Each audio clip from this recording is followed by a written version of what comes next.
Gunsmoke. Brought to you by L&M Filters. This is it. L&M is best. Stands out from all the rest.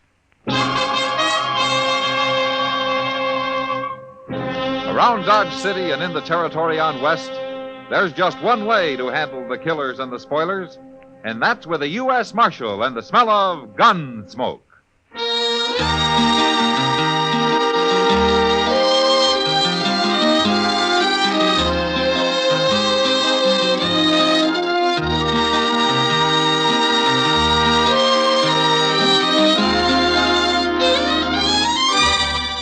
Gunsmoke, starring William Conrad. The transcribed story of the violence that moved west with young America. And the story of a man who moved with it. I'm that man. Matt Dillon, United States Marshal. The first man they look for and the last they want to meet. It's a chancy job, and it makes a man watchful. And a little lonely.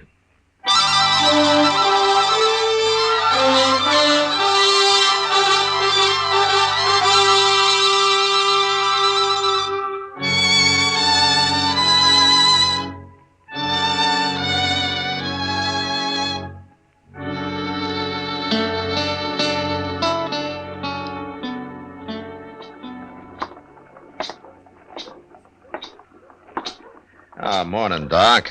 Chester. Hello, Matt. Hey, we've been waiting for you, Mr. Dillon. Oh, is there something wrong? Yes, sir, it's Mr. Doby. He's at the desk in the hotel there. He's real upset about something. He wants to see you. All right. You both wait here for me, huh? I'll be right out. Yes, sir. All right.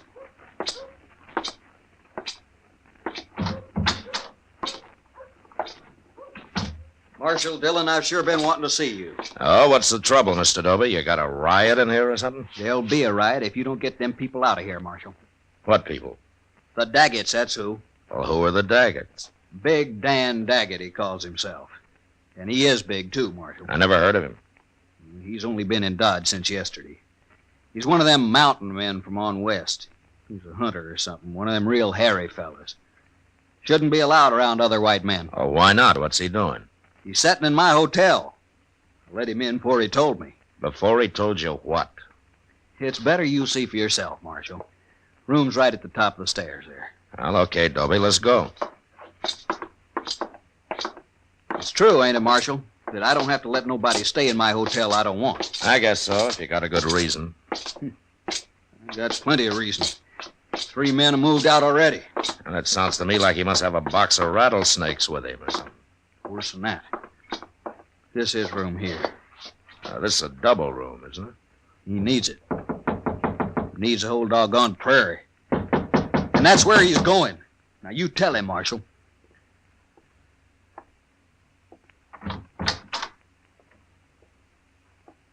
Hello? I got the U.S. Marshal with me this time, Daggett. Oh? I'm Marshal Dillon, Daggett. Doby wanted me to come over here and meet you. Come on in. Well, you were right about his being big, Doby.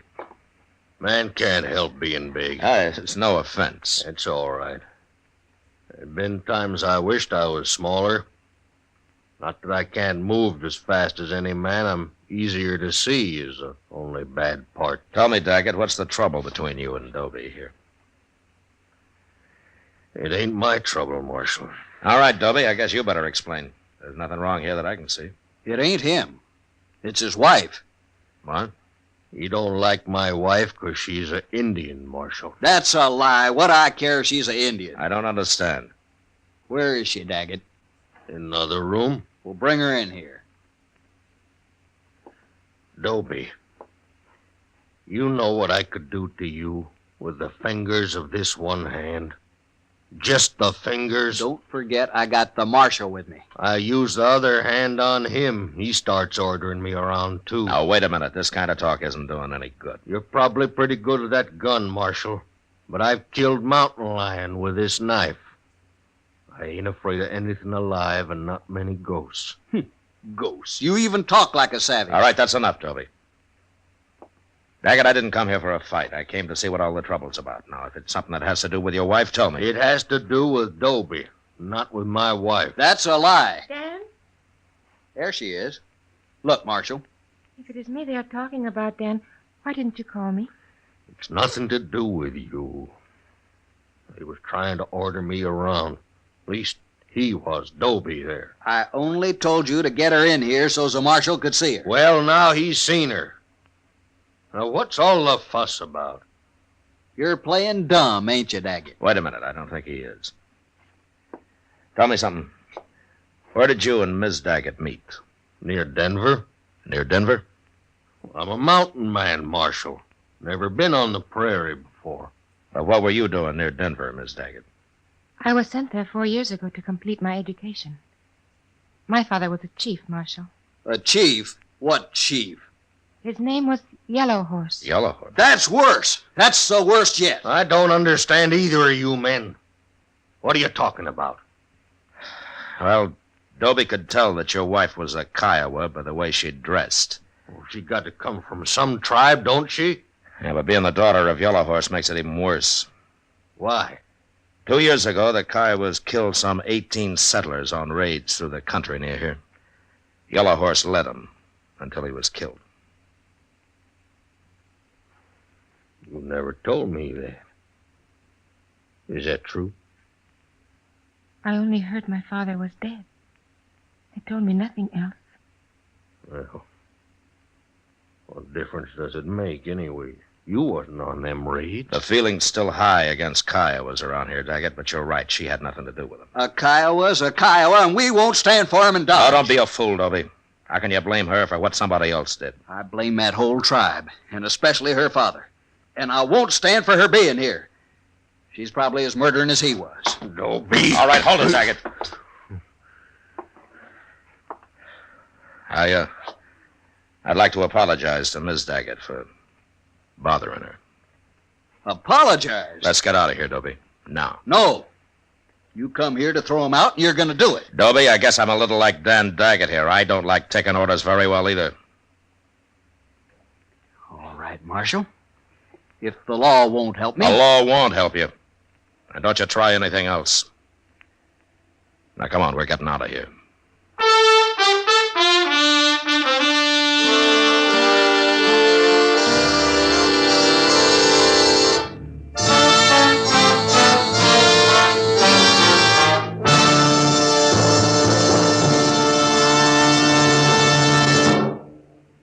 This is it, L&M Filters. It stands out from all the rest.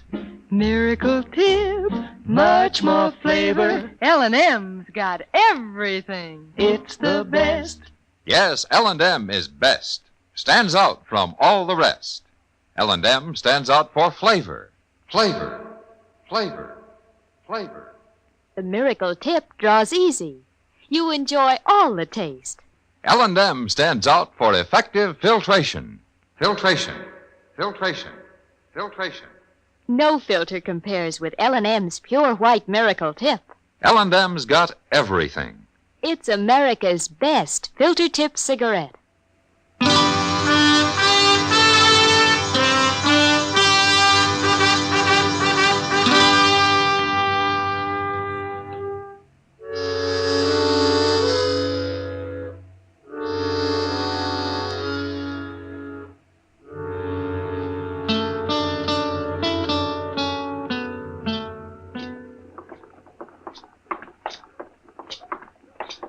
Mr. Dillon? Yeah, what is it, Chester? Well, would you mind stopping in Mr. Jonas's store here? It won't take but a minute or two. Oh? You're going to spend your betting money on clothes again? Oh, no, sir. I mean, well, you see, Mr. Dillon, I need a little string tie. For Sundays, kind of. Oh. They don't cost more than a quarter. All right, in that case, I'll go with you.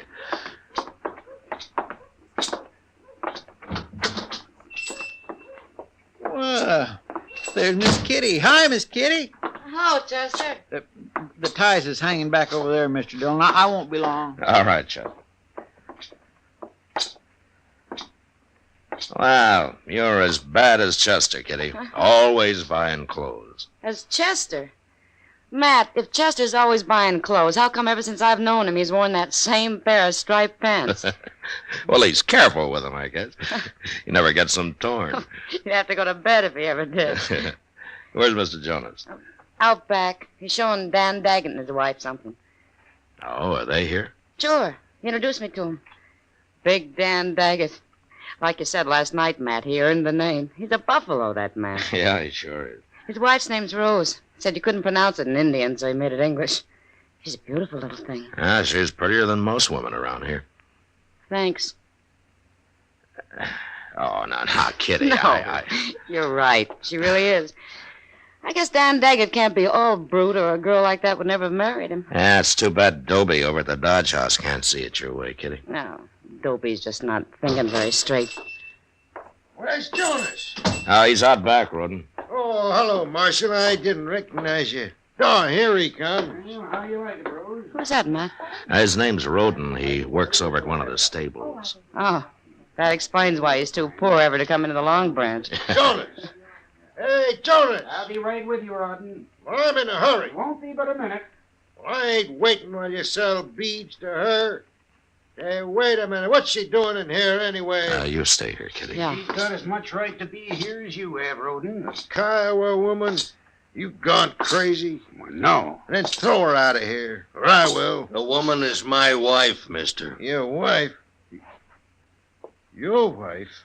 You'll have to throw me out, too. What?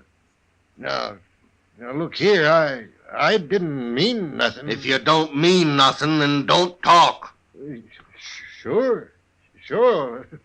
What do I care? It's your business. I don't care. And even if you do care, you shouldn't say nothing about it out loud. I ain't saying nothing. I gotta go now. I gotta go.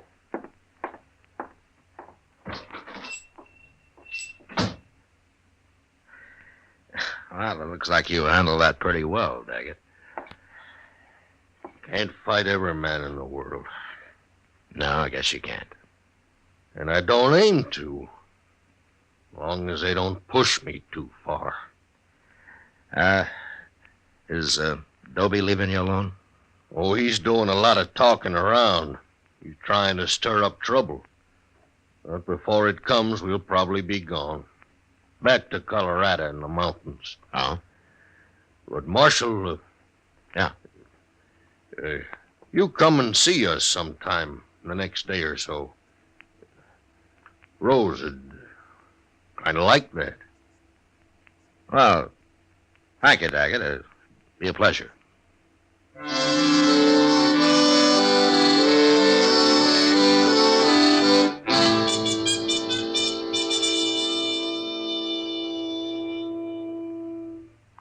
Where's Doc at this morning, Mr. Dillon? I've been up to his office twice, and he ain't there. Well, he was called out to the Duke place last night, Chester. Oh, somebody sick? Well, Doc doesn't get many social calls, you know. I was calling on him social. Huh? Oh, well, he'll appreciate that, I'm sure. Well, I think I'll go up to the Dodge House and make a call on Jim Dobie. Oh. More trouble, Mr. Dillon? Well, there will be if somebody doesn't stop him. He's been talking to everybody who'll listen about Rose Daggett being Yellow Horse's daughter. How they ought to run her out of town. It's like he's looking for help, ain't it? Yeah. You ought to know better than that, a man like Dobie. Well, that's what I'm going to try to explain to him, Chester. Marshal? Hello, Daggett. Marshal, I'm kind of worried. Why, what's the matter? It's Rose. I can't find her nowhere. You can't find her? No. Well, maybe you and Chester will help look for her. I've been everywhere. Of course we'll help you. Now, where did you see her last? Oh, right in our room. Let me tell you, I woke up real early. Couldn't get back to sleep. I didn't want to bother Rose, so I got dressed. I went out in the street and I walked around. I wasn't gone more than 1 hour, Marshal. Shouldn't never have left her. Well, did you ask him at the hotel? Did anybody see her leave? There wasn't nobody at the hotel. Not when I went out, not when I come back. Nobody could have seen her. Well, where could she have gone to that hour in the morning? She wouldn't have gone nowheres, Chester, not Rose. What I can't understand. Well, all right, let's start looking for her. Oh, come on. I guess we'll start with a hotel. Sure do want to thank you for this, Marshal. You too, Chester. Oh, we'll find her. Don't you worry. Hey, there. Yeah, it sure is. Look, he's got somebody with him. That's Rose. That's Rose in that buggy. Rose? Rose, what are you doing there? Hello, Dan. Well, get down. Here, I'll take you. You will have to carry me, Dan. Where you been? What happened to your feet? Chester, What, Doc? do me a favor. Take this buggy, will you? Sure will. Let me get down here. And you. You must be Daggett. Yeah, Take Rose into the marshal's office. She shouldn't be on the street out here. we'll go.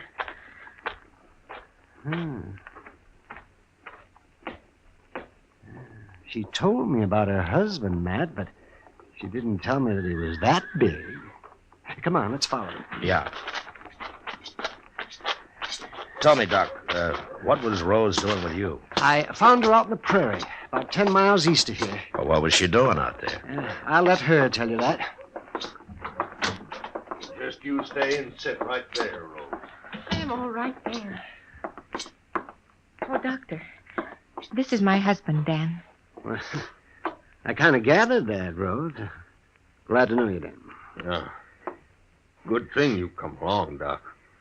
You feel up to telling the whole story, Rose? Mm-hmm. I expect the marshal here will be interested, too. Yes, all right. Good. And then I want you to come up to my office with me. Yes, Doctor. Has she been hurt, Doc? Go ahead, Rose. Tell me. Well, early this morning, I woke up when somebody tied a bandana over my face. Never should have left you alone. Oh, that is foolish talk, Dan. It was not your fault. Go on, Rose. Well, it was two men. They never said a word the whole time. They never talked once. But they carried me out the back way. And then they tied me onto a horse and led it way out into the prairie. They finally stopped and took me off and untied me. And then they took my shoes away. And they rode off. Finally got the blindfold off, and I walked and walked till I saw the doctor's buggy coming. I could not have walked much farther. Rose.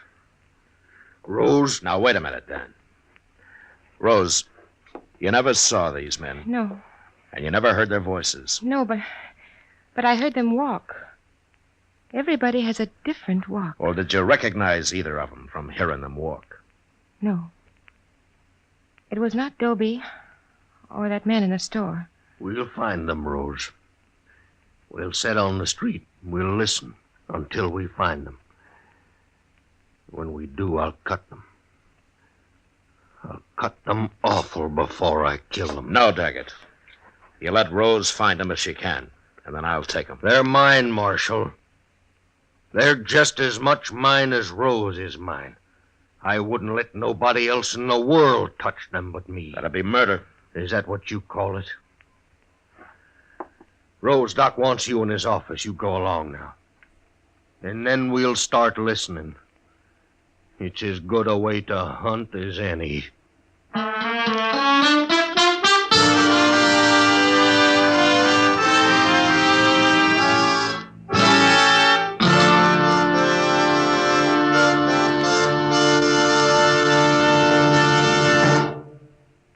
L&M is best. Stands out from all the rest. L&M's got everything. Everything? Everything. Best flavor? L&M stands out for flavor. The Miracle Tip draws easy. Lets you enjoy all the taste. Best filter? L&M stands out for effective filtration. No filter compares with L&M's pure white Miracle Tip for quality or effectiveness. Best tobaccos? Highest quality tobaccos. Low nicotine tobaccos. L&M tobaccos. Light and mild. Every way, L&M is best. Stands out from all the rest. They've got everything. King size or regular, L&M is America's best filter tip cigarette.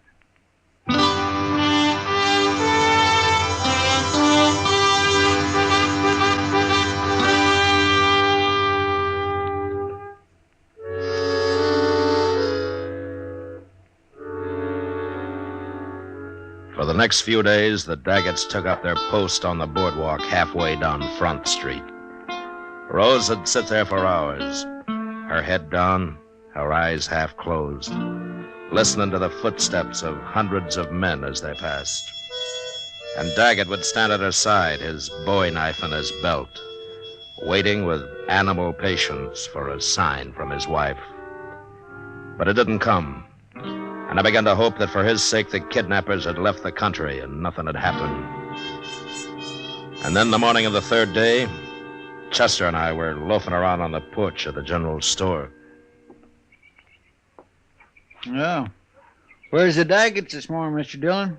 They ain't over there where they usually are. Well, I guess they haven't started yet, Chester. I swear every man in Dodge must have walked past there by now. All but two, maybe.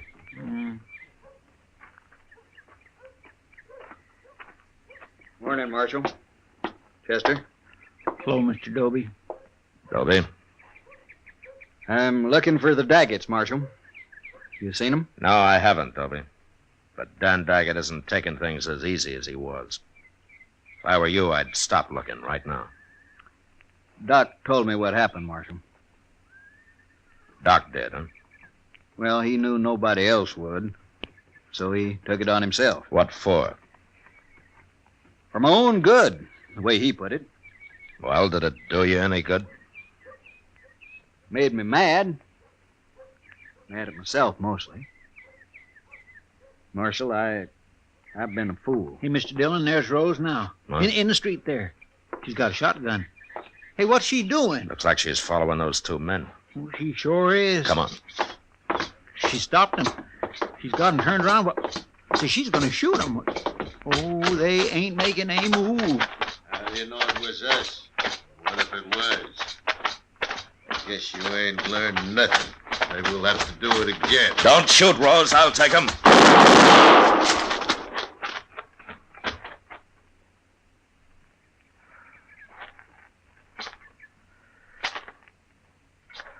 All right. Give me the shotgun, Rose. It is empty, Marshal. Why did you do it? I'd have arrested him. Dan would have found a way to kill them, even if you had. They're dead, Mr. Dillon. Both of them. Who are they, Chester? I never saw them before in my life. A couple of strangers, I guess. Rose! I'll go get somebody to give me a hand. Rose! Was that them? Why didn't you tell me? What'd you run away for? Why'd you kill them? They are the ones, Dan. How'd you know? Where did you spot them? They walked past our table while we were eating breakfast. And you said you was going up to our room. I did go. Long enough to get the shotgun. Why didn't you tell me? Why'd you have to kill him? I could not see you hang for what happened to me, Dan. I'd have gladly hung for it. Anything's better than your going to jail. I will not mind, Dan. It'll kill you. I won't let it happen. It ain't right. Don't try to take her, Marshal. Don't you try. I know how you feel, Daggett. But I've got to arrest her. Rose has got to stand trial. What'll they do to her? Well, I don't think there's a judge in Kansas who'd convict Rose for what she did under the circumstances. Marshal Dillon. Yes, what, Dobie? I gotta say something, Marshal. All right, say it. Them two men she killed. I just looked at them, and I don't know who they are. But I've seen them. So? I seen them the other day when I was talking the way I was. They heard me. They was listening. Go ahead. Well, I just had to tell you that. I don't feel very proud. You're the one that ought to go to jail, Dobie. That's what I'm trying to tell you, Marshal. It's mostly my fault. What happened to her and this killing and all. Well, you've learned something now, anyway. Only there's nothing I can do about it. It's too late. I feel like hiding. Mr. Doby, Yes, ma'am? would you walk back to the hotel with me and my husband? Thank you. I'd be proud to.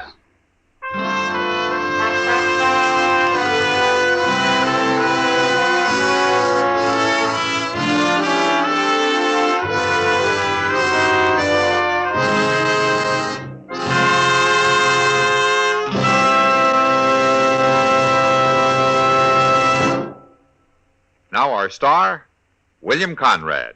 Thank you, George. Today, there's one filter cigarette that stands out from all the rest. L&M stands out for flavor, for effective filtration, for highest quality tobacco. L&M's got everything. That's what makes it America's best filter tip cigarette. Try L&M's king size or regular. I know you'll go for 'em.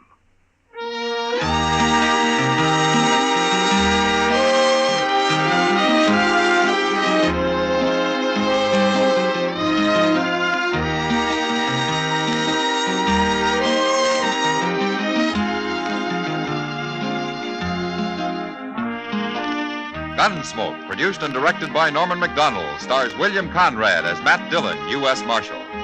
Our story was specially written for Gunsmoke by John Meston, with music composed and conducted by Rex Corey. Sound patterns by Tom Hanley and Ray Kemper. Featured in the cast were Lawrence Dobkin, Harry Bartell, Lillian Baeff, Clayton Post, and Joe Duval. Parley Bear is Chester, Howard McNear is Doc, and Georgia Ellis is Kitty.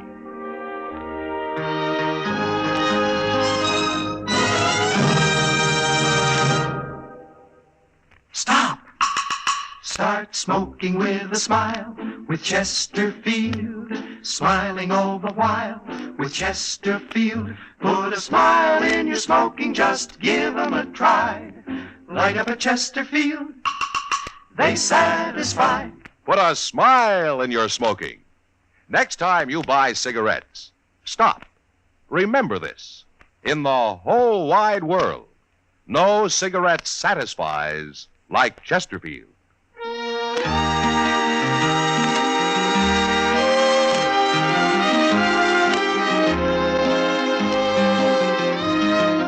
Listen to Chesterfield's two great radio shows every week. The Perry Como Show every Monday, Wednesday, and Friday, and Dragnet, Tuesday nights on another network.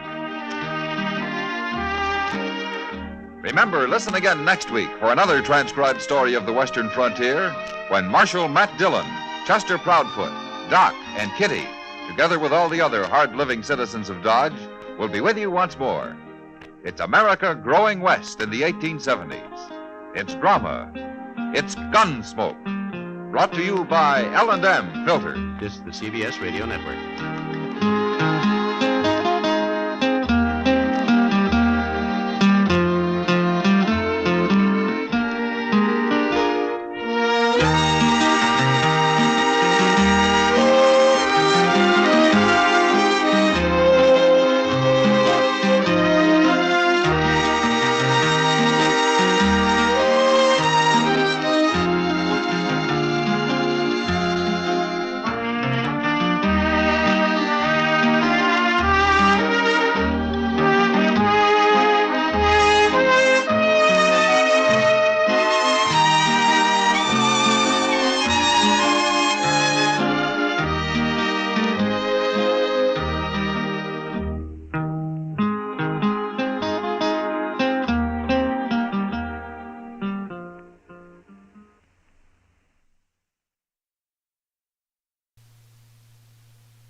Around Dodge City and in the territory on west, there's just one way to handle the killers and the spoilers, and that's with the U.S. Marshal and the smell of Gunsmoke.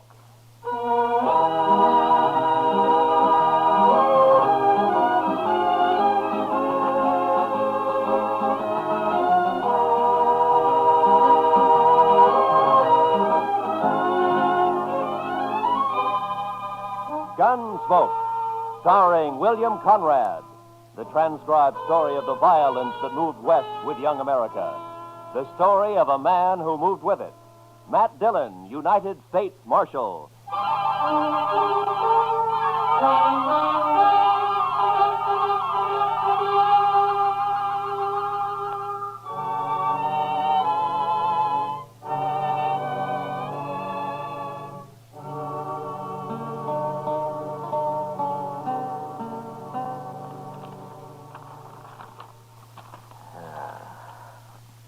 Is this everything, Chester? Well, there might be more later when they finish sorting the mail.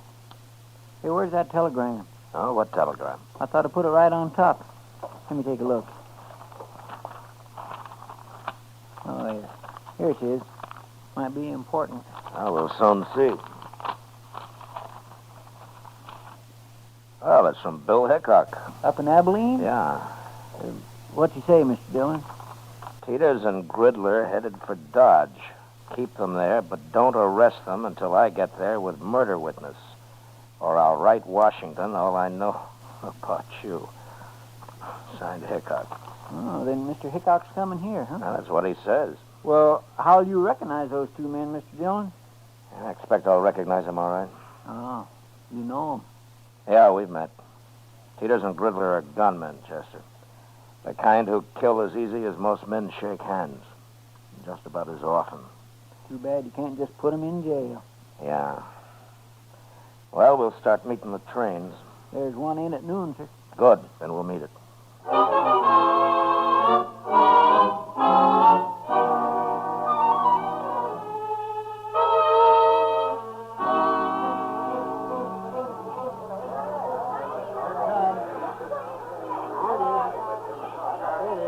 What'll we do if they are on this train, Mr. Dillon? Nothing, Chester. I'll find them later and talk to them, but not in a crowd like this. Yes, sir. You know, every time I see a train, I am just overpowered with the urge to travel. Oh? Where to? Anywhere. Anywhere but Kansas. Well, I don't think you'd like it back east any better. Why not? You just have the urge to come out west again. I know your kind. I suppose you're right, sir. But still, it'd be good to walk down a street that wasn't all heat and dust and that wasn't crowded with a lot of grimy men looking for trouble. And I wouldn't mind seeing some women, married women, with kids and parasols and Wait a Bibles minute, Chester. There they are. Where? They just got off the end car. Those two headed for the depot there. One of them's tall? Yeah. That's Teeters in the black hat. The other's Gridler. I'll just step around the corner here and see which way they head. Yes, sir.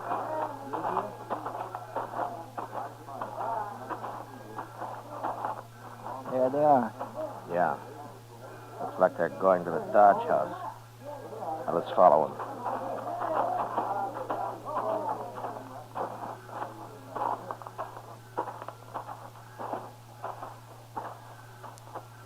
Yep, that's where they're going, all right. Now, let's wait here. Let them get a room, and then I'll go talk to them. But if you can't arrest them... And I'll just try to make them feel welcome to stay in Dodge. When do you think Mr. Hickok will get here? Oh, be a couple of days anyway, Chester. Look, right now, I want you to go back to the depot and ask the ticket agent to let me know if Teeters and Gridler start to leave anytime. You can describe them to him. All right, sir. Then go to the stage office. Yes, sir. And go to all the stables, too.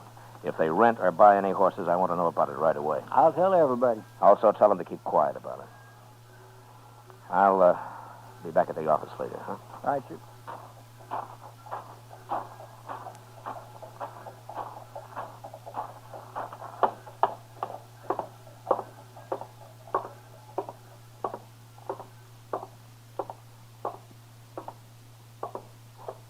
What can I do for you, Marshal? Two men came in here just a minute ago. One of them was tall, black hat. Well? Well, what, Marshal? You were here. Did you see him? Those were gunmen. I could tell. The tall one's Teeters and the other one's Gridler. Those the names they gave you? Yes, but there'll be trouble if you try to arrest them here, Marshal. Can't you wait until they're outside in the street someplace? No. What if they're after you? I've got nothing to do with men like that, Marshal. There's no reason in the world that Now, they... just take it easy. He never heard of you, and I'm not going to arrest him. But since you're a good, helpful citizen, maybe you can tell me what room they're in. Certainly, Marshal, certainly. Number 25. Up the stairs and turn to your left. Thank you very much.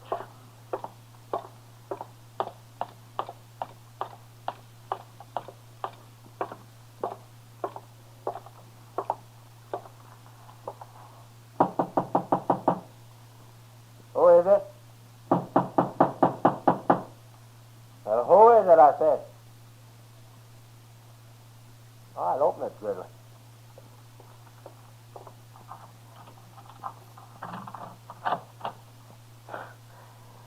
You can put your gun away, Gridler. I just came for a little talk. And make your talk, Marshal. No, I ain't polite, Grizzly. Let him in. You watch him better inside, anyway.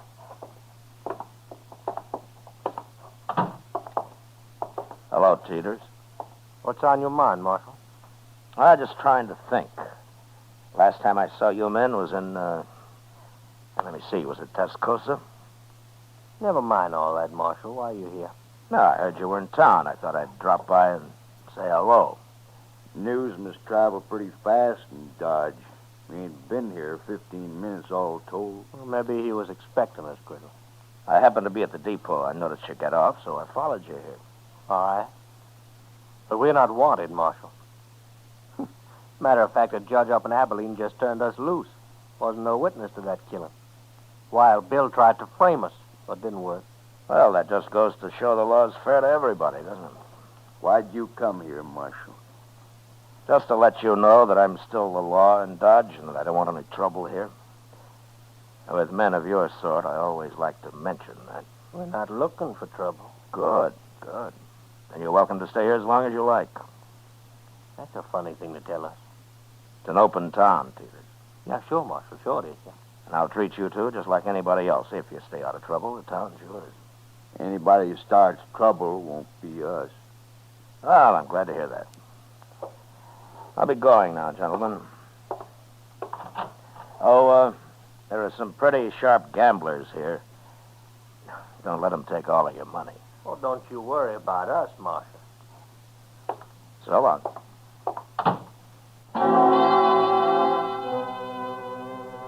There was no way of figuring how long Teeters and Gridler might stay in Dodge. If they took a notion to do some gambling, it might be a week or two, or they might move on in an hour. That night, however, they were still in town, Buck and Faro at the Alfraganza. Everything looked fine until Chester came into the office about 10 o'clock. They're fixing to leave, Mr. Dillon. First thing in the morning. Oh, how do you know? Jim Bunch at the stage office. He just told me they came in and paid their fare to Sharon Springs on the morning stage. Sharon Springs, huh? And then they're headed for Denver. Looks like it, sir. All right, Chester.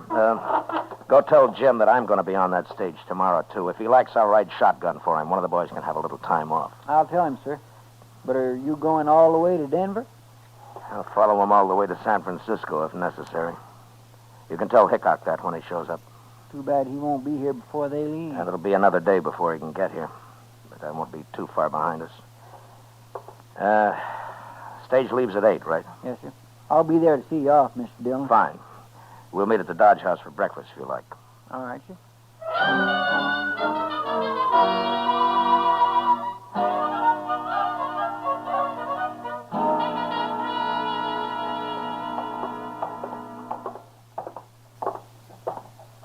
The stage looks like it's all ready to go, Mr. Dillon. Yeah. I don't see Teeters and Gridler, though. They're not inside, are they? I don't think so. No, they're not here yet. Just about 8 o'clock. They should be here. Well, it doesn't matter, Chester. If they've changed their minds, it's all to the good anyway. Want me to go ask Jim Bunch if he's heard from them, Mr. Dillon? No. Let's just wait here. Oh, say, I forgot to tell you. Jim said the regular shotgun messenger has to go up to Sharon Springs anyway, but to thank you just the same. No, good. Chester. Yes, sir? Look, up at the other end of the plaza there. Coming this way. Well, I declare. It's Sam. Yeah. Now what are they up to, I wonder? Well, they can't be taking the stage if they're horseback. No. Looks to me like they're fixed for a long ride, too. Sure does, Mr. Dillon.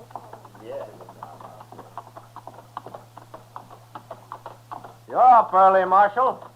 Yeah. So are you, Teeters. Cooler in the morning. For traveling, it is.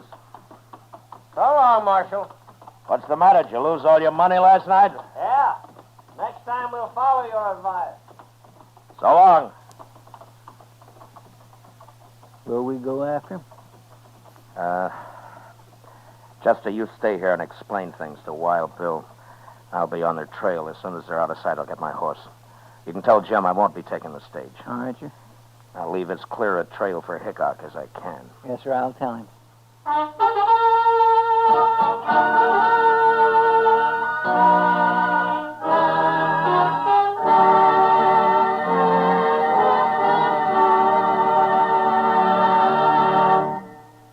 We will return to the second act of Gunsmoke in just a moment. But first, young women are needed to enroll as student nurses and to take their places as graduate nurses in an ever-expanding field where opportunity unlimited awaits. Older women should seek careers as practical nurses where fine living and fine working conditions are in prospect. Ask at any hospital at the nurses' registry desk or at any qualified school of nursing. And now, the second act of Gunsmoke.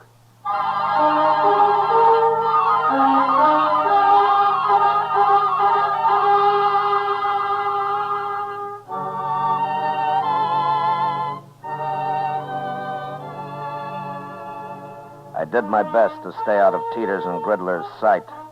But if they had suspicions of being followed and were watching their back trail, they'd have known I was there, all right.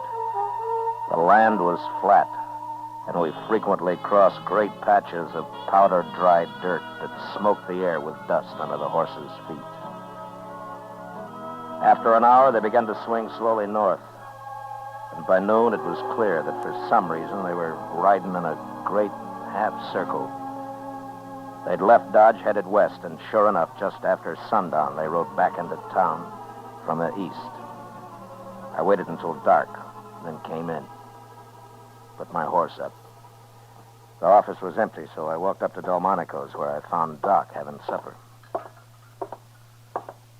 Oh, Matt. Oh, sit down. Oh, thank you, Doc. Oh, you look hungry enough to even eat this food. Yeah, it's been a long time since breakfast, Doc. Yeah, the man ought to eat 3 meals regular, Matt. You'll get run down if you don't. Yeah, sure, Doc. Only sometimes you have to eat when you can. Oh, I told you have a hard day, Matt. Yeah, I've been riding, Doc. Riding around in circles. Oh, is that what the government pays you for? Oh, I'd like to have your job, man. I wouldn't be too sure of that, Doc. It isn't always this easy. Yeah, I know, Matt. Chester told me. What happened? You lose them? No, I didn't lose them. Matter of fact, they're coming in here right now. Huh? What do you mean they're coming in? Those two? Yeah, They're pretty hard-looking fellas. they are. Evening, Marshal. Oh, hello, Teeters. Gridler. Marshal. This is Dr. Adams, gentlemen. How are you? Hi, Doc. How are you? Well, what's on your mind? You are, Marshal. What? That was you trailing us all day, wasn't it? Yes, it was. Why? I didn't want you to get lost. That's a lie. Then let's say that I didn't want you to get into any trouble. You going to tell us what it's all about, Marshal? Well, you're not exactly the most reputable citizens in Kansas, and I just wanted to have an eye on you, that's all. You sure do. Because like I told you, you keep out of trouble, and you're welcome to stay here. Just remember one thing, Marshal. There's 2 of us. And next time you follow us, you might not come back. Well, taking chances like that's part of my job, Mr. Teeters. That's a poor job, then. Yeah, sometimes I think so, too. Come on, Teeters, let's get out of here. Yeah. Well, they're not very polite, are they? No, but they're smart. Smart enough to figure something's wrong, anyway. Well, you think they might bolt, Matt? It depends on how smart they really are, Doc. Right now, they're so curious, they might stay around just to see what it's all about. Oh, Mr. Dillon? Oh, hello, Chester. Oh, Pull up a Doc. chair. Pull up a chair, Chester. I won't have time. We better get right over to the depot. Why? What's happened? Well, sir, I saw 'em ride back into town. The first thing they did was go to the depot and ask about a train. Oh, were you there? No, sir, the agent came and told me like he'd promised. Train goes at 7:30, doesn't it? Yes, sir, and it's just about that now. I've been looking everywhere for you. Doc, if that waiter ever does come around, tell him to hold a steak for me, will you? I might just be back for it. Sure, Matt, yes. And good luck. Yeah, thanks, Doc. Come on, Chester.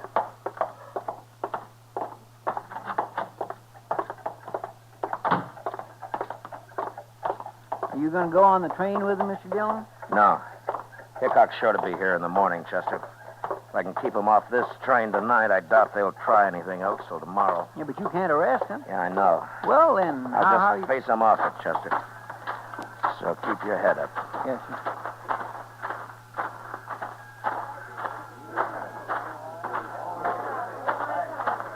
Now, there they are.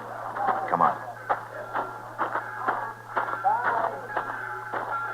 You come just to say goodbye, Marshal? Not exactly, Peters. Oh? You can take the train tomorrow if you like, but not this one. Why tomorrow? Well, I've got orders to keep you in sight till then. Orders from who? It doesn't matter. But you have your choice. You can have the run of Dodge tonight, or you can spend it in jail.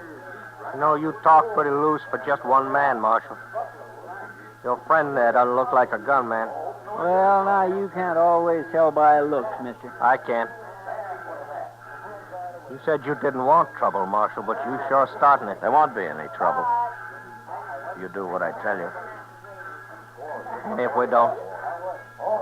I'll kill the first one of you that moves for that train. You can die that way, Marshal. Maybe. But you won't both get on that train. Gridler. You know me. You know I'll do it. We can still make it, Gridler. No. It's not worth it. We can go tomorrow. All right. Marshal, tomorrow it'll be different. Yeah, sure. Tomorrow it'll be different.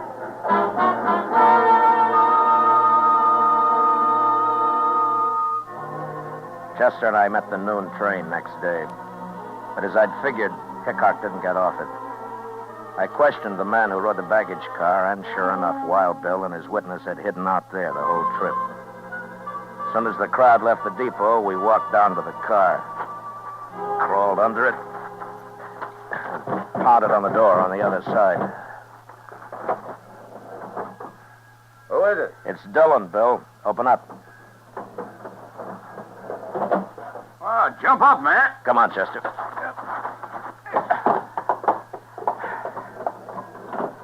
Oh, Matt, how are you? Oh, fine, Bill, fine. Oh, this is Chester Proudfoot. How do you do, Mr. Hickok? Chester. Sam, come over here. This is my witness, Sam Trimble. Howdy, Mr. Trimble. Are you still here, Matt? Yeah, but we better move fast. Matt, that judge up at Abilene's crazy, but he's still the judge. And he says Trimble here has to identify Teeters and Gridler before I arrest him this time. But, Bill, they can't be tried twice for the same crime. I know that, Matt, but I'm after them for a second murder they did. I'd suggest we just go kill them, but I've been waiting a long time to see these two hung, and by glory, I'm going to do it. Well, you will if you're lucky. Tell me, Mr. Trimble, do these men know you on sight? Well, I'll tell you how it was, Marshal. I was in this stable where I worked, over in Abilene, that is.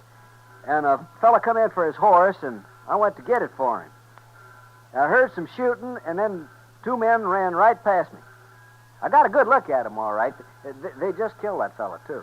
You mean you don't know Teeters and Gridler? I never heard of them, Matt. There's no pictures of them I know of, but he can identify them when he sees them. Yeah, sure, but what about them? Will they recognize you, Mr. Trimble? Gosh, I don't know, Marshal.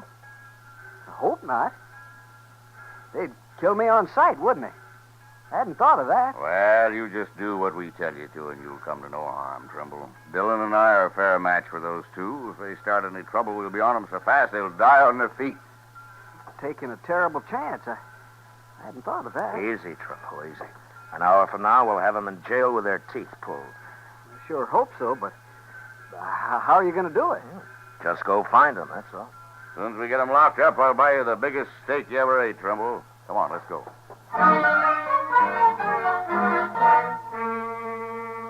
I took Hickok and Trimble over to the Texas Trail, where we decided we'd wait while Chester located Teeters and Gridler. Then we'd just walk in on them and get it over with fast. I introduced the two men to Kitty, and we ordered a couple of drinks for Trimble, who was getting jumpier by the minute.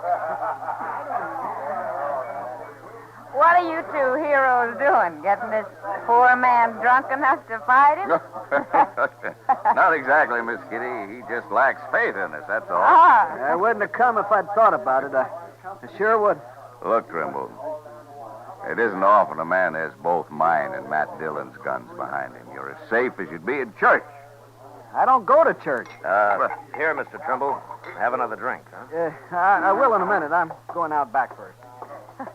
Whatever you're up to, it's making him mighty nervous. Yeah. Well, I'll admit he usually leads a quieter life. He'll brag big, though, once he's back in Abilene. Yeah. Tell me, Bill, do you plan to stay in Abilene long? Oh, I don't know, Matt. Charlie Utter keeps talking to me about Deadwood. Oh, it's as dusty up in Deadwood as it is in Kansas. Yeah, I know, Miss Kitty, but Charlie thinks some of that dust is made of gold. What's that? I don't know, but I'm going to find out. I'll go with you, Matt. All right, stay in here, everybody.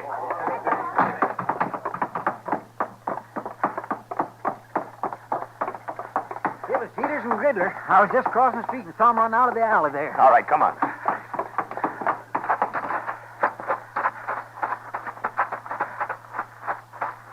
There he is. Yeah, it's Trimble. What happened, Trimble? They shot me. I was going to run away. And he got scared and ran right into him. We shouldn't have let him alone at all. They said they saw me with you, Mr. Hickok. They said that's all they needed to know. And they shot me. Chester, go get the doc. Hurry. Yes, sir. Tell me, Trimble. They were the men who killed that fellow in Abilene. You recognize them all right? No. No, I never saw these two before. It wasn't them. What? I knew I shouldn't have come. I got killed for nothing. Trimble. Trimble. That's no use, Bill.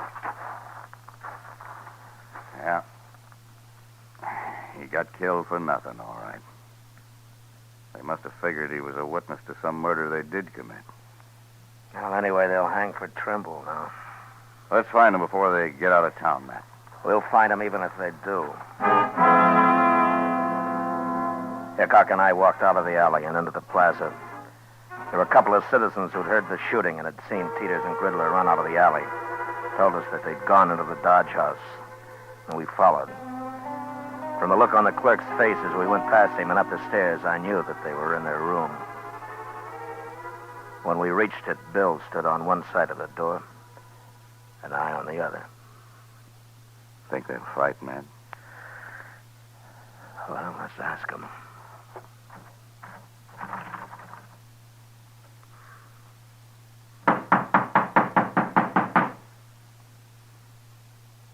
I told you they'd follow us, Peters.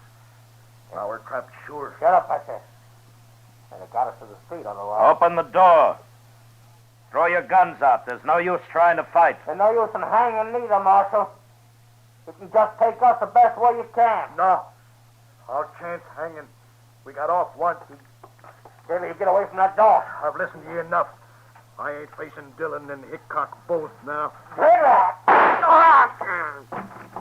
Hold his hand clear of that door. Peters, you shouldn't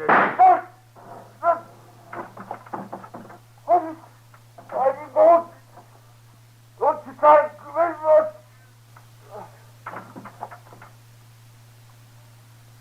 Wait, Matt. Could be a trick. No, I don't think so, Bill. Look. On the floor there.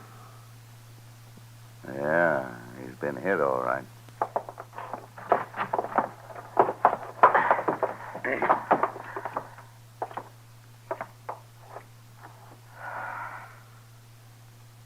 Well, they're both dead.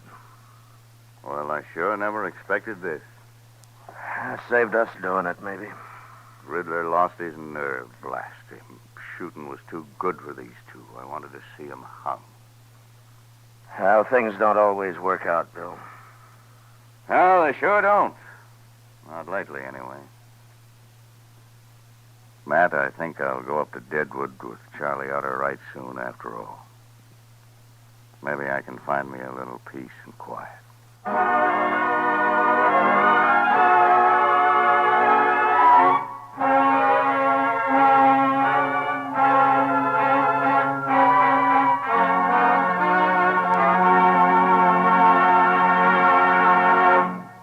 Gunsmoke, transcribed under the direction of Norman MacDonald, stars William Conrad as Matt Dillon, U.S. Marshal. Tonight's story was specially written for Gunsmoke by John Meston, with music composed and conducted by Rex Corey. Featured in the cast were John McIntyre, Lawrence Dabkin, John Daner, Joe Duvall, and Harry Bartell. Parley Bear is Chester, Georgia Ellis is Kitty, and Howard McNear is Doc. Gunsmoke is heard by our troops overseas through the facilities of the Armed Forces Radio Service. Join us again next week as Matt Dillon, U.S. Marshal, fights to bring law and order out of the wild violence of the West in Gunsmoke.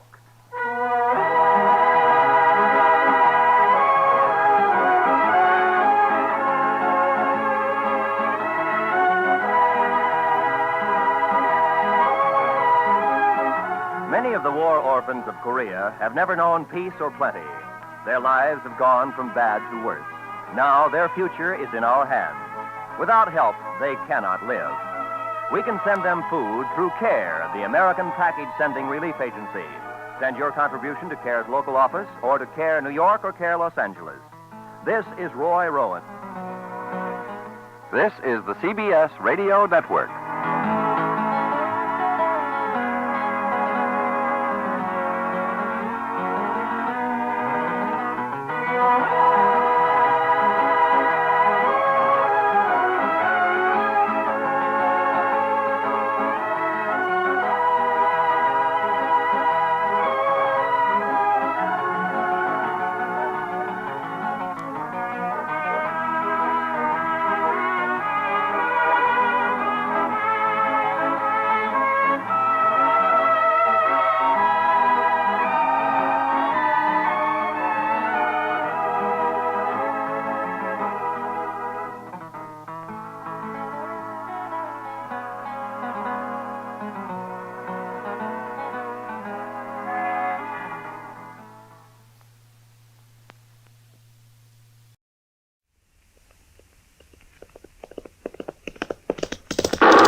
Dodge City and in the territory on West, there's just one way to handle the killers and the spoilers, and that's with a U.S. Marshal and the smell of gun smoke.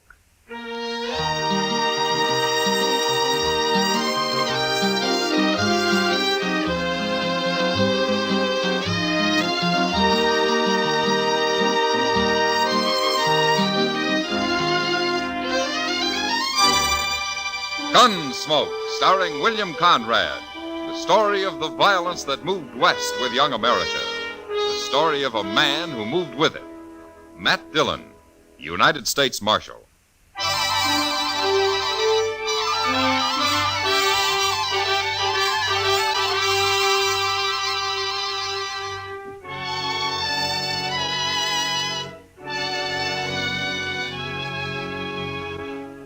The first time I saw Lena wave, I should have resigned my job and gone to Texas on the fastest horse I could find.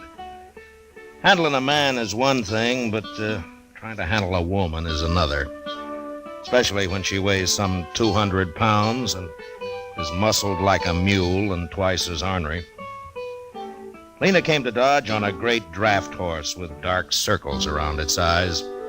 And she was leading an old jack mule that carried her boyfriend, Emmett Fitzgerald. And Emmett was a tired, pigeon-breasted little fellow with a green look in his face. They weren't a very handsome pair, but we were mightily impressed by them the day they rode up Front Street. I swear, Mr. Dillon, that woman must wear leather underwear. I don't know why she's leading his mule. The man doesn't look stout enough to run away if he wanted to. My, I'd sure hate to have her on my tail. Well, she's wearing a 6-gun and built like a buffalo. Well, she sure isn't the gentlest looking woman I ever saw. Oh, that poor little man, Mr. Dillon. He somehow gives me the feeling he's being carried around in a bird cage. Yeah, quiet, Chester. They'll hear you. Yes, sir. Oh, I never thought we'd make it, Lena. You mean you never thought you'd make it? Get off that mule. Sure, Lena. Here. I'll help you tie him up, Lena. Ow! You stepped on my foot. I'm sorry. Lena. That'll learn you to be a gentleman.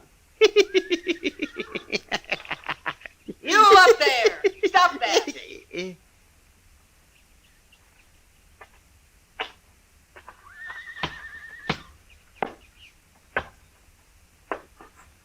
Who you laughing at? Why, nobody, ma'am. That's good.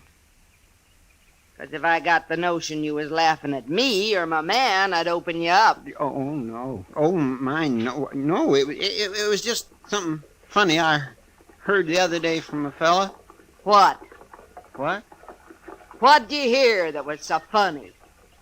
Well, I was sitting there and he come around the end Think hard, mister. You remember, Mr. Dillon, you tell her, please. Dillon? Why, you must be the marshal here. Oh, that's right, ma'am. Well, now, Marshal, I'm proud to know you. My name's Lena Wave. Shake! Well, how do you do? Over here, Emmett. Sure, Lena.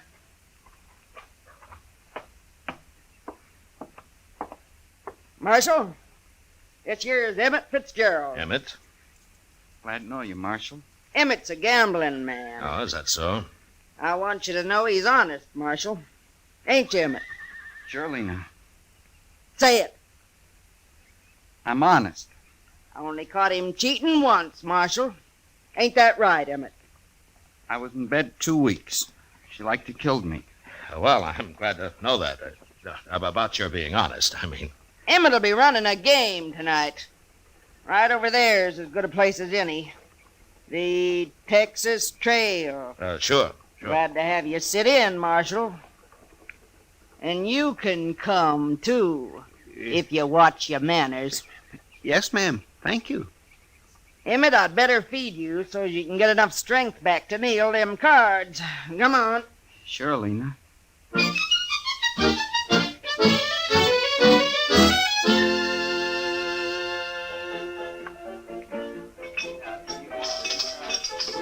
Chester's been in that game over there for 2 hours, Matt.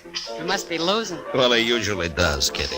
How anybody could concentrate with Lena hulking around, I don't know. She does keep an eye on things, doesn't she? You know, Matt, I feel kind of sorry for her. Oh, she can take care of herself. Well, isn't that? She's being so big and not very pretty. After all, she is a woman. That's not too easy to tell, Kitty. You think she's in love with Emmett? Well, now, Kitty, I tell you, I haven't worked that out yet. I'm sure been studying on it, though. Matt. Every woman needs a man of some kind. She's got one. Yeah. I feel sorry for him, too. Oh, Lena will take care of him. I know. But I'll bet he'd like to take care of Lena just once. After all, he's human. I tell you, that is not my hand. I had 3 aces. You accuse Emmett of cheating, and I'll shoot you dead. Excuse me, Kitty. I better go fish Chester out of that. That Emmett was dealing, wasn't he? I'll blow a hole in you, mister. Right now. All right, hold it, Lena. She's about to shoot me, Mr. Dillon. You bet I am. Lena, I don't know what it's like where you came from, but you shoot anybody around here and you're going to go to jail. You'd put a woman in jail? For shooting, I would. For fighting? What? This is what. When I hear he can put in jail for that, too, now. Now, here.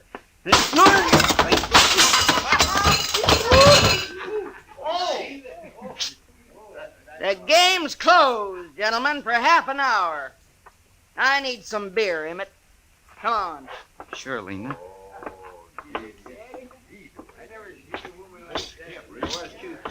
Hey, I don't care what this thing. Like that, it ain't fair. Here, Chester. Let me help you out. Come on. There. Well, are you all right? Why didn't you stop her, Mr. Dillon? She might have killed me. Well, I don't know, Chester. I never fought with a woman. Well, I have, and I don't want no more of it. You can't hit her. What can you do with her? Leave her alone. That's what I'm going to do. You know, Chester, Lena could get to be quite a problem. Well, she ain't going to be my problem. I'm getting out of here.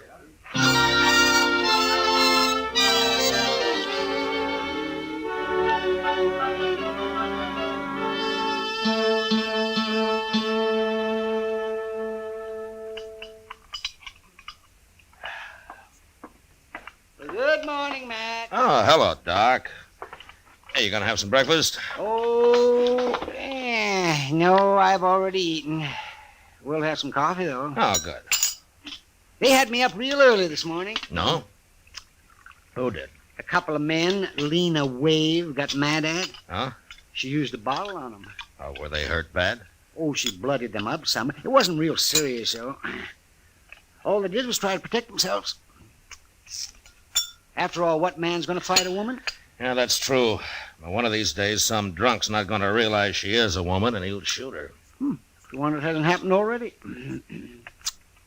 Oh, say, I hear Chester caught it all right when he accused Emmett of trying to cheat him. Well, he found out later that it wasn't true, Doc. The other boys were just playing a joke on him. They switched his cards while he was under the table looking for some chips that he'd dropped. If you ask me, a man that'll leave his hand while he crawls around on the floor deserves anything that happens to him. Well, just about everything did. Mr. Dillon? Oh, here he is. He'll tell you. Mr. Dillon? Oh, say, you better come too, Doc. Huh? What's the trouble, Chester? Lena Wave, she just shot a man over at the Dodge House. What? Oh, I say, we better get... Is the man dead, Chester? He sure is, Doc. Where's Lena? She's still there. Claims it was self-defense. Did you see it? Yes, sir. I was right there. Lena was getting her room key at the desk, and this buffalo hunter come in and grabbed her. Well, he was pretty drunk. Drunk? At this hour of the morning he was drunk? Well, I guess he'd been up all night, Doc. Anyhow, he tried to kiss her. He must have been drunk. He got her gun hand behind her back, and then he pushed her up against the desk. Oh, she was swearing at him something terrible. Well, how did she shoot him, Chester? Well, sir, she just ooched around and squirmed herself along the desk till she'd rubbed her 6-gun around on the other side. Then she just pulled it out with her free hand and shot him in the belly. She did? Oh, my, she's quite a woman, ain't she? She sure is. She's waiting with Emmett right inside here, Mr. Dillon. Everybody else took cover. They're scared to death of her. What are you here for, Doc? Eh? You can't do him no good. Well, I just come to take a look at him. Let's see. Oh, yes, he looks dead, all right. He's dead. Why did you kill him, Lena? Well, I had to protect myself, Marshal. Nobody else would, including Emmett here. I figured you'd take care of him yourself, Lena. You always do. Sure. But if you was a man, you'd do it for me. Now, Lena, look how big he is. He ain't very big anymore. All it takes is a gun, Emmett. Sure, Lena. There are too many people carrying guns around here already. I'm going to take yours, Lena. What for? I killed him in self-defense. He wasn't even armed, except for that Bowie knife. You're forgetting something, Marshal. What? I'm a woman. So? So? You mean to tell me a woman ain't got the right to protect her virtue in this town?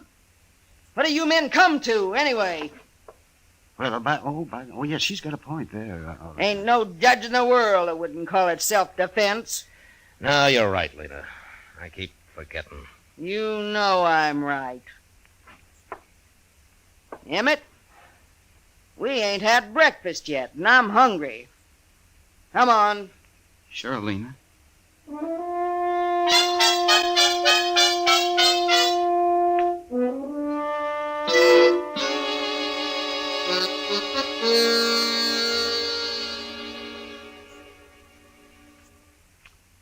Oh, I've been thinking, Mr. Dillon. Oh, what about, Chester? Well, old Lena could have let that fella kiss her this morning. Just a little peck, anyway. Then she wouldn't have had to shoot him.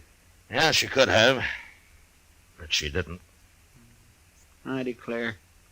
She's enough to curdle cream. Well, I hope everybody leaves her alone from now on. Marshal Dillon? Yeah. I'm Nate Bannister. Well, I'm glad to know you. You won't be, if what I hear is true. Oh? Jim Henry was my friend, Marshal. Is that so? Nobody's going to shoot a friend of mine and get by with it. Not even a woman. He was drunk, Nate, and he was treating her bad. And it's no call to kill him. In this country, a woman's free to protect herself any way she can. Yeah. That's what everybody I've talked to say. Well? Don't sit with me. You going to arrest her? No. Okay, then. Oh, wait a minute. What? Where you going? I'm Marshal. I'm going to kill me a woman.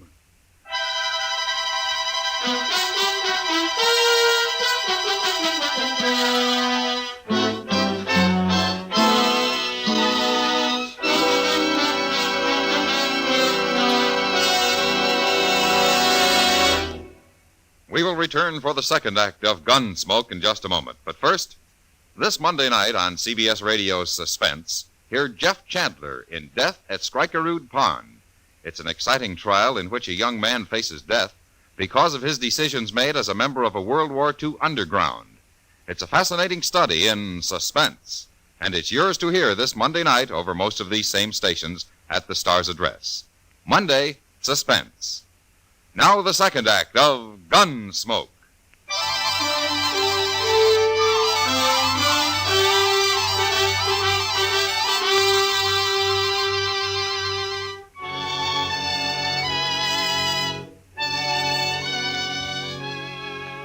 Nate Bannister was obviously a buffalo hunter, same as his friend who had been shot that morning.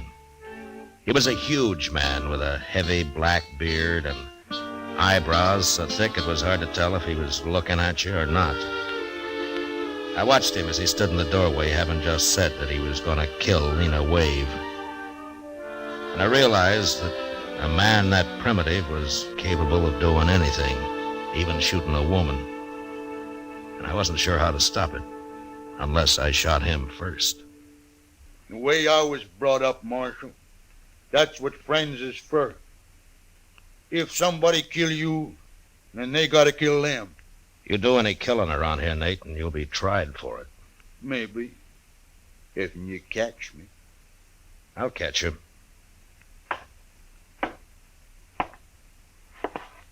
Why you gotta protect women, Marshal?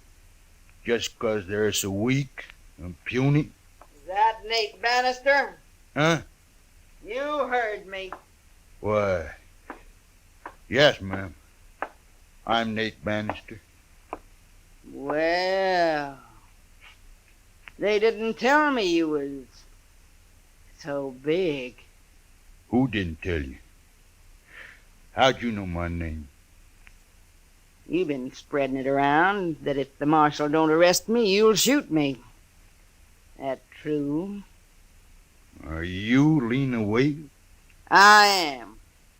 And if there's gonna be any shooting, I want in on it. Now, wait a minute, Lena. I ain't gonna get bushwhacked by no dirty buffalo hunter, Marshal. Bushwhack? I wouldn't do that to nobody. Especially a lady. Lady? Yes, ma'am. He called me a lady, Marshal. Well, you are, ain't you? Of course I am. Yeah, what's the matter with calling you one? Nothing. I kinda like it. Just 'cause you ain't pale and skinny like an ordinary woman. No. Of course I ain't. Why, I never seen a woman like you nowhere You're kind of admirable. Listen to him, Marshal.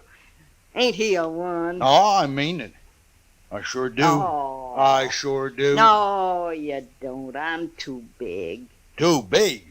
Why, you want to be like all them little scrawny women? They can't do nothing. They're no good.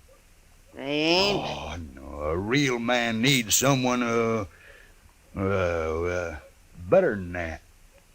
He does? Of course he does. Like me? Yeah. Like you. What? What? You was going to shoot me a minute ago. Oh, no. I didn't mean nothing by that. Hey, come on. I'll buy you beer. We'll talk about it. Well, okay. So long, Marshal. Yeah. Don't you worry about nothing, Marshal.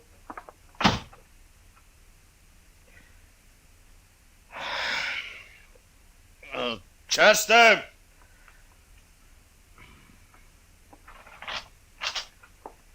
Yes, sir. That jug of corn whiskey's still out back.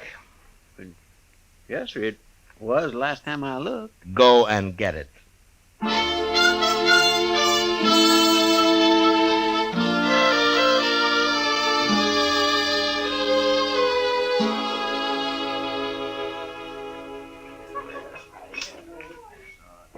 Those two make quite a couple, Matt. Look at them. They've been sitting there most all day. Yeah, a pretty shaggy pair of lovebirds, if you ask me. How's Emmett taking all this? Well, he didn't find him till a couple of hours ago. No, what happened? Oh, where is he? Nate ran him off. He probably had done more, but Lena wouldn't let him. You know, Matt, I think underneath she's real fond of that little Emmett. Yeah?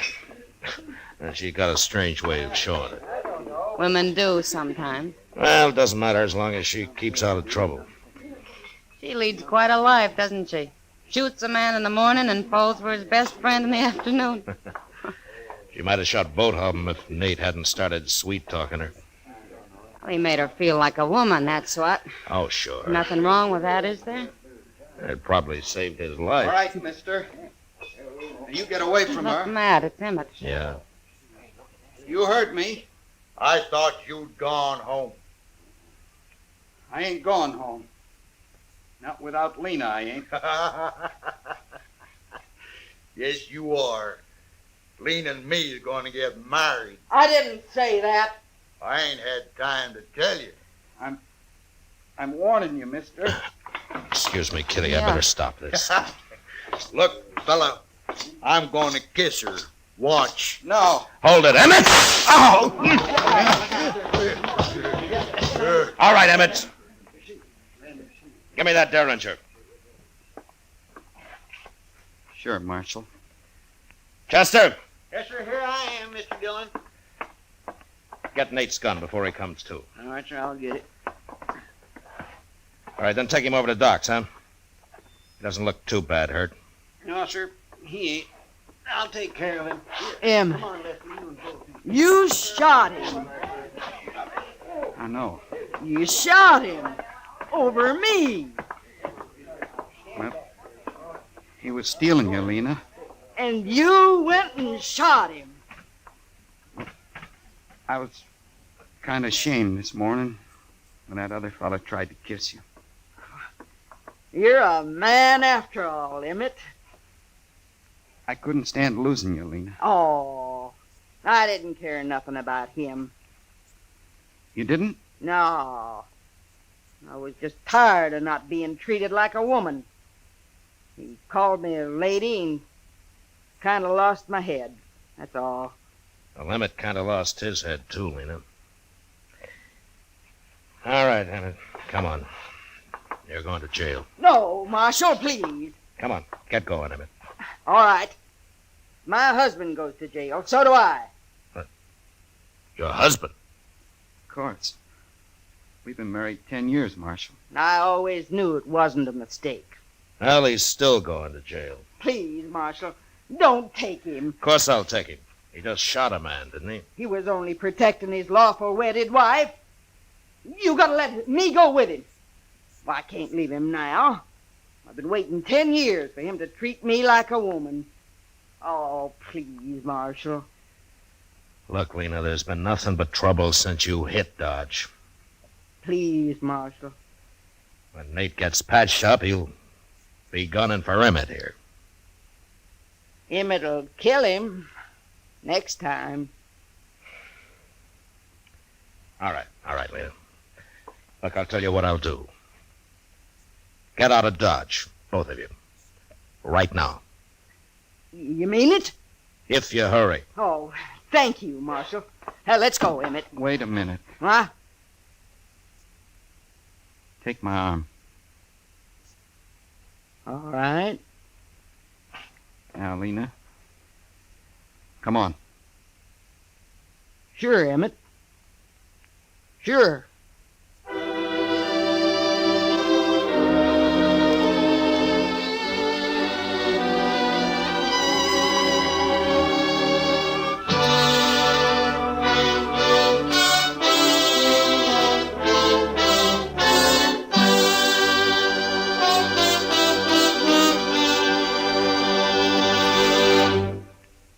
Gunsmoke, under the direction of Norman Macdonnell, stars William Conrad as Matt Dillon, U.S. Marshal.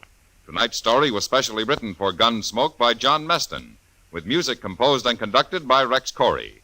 Featured in the cast were Virginia Gregg with Vic Perrin and John Daner. Parley Bear as Chester, Howard McNear as Doc, and Georgia Ellis as Kitty. Gunsmoke has been selected by the Armed Forces Radio Service to be heard by our troops overseas. Join us again next week as Matt Dillon, U.S. Marshal, fights to bring law and order out of the wild violence of the West in Gunsmoke.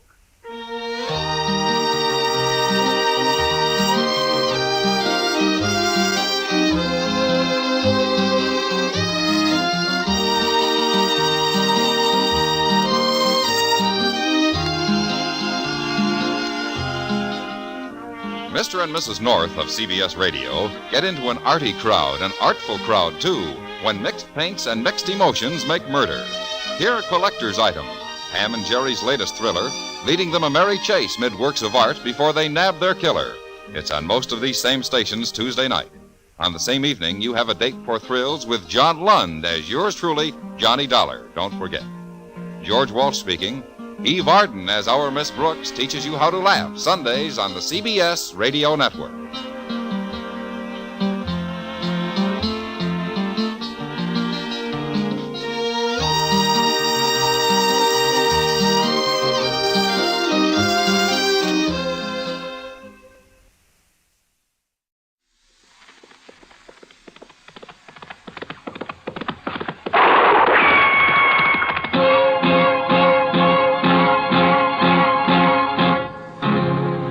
Gunsmoke, brought to you by Chesterfield, America's most popular two-way cigarette. One a pair. Chesterfield king size at the new low price. Chesterfield regular. Around Dodge City and in the territory on West, there's just one way to handle the killers and the spoilers, and that's with a U.S. Marshal and the smell of Gunsmoke.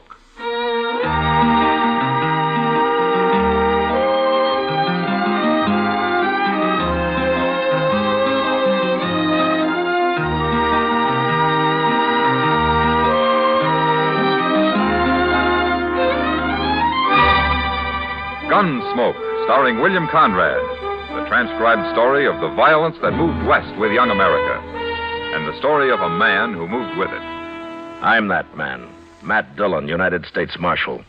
The first man they look for and the last they want to meet. It's a chancy job, and it makes a man watchful and a little lonely.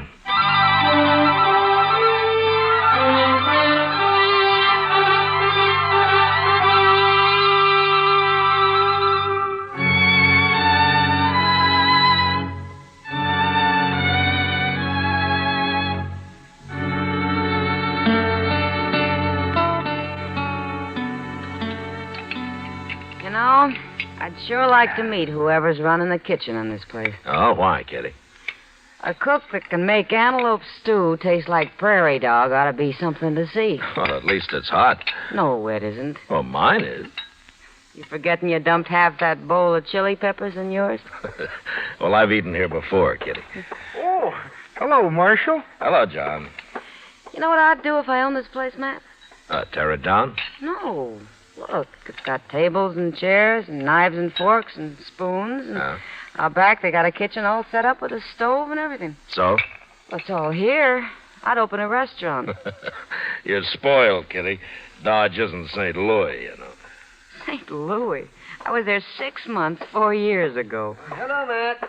Kitty. How are you, Doc? Oh, I'm fine. Well, sit down, Doc. Sit down. Oh, thank you. Oh, well, what are you eating? Stew? That's what they call it, Doc. Oh. Well, I'll try a little anyway. Then I'm going to bed. At noon? I was up all night, Kitty, out at the Brandt place. Mrs. Brandt have her baby? Uh-huh, a boy. That's 5 I've delivered out there. You know, it seems to me it's about time they gave you one, Doc. Oh, no, gave me one. I've got enough trouble all by myself. But seriously, I'll tell you something, Matt. It's got so I'm afraid to be driving onto the prairie at all. More Indians, Doc? I ran into Sam Butler outside. He just drove in with his whole family and all his belongings loaded onto his wagon. Says he's quitting. Well, why? The Pawnees wiped out another family up near his place on the Smoky Hill River a couple of days ago. That's the second raid in the last 2 weeks. No wonder he's scared. Matt, he's telling everyone who will listen that it's a shameful thing for the law to be hiding out in Dodge while whole families are being slaughtered in the country. He is, huh? Yes. I thought you'd like to know. You sit with Kitty, Doc. I'm going to have a talk with Sam Butler. Sure. I'll see you later.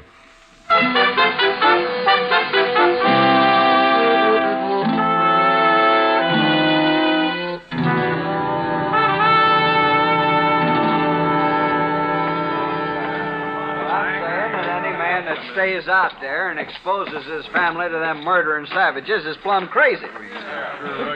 You can't fight a Pawnee war party all by yourself. And we sure ain't getting no help from the law around here. We can die and rot for all the law cares. Hello, Sam. Well, where you been hiding, Marshal? I hear the Pawnees made another raid up near you. If you call shooting and scalping a man and his wife and their 2 boys a raid, those men never had a chance to fight, far as I see. Men? Well, boys, but they were coming on 14 or 15, old enough to handle a rifle. But they got caught outside and never even made the house. I seen them lying there with my own eyes, Marshal. And if you'd seen them, you'd be doing something about it instead of sitting around here and dying. I'm not hired to fight Indians, Sam. That's the Army's job. And you ought to be out helping the Army. Every lawman in the country ought to. The Army doesn't need help. But there's something strange about those Pawnees. What's strange about them? They killed white men before. I'm sorry you're quitting, Sam. We need settlers out here. Not dead ones, you don't. No. No, not dead ones.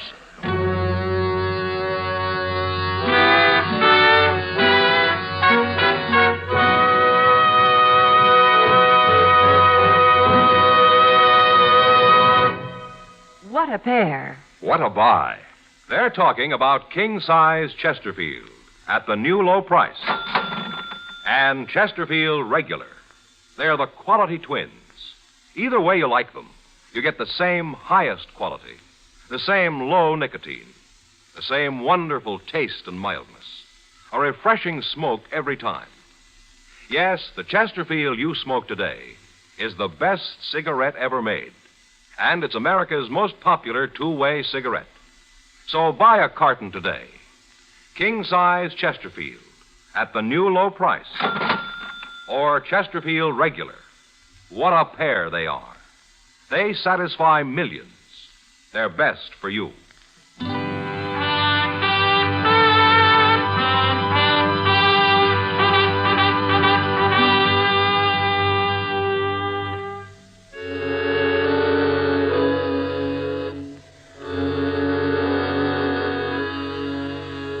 Chester and I left Dodge that afternoon, and toward evening the next day, we ran across a troop of cavalry camped on the Smoky Hill River. It was commanded by an officer who was new to this part of the country, a Captain Starr. He was anxious to make a success of his first expedition, but so far he hadn't even seen an Indian. I decided to stay with him for a while, and I'm glad I did. The next afternoon, while we were on the march, his scouts reported another settler's cabin burned. The family killed. At my request, Captain Starr filed his troop out in patrols while he and Chester and I rode forward to the scene of the slaughter.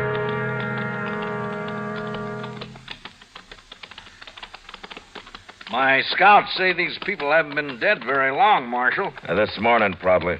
At dawn, Captain. Well, then those Indians can't be too far off.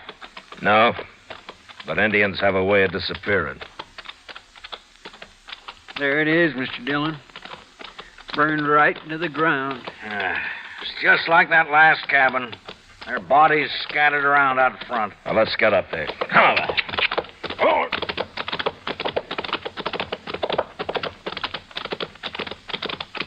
Ho, ho, ho.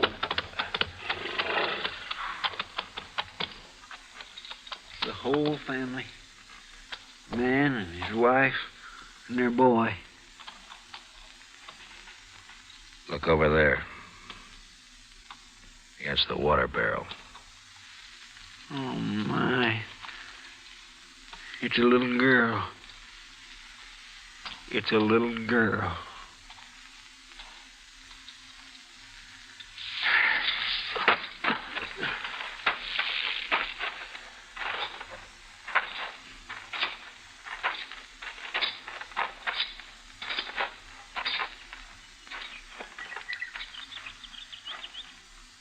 They scalped them, every one of them.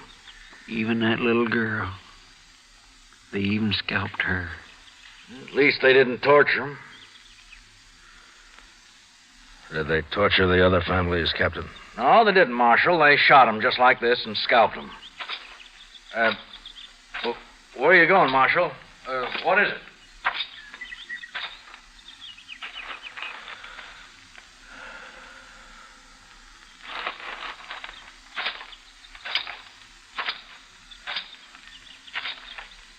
Captain Starr, last night you told me this is your first tour of duty in Indian country. That's right, Marshal. Well, take a good look around here, Captain. Well, I have. All right. All three of these settler families were killed in the open, outside their cabins. Does that mean anything to you? Those Pawnees are pretty tricky. I guess they really surprised them. Yeah, they sure did. There are not many arrows around. If these people had had a chance to put up a fight, there'd be a lot of arrows. They were shot, Marshal, with rifles.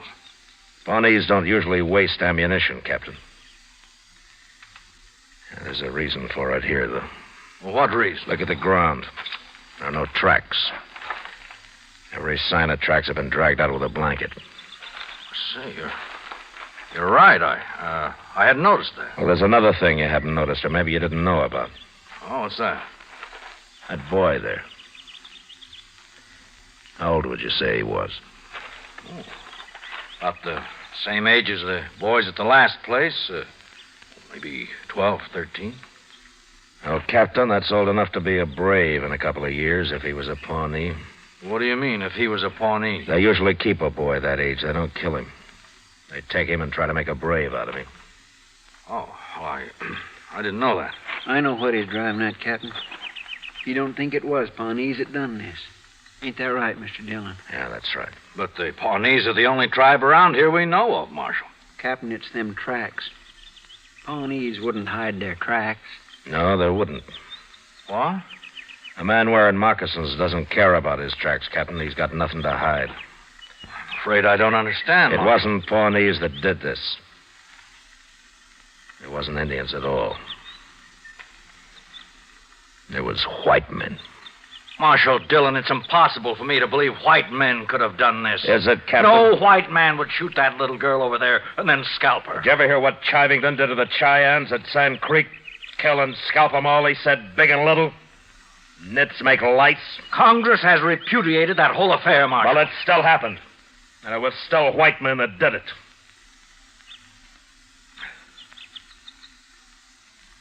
Oh. I suppose you're right. Yeah, I'm right. But why did they do it? Horses. You see that corral out there? This man must have had 6 or 7 head of horses. Yes, the other settlers did, too. They stole the horses and probably whatever they could find in the cabins, and right now they're sitting around camp somewhere drinking coffee and laughing at all of us Indian hunters. Well, I'll find them. Now, it's a big country, Captain. Well, I got a troop of cavalry out there, Marshal, over 100 men. All right, suppose you do find some riders with a bunch of horses. How are you going to know they're the men you're after? Well, these horses are branded, aren't they? With what brands? I don't know, but they must be registered somewhere. Maybe. But while you're out finding out all that, some other family's going to be slaughtered. There isn't time, Captain. I didn't realize how new I am at this game, Marshal. Oh, what would you suggest? Well, there used to be a corral about 5 miles upriver from here. If it's still standing, we'll bait it with a couple of dozen head of good cavalry horses. And then they'll come to us. Good idea. And I'll have my troop deployed and ready to move in. No, that wouldn't work. You can't hide 100 men, Captain. You'll have to keep your cavalry clear away from there. But how? Chester and I'll be there. We'll wait for him.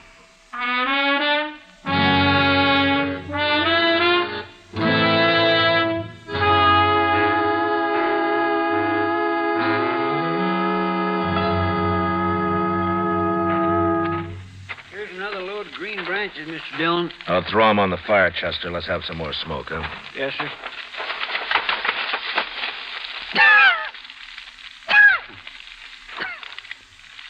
Well, stand back, Chester. Yes, sir. Well, they ought to see that if they're anywhere this side of the Rocky Mountains. They're sure to be scouting around, Mr. Dillon. They ain't stolen enough horses yet to leave the country. Besides, they're feeling mighty safe. They'll come. Mr. Dillon? Yeah. I've been thinking. Now, what's bothering you? Well, sir, there's only 2 of us. And I'm wondering how many there are of them. Now, you want to go back and find the cavalry? I feel a whole lot safer. They'll go on, then. Oh, you didn't answer my question, Mr. Dillon. How many of you think we're waiting for? Yeah, there's no way of telling, Chester. Well, if there's a whole passel of them, how in the world are we going to take them? I don't care how we take them. You're pretty mad, ain't you? Well, I can't get that little girl out of my mind. Yes, sir, I know. Now, look up. Here comes somebody. He's all alone. Just some cowboy, probably. Maybe. Yeah, sure it is. He's seen the smoke from our fire, and now he's wondering what that old corral's doing full of horses. And he might be scouting it for the others. Those men don't take many chances. Well, how are we going to find out? Well, maybe we won't till it's too late. Heat up some coffee for him, will you, Chester? Yes, sir. I think I'll have a cup of it, too, huh? All right, sir.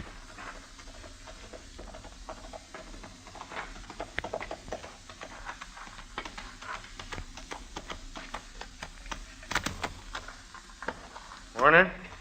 Oh, get on, stranger. We'll have some hot coffee up in a minute. Well, let's tie my horse here. Whew. Sure used some coffee. Had to make dry camp last night. Oh? Well, you couldn't have been very far away. Why didn't you ride on down to the river here? Tell you why, mister, I was lost. I rode till after dark, and I got lost.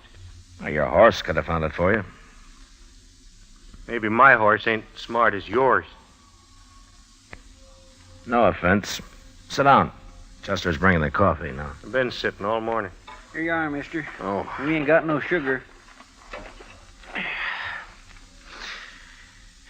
You men are traveling pretty light, ain't you? What do you mean? Here's your coffee. Oh, thanks, Chester. I mean all them horses. Mighty big remote and no wagon. Not much grub I can see. We're driving those horses to Cheyenne. There's only 2 of us. We couldn't handle a wagon and the herd both. Only 2 of you, huh? Yeah, that's right. Well, mister, look, and I'm drifting. Maybe you could use another hand. It may be. Where you from? Dakota Territory. Name of Lee Stapp. I sure would like to see Cheyenne. I ain't never been there. Well, why don't you ride up there alone? It'd be chasing a herd of horses all the way. Well, I'm broke, mister. Wouldn't have much of a party in Cheyenne broke, would I? No, I don't guess you would. I'm a good hand. I work cheap. How about it? You're a good hand, huh? Of course I am. Did you take a look at those horses we got? Yeah, I sure did. I ain't never seen none better. Well, they're good horses, and we take good care of them. Well, okay. What's that got to do with hiring me? Mister, I wouldn't hire you to herd sheep. What? You said you made dry camp last night. How come you tie your horse up without watering him while you stand here slopping up coffee? Well, it's my horse, ain't it? Sure. How's the coffee? Coffee? Is it any good? Well, yeah, sure it is. Well, then have some more of it. Hey, what's that?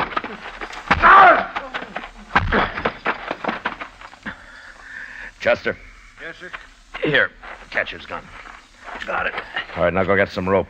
We'll tie him up while he's still out. Yeah, but Mr. Dillon, you sure he ain't just a cowboy like he said? I was pretty sure, Chester, but this made me real sure. It was sticking out of his pocket. Oh, my. I'll get the rope, and we ought to hang him with it.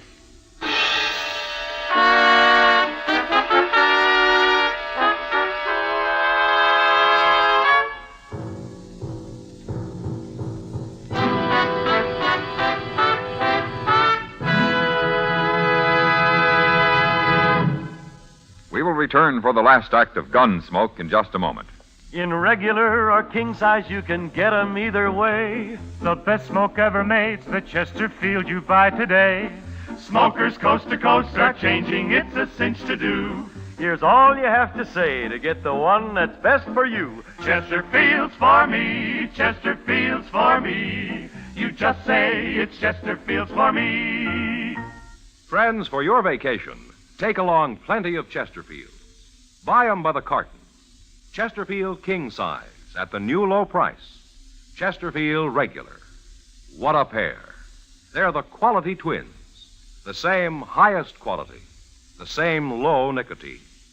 Either way you like them, they're best for you. Smoke Chesterfield. It's America's most popular two-way cigarette.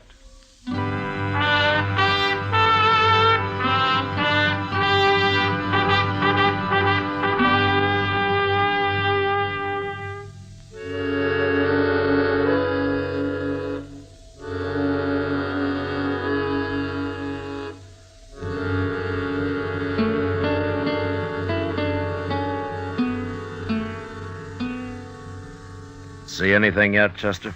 Yes, sir. There's some dust about a mile away, Mr. Dillon. Is it moving? Right this way. I'd guess maybe a half dozen riders. Your friends don't take many chances, do they, Stan? They ain't friends of mine. Well, I'll tell them that when they get here. You better turn me loose, or else you ain't gonna tell nobody nothing. You mean they won't like it, you're being all tied up that way? You ain't got a chance, Marshal. By golly, he's about right, Mr. Dillon. How are we going to fight 6 men? You know, I've been thinking, Chester, we could use Stapp here as a hostage. No, Marshal, don't do that. I don't aim to, Stapp. They wouldn't care whether you die or not. Men like you don't have that kind of friends. But we can't stand up to 6 men, Mr. Dillon. We wouldn't have a chance. No, we wouldn't, Chester. I'm going to do something I never did before in my life. What? You'll see. But first, get a bandana and fix Stapp up so he can't talk. That won't do you no good. Shut up and get on your feet. Here's a bandana. Here, I'll do it. All right, on your feet. Stand you. Now turn around.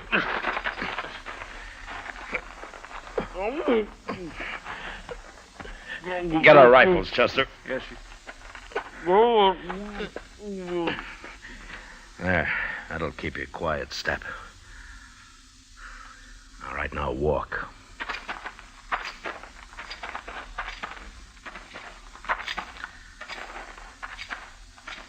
Here's yours, Mr. Dillon. Oh, thanks.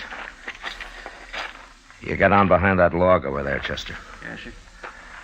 I'll keep Step here with me. All right, lie down, Step. And if you make any noise, I'll split your skull. Now, go on.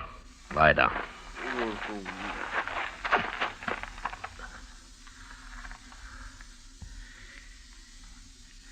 You okay, Chester? Yes, sir, fine. Keep the sun off your rifle. They're getting pretty close. Now, quiet. Mr. Dillon? What? What are we going to do now? Fight it out from here? Chester, I'd hate for either of us to get killed by men like them. When I start shooting, you start. Take whoever's on your side first and then work in. Yes, sir. Surprise them, huh? So they'll never know it. Shut up now. Here they come.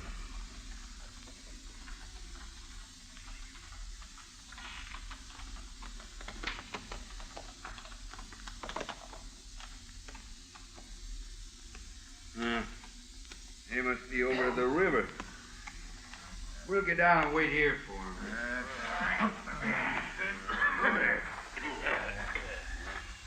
Maybe Stats done killed them already.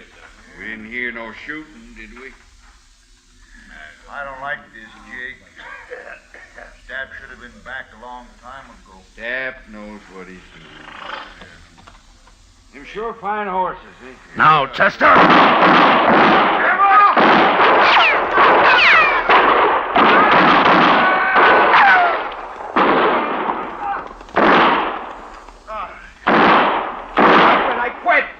I give up. Don't shoot no more. All right, throw away your guns. Now turn around and get your hands up in the air. Chester, come over here. We killed 4 of them, Mr. Dillon. 4 of them. Prod Stapp up and bring him up to the fire. I'll handle these 2.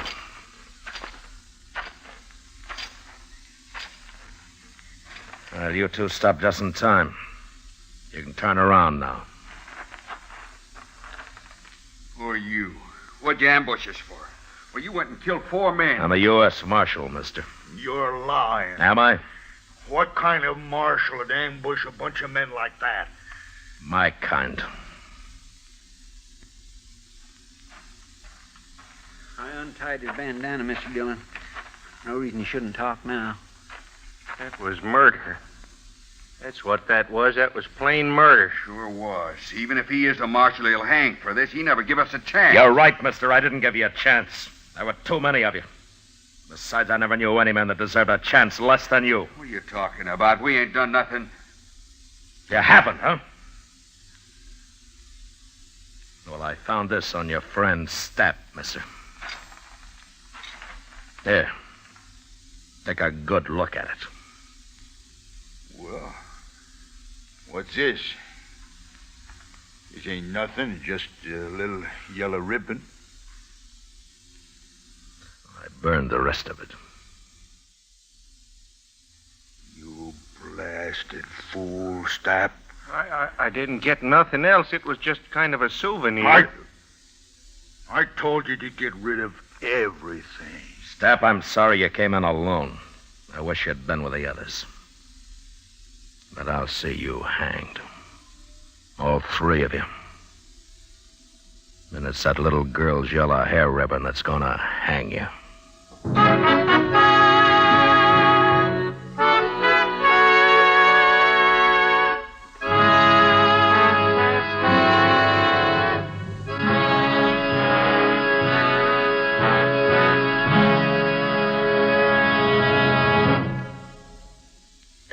L&M goes king size. Yes, L&M goes king size. Now, L&M is king size as well as regular. Both have the same low price. Both have the miracle tip for the effective filtration you need. Yes, it's the filter that counts, and L&M has the best. You get much more flavor, much less nicotine, a light and mild smoke. Yes, this is it. L&M filters, just what the doctor ordered. Buy a carton, king size or regular, both at the same low price. L&M filters, America's highest quality and best filter tip cigarette.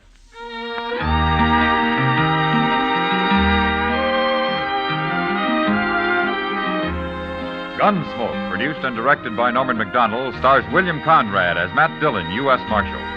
Tonight's story was specially written for Gunsmoke by John Meston, with music composed and conducted by Rex Corey.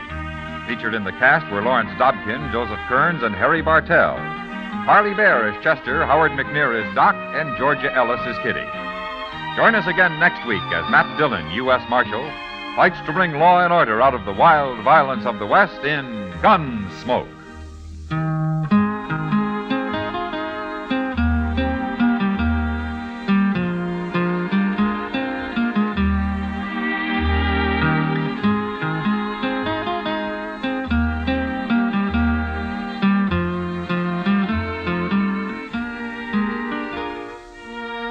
Although the physical danger of war is over for your friend in the service, his morale is threatened now more than ever. He worries about being the forgotten man. And when there's no mail from home, that's when loneliness really settles in. And it's tough to be lonesome. The USO knows there's nothing like a letter to make a fellow feel better. Why don't you let your friend in the service know you're thinking of him? If you're a cousin, neighbor, schoolmate, or a member of his church, club, or union, write to him today. Remember, it's tough to be left out at mail call. And remember, too, next week at this same time, Chesterfield will bring you another transcribed story of the Western frontier on Gunsmoke. This is the CBS Radio Network.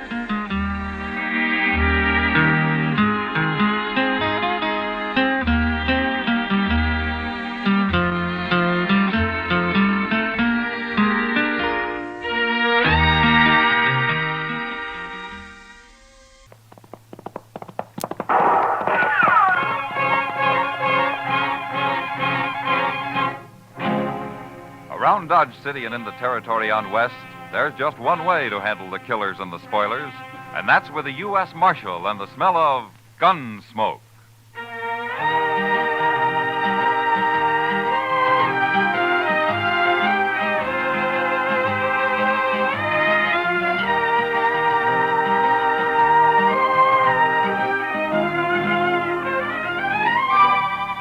Gunsmoke, starring William Conrad. The story of the violence that moved west with young America. The story of a man who moved with it. Matt Dillon, United States Marshal.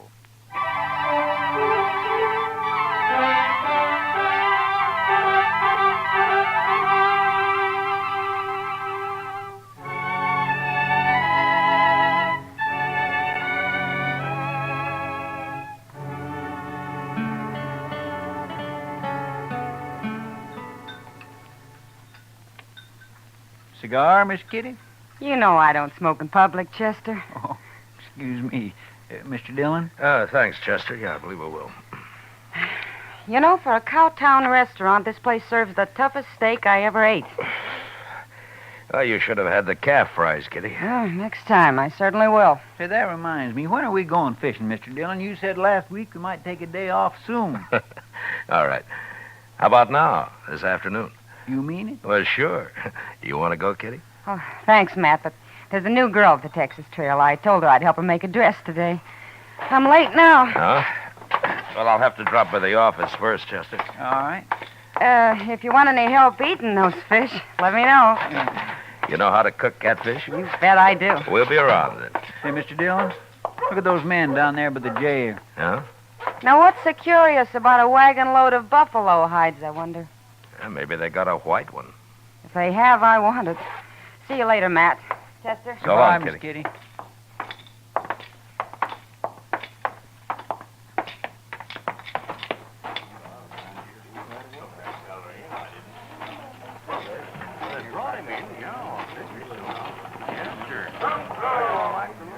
This your wagon, mister? No, Gatliff's. I skinned for him. Oh, what are you doing here? What's the crowd for? Just curious. The other Skinner got hurt, and we brought him into the dock. Oh? What happens? He hurt bad? Bad enough. Gatliff didn't see any sense in bringing him into town at all. Me and the cook, we made him, though. Oh? Here's Gatliff now. Chester, go up to Doc's. Maybe you can help, huh? All right, sir. How is he? Doc will take care of everything, Toby. Never mind that. How is he? Dead. Now, let's drive these hides on down the shed. I want to get them sold and pick up our supplies. Come on. Just a minute, Gatliff. Some other time, Marshal. I'm busy. So am I. But you come into my office anyway. I want to talk to you. Call this busy, bothering people? That's my office right over there. You and the cook go get them hides unloaded, Toby. I'll be right along. Yeah.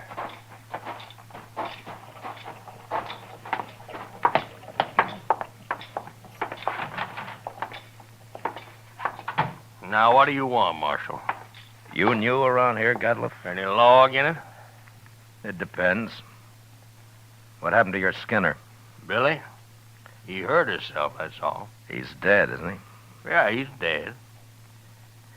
Look, Gatliff, anything you don't want to tell me, I can ask Doc about. There's nothing to tell, Marshal. He got hurt and he died, that's all. When did he get hurt? Last night. And why didn't you bring him in last night? Why, them other fellas, the cook and Toby, they figured he was done for anyway and didn't want to bother, I guess. Is that so? You're the boss, aren't you? Sure I am. But you know how men are when they get out in camp, Marshal. You don't want to push them too far. They get touchy, kind of. What happened to him, Gatliff? How'd he get hurt?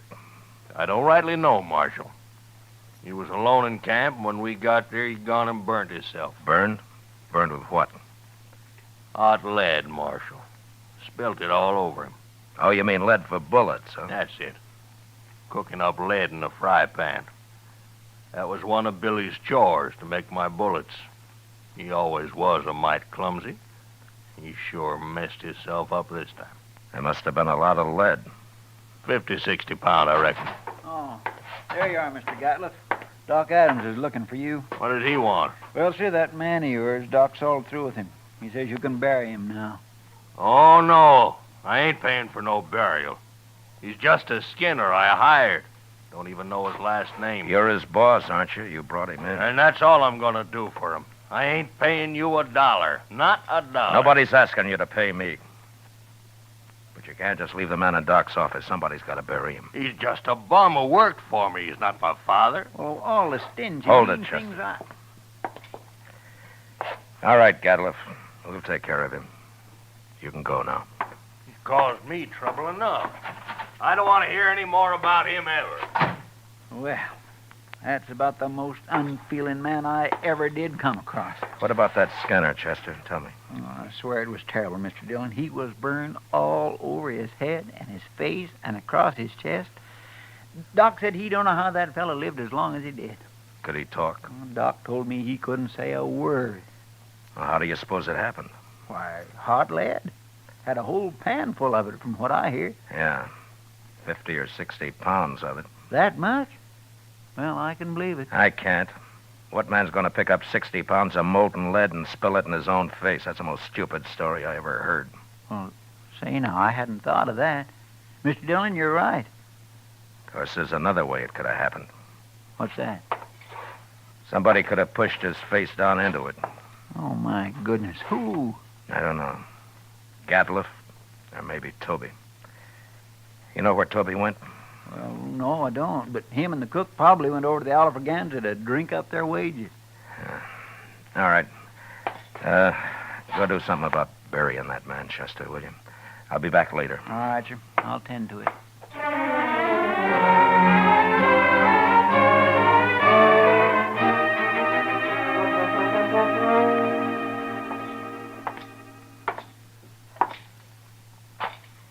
Where's the cook, Toby? Oh, hello, Marshal. Cook, he went to get him some boots while he still had the money. Come on over to a table. I'll buy you a drink. You will? I mean, sure, Marshal, sure. Sam, set out a bottle of rye and another glass. Yes, sir.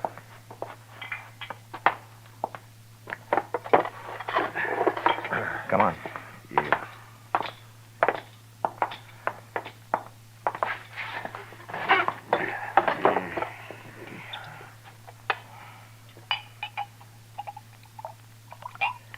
Yeah, here you are. Thank you. Well, here's to your friend, Billy. He's no friend of mine, but he died a bad death. I'll drink to him.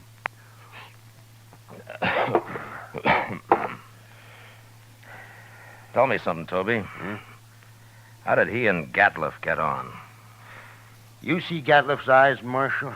Yeah, I did. He's got powder specks shot into them. They look like turkey eggs. Yeah? You don't get on with a man like that.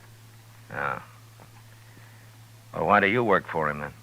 Marshal, I get 25 cents a hide, and I can skin over 20 buffalo a day. But I've worked for hunters who couldn't kill enough to keep up with me. Gatliff's a good hunter. And that's the only reason at all I work for him. Now, if he's such a good hunter, how come I've never seen him in Dodge before? And the man's greedy, Marshal. He's downright wicked about money. He figures he can save time and make more money by selling his hides to buyer's agents on the prairie. Yeah. He gets less out there, but he can kill and sell more that way. That Gatliff never stops killing buffalo. He came in with a load of hides today. Just 'cause we made him come in with Billy. And another thing, we've been out 4 months, Marshal. He must owe Billy $800. Oh?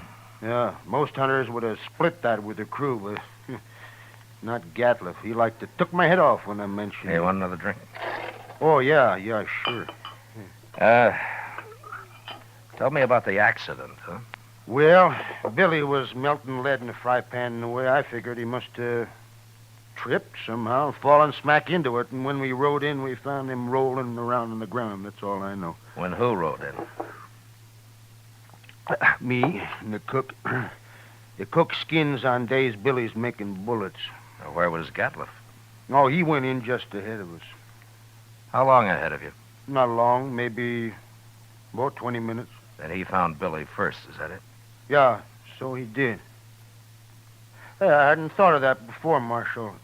So that's why you've been asking so many questions. Well, I wasn't sure, Toby, but I expect you're telling the truth. The cook backed up your story. Sure, I'm telling the truth. That's what happened, all right.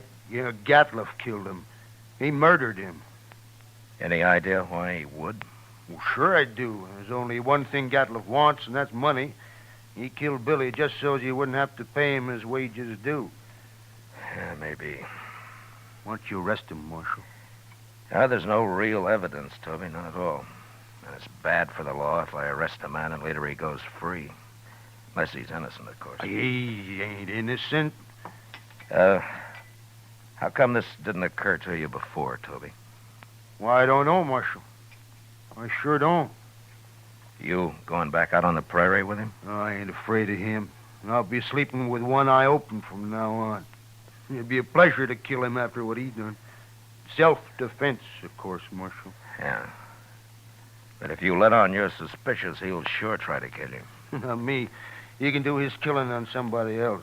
The cook, maybe? I ain't even gonna tell the cook. Yeah. You'll be leaving in the morning, I suppose. About dawn, I reckon, soon as Gatliff hires a new skinner. Now, the bottle's yours, Toby. Oh? And, good luck. Well, I sure do. Thank you, Marshal.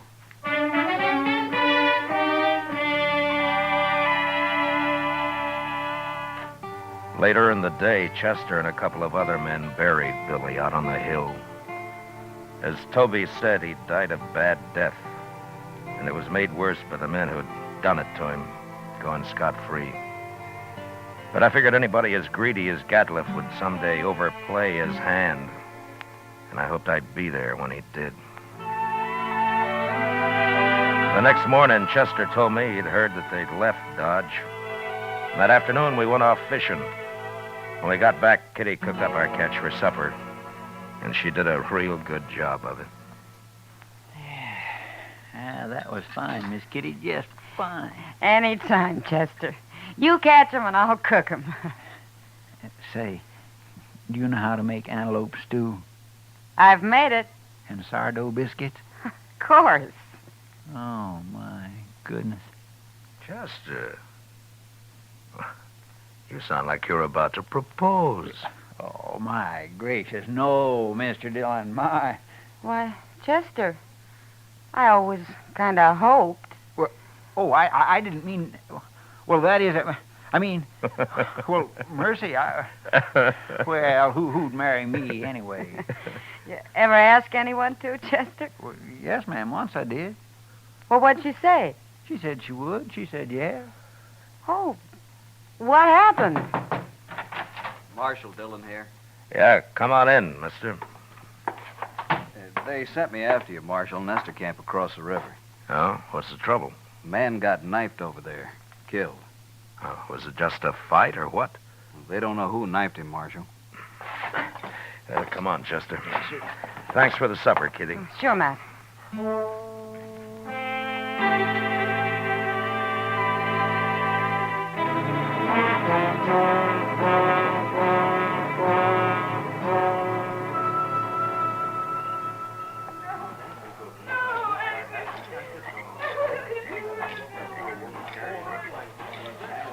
He was knifed in the back, Mr. Dillon. Yeah, but nobody saw it happen. No, sir. Looks like somebody got clean away with murder. Well, hello there. Marshal Dillon, That's right. What can I do for you, son? that man that's dead. Oh, what about him? Well, go ahead. You can tell me. I saw him get stabbed, Marshal. You did? Well, where were you? I was looking for berries over there. I heard them arguing, and I sneaked up just after he'd done it. They were all alone. Who was the man, son? Did you know him? No, sir, but he was big and kind of dirty looking. He had a buckskin shirt. Anything else you remember? He had funny eyes, Marshal. They had spots in them. It's Gatliff, Chester. And I declare it sounded like him, sure enough. Son, how come you didn't tell anybody about what you saw? I was afraid to, till you came, Marshal. Why, it's all right. But in case I want to find you later sometime, what's your name? Yorkie Kelly. All right, I won't forget that, Yorkie. And thanks for telling me about this. Oh, sure, Marshal, anytime. Well, I hope there won't be a next time, Yorkie. Goodbye. So long, Marshal. Goodbye.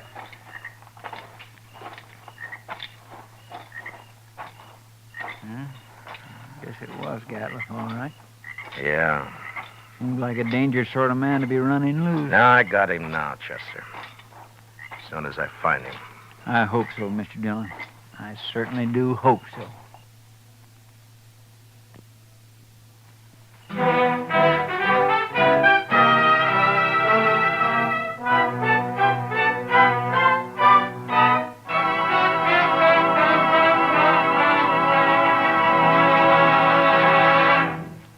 We will return with the second act of Gunsmoke in just a moment. But first, tomorrow night, Frank Lovejoy stars in the remarkable talent of Egbert Haw on CBS Radio's Theater of Stars. Also tomorrow night, hear Lionel Barrymore on your Hall of Fame Playhouse. Now the second act of Gunsmoke.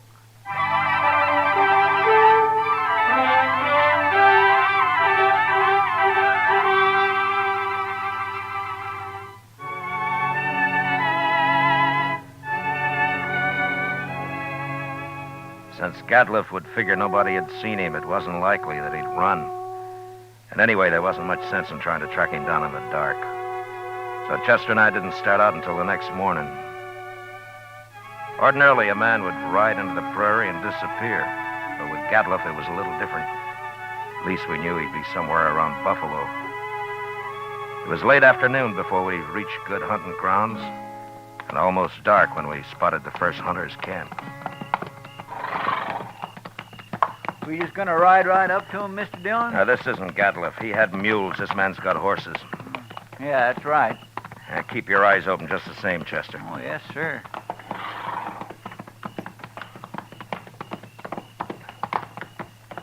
Get down, stranger. Thank you.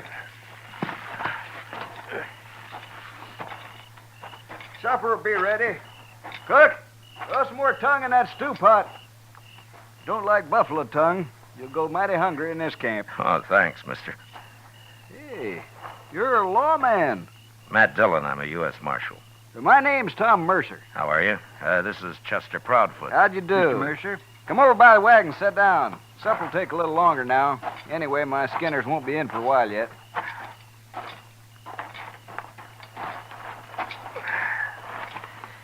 Well, how you doing, Mr. Mercer? Oh, fair, Marshal, fair. Had a stand of about 100 today. Killed every one of them but a couple of old bulls. Oh? That's why the boys are out so late. Have you been here long? About a month. Move on in a couple of weeks.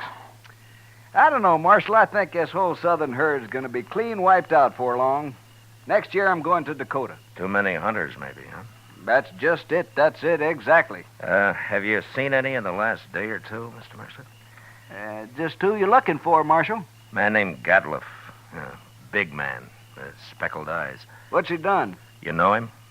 No, I don't. Nobody's come near us in over a week. You're not much help. Except for that stew the cook's making. Oh, you like that. We're having dried apples, too. Oh? I mighty near could eat a buffalo raw, the entire beast. You must be part Indian. Well, no, sir. I've seen one of them eat a whole liver raw. Got propped up against a tree and ate every bit of it and then went sound asleep right there in the sun. He was sure some sight. Where'd you ever get that close to an Indian? Oh, Indians ain't always bad. Take last fall, about 20 of them rode right down into our camp. We thought we was done for, sure, but you know what happened. They were looking for meat, that's all. We let them take what they wanted, they rode away. Just as peaceful like as a man could ask. They're going to get real hungry when the herd's gone. That's so, Marshal. That is surely so. That's what makes them mad. Don't you think that's reason enough? Fella told me a couple of weeks ago he run into a bunch west of here.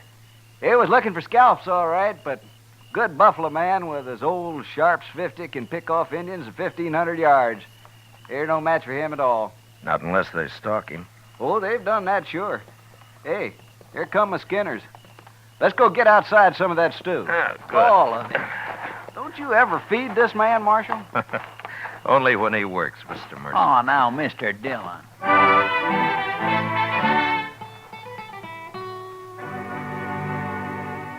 We spent the night in Tom Mercer's camp. And at dawn, just after breakfast, we said goodbye and rode on west. There was a lot of country out there, and all we could do was ride through it till we ran into him. In the next 2 days, we met plenty of hunters, but we didn't find Gatliff.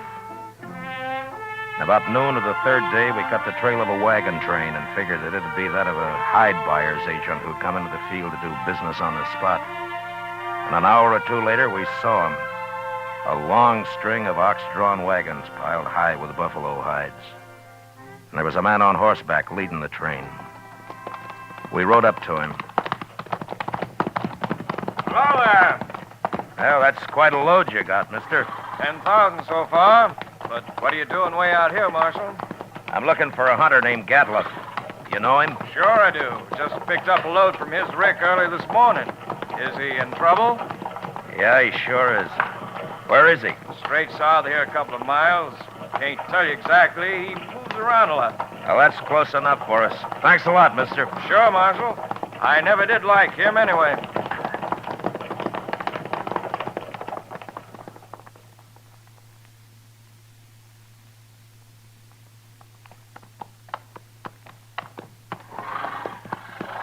There's an empty rick over yonder. That must be it. Yeah, but he's moved his camp. Not far if it was just this morning. Chester, what's that out there? Where? Hey, that looks like a man. Come on. There.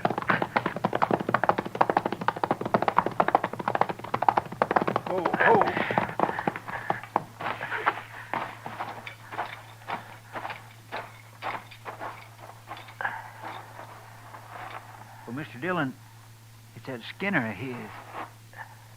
Get some water, Chester. Yes. Toby? Toby, can you hear me? He's been shot. Yes, sir. Here's the water. Yeah. Toby? It's Marshal Dillon. Give me a drink. Here you are.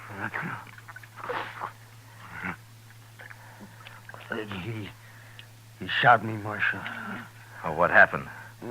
Where's the rest of the crew? They run off. took his wagon and the horses. He went kind of crazy when he found out. That's why he shot me. You know where he is now? No, I don't know, Marshal. He shot me, and then he said he was going hunting. He's going loco.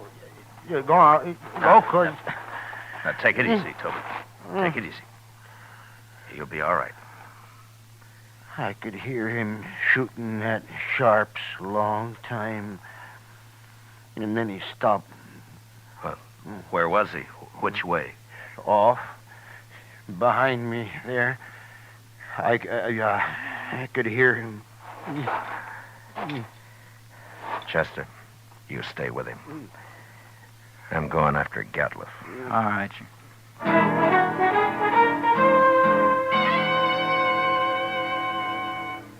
Off in the direction Toby had indicated, there lay a large, isolated hollow surrounded by low ridges. When I reached it, I dismounted, and I crawled up to where I could look down into it. There was no sign of Gatliff, but lying on the prairie floor were the bodies of countless fresh-killed buffalo. It was a strange sight. The old bulls, the cows, the little calves lying there blackening the prairie grass. I got up and stood, looking at it for a long time. And then suddenly, out in the middle, I thought I saw a slight movement. And a second later, there came the familiar boom of a Sharp's 50. And I dropped behind a ridge and waited. And then Chester rode up.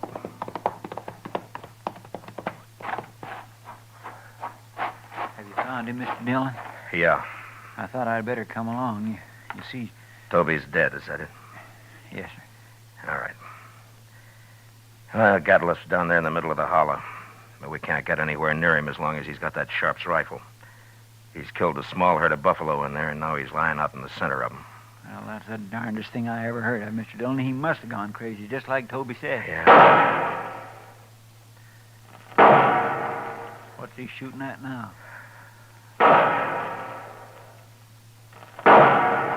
Mr. Dillon, the way he's spacing them shots. Yeah, that's the signal for help, Chester. Come on.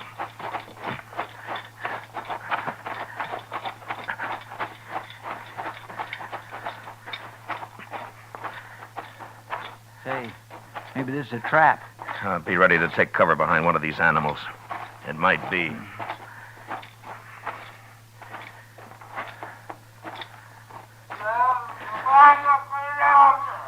Sounds like he's been hurt. Yeah. Keep your head up.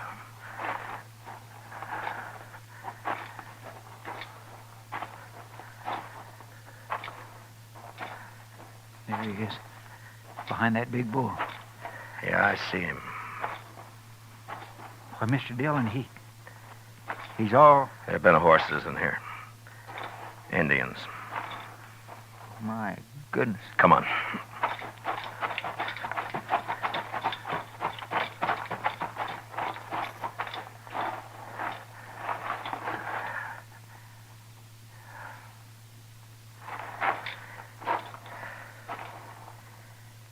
Well, that was his last effort, Chester. He's dead now. Mr. Dillon, that's awful. Yeah. Come on, let's get out of here.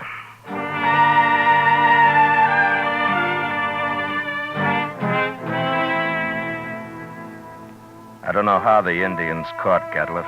He'd gone a little mad, and maybe that made it easy for him. But they finally got themselves a buffalo hunter.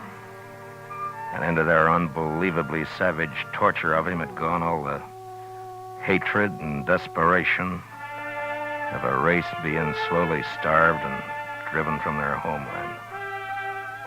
And then they'd put him there surrounded by his own bloody slaughter.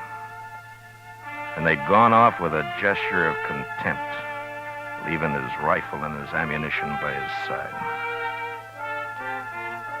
And having seen what they did to him, I'll never know how he managed to fire even one of those shots. For all of his evil, Gatliff had died harder than any man I'd ever seen. Chester and I rode back to Dodge. and it was never mentioned between us again.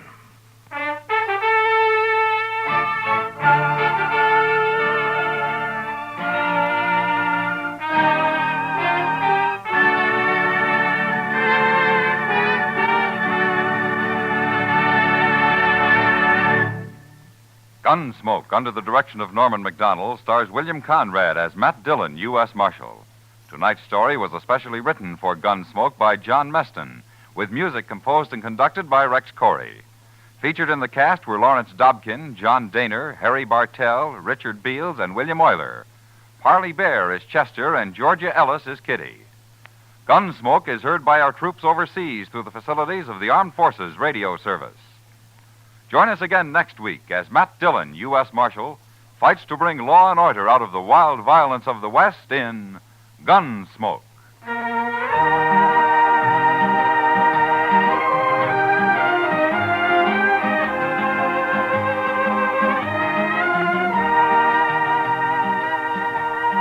Monday night on CBS Radio, hear the concluded suspense production of Shakespeare's tragic drama Othello, starring Richard Widmark, Elliot Lewis, and Kathy Lewis. Also Monday night, don't miss the Lux Radio Theater's charming excursion into fantasy, The Bishop's Wife, starring Cary Grant and Phyllis Baxter. George Walsh speaking, and remember, there's fast, funny quizzing on The Bob Hawk Show, Monday evenings on the CBS Radio Network.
Around Dodge City and in the territory on West, there's just one way to handle the killers and the spoilers, and that's with a U.S. Marshal and the smell of Gunsmoke.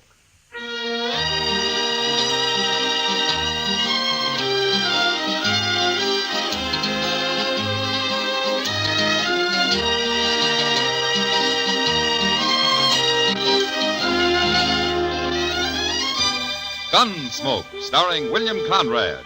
The story of the violence that moved west with young America. The story of a man who moved with it. Matt Dillon, United States Marshal.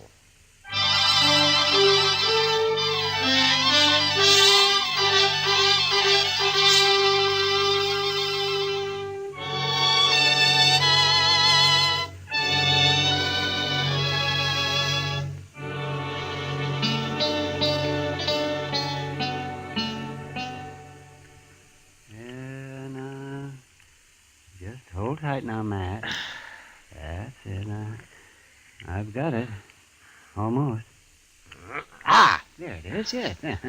Well, a little piece of lead, just as we thought. You see? Now, that took you long enough, Doc. Now, don't you blame me. You should have come here before. People never do go to a doctor until the last minute. I've carried that lead in my leg for over a year, Doc, and never did bother me any. The only reason I came up here today is because you weren't busy and I didn't have anything else to do myself. Aren't you through yet? No, I'm not through yet. I'm looking for my needle. I've got to take a couple of stitches in it first.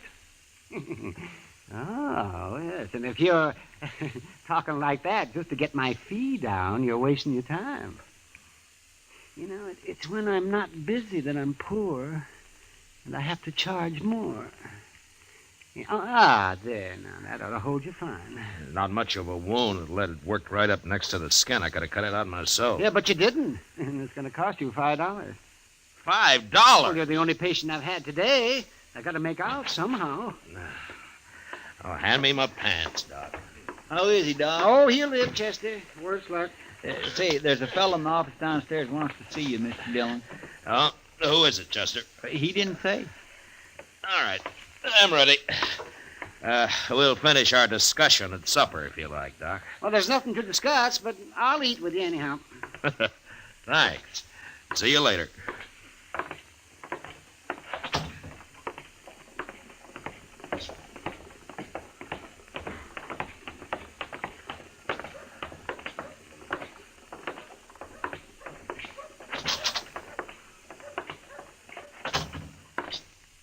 Are you Marshal Dillon? I am. My name's Parker. I'm a special deputy representing the New Mexico Stock Raisers New Association. Mexico? Of course. Haven't you heard of the association? Yeah, I've heard of it. I was just thinking you're a long way from home, aren't you? Perhaps. Marshal, I have a warrant here for the arrest of Dane Shaw. Dane Shaw. I never heard of that name around here. We'll let the marshal handle this if you don't mind. Oh, we will, huh? Well, now, you're pretty high and mighty for just a Easy, doggone... Chester, easy. Here's the warrant, Marshal. Who issued this, Mr. Parker? We had Judge Blent of Santa Fe issue it. You had him issue it? Well, no. What I mean is we, read it. Read it. Yeah. It's got the judge's name on it and a seal. That looks okay to me. What makes you think this Dane Shaw's in Dodge? I didn't say I thought he was in Dodge. You're the one looking for help, mister, not me. It's a warrant, and you're a marshal. And we think Dane Shaw may be in or near Tascosa. Tascosa? That's a long ride from here, Mr. Parker. Isn't there someone closer than I am? No, I was told to deliver the warrant here. I see. Oh, what's this Shaw wanted for, anyway? Rustling, murder, banditry. All of that? He once rode with Billy the Kid. Does that explain it?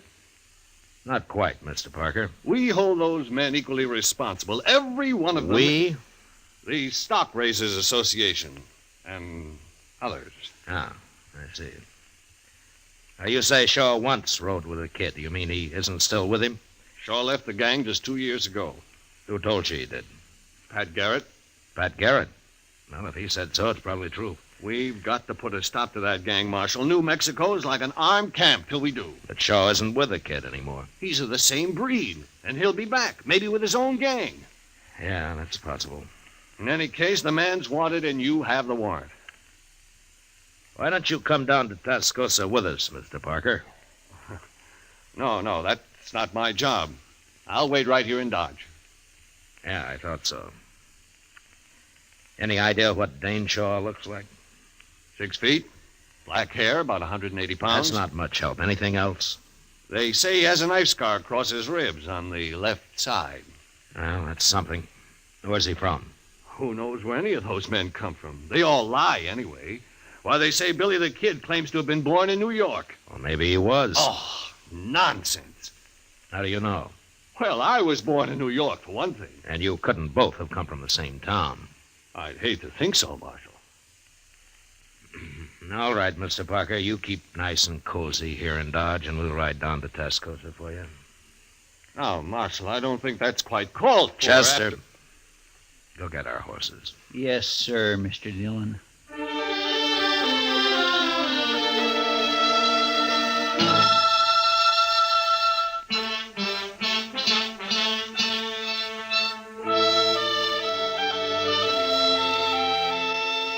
Tascosa lay on the Canadian River, a couple of hard days' ride south. Until recently, it had been a Comanchero trading point. Now it was mostly a center for cattle thieves looking for a place to spend their money. I hadn't been there for several years, and when we rode in, I was surprised to see how much the town had grown. Well, at least they got some trees down here, Mr. Dillon. Yeah, and a couple of new buildings under them, Chester. It looks like there's another one being started. It's going to be a big one, too. Doesn't look like a house, though. I wonder what it is. Now we can ask in the saloon over there. The Red Deer. That's a pretty fancy name. Maybe we can find out if there are any respectable citizens in this town. There don't seem to be anybody here at all, sir, respectable or otherwise. How about that? Oh. I sure could use a drink, Mr. Dillon. Well, I figure we've earned one.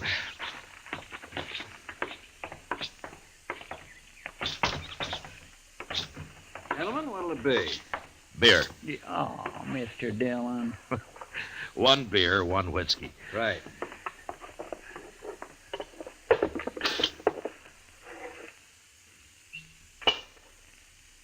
There now. That's the best looking thing I've seen yet in this town. Here's how. Tascosa's changed some. You been there before? Yeah, some time ago. What's the new building they're putting up? Oh, that's going to be a schoolhouse. A schoolhouse? In Tascosa? There's a few men have moved into town with their families. Kids need a school, so it was Nat, of course, got it organized. Nat? Nat Temple. He owns the Red Deer here. Oh, I see. He must be sort of the leading citizen here, then, huh? In most ways, I suppose he is. Mm-hmm. I'd like to talk to him. Where is he? Out back, building a fence. Door's right there. Oh, thanks. There's your money. See you later. Sure.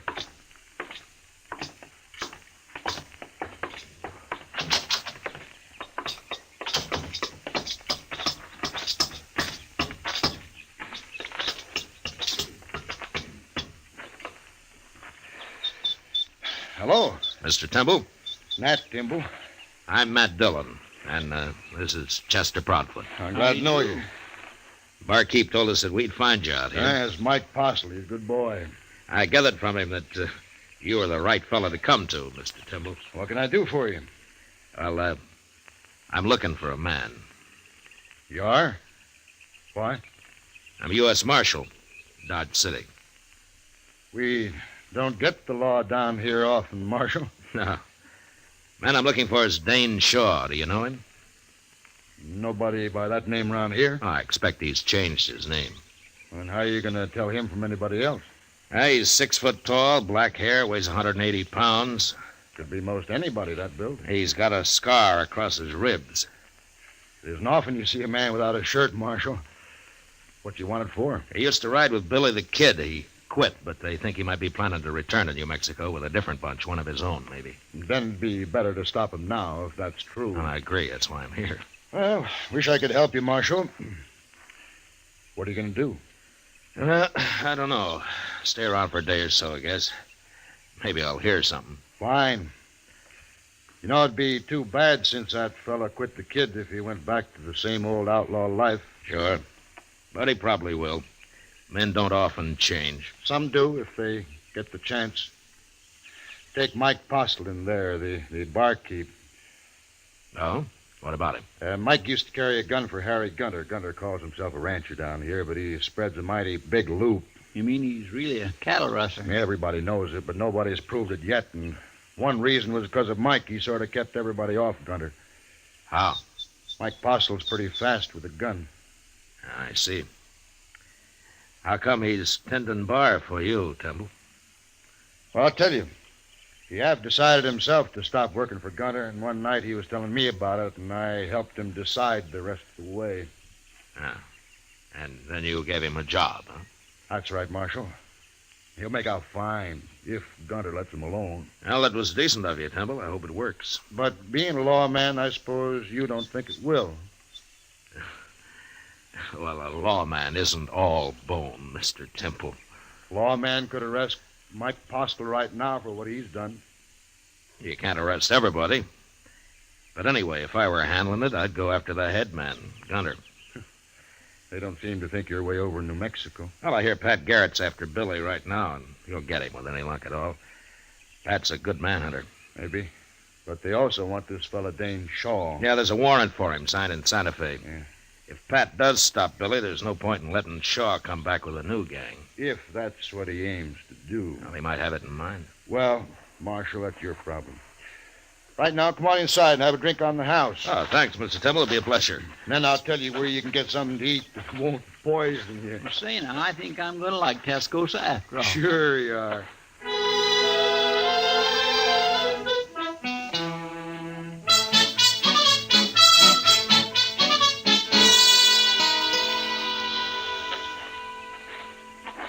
That was pretty good turkey, Mr. Dillon. You should have tried it. And they must have a Chinese cook in that place. It's better than the usual feed trough in a town like this. Yeah, let's sit here a while, Chester. Huh? Just think, Mr. Dillon, someday Tascosa may be as big as St. Louis. I doubt that, Chester. Well, as big as Dodge, then. That's a little more likely. Ah, here come some citizens now. They sure are. Looking for trouble, and it ain't even dark yet. Maybe they just want to cut the dust in their throats, Chester. Mean-looking bunch, if you ask me. I'll do the talking, men. Okay, Gunner, we're behind you. If he ain't in here, we'll find him. Did he say Gunter? Yeah, I did, Chester. Come on, let's watch it.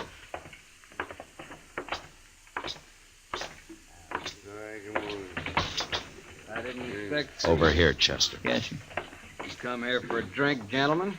No, Postle, we didn't come here for no drink. And state your business, Gunter. You're the first man ever walked out on me, Postle. I don't like it, and I don't aim to tolerate it. That all?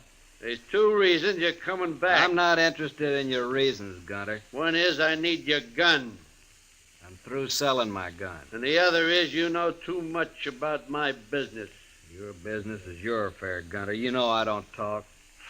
Maybe. But you're still coming back. That's so? Which one of you's gonna bring me back? You're pretty handy with that six-shooter of yours, Postle. Ain't any one of us fool enough to go against you. That's about what I figured. But you can't shoot the whole bunch of us. I'll sure try hard. And you'll die trying.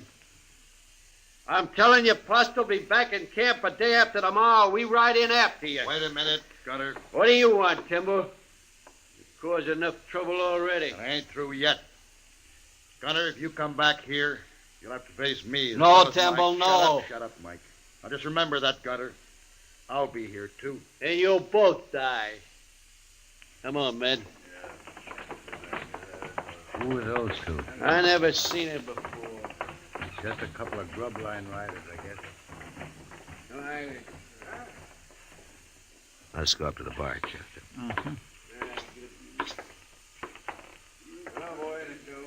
I've seen him, Marshal. That's Harry Gunner.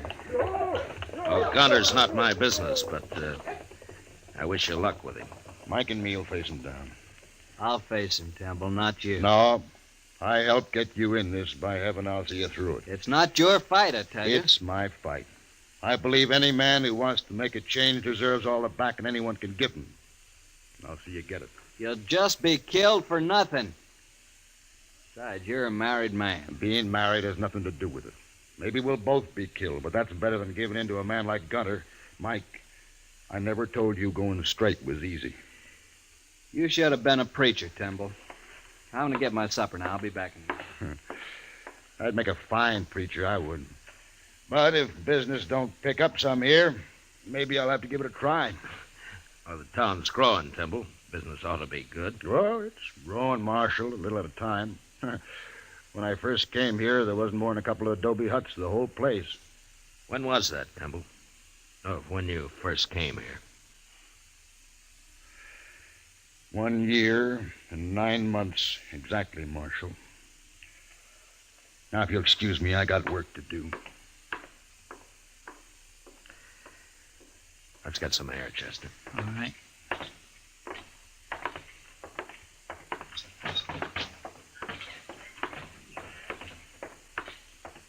He's a mighty nice fellow, that Matt Timble, isn't he?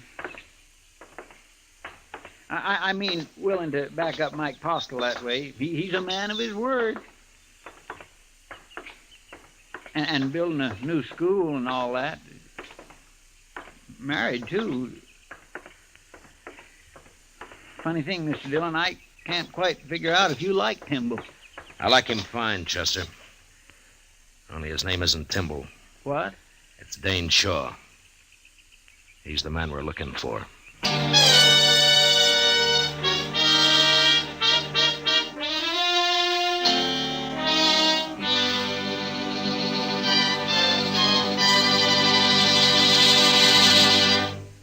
We will return for the second act of Gunsmoke in just a moment. But first, tomorrow night on most of these same stations, CBS Radio presents Dick Powell in the role of Richard Diamond, private detective. Remember, Richard Diamond, private detective, calls on you via CBS Radio tomorrow night. Now the second act of Gunsmoke.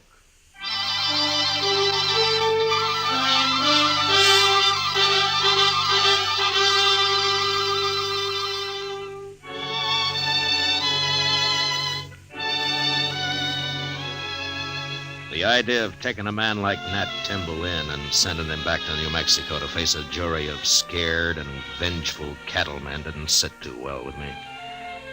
Anyway, I decided I had to wait it out at least until Harry Gunter made his play. 2 days, Gunter had said. And the night before the final day, Timble asked Chester and me to a little dance they were having to celebrate the start of the new schoolhouse. And there we met Ms. Trimble. A fine-looking woman with a strong face and steady blue eyes. If you'd like some punch, gentlemen, my husband's serving it right over there. Yes, I might enjoy sampling a little, ma'am. I'll be right back. Chester. Yes, sir? Huh? Oh, my goodness. Oh, excuse me, ma'am. I'd also enjoy fetching you a cup of that punch. Oh, thank you, Chester, but I'll have some later. Well, sure, ma'am. Anytime. I'll be right back. I'd be foolish not to take advantage of your husband's being busy, Miss Timble. Would you do me the honor? No offense, Marshal, but I'd rather get a breath of air outside. Why, certainly, ma'am. Would you accompany me? Why, of course.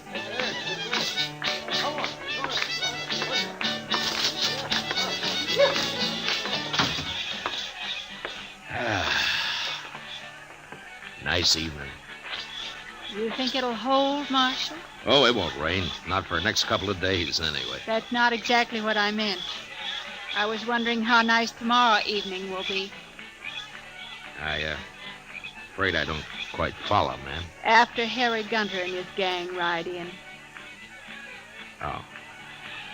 Well, now, I wouldn't worry about that, Miss Timble. My husband's involved, Marshal. I'm bound to worry. Of course. It's not that I don't want him to back Mike Postle and fight alongside him. He's got to do that. But I don't want him killed. He's the finest man that ever lived, Marshal. Yeah, sure, Miss Timble. He believes that a man's got a right to change, and he's willing to die for that. I know. Tell me, do you think he's right, Marshal Dillon? In spite of what the law might say, do you think he's right? I think he's right, ma'am. I had a feeling you would. But maybe things will work out all right tomorrow. Maybe everything will be fine. I hope so, Marshal. Anyway, I'll bring our son up to know his father for the rare kind of man he is. Oh? I didn't know you had a son. We haven't yet. What? I haven't even told Nat. But we're going to have one, Marshal. Oh, I see. Shall we go in now? And I'll be your partner for the next dance, if you like. What? I'd be proud, Miss Timble. Real proud.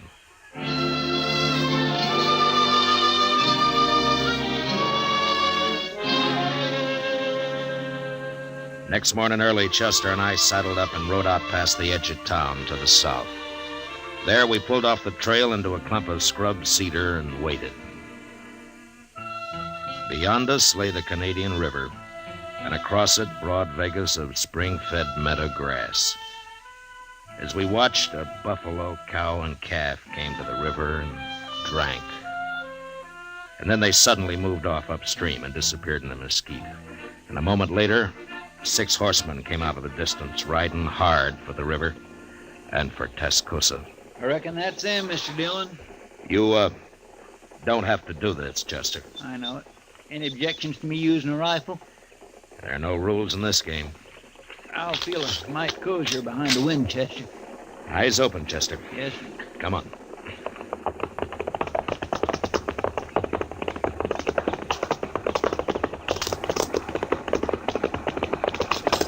All right, hold it, Gunter.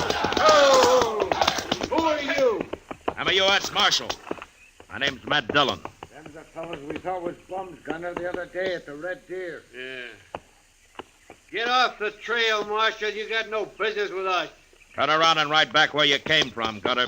Mike Postel's staying in Tascosa. Postel, eh? So you're in on this, too? I've dealt myself in, Gutter. Now do as I say. And keep away from Tascosa from now on, or I'll get a posse and come after the bunch of you. We don't need any lawmen down here, Marshal. Who's that? It's Timble and Mike, Mr. Dillon. How did they know we were out here? Looks like we won't have to go into Tascosa, Marshal. We can settle this right here. You were missing this morning, Marshal. I kind of figured we'd find you hereabouts. You and Timble both ought to stay out of this. This is my trouble. It's a little late for that now, Postel. Well, the odds are down, Gutter. They sure are. I ain't facing all them. Come on, Gunter. We'll catch Postel later when there ain't such a crowd. There we are. Not me. I'm going. Shut up. Timble, you're responsible for this. I'm proud of it, Gunter. Get him and Postel, men. Get Stop them. it,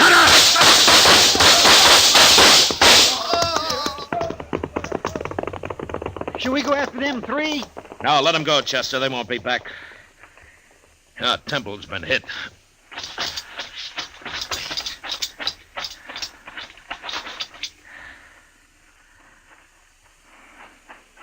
How is he, Marshal? He got hit bad.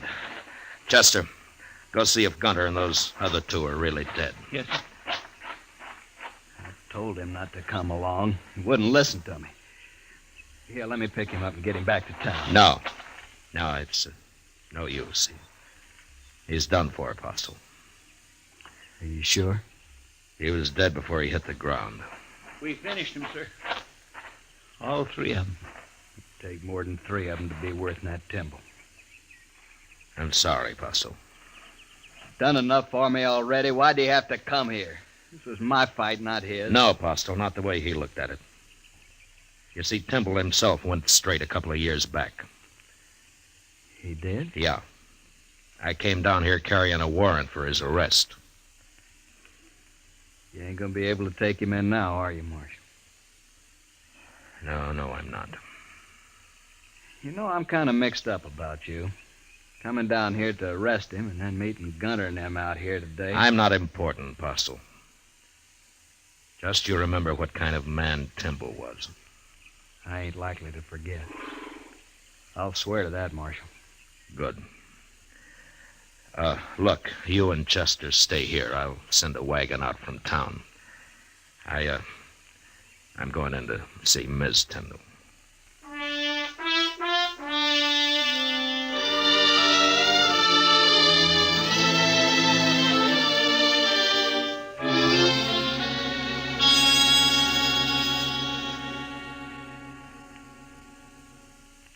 You'll be going back to Dodge now, Marshal.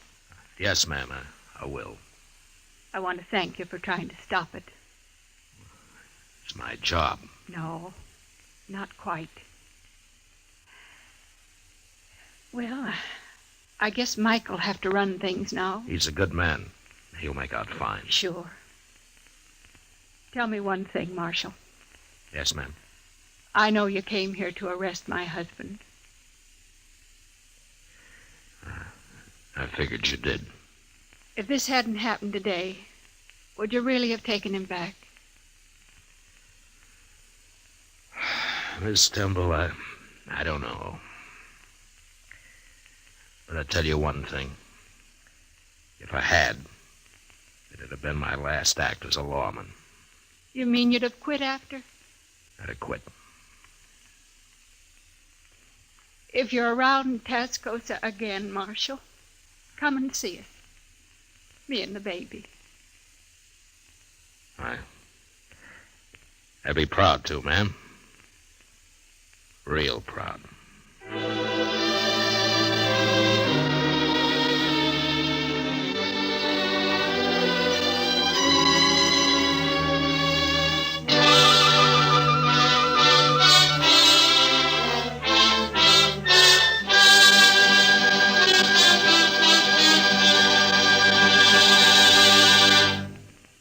Gunsmoke, under the direction of Norman McDonald, stars William Conrad as Matt Dillon, U.S. Marshal. Tonight's story was specially written for Gunsmoke by John Meston, with music composed and conducted by Rex Corey. Featured in the cast were John Daner and Tom Tully, with Harry Bartell, Paul Dubov, Helen Klebe, and James Nusser. Harley Bear is Chester, Howard McNear is Doc. Gunsmoke has been selected by the Armed Forces Radio Service to be heard by our troops overseas. Join us again next week as Matt Dillon, U.S. Marshal, fights to bring law and order out of the wild violence of the West in Gunsmoke.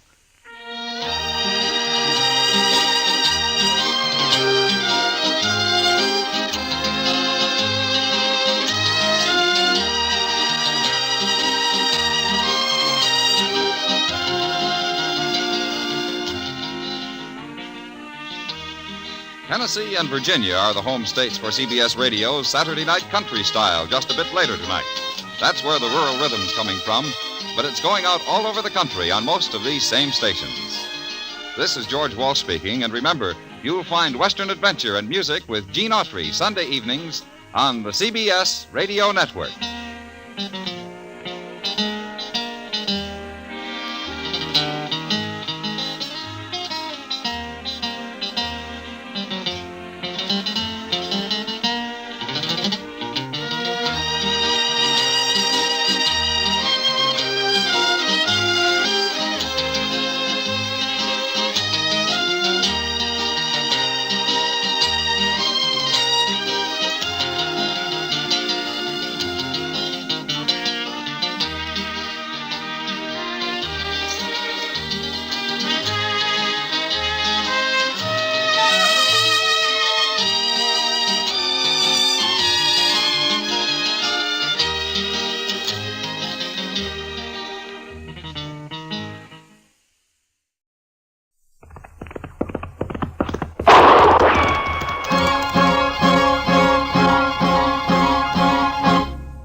Around Dodge City and in the territory on West, there's just one way to handle the killers and the spoilers, and that's with a U.S. Marshal and the smell of gun smoke.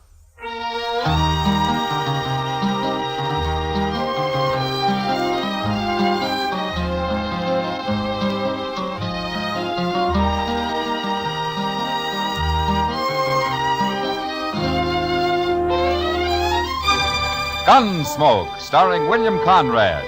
The transcribed story of the violence that moved west with young America. The story of a man who moved with it. Matt Dillon, United States Marshal.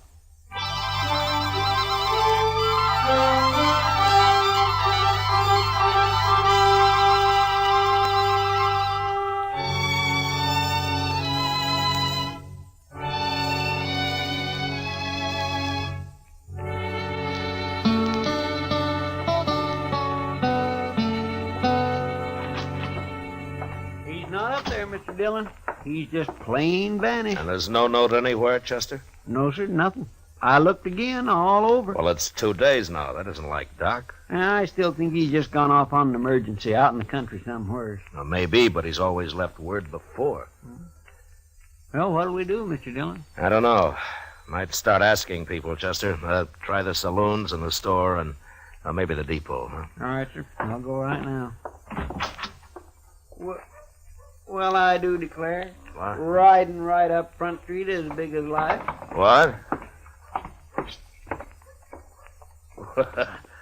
Why, that old devil.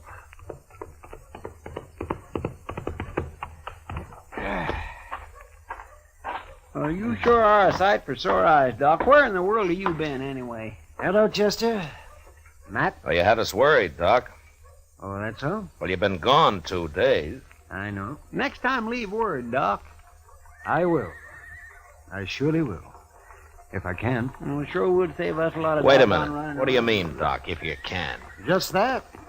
If they let me, I'll leave word. Come on inside, huh? Okay, Doc, I'm curious. You want to tell me about it? Well, I can tell you part of it, the least important part. I made a promise about the rest. You know how it is, man. No, but you tell me. Well, the other night, Wednesday it was, I was peacefully asleep on my couch when a couple of riders tromped right into my office. They said a man was hurt bad on a place out past Fort Dodge. So naturally, I got up and went along with them. Well, then why didn't you leave a note and say so? They told me not to. They told you what? Let him talk, Chester. Of course, I figured then it must be a shooting. But my job is to take care of everybody, sinner and saved alike. And so when we finally got to this place the next day... What place? That's part of what I promised not to tell, Chester. Oh, my. But like I was saying, there was a young man there who'd got himself shot in the back. The bullet lodged right in his spine. I dug it out and did all I could for him. And then I just sat there for quite a spell. And then I put my things away and I walked out into the other room. Well, Doc, how is it? I did what I could. What do you mean? He's dead. The shock of extracting that bullet was too much for him. It's a bad place, the spine. You killed him, huh, Doc? No. No, I didn't kill him. He's dead, ain't he? That boy wouldn't have lived more than a couple of days anyway with that bullet where it was. Whoever put it there murdered him. Want me to shut him up? Not yet. Doc, tell me something. You know that boy in there? I do. Mm-hmm. The three of us here, you know any of us? Him? I've seen him around somewheres. Dodge, I guess. Well, that settles it. He ain't walking out of here. Shut up. You know his name, Doc? No, I don't. Might come to me, though. Let me think. You don't understand, Doc. He wants to kill you already, and now you're trying to remember his name. That's just going to make it worse. You can't kill a doctor for following his oath. No. I shot that boy when he tried to get away and shoot you just as easy. Don't be a fool. I'm a doctor. And since there's nothing more I can do here, I got to be available to other patients. Don't you know I'm the only doctor within 100 miles of Dodge? Right now, that's one too many. Now, wait a minute. I'm kind of thinking the doc's right.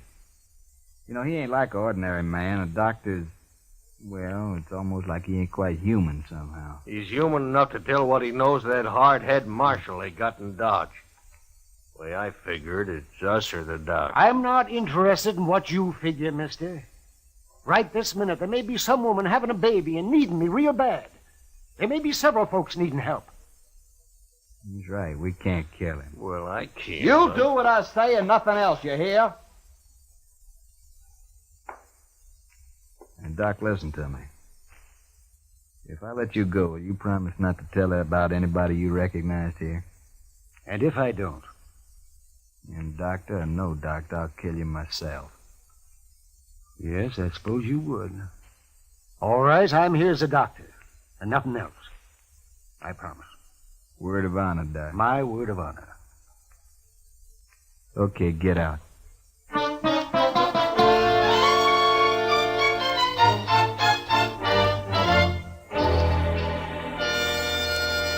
Well, that's quite a story, Doc. Oh, you played it right smart, if you ask me. Who were they, Doc? Well, I only recognize one of them, Chester, besides the man they'd shot. Have you thought of his name yet? Chester, don't you understand? I gave my word I wouldn't tell. Oh, but that was just so you could get away. Yes, but still I gave my word. It doesn't matter how or why. But, Doc, they're just a bunch of killers.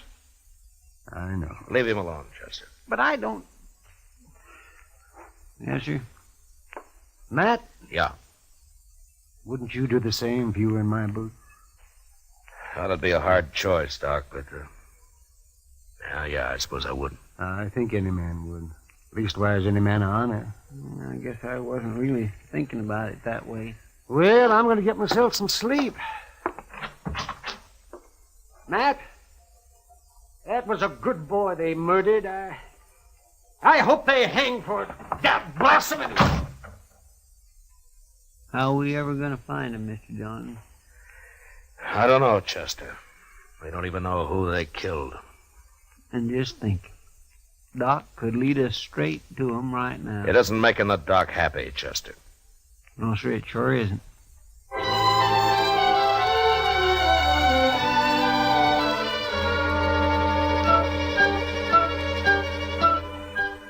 Sincerely, Matt Dillon. U.S. Marshal? Jake Worth. Why, you haven't come to Dodge in 6 months that I know of. I'm here now, Marshal. Oh? Trouble, Jake? I'd call it that. Well? You know that cottonwood? Big one down at Brandy Bend? Yeah. There's a hole down by the roots at the north side of it, Marshal. I put a sack in that hole this morning. It's got $20,000 in it. 20? Well, that's a lot of money, Jake, even for you. It isn't if Hank gets back all right. Hank? Well, that's your youngest boy, isn't it? 18 last month. He didn't show up the other night, Marshal, and next morning I found a note tacked on the corral. Said to leave the money or they'd kill him. Well, come on, Jake. We'll try to get there before they pick up the money. No, Marshal, I won't take any chances. They'd shoot him sure if we did that. You should have told me before you left the money. You should have come here first. You didn't hear what I said, Marshal. I won't take the chance. All I want now is for you to watch for anybody who turns up rich around here. Jake, listen to me. You listen to me, Marshal. Nobody's going to do a thing till Hank's back safe on the ranch. Not one dang thing. Jake, if they killed Hank, you'd want him hung, wouldn't you? I'll hang him myself if it comes to that. All right, then let's go. Let's get down to Brandy Bend and wait for him. No, I already told you no. Jake! I think Hank's dead. You what? I think they've already shot him, and he's dead. What are you talking about? Where is he? I don't know. And how come you think he's dead? Well, I can't tell you. Marshal, I've had about enough of this. Look, we're wasting time here. Come on, Jake. I'll tell you what I can on the way to the river. You better, by heaven, or one of us ain't never going to get to the river.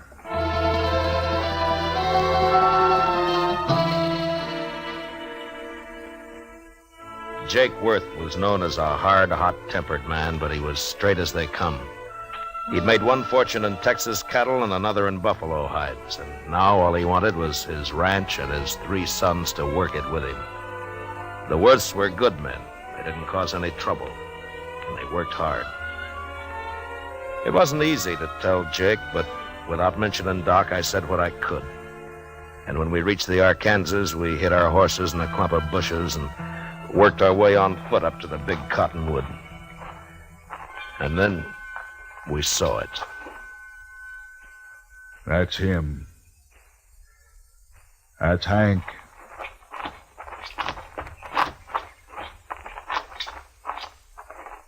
Yeah, I'm afraid so, Jake.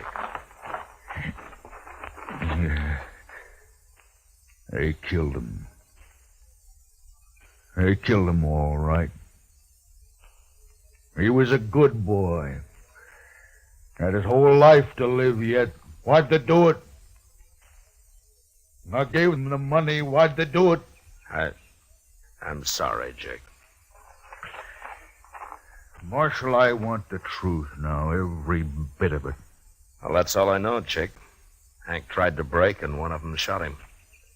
But we'll get him. I'll take care of myself as soon as you tell me who they are. I don't know who they are. Don't lie to me, Marshal. You know a lot you're not telling me. I've told you all I can. That's Jake. my boy lying there, Marshal.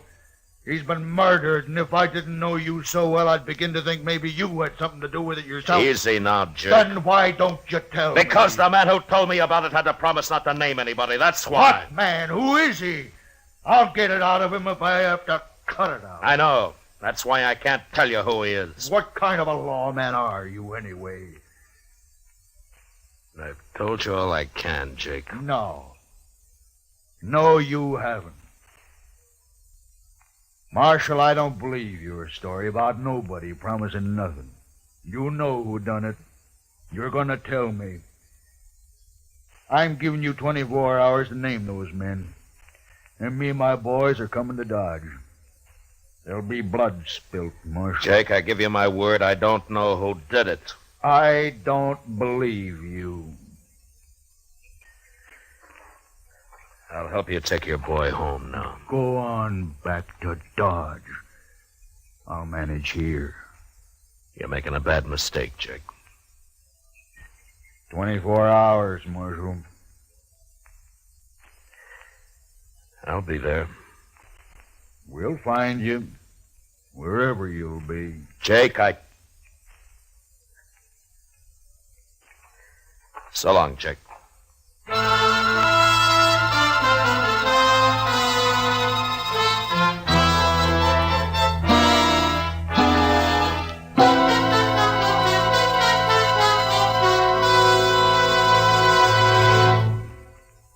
Ladies and gentlemen, at the conclusion of tonight's show, our star, William Conrad, steps out of the character of Matt Dillon to bring you an announcement which we are certain will be of great interest to all our listeners. So be sure to listen at the close of tonight's program for a special message from William Conrad. And now the second act of Gunsmoke.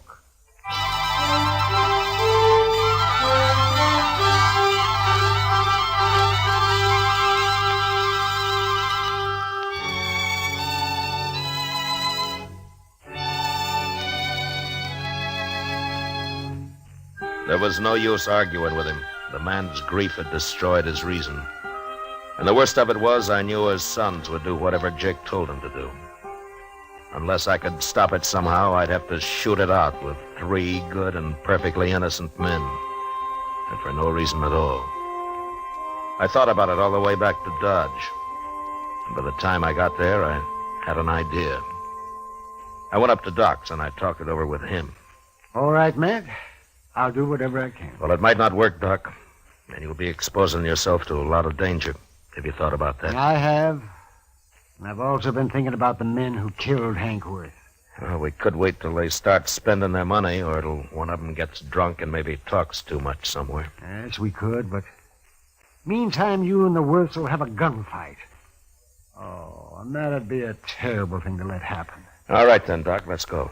I want to get to the ranch before dark.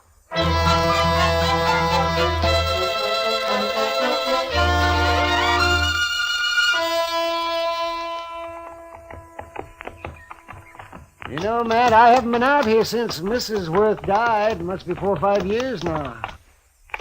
Place sure has changed. Yeah. I don't see anybody around, do you? Well, maybe they saw us first. Maybe they're hid out. Yeah, maybe.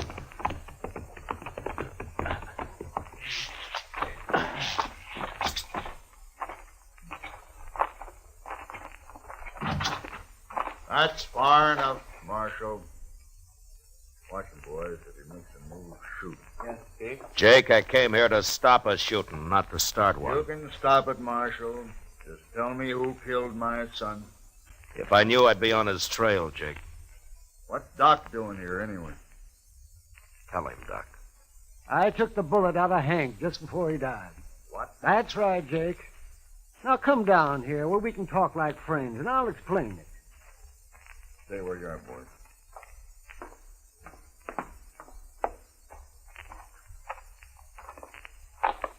All right, Doc, let's hear it. Well, they got me out of bed, Jake, and they led me out into the country.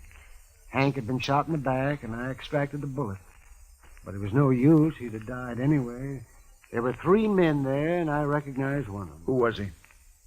I had to promise I wouldn't tell, Jake, or they'd have killed me. That don't matter now. Think about it, Jake.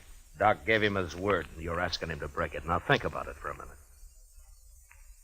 I'm thinking, and I'm thinking about my boy, too. Hank's dead, Jake. We can't help him. Shot in the back, and the coward who did it's running free. You want to help get him, Jake? Don't ask fool questions, Marshals. Of course I want to get him. All right, then listen to me. Those men told Doc if he talked, they'd kill him. Yes, and they meant it, too. All right, so I got an idea, Jake. We'll spread it around that Doc has identified the killer. The news will reach him soon enough. And meantime, I'll lay low and have Chester tell everybody I've ridden out after them. Go on. Then we'll just wait. 1 or 2 or maybe all 3 of them will come into Dodge to kill Doc some night soon. I still might get away. I'll deputize you and your boys right now, and you can wait for them with us. But you're going to have to stay hidden, like me. Well, we won't mind that. Not if we get a chance at them, we won't. Good. Funny thing, though. What? Man like Doc here, rather than break his word, he'll make himself a target for those killers. Yeah. Look, Jake, Doc and I are going to go back to Dodge now. I'll see that the story gets started. And in a day or 2, you and your boys can ride in, but separately, though. Otherwise, it might cause talk. I understand. And come straight to Doc's. We'll get there.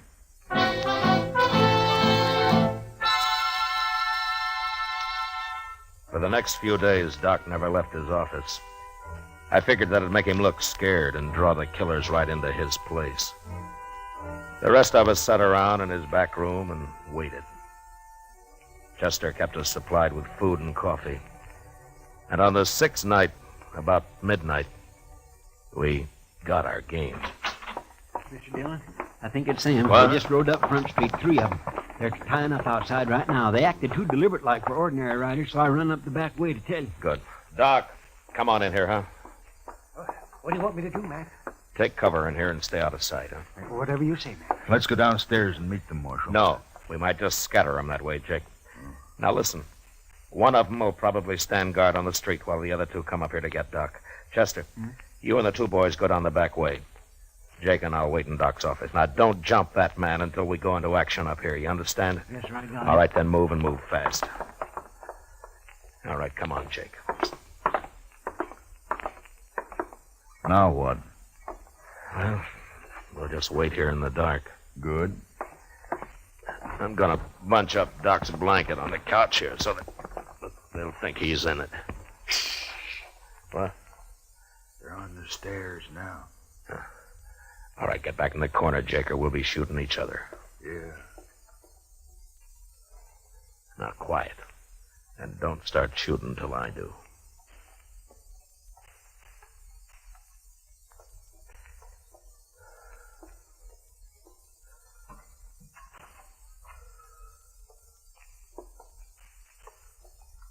Doc, wake up, you lying dog. Just shoot him and get out of here. Wait, he ain't here. What? Get your hands up. You're It's under a arrest. trap. Both of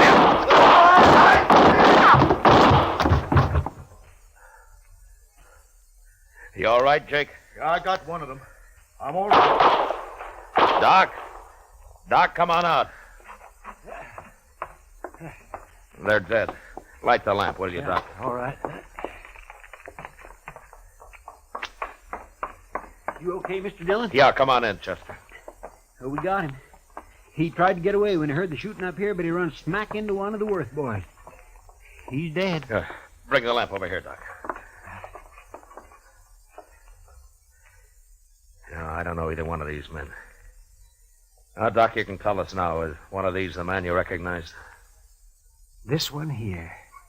I remembered later I treated him for a broken nose some time back. I never did know his name. He came up the trail with a herd, I think. Yeah.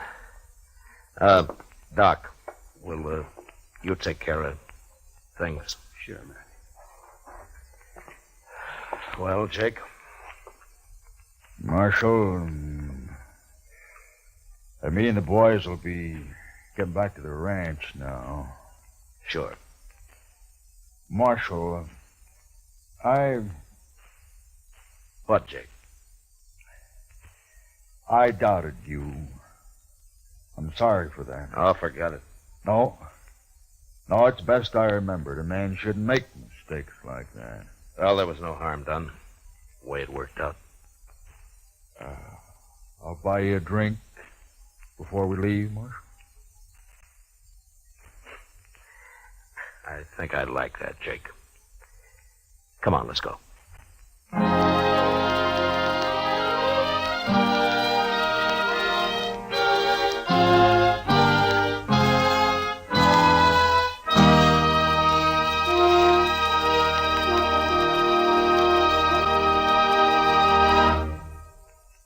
Now, a special announcement. Here is our star, William Conrad. Thank you, George. You know, I believe this is the first time I've ever set aside the character of Matt Dillon to speak to you.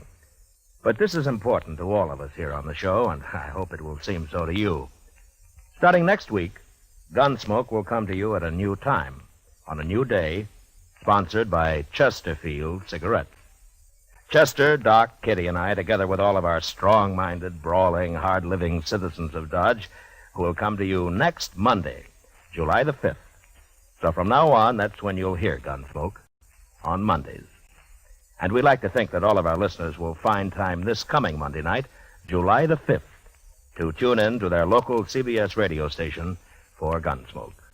Until then, good night.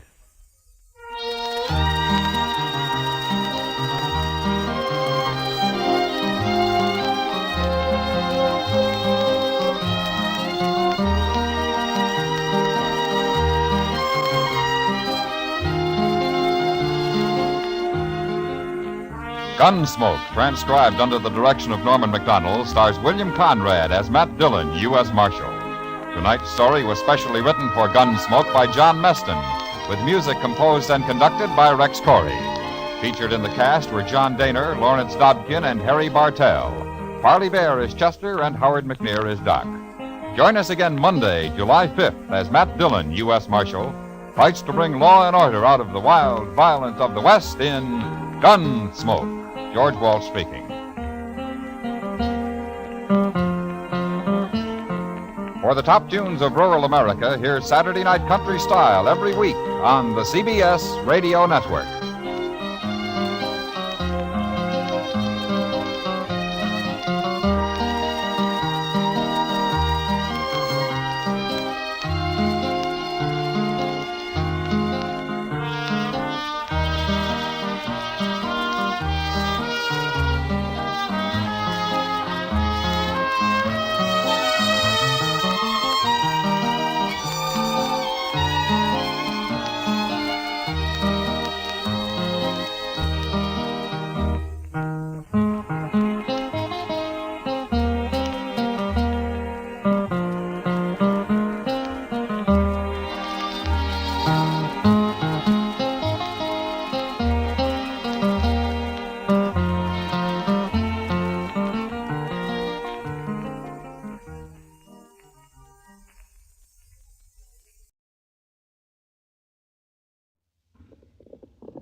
Around Dodge City and in the territory on West, there's just one way to handle the killers and the spoilers, and that's with a U.S. Marshal and the smell of Gunsmoke.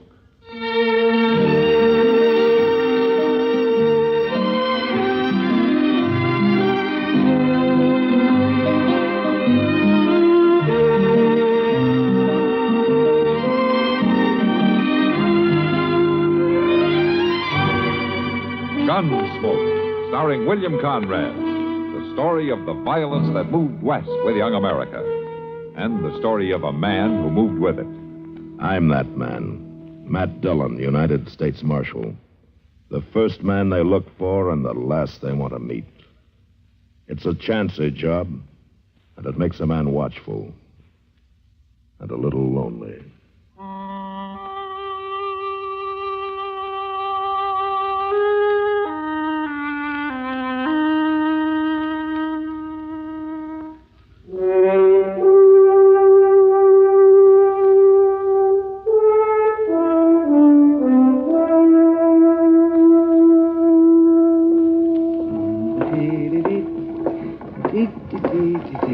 That's a nice day. Doc! Oh, Doc! Huh? Oh, hello, McClooney. Can you spare a minute, Doc? Well, Oh, Nellie, now. Now, you stand right there. McClooney, if you've got another one of those ore samples you want me to test for you, I'll tell you right now I haven't It got the wouldn't take you no time at all, Doc. And I got some real high-grade pennants this time. Oh, but then take it up the street to the assay office. Oh, no, I don't trust them. Not on wet assays. Oh, no, and besides, they'll charge you. Is that it? Well, you... McClooney, I'm running a doctor's office, not a metallurgical laboratory. Oh, shucks, you got the scales there and acid and everything. But I haven't got the time, and the answer is no. It's against the law for a doctor to refuse medical help when it's asked of him. Oh, hello there, Matt, Marshal. it's got nothing to do with medical help. McClooney here wants me to test another one of those sacks of pyrites he drags in out of the hills. It ain't pyrites. It's gold. I've run a half a dozen of them for you in the last 3 years, and every one of them was pyrites. Well, you might have used some bad acid or something. Oh, bad acid. Why don't you take the stuff over to the assay office? Because they'll charge him for it, that's why. And he figures I'll do it for nothing. Well, I'd pay him for it, Marshal, if I had any money. When did you ever have any money, you mangy old fool? Mamie. Marshal, Miss Doc, Buggs. Well, I so don't know. you finally come sneaking in out of the Rockies, did you? Why don't you go to Denver instead of coming clear back here all the time? No, Mamie, I like it here. Marshal, you know what this scrawny old goat done to me? Old McClooney here. It just slipped my mind at the time. So help me it did. Last time he was in town, better than 6 months ago, I washed up all his dirty duds for him. Done him up nice and clean, and then, by golly, he took off for Colorado in the middle of the night and didn't pay me a cent. Well, I just forgot's all. But I got me a job now, loading hides over to railroad. I'll pay you at the end of the week. Honest, I will. And I suppose you've got every stitch you own dirty again now, and you probably think I'm going to wash 'em for you. Well, it's mighty kind of you to offer 'em, Amy. Oh, for the love of... All right. Where are they? I got a bundle right there on my horse. You got any shirts that need washing this week, Marshal? As a matter of fact, I do, Miss Duggs. If you stop over to the jail, Chester will give them to you. Here you are. And I sure am obliged to you, Mamie. I'll say you are. For 2 washings now, and you ain't getting this one back till you pay me for both of them. Oh, I'll pay you now. Don't you worry now. In money. Money, too. Now, that fool's gold you keep lugging back from Colorado Territory. Why, it's real gold, Mamie. I keep telling you that. Oh, sure you do. Well, I'll pick up your things, Marshal.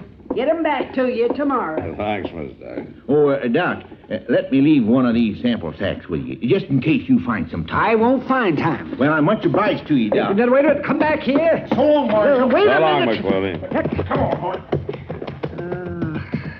Confounded lunatic. I don't know, Doc. He's pretty good at getting people to do things for him. Oh, he's loony, Matt. This here's nothing but fool's gold. And he's got that shack of his down the river bottom stacked full of it. Well, as long as you're sure of that, why don't you bother testing it? And you said I was going to test it? I did. Oh, Matt, you're out of your mind. I wouldn't waste 5 minutes on this. Yeah? You want to bet?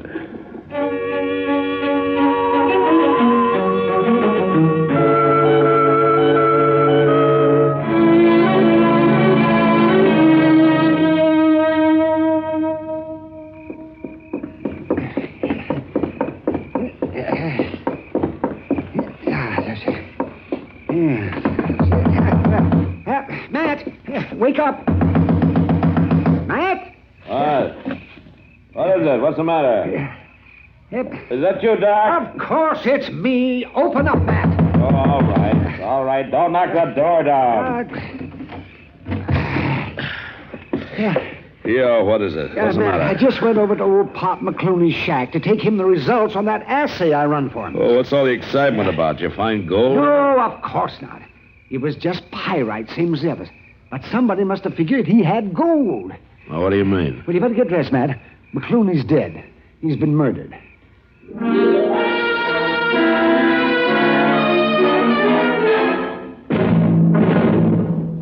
Another visit with Joe and Daphne Forsythe. Joe, Yeah, Daphne. look at this story about savings bonds in the paper. Yeah? What about it? Do you think that's the best way to tell people about savings bonds? Why not? Look, see, it says here that savings bonds are a guaranteed investment. Right now, they pay off at the rate of $4 at maturity for every $3 invested. You're not convinced? Mm-mm. Why not? No salesmanship. No salesmanship? What more do you need to know? Why, right now, more than 8 million Americans are buying saving bonds regularly through the payroll savings plan. So? So what? That's what I say. So what? Now, look, Daphne, if millions of Americans are convinced that saving bonds are their best investment, not only financially, but for the future of their country, what the heck is bothering you? Well, I think they could sell a lot more with salesmanship. You know, slogans and jingles. Listen, if you're spending more and saving less, try a savings bond. Oh, boy. Or maybe savings bond pay good, like an investment should. Daphne. You get a lot to like in a savings bond. Interest, earnings guaranteed. Wow. Well, did I sell you? Yeah, but I forgot what it was you were selling. Savings bond. I'll take 100. Oh, Joe.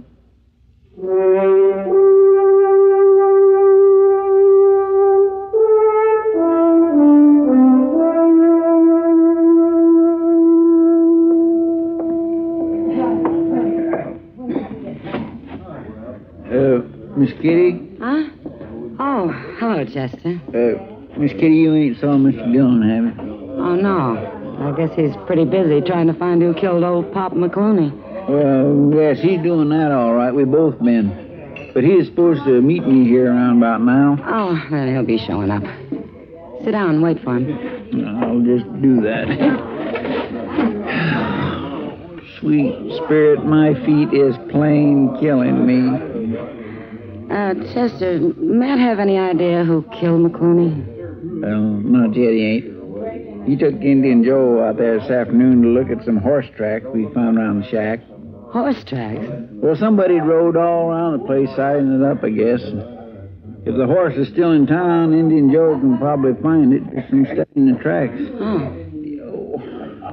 Say, if you don't mind, Miss Kitty, Yeah? I think I'll just ease these boots off a minute. Sure. Go right ahead.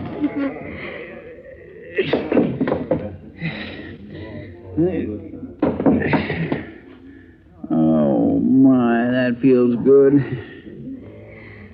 You know, it's a shame, Chester.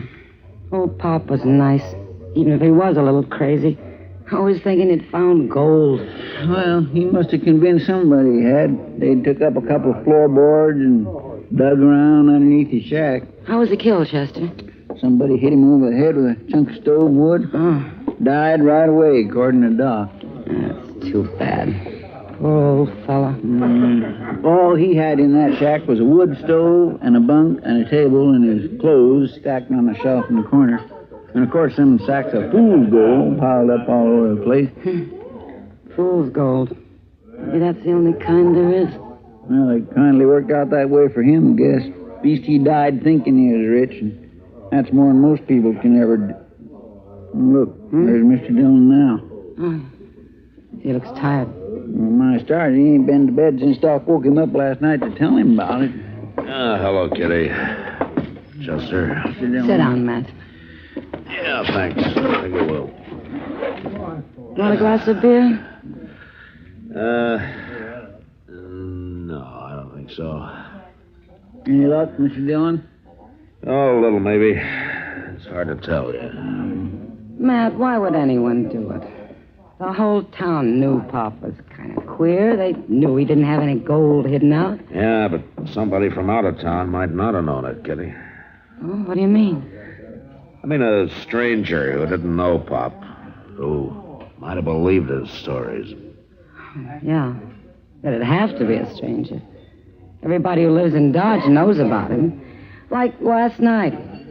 All the boys were pretending to believe him, but they didn't, of course. They were just egging him on to keep him talking. Oh, was Pop in here last night? Oh, sure. He always came in here as soon as he hit town. Waiting for somebody to set up the drinks and talked about his big gold strike. Yeah. Kitty, Yeah? was there anybody paying special attention to him last night? Oh, not that I remember. I didn't particularly notice. Was there a gambler in here last night, a new man in town who calls himself Jack King? Jack King? Uh-huh. Oh, yeah. He was here. And he was talking to Pop. I'd forgotten about it. Why him special, Mr. Dillon? Well, Indian Joe located that horse a while ago. It had one shoe that had worn thin and was partly broken. Belongs to the livery stable. They hired it out a couple of days ago to this Jack King. He brought it back this afternoon. You think he killed Pop? Well, he was out there last night. There's no doubt about that. The tracks prove it. Well, what does he say about it? Well, I'll know better when I find him. I've been looking everywhere. Well, it's no wonder the government don't pay peace officers much when they spend all their time loafing around saloons. Now, here, Mr. Dillon just this minute got here, Doc. Chester, what in the world are you doing with your boots off? You living here now? No, I'm not living here now. I reckon a man's feet can hurt here as well as they can any other place, can't they? Doc wouldn't know, Chester. The only way he gets tired is from sitting. Oh, is that so? Well, how are you, kid? I'm fine, Doc. Say, Matt, here's a letter that came for Pop McClooney. Now, No? Mr. Hightower of the depot, he didn't know what to do with it. Here, let me have it. I'll take care of it. I suppose you've got the killer under lock and key. Well, I will have as soon as I locate him, Doc. Oh, you mean you know who he is? Well, I'm betting on a fella named Jack King. That gambler? Uh-huh. Then you better get moving, Matt. Oh, why? Because I just saw him over at the depot, buying the ticket on the Santa Fe to St. Louis.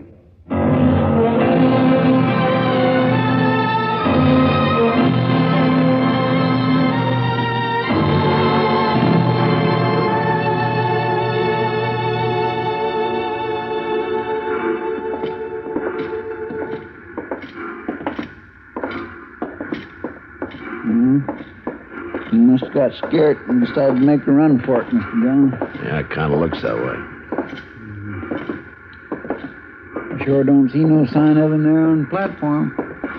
Well, he might be on the train. Mr. Hightower said that he was still here a few minutes ago. He couldn't... Wait a minute. What is it, Mr. Dillon? What's the matter? Over there. To the baggage truck there. Back's turned. I guess he hasn't saw us. Oh, he's seen us, all right.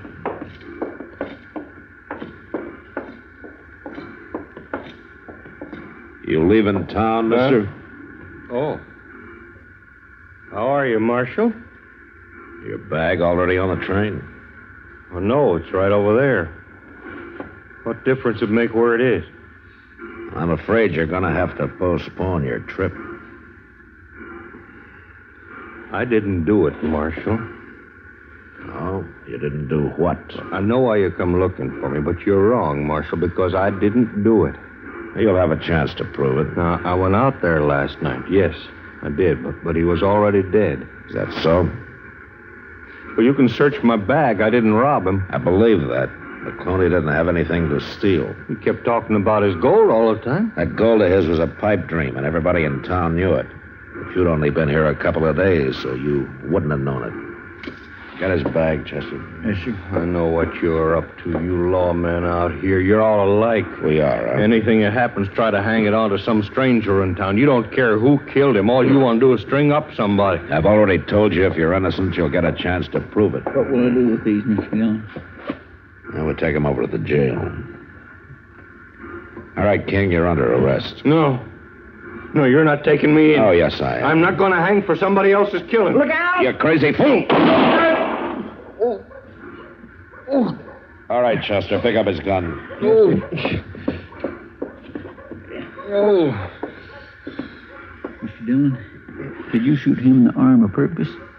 Matter of fact, Chester, I was aiming for his other arm. Come on, mister, start walking.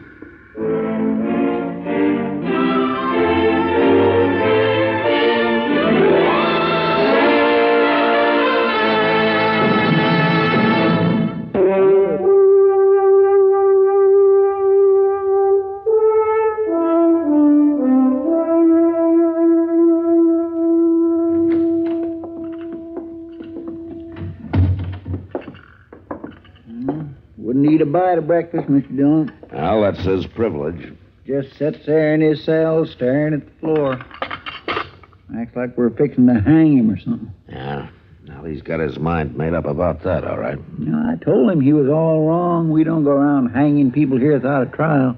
Not usually, no. Guess by now he's mighty sorry he went and killed old man McClooney.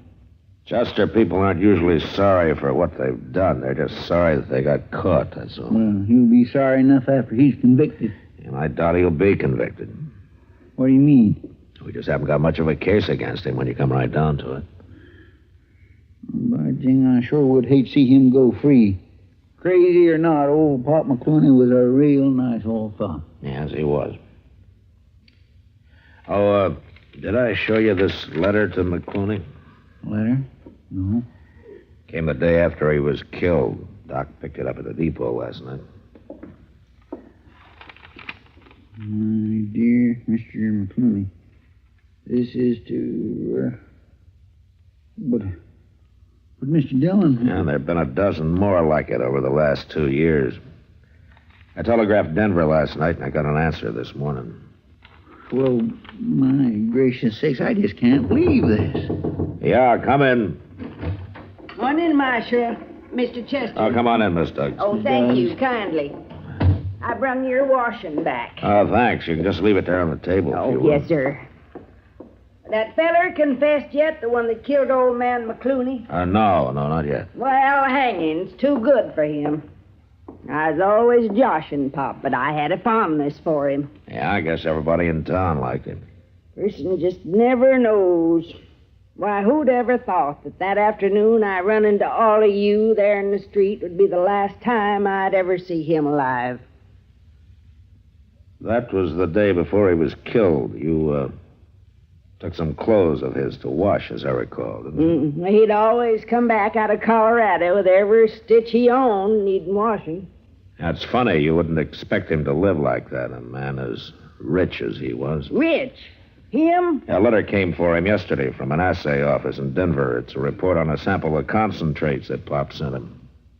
It shows 60% free gold. 60. And that's only the last of a dozen samples Pop sent in the last few years, all of them just as rich. He was smart, Miss Duggs. That act with the fool's gold was just a blind so that nobody tried to rob him. But I guess he outsmarted himself in the end. And so did you, Miss Duggs. Me? What did you do with it?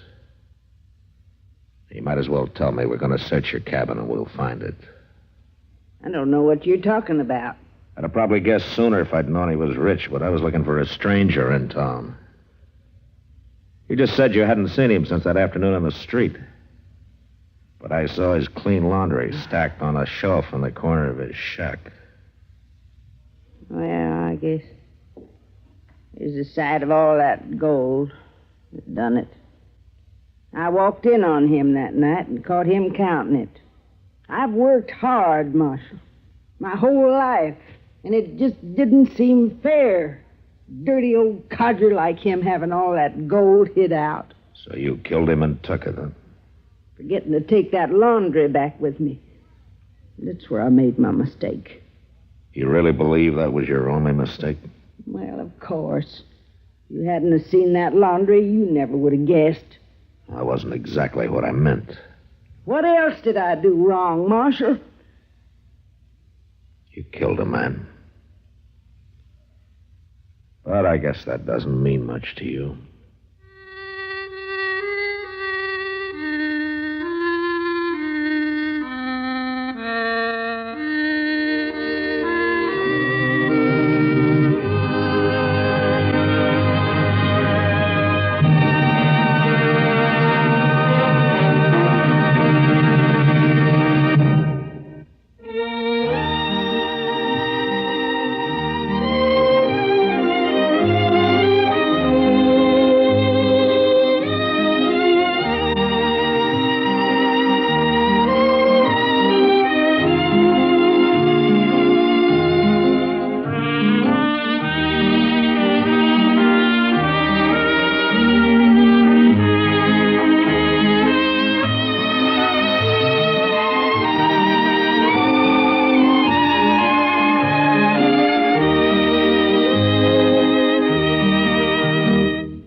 Gunsmoke, produced and directed by Norman Macdonald, stars William Conrad as Matt Dillon, U.S. Marshal.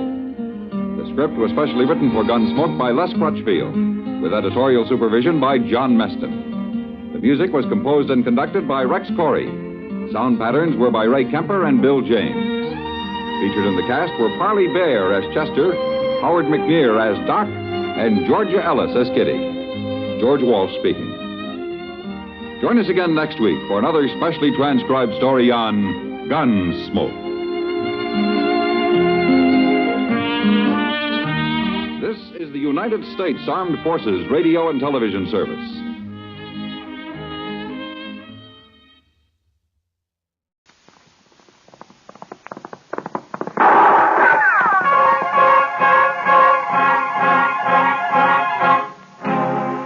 Around Dodge City and in the territory on west, there's just one way to handle the killers and the spoilers, and that's with a U.S. Marshal and the smell of Gunsmoke.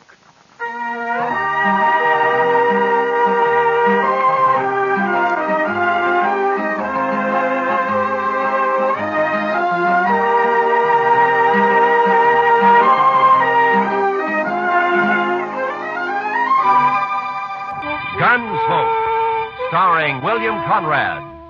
The story of the violence that moved west with young America. The story of a man who moved with it. Matt Dillon, United States Marshal.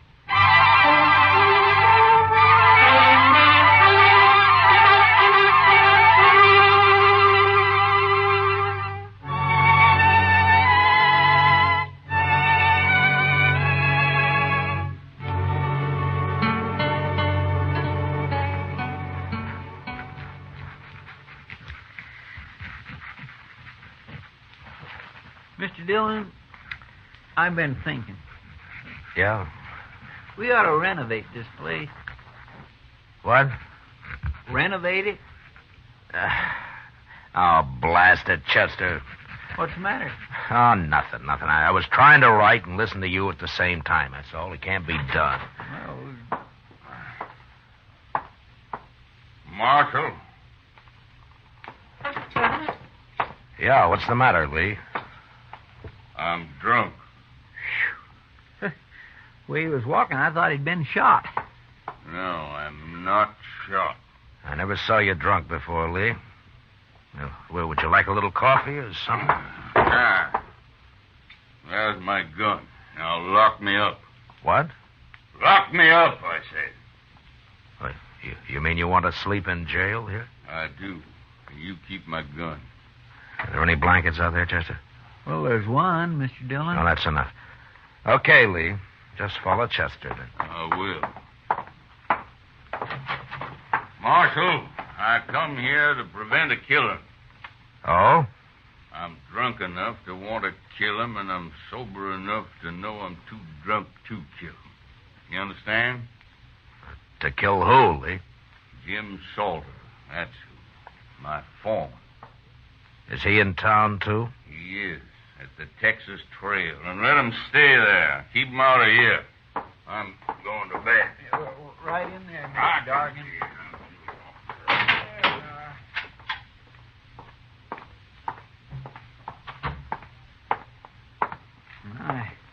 I never saw Mr. Dargan like that before, Mr. Dillon. No. I wonder what he was fighting with Salter about. Maybe Salter started it. Maybe he's drunk, too. Well, if he is, knowing him, he'll be after someone else to fight with now. I think I'll go take a look, Chester. All right, sir. Oh, Chester, if Lee wakes up, just give him another drink, huh? Yes, sir.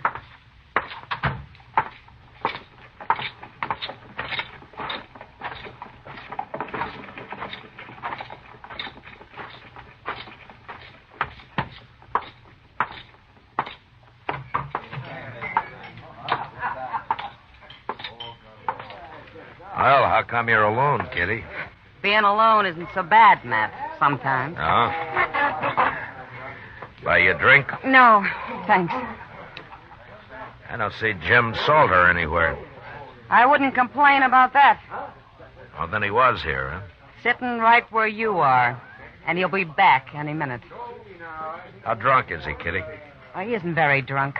It might be an improvement. It'd break his heart to hear you talk like that. If he has one. Here he comes now. Let's ask him. You look sober enough.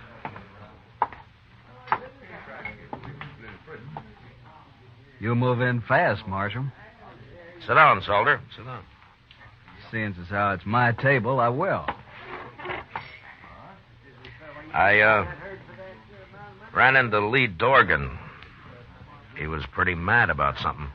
That so? Yeah. But it's all right as long as you're not looking for trouble. Me, Marshal? I never look for trouble. Neither does Lee. Now, you know those Southerners, Marshal. They're always getting insulted about something. You've been foreman on Lee's ranch for over a year now, Salter. This the first time he's wanted to kill you? Is that what he said? That's what I heard him say. Oh, yeah. Well, Marshal, Lee's had a little bad luck with his cattle, that's all. When he's had a drink or two, he needs someone to blame it on. You know how it is with these greenhorns. No. How is it? If it weren't for me, he wouldn't have as many cows as he's got. Now he's lost a few strays, he's all upset.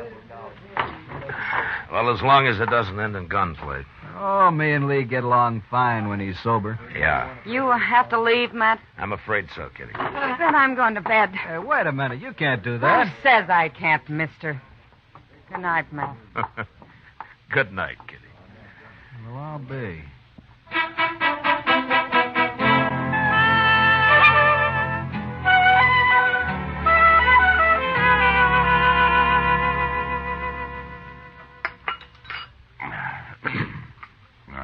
Mighty nice of you, Chester, to bring me all that coffee. Oh, don't mention it, Mr. Dargan. I had a hangover once myself. Here's your gun, Lee. Thank you, Marshal. You, still feel like killing Jim Salter? I'll kill any man that cheats me. That's how I was brought up, and that's how I am. So? I guess it's just instinct that tells me I'm being robbed by him, Marshal. I got no proof at all. None whatsoever. What is it, Lee? Don't your cattle tally up right? Look, I came out here from Alabama 18 months ago. I bought a ranch. I'm trying to raise beef. I've learned a little, but I can see it takes years to be a cattleman. Meantime, I'm green and I'm an easy mark, but I'm not so dumb I can't count. Marshal, I branded over 300 calves last spring and fall, and more than half of them are missing right now. Stolen? I don't know, Marshal. I've asked every rancher and every buyer around here to be on the lookout for my brand that hadn't turned up once. Well, why do you think Salter has anything to do with it? Instinct, I told you. I just don't trust him. Nothing more, but it's enough. Then why don't you fire him? Pride, I suppose. I want to beat him at his own game, whatever it is. Well, good luck at it, Lee. Well, I need more than luck, Marshal. I need a little help. I just don't know enough about this business. You're asking me to help you? I am. But how? Come out to the ranch. Take a look around. Maybe you'll see something I can't see. Well, I don't know. We're branding again tomorrow, Marshal. Come out then. You got to help me. I'll be ruined if this goes on anymore. All right, Lee, I'll come. But, will you promise me one thing? What's that? If Salter does prove to be guilty, you won't try to kill him? No, I can't promise that. I respect the law, Marshal, but I got my own code, too. Thanks, just... Now, wait a minute, Lee. You're stubborn, but I don't think you deserve being ruined. All right, I'll come. Thank you, Marshal. Thank you.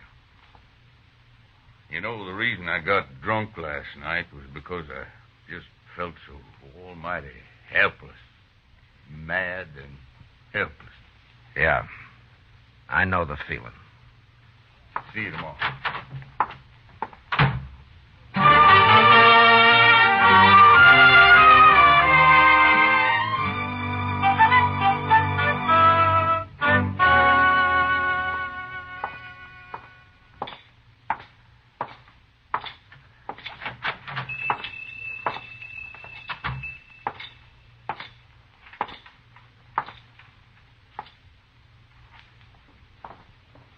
Good morning, Marshal Dillon. Good morning, Mr. Peters. And what can I do for you this morning? Well, I'm interested in some brands that you got registered here.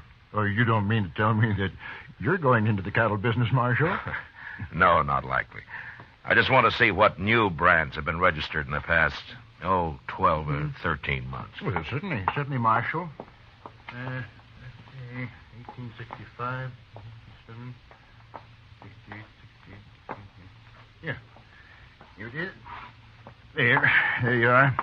That's the official brand book for the last 2 years. Oh, thank you. You can start anywhere you like in it. Well, maybe you remember, Mr. Peters. Mm-hmm. Has Jim Salter got a brand registered? Salter? Yeah, Jim Salter. The fellow who works for Lee Dargan? That's right. Yeah. Last summer. July, I believe. Look there. July? Mm-hmm. Yeah, July. Yeah. Here it is. Salter. James Salter, July 14th. Bar S. That's it. Bar S, yes, indeed. How's he doing? Fine, Mr. Peters, fine. Thanks for the help. Oh, anytime, Marshal, anytime at all. That's what I'm paid for. Goodbye. Goodbye, Marshal.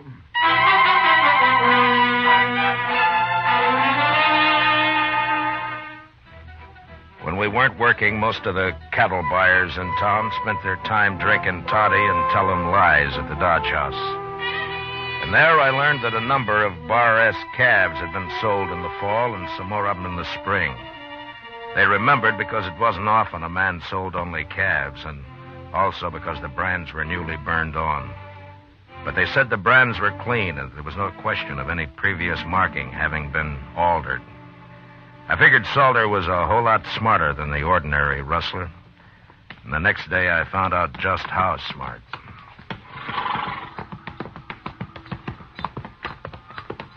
They sure got their branding fire set far enough apart, Mr. Dillon. Yeah, they have.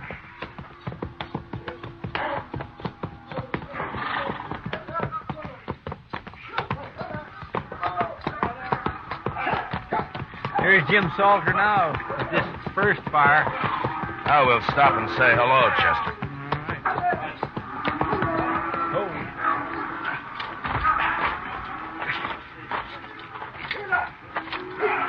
All right, let it go, boys. That's interesting. What is? I'll tell you later.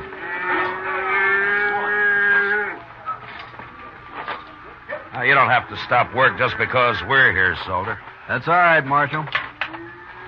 Yeah, but you didn't brand that one. You just have to cut him out and rope him again. Iron's cold anyway. Oh, you got another iron there in the fire. We'll get him branded, Marshal. What are you doing out there anyway? Oh, we needed a change of scenery, so we thought we'd pay Lee a visit. Where is he? Working the fire down yonder. You sure do keep your fires separated. Anything else you fellas object to? Well, no, I wasn't objecting. I was just making an entirely impersonal observation, that's all. Well, go do your observing on Lee. You came to see him. Salter, I'd starve plumb to death before I'd ever work around you. You sure would, Chester. On, Jim. Wasting time. See you later, Marshal. Yeah. Okay, Adams, bring another one out. Okay. Yeah.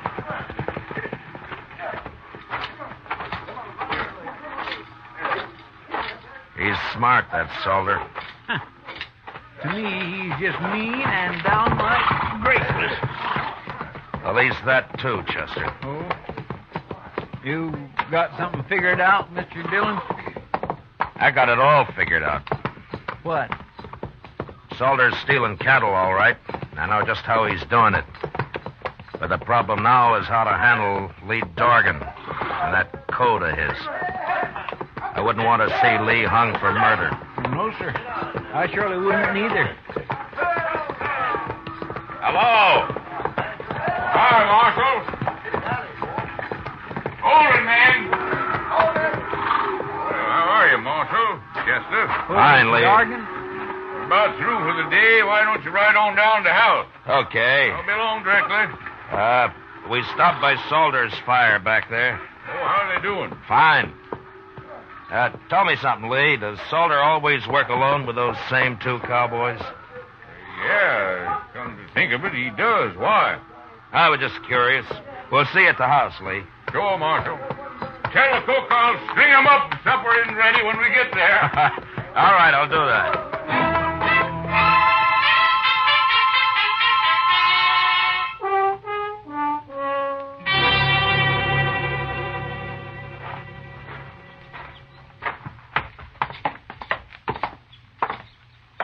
Well, not a bad house Mr. Dorgan's got here, Mr. Dillon. That's fine. Let's sit on the porch here, Chester. They'll be along soon. Yes, sir.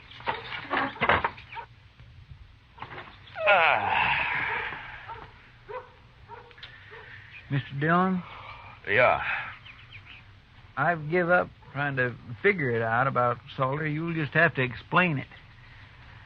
Well, I told you he sold fresh branded calves under the Bar S mark that he's got registered. Yes, sir. Well, those were Lee's calves. Did you ever hear of using a cold brand, Chester? A cold brand? Yeah.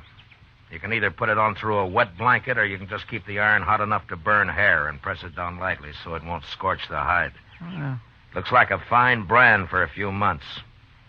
That is until the calf sheds. I'll be doggone. And then the calf's as unmarked as the day it got dropped. You can brand it at leisure with any mark that appeals to you, like a Bar S, for example. So that's what Salter's been doing. And he was about to put a cold iron on that calf a while ago when we rode up. Sure. He works at a distance from Dorgan because the other cowboys had noticed right away what he's up to. Poor Lee. He's sure right about being green at this business. Well, he's going to learn now, Mr. Dillon. No, Chester, I can't tell him. Well, why not? Lee meant it when he said he'd kill Salter if he had any proof. And if he did that, he'd be worse off than he is now. Well, then why don't you just arrest that man? Yeah, Judge would let him off, I'm afraid. Cold brand can be laid to carelessness. Of course, we could wait a couple of months and catch him doing his Bar S branding. That's risky, too, though. Well, what are you going to do, Mr. Dillon? I don't know, Chester. But I'll have to figure something out by morning.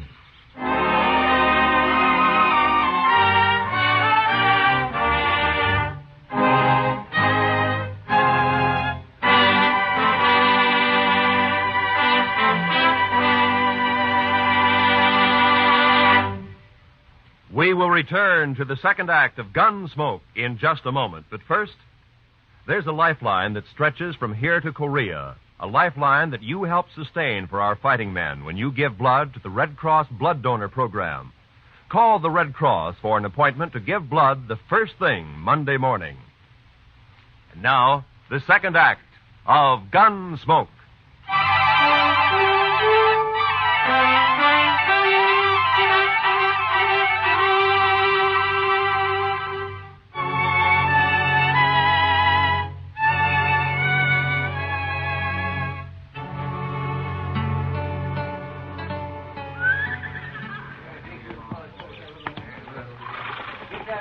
I don't understand it, Marshal. It just doesn't make any sense to me, but I asked for help, so all right, I'll do as you say.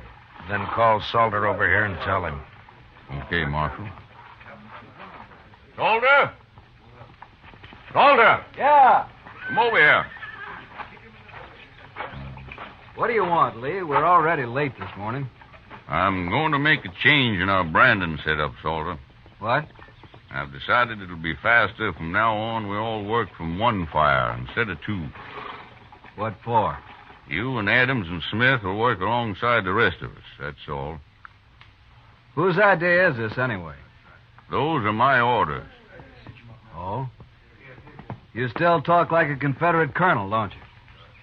That'll do, Salter. Sure. This is for you, Marshal. I never did like you anyway.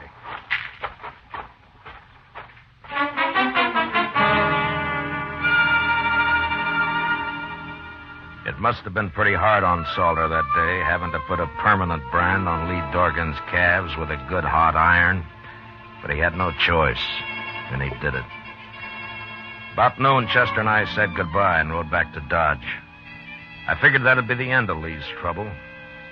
But 2 nights later, while Doc and I were taking our ease at the Alafraganza, I found out I was wrong. Yeah, it's like that ignorant cowboy got a letter from his sweet girlfriend in St. Louis, Matt.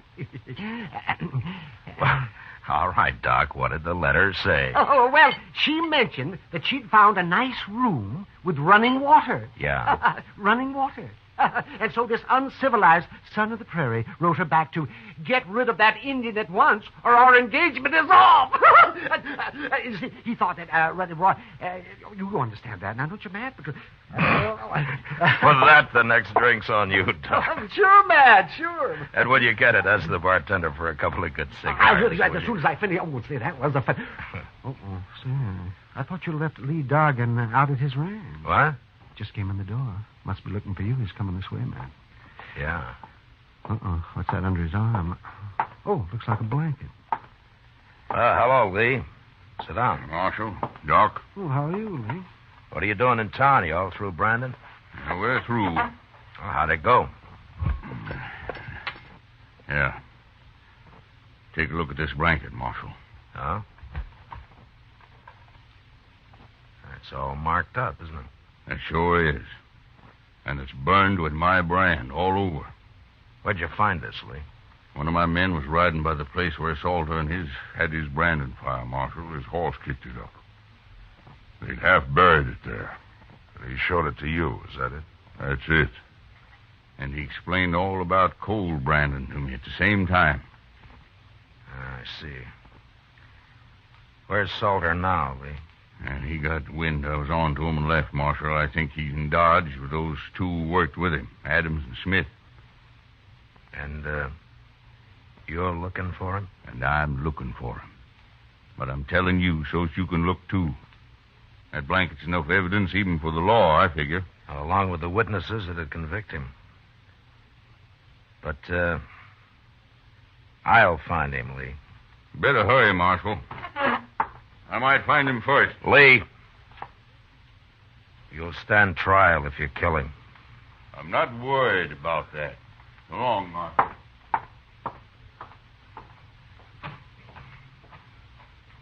Why didn't you take his gun, Matt? So's he couldn't get in any trouble. You just find another one, Doc. Lee's a mighty determined man. Yes, I can see that. I'll take that drink another time, Doc. I got work to do. Sure, Matt. Oh, do me a favor. Will you drop this blanket off at the office for me? Oh, you bet your life I will. Well, good luck. Yeah, thanks.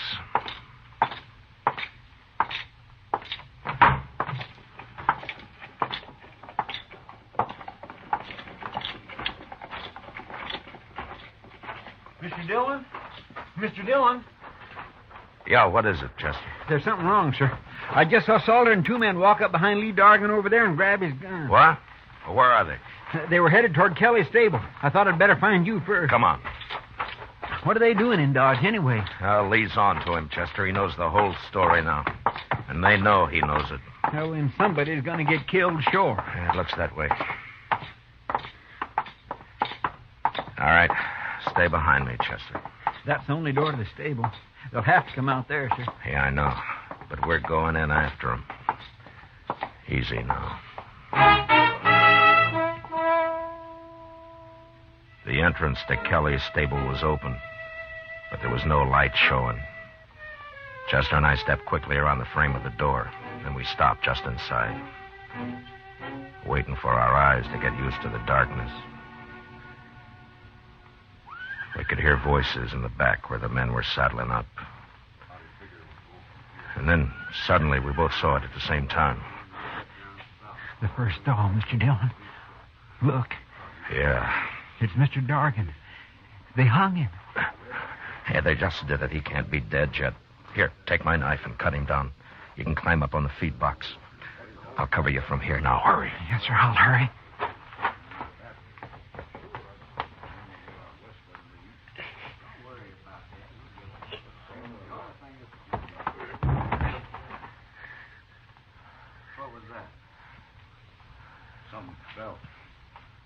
Maybe Dargan got loose somehow. Get up front there and take a look, both of you. I'll finish saddling up. Okay, Salter. Come on, Smith. Stay in here, Chester. Don't move. Mr. Dargan's breathing. When they come up, we'll jump them. I'll take Adams. Now, quiet now.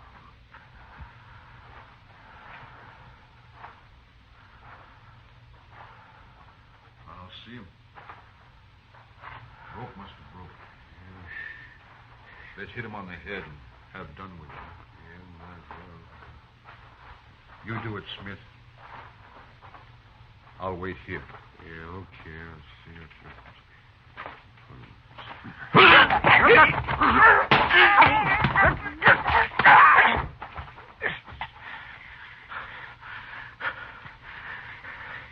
You all right, Chester? Yes, sir. Good. Now keep low. What's going on up there? Adams? Smith? Mr. Dargan's coming to now.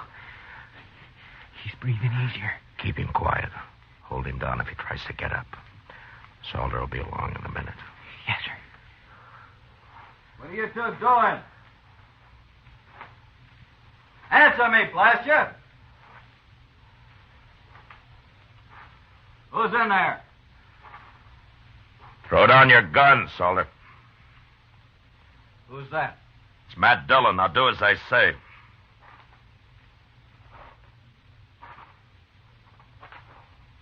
Sure, Marshal. Here it is.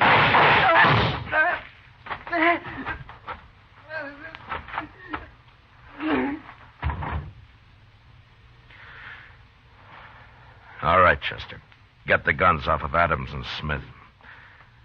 We don't have to worry about Salter. All right, sir.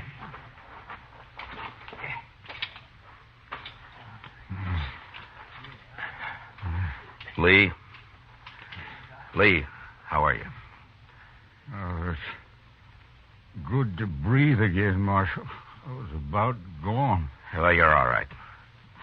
We got him. And Salter's dead. You won't have any trouble now. No. But it's not easy the way you people educate a man out here. Well, if it was easy, Lee, anyone could manage. Well, thanks, Marshal. Yeah. Sure.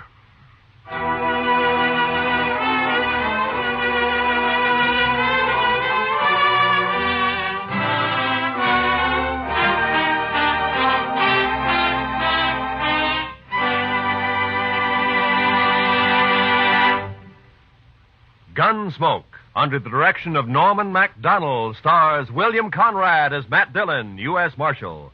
Tonight's story was specially written for Gunsmoke by John Meston, with music composed and conducted by Rex Corey. Featured in the cast were John McIntyre as Lee, Harry Bartell as Salter, and John Daner as Peters. Parley Bear as Chester, Georgia Ellis as Kitty, and Howard McNair as Doc. Gunsmoke has been selected by the Armed Forces Radio Service to be heard by our troops overseas. Join us again next week as Matt Dillon, U.S. Marshal, fights to bring law and order out of the wild violence of the West in Gunsmoke.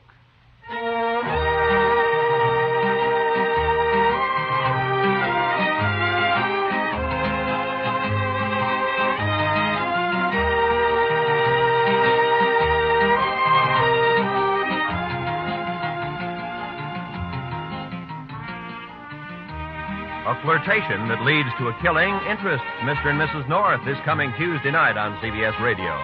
Don't miss Kiss of Death when Pam and Jerry North go into action against a murderer. Also, Tuesday night on most of these same CBS radio stations, John Lund, as yours truly, Johnny Dollar, brings us his latest adventure in probing fraudulent insurance claims. Mr. and Mrs. North and yours truly, Johnny Dollar. They're both thrilling Tuesday nighters at the Star's address. This is Roy Rowan speaking, and this is the CBS Radio Network.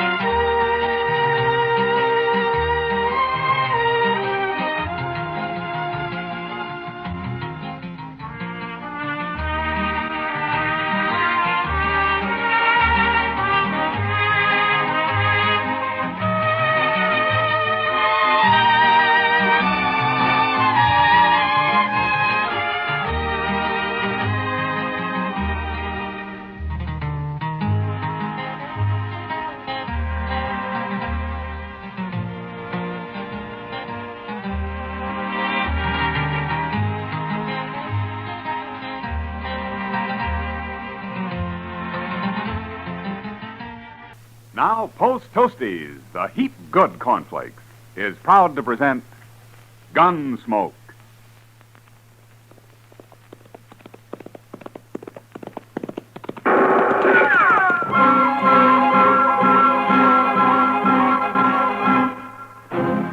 Around Dodge City and in the territory on west, there's just one way to handle the killers and the spoilers, and that's with a U.S. Marshal and the smell of gun smoke.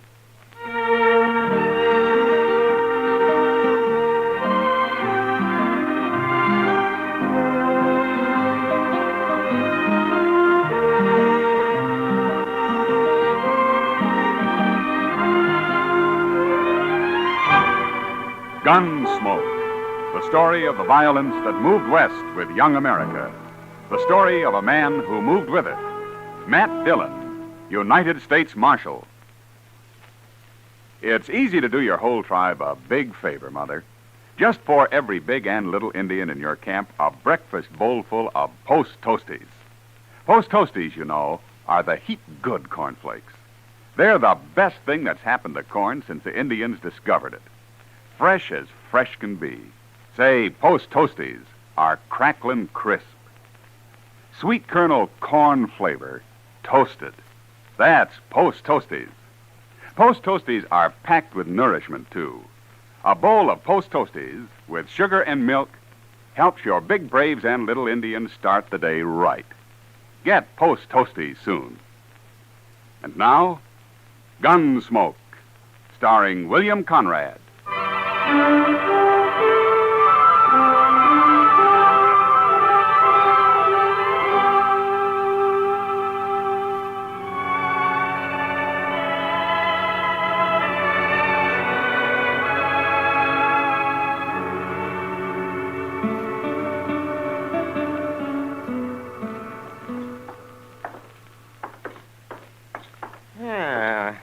Nice day, Matt. The wind's gone down anyway. It sure was blowing last night. Where were you, Doc? Out at the Caldwell place. Mrs. Caldwell's expecting. Still? There was a false alarm last night. Oh, you ought to get some sleep while you can, Doc. Yes, I know. That's right where I'm headed. Doc Adams. Oh, hello, Roof.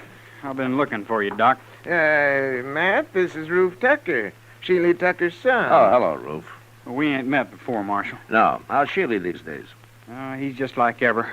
But it's Ma I come to get Doc for. Well, what's the matter, Roof? She swallowed a nail, Doc, and it's hurting her bad. Swallowed a nail, did she? How'd she do that? I told her not to, but she was fixing the chicken house anyway, and she had some nails in her mouth. Oh, you say it's hurting her? It's her stomach. She's got a terrible pain in her stomach. Oh, that's bad. I'll ride out with you right away, Roof. As soon as I get my tools, may have to operate. You know Pa, Doc. You know how he is. Oh, yes, I forgot about him. Sheely doesn't like doctors, does he? He hates them. But he ain't there now. He's been out on the prairie the last couple of days. Oh? When'll he be back? I don't know for sure. But Ma said to get you anyway. She doesn't want to die.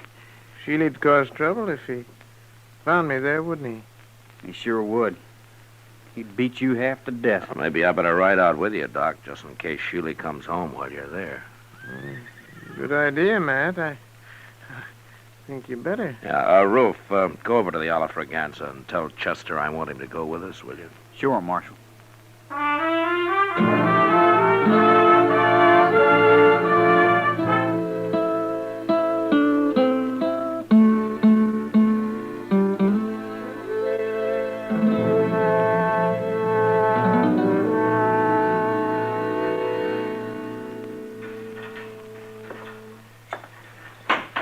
How is she, Mr. Dillon? I don't know, Chester. Doc's still working on her. Well, there's no sign of Sheely anyway. Well, that's some help. What's the matter with a man like that, Mr. Dillon? Hating doctors the way he does? I don't know, Chester.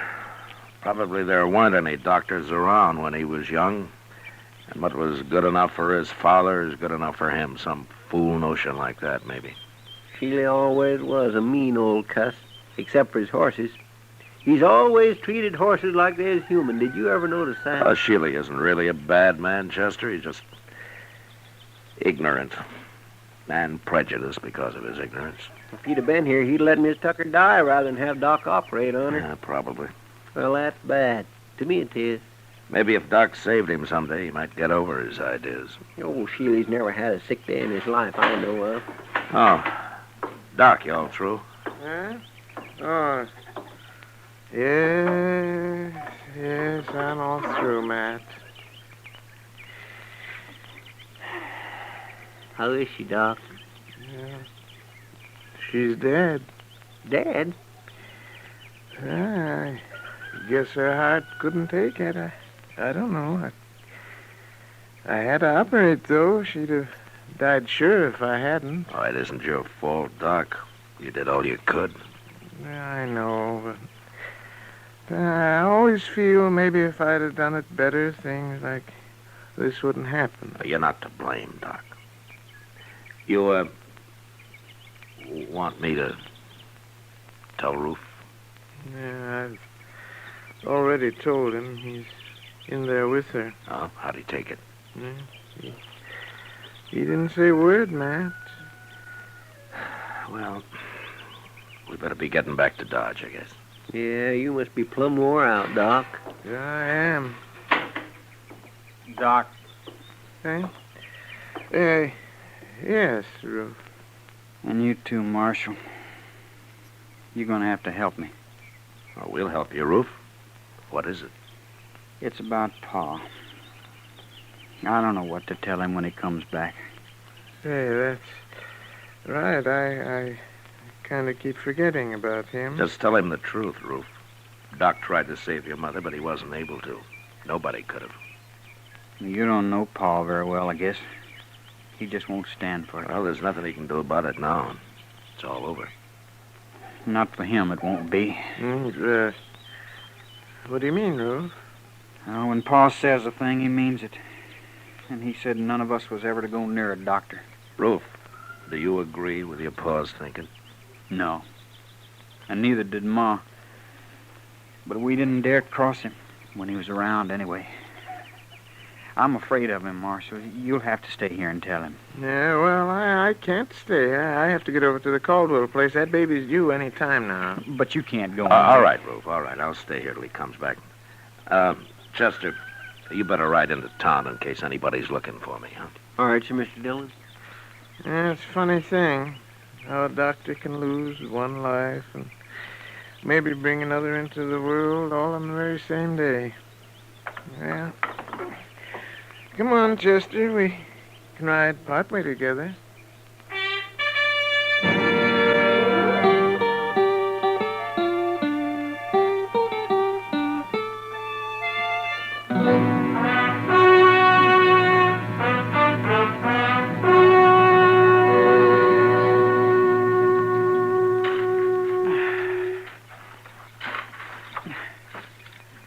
That ought to do it, Roof. I want her buried good, Marshal. How about a cross? You want to put up a cross? I'll let Pa decide that. Oh, my gosh, Marshal. Here he comes now. Yeah, looks like he's been riding pretty hard. Pa always rides hard, but he takes mighty good care of his horses all the same. He's never hurt one yet. I know. Oh, there, Marshal. How are you, Sheely? What are you doing out here? What's this? Sheely, your wife died. Ruth and I just finished burying her.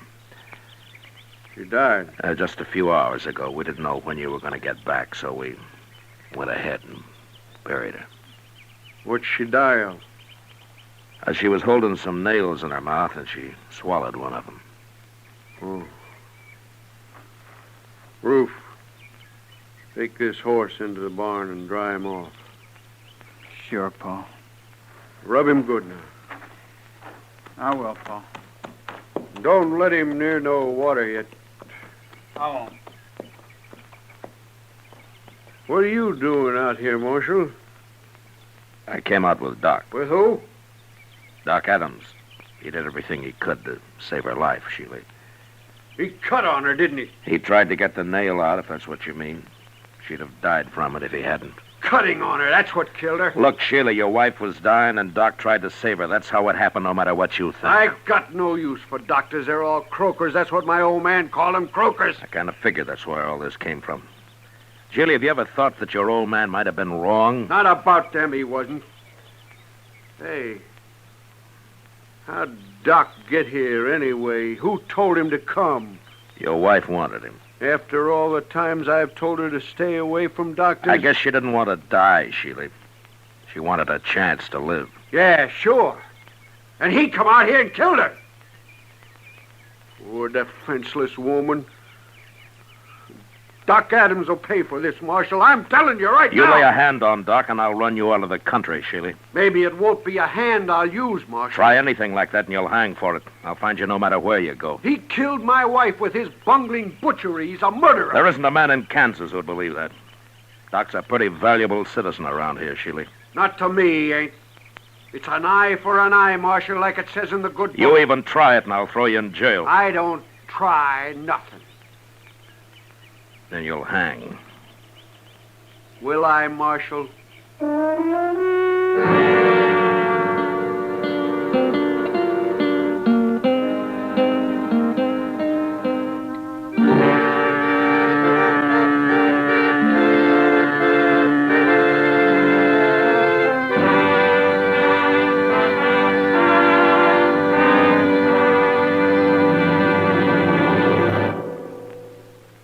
Say, what goes on at your house at breakfast? Well, you can take it from me. The best thing that can go on your breakfast table is Post Toasties. Yes, sir, Post Toasties, the heap good cornflakes. Those golden crisp cornflakes are the best thing that's happened to corn since the Indians discovered it. You know how to prove it? Just pour out breakfast bowlfuls of Post Toasties for your whole tribe, and then watch how they enjoy 'em. Post Toasties are crisp and tasty. From the first bite down to the last spoonful, that sweet kernel corn flavor makes your breakfast. So always ask for Post Toasties, the heap good cornflakes. Post Toasties, heap good cornflakes. The best thing that's happened to corn since the Indians discovered it. Heap good cornflakes. Post Toasties, heap good cornflakes. Remember, Post Toasties is one of the famous triple-wrapped Post cereals, guaranteed fresh or triple your money back. Now back to Gunsmoke.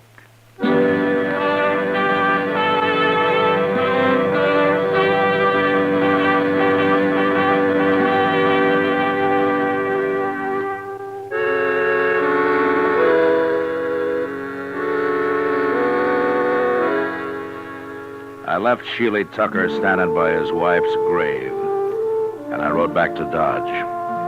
There was no use trying to convince the man that doctors aren't bunglers and murderers. I figured he'd have to experience the truth himself somehow. And there wasn't much chance of that, the way things stood.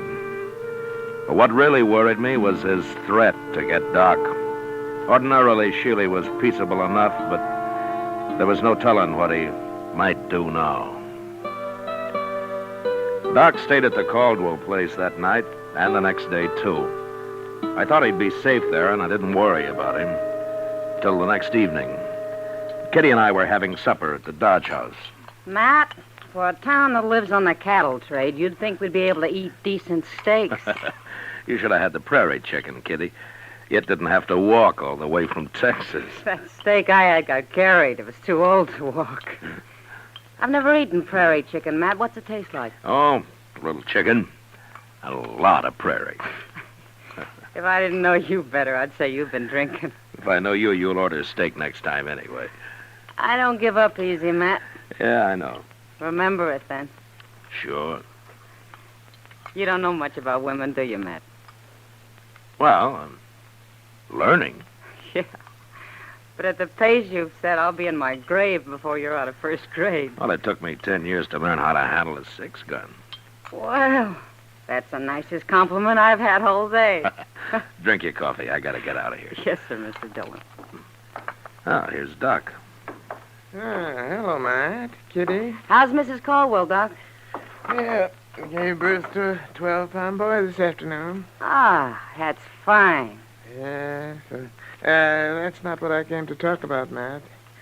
Somebody tried to shoot me on the way back from the Caldwell place. What? Who was it, Doc? Yeah, I didn't see him, and since I didn't have a gun, I rode straight ahead. Fast. Where did this happen? Yeah, about a mile the other side of the grove. I should have come out and ridden back with you, Doc. You should have, huh? Well, then, you know something about this? Yeah. Sheely Tucker, huh? He came back after you and Chester had left, Doc. He made some threats. Yes, I might have known it. But I'm not going to be a target for Sheely every time I go on a call in the country. I'm going out and see him, Matt. We'll have this out face to face. I don't think you can change his mind, Doc, but I'll go with you. And if he admits shooting at you this afternoon, I'll bring him back to jail. Maybe I'll bring him back anyway. Well, I should hope so. People around here'd be in an awful fix without Doc. Well, then there's me too, Kitty. Oh, sure, Doc. I was thinking of you. We'll ride out in the morning, Doc. Yeah, good.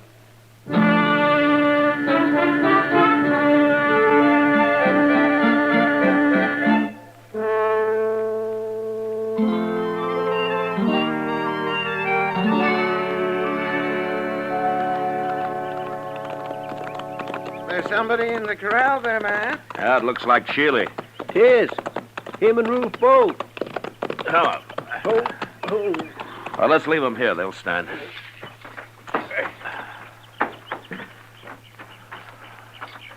They got a horse tied down in there, Mr. Dillon. He's down, Chester, but he isn't tied. No, by golly, he ain't. Oh, say, look at that. Yeah, broke his leg. Now, that's too bad. Well, here we are. Doc, I'll go first in case Sheely gets excited. Oh, all right, man. Yeah. Go ahead, I'll close it.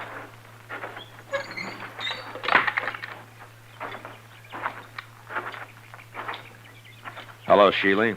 Ruth. Hello. You bring that croaker out here to kill my horse for me, Marshal? Now, Sheely... Wait a minute, Doc. I'm sorry about your horse, Sheely. What happened? That bay's the finest animal I ever owned. I was just topping him off when he fell and busted his leg. No, blame it. Gee, that's too bad. It sure is. Ruth, go on up to the house and fetch me my rifle. Okay, Pa. Terrible thing to lose a horse like this. Sheely, if you like, I'll do the shooting. Oh, thanks. I'll kill him myself. It's my job. You know, it's a funny thing. We always shoot a horse if it breaks a leg, but we wouldn't think of shooting a man when he does. You croakers got other ways of getting rid of people. Yeah, I'll overlook that, Sheely, but I'll tell you something. I don't want to hear nothing from you. Well, you like that horse, don't you? Of course I do. Well, then, don't shoot him. What? Well, look, Sheely, that horse is done for anyway, so it won't hurt to let me try to fix his leg the same way I would a man. It just might work. You mean put a cast on him? I do. I never heard of putting a cast on a horse, Doc. Yeah, neither have I. It's crazy. I don't like it. It's up to you, Sheely. Well, I wouldn't have let you near my wife if I'd been here. Why should I let you fool with my horse? All right, Sheely. Shoot your horse, and I'm taking you back to Dodge.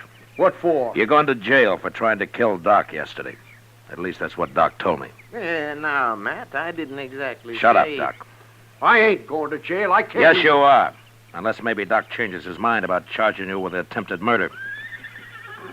Then I couldn't put you in jail. Oh? Yeah, no. No, he couldn't then. You know, Sheely, I might get so busy working on this horse, I'd plain forget about everything else. I might even save the animal to boot. Well, make up your mind, Sheely. I gotta get back to Dodge. Well, all right. But you better make it work, Doc. I said I'd try. That's the best I can do. Ever. No matter who the patient is. Okay, Doc, you try.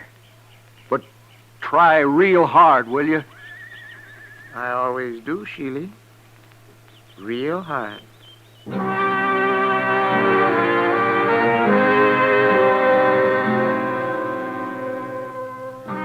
Chester and Ruth made a fast trip into Dodge for a plaster of Paris and some muslin to go under it.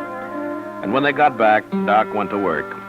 An hour later, he had a heavy cast on the horse's leg. And after giving Sheely some final instructions, he was finished. He promised to come back in a couple of weeks and put a lighter cast on, and then we left. Sheely didn't say much, but I knew if anything went wrong with that horse, he'd be after Doc again. However, 6 weeks went by before anything happened. Doc and I were hiding out in his office with a game of chess we'd started a few days earlier. Yeah, doggone rook, if you're sitting there, Matt. If I move my bishop, you'll be right in on that queen. That's the only move you got, Doc. All right. There you are, Matt. See what you can do with it. A couple more of those and I'll get that queen. Doc. Well, hello, Sheely. Doc, I've been looking everywhere for you, blast you. Why'd you put a sign on your door saying you were out? How come you're wearing a gun, Sheely? Man, it'd be a fool not to wear a gun in this town, Marshal. You'd be a worse fool to try to use it. Don't rile me. I'm in a bad enough temper already. What's wrong, Sheely? How's your horse? My horse is tied up right outside, Doc. What? Yeah, I took that second cast off myself. Then I rode him in here. Of course, I took it easy with him, Doc, real easy. And he ain't even limping. Well, what do you know? By heaven, it worked. Oh, that's fine, but what are you so heated up about, Sheely? Well, you'd be heated up too, Marshal. If you'd been carrying a rotten tooth in your jaw as long as I have. You mean you're looking for a doctor, Sheely? I'm man enough to admit it, Marshal. Well, now, Sheely. You just sit down right over there, and I'll see what I can do. Okay, Doc. Hey, this is the one right here. Try to get it out, will you? I'll try, Sheely. That's the best I can ever do. Ever. That's good enough for me, Doc.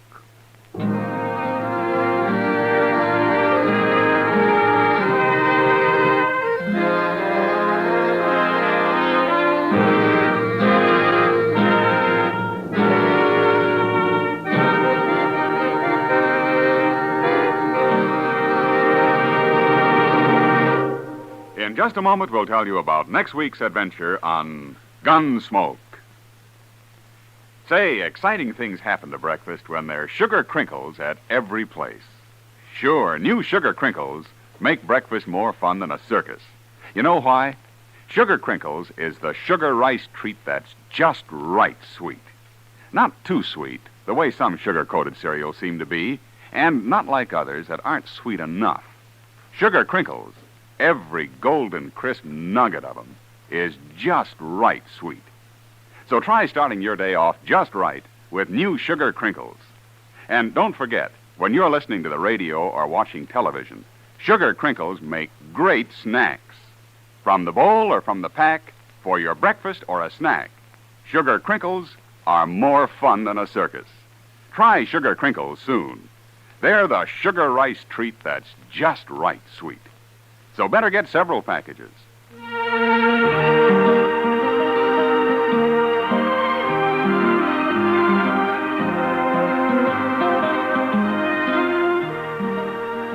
Gunsmoke, under the direction of Norman MacDonald, stars William Conrad as Matt Dillon, U.S. Marshal.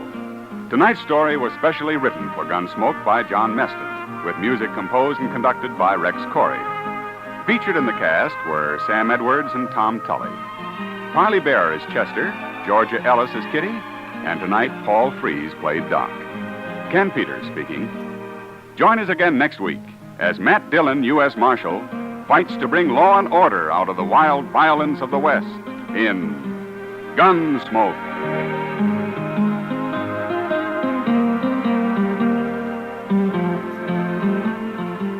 Listen next week at this time when Gunsmoke will be brought to you by Sugar Crinkles, the sugar rice treat that's just right sweet.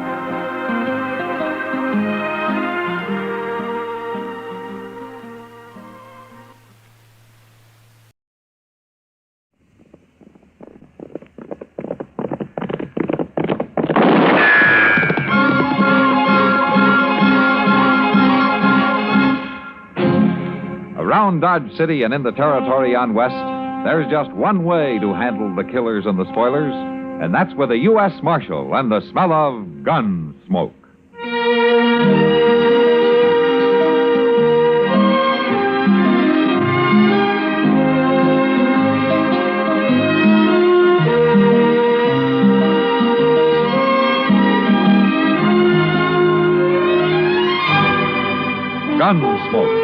starring William Conrad. The story of the violence that moved west with young America.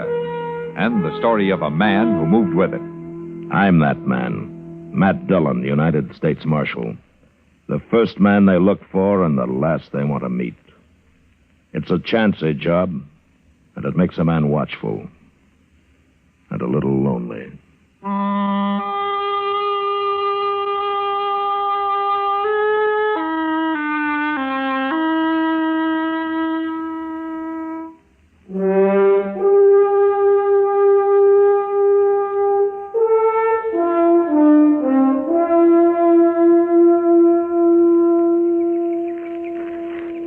I got our horses saddled, Mr. Dillon.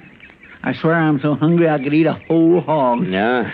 Well, the hog you got this morning's cooking on that stick right there, Chester. Is it done?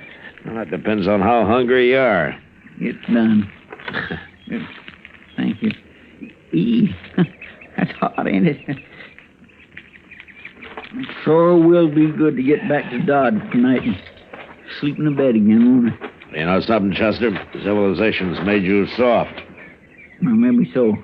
But I get mighty tired of using my back for a mattress and my belly for a covering.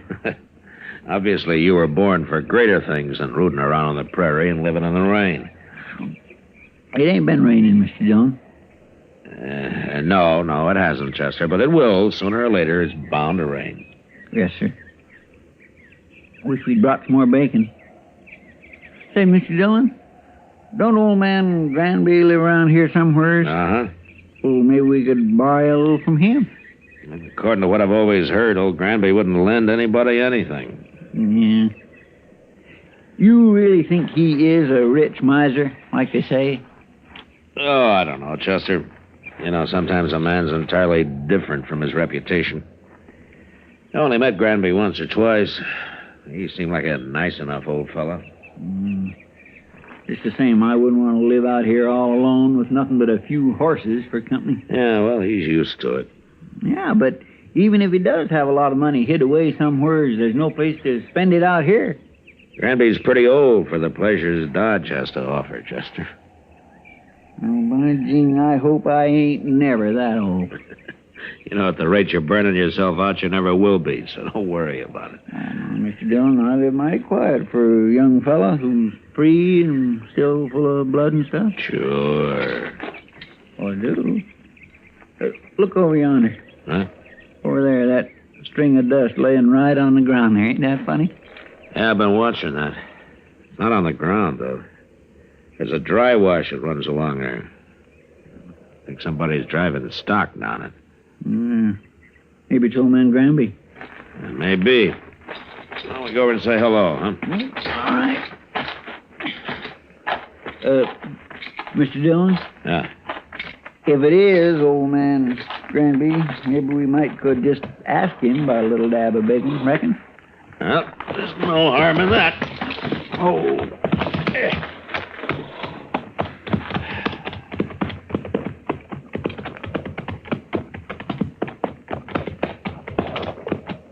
That looks like horses down there. Yes, sir. I can see their heads now.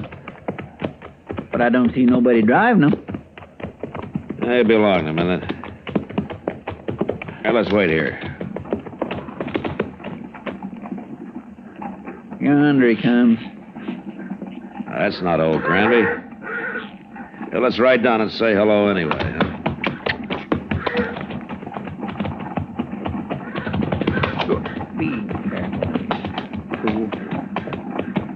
That's Granby's brand on those horses.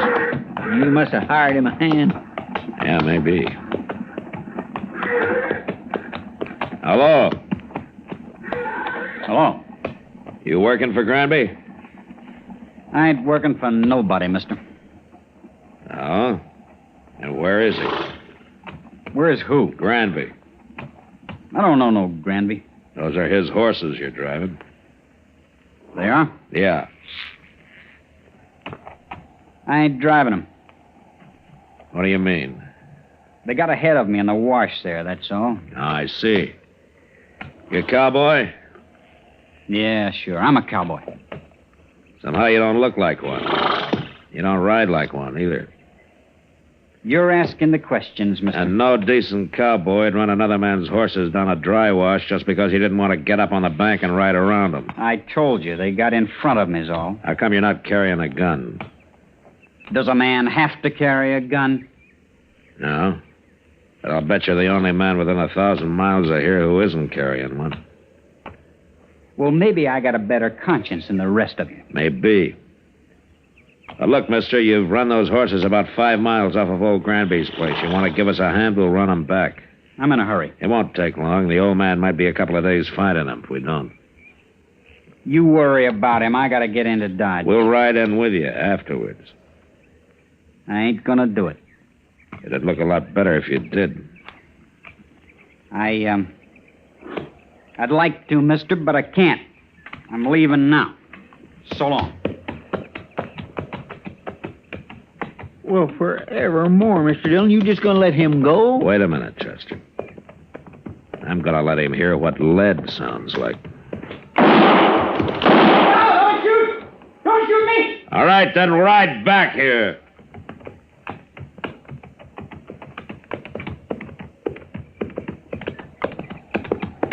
Don't kill me, mister. I'm not gonna kill you. Unless you try to run away. Why would I try to run away? You just did, Chester. Yes, sir? Ride down the bank and head those horses off. Start them back up the wash. We'll be out of here by the time they're back. All right, sir, Mr. Dillon. You stay right close to me, fellow. Don't you try anything smart. When we get to Granby's, if he says it's okay, then you can go wherever you like. I don't know Granby. I've never been there. And we'll show you the way. Come on, let's go.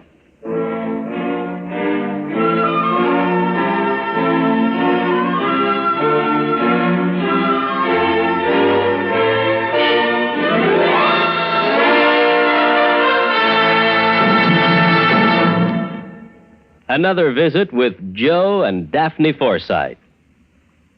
Joe? Joe? Joe, stop reading that paper and talk to me. I'm listening. Go ahead. Well, I was talking to Mrs. Snyder today. You know, she's the one whose boy had 31% less cavities. Uh-huh. Well, she thinks that we should buy bigger savings bonds. Uh-huh. She says that when people can afford it, it makes more sense.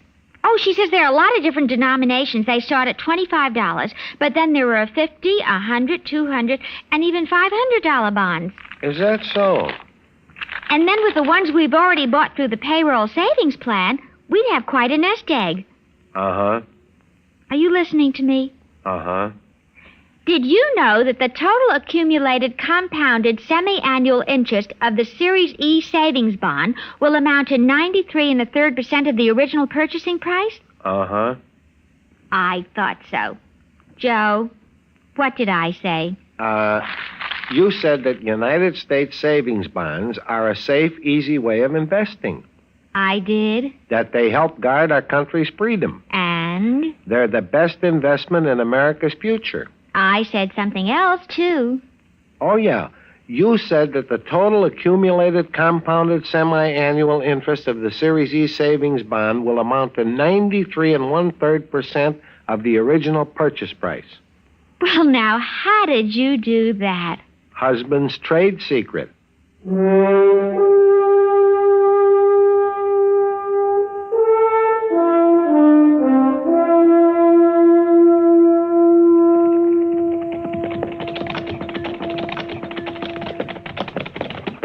Old man Granby sure can find his horses all right now, Mr. Dillon. Yeah, but I want this cowboy here to meet him. And we'll see if he's in the house.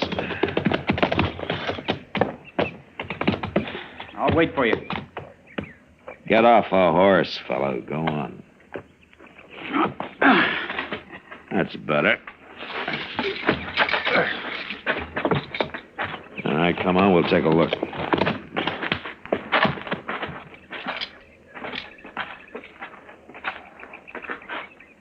Well, what are you waiting for? Nothing. You go ahead, Chester. Looks like I'm going to have to herd this man in. Yes, sir.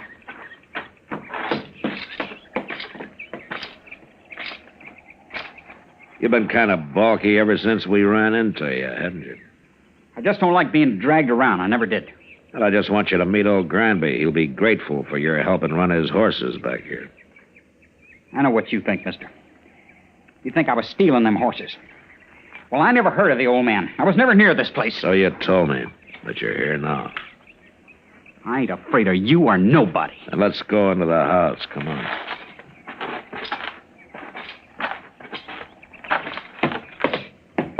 Mr. Dillon? Yeah, what is it, Chester? Old Granby, he's in there. What's wrong? Right in the room there, Mr. Dillon. He's just hanging there. What? Somebody went and hung him right in his own house. I don't want to see him no more. You go take a look at him. Pull your gun and hold it on this man, Chester. If he makes a move, shoot him. Yes, sir. Now, you just stand right there, real quiet like. I ain't gonna do nothing. You sure ain't. Just because I happen to be in the country don't mean I killed nobody. Yeah. Mr. Dillon will decide about that. Who is this Mr. Dillon, anyway? He's a United States Marshal, that's who he is. A marshal? A marshal. Looks like you run into the wrong people, fella. Here, I'll hold your gun, Chester, and you search him. All right, sir. Here. Turn around. All right, take it easy. Now, the house is all torn up. He must have been looking for old Granby's money. I was never in that house. Ain't nothing on him. Not a thing. All right, Chester. Here's your gun. Here, catch it. Thank you. What's your name, fellow? Trimble. Joe Trimble. Where are you from? Up north. Up north where? All over. What are you doing down here? Making a change. Sure. And some cowboy you ran into told you about Granby being rich. So you came here and you kicked the old man around, and then you hung him, then you tried to find the money. That's a lie.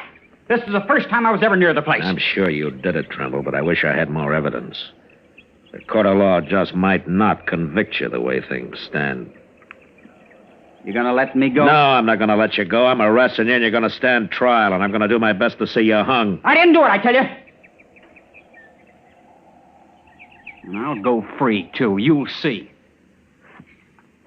Now, there's something mighty wrong about you, Trimble, and I can't figure it at all. But I'm sure gonna find out.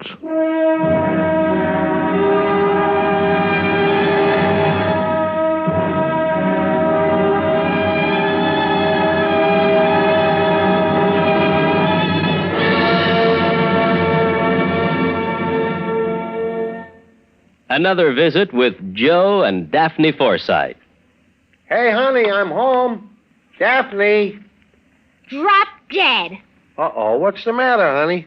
Don't you speak to me, you Don Juan. Don Juan? Daphne, I'm no Don Juan. No habla español. Very funny. Ha, ha, ha. Well, it was no prize winner, but... Neither are you Lothario. I've often wondered, what's a Lothario? I don't know, but that's what the wives on TV always call their husbands. I guess it applies. Do you want me to go out and come in again? As far as I'm concerned, you can go for a long walk, preferably on a short pier. Well. Oh, come on, Daphne. What's wrong? Your good friend Harry called, and he spilled the beans. Which beans? He said, quote, "Tell Joe he was right about those blondes. They're great," unquote. Blondes? That's what he said. Well? He didn't say blondes. He said bonds. Savings bonds. What? Sure, I buy 'em on the payroll savings plan. And I told Harry he ought to do it, too. Savings bonds have a guaranteed interest that pays back $4 for every 3, which is a pretty good investment. That's a pretty good story, too. It's true, so help me. That's why Harry's so happy. Savings bonds are great. Well, maybe you're right. You wouldn't really fool around with blondes, would you? You're too faithful and sweet and kind and... Fast talking.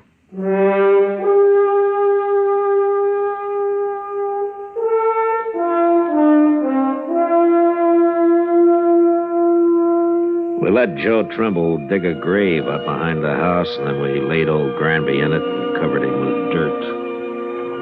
I was pretty sure now that the old man had never had an extra dollar in his life, and that he'd been killed for no reason at all.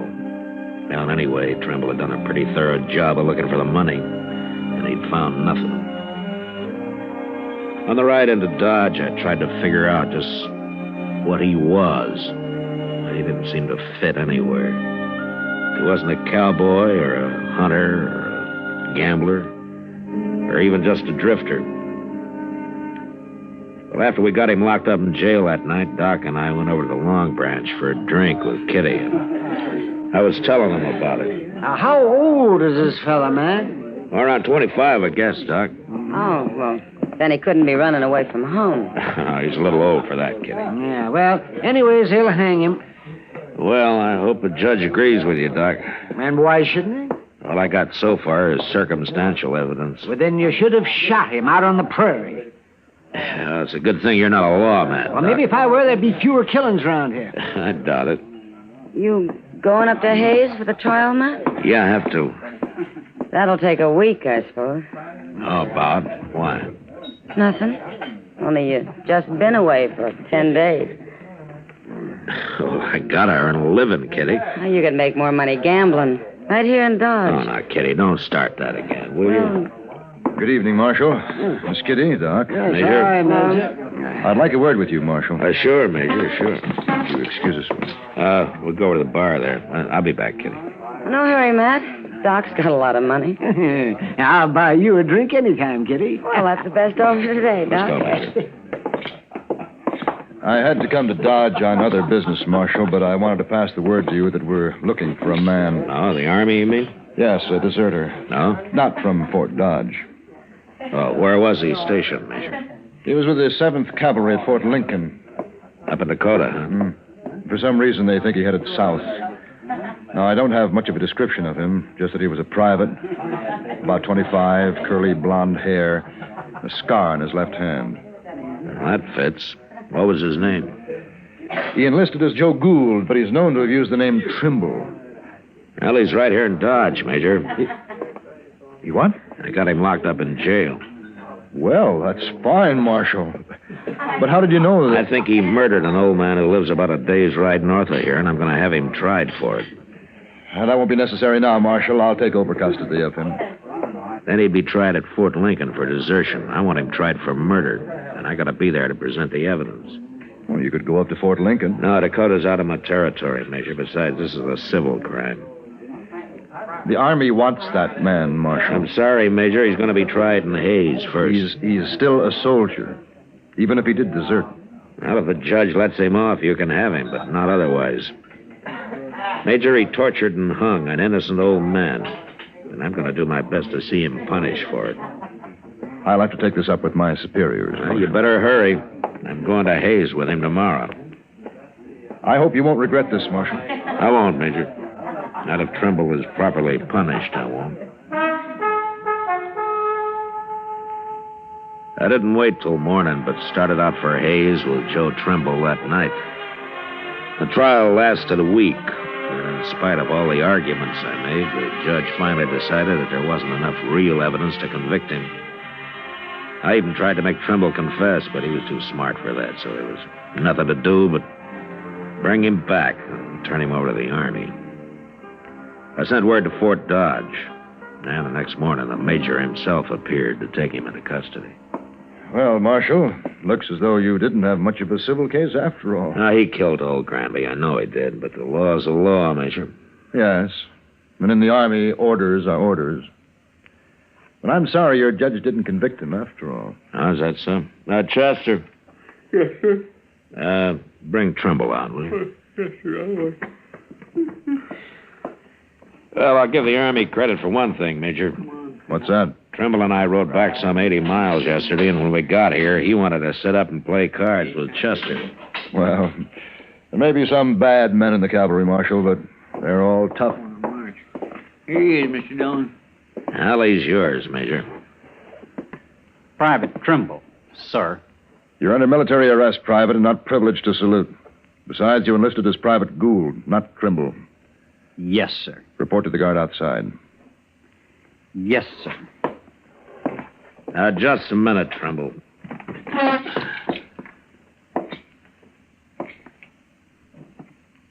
You know that you're mighty lucky, don't you? You should have died for what you'd done. I told you I'd go free, Marshal. It'll catch up with you someday, Trimble. It always does, somehow. That's all I wanted to say. Yes, sir.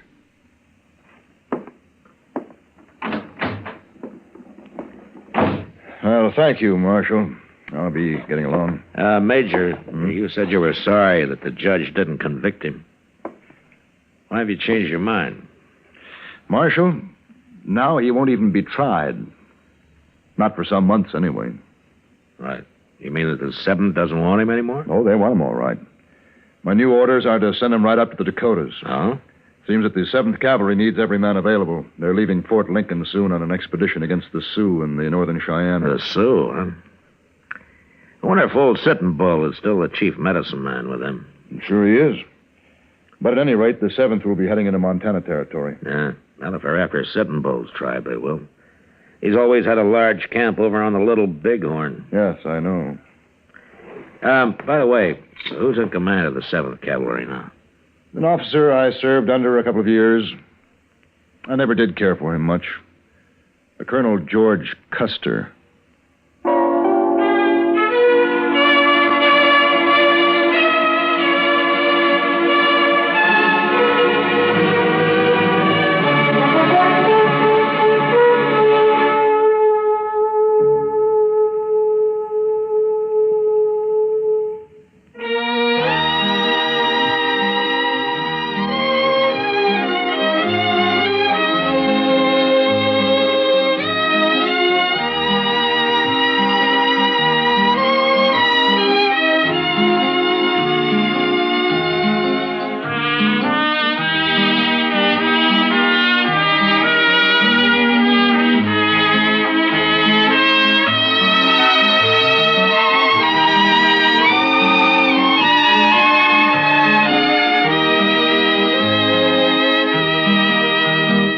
Gunsmoke. Produced and directed by Norman McDonald, stars William Conrad as Matt Dillon, U.S. Marshal. The music was composed and conducted by Rex Corey.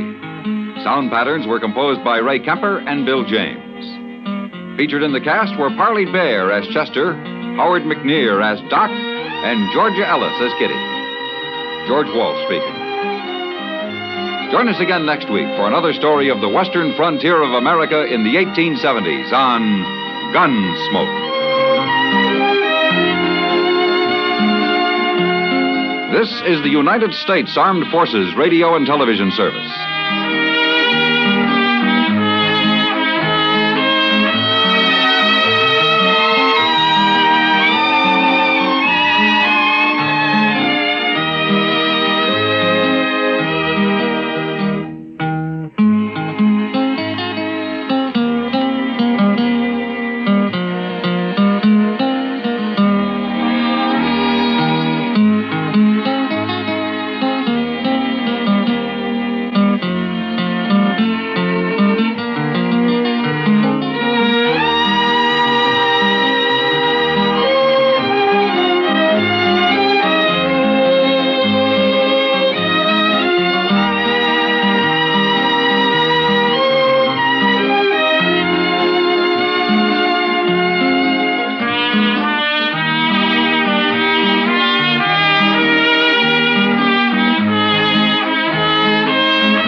Around Dodge City and in the territory on West, there's just one way to handle the killers and the spoilers, and that's with a U.S. Marshal and the smell of gun smoke.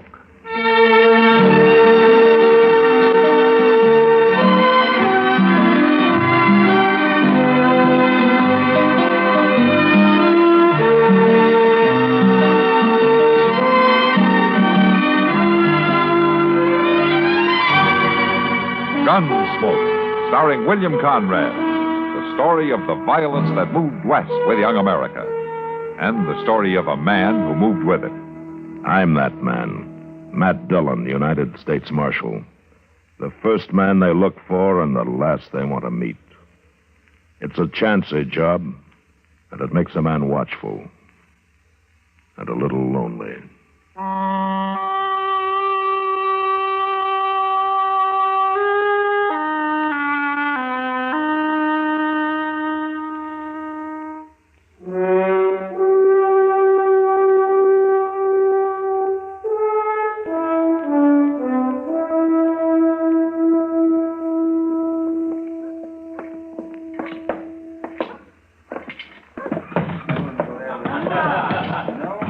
Well, look who's in town tonight, Matt. Huh?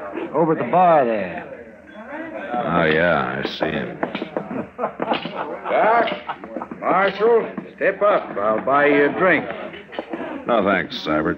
Something wrong with my money? Seibert, the only thing wrong with your money is it belongs to you. Oh, now, Doc, that's no way to be when I'm celebrating my new contract. Oh, what contract? The cavalry. I deliver the first consignment of horses next week. And what's the cavalry going to do with those stringy, wild renegades of yours? Renegades? Now, you don't figure on breaking those horses, do you? You're not good enough to do it yourself, and no rider in this territory will work for you. I'll find somebody. I'll do it fast, Seibert, and then get out of town. All right, Marshal. Sure. Yeah. You know, Matt, it makes me ashamed of myself the way I feel about that man. But I just can't help it. Yeah, I feel the same way, Doc. Matt, Yeah, Kitty. come on over here to the window. No? Yeah, I want you to see something. What is it? Look out there. See those two boys? Yeah, what about them? Did you ever see them before? No, I don't think so. Well, I've been watching them. They act real lost. Maybe we better go see. Yeah. Come on.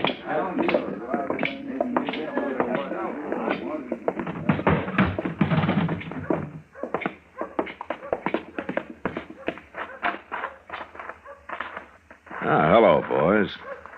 Hello, mister. What are you doing on Front Street this time of night? Is this Front Street? Yeah, it is. Where are your folks? What do you want to know that for, mister? This is Matt Dillon. He's the U.S. Marshal here. We ain't done nothing. Where are you boys from? Texas. Texas? Now, you're a long way from home. Yes, sir. What about your folks? We ain't got any. Ma and Pa got burned up when our ranch caught fire. Oh. How'd you get here to Dodge? Followed the trail herd most of the way. Where are your horses? Oh, we had to sell 'em upriver. But the money's long gone. Our uncle is supposed to meet us here. You boys hungry? Yes, ma'am. But we don't want to beg no food. Well, you're not. You're my guest. Well, thank you, ma'am. Say, Matt. Yeah. Why not have Chester take him down to the livery stable later? Moss Grimmy can use the help, and they can earn their meals and get a place to stay. That's a good idea. You boys know anything about horses? Yes, sir, a lot. Well, come on inside. We'll see about that food. You go on, boys. I'll be with you in a minute, huh?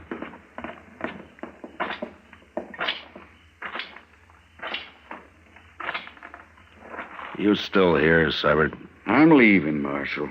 Last thing I want is trouble.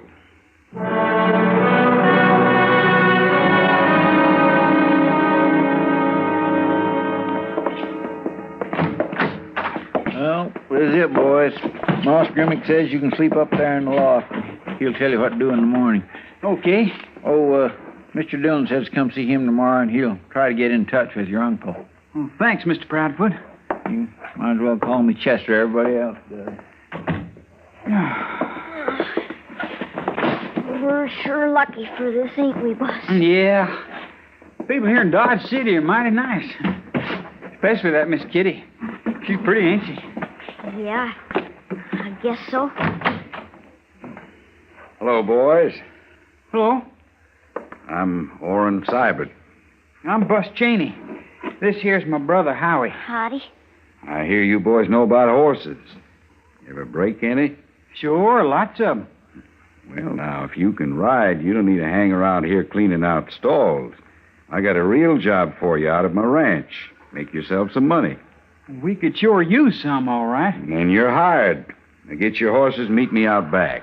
We ain't got any horses. No? Well, say, I'll tell you what I'll do. I got 10 head need breaking by next week. You boys break them 10 for me. After that, you can take your pick. You mean it? Both of us? That's what I said, didn't I?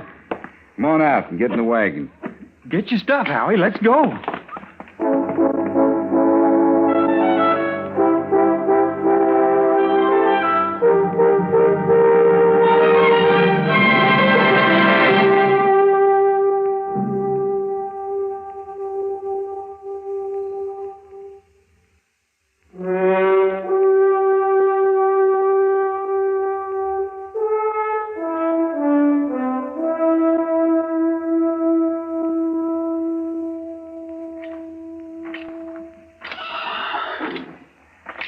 Morning, Moss.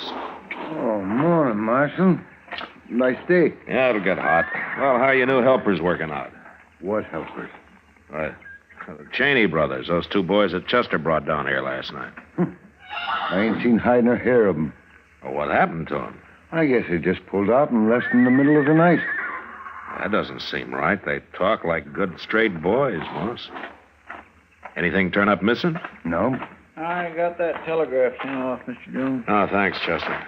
But the way things look, we won't need it. The boys pulled out during the night. They did?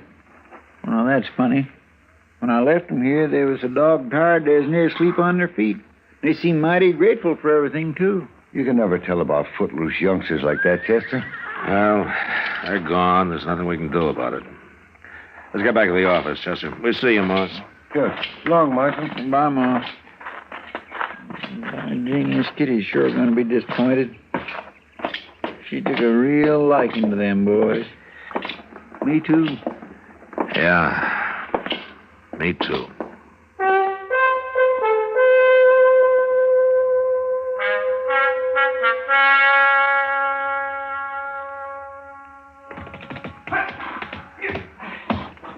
Ride him, boss! Stick with him, boss! Attaboy! He's running!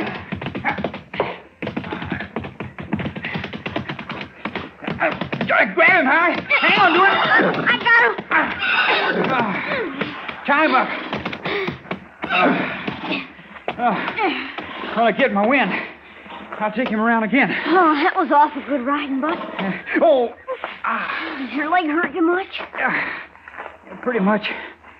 But I guess I'm getting used to it after 5 days of this. Anyway, that's number 7. Only 3 more to go. We'll make it.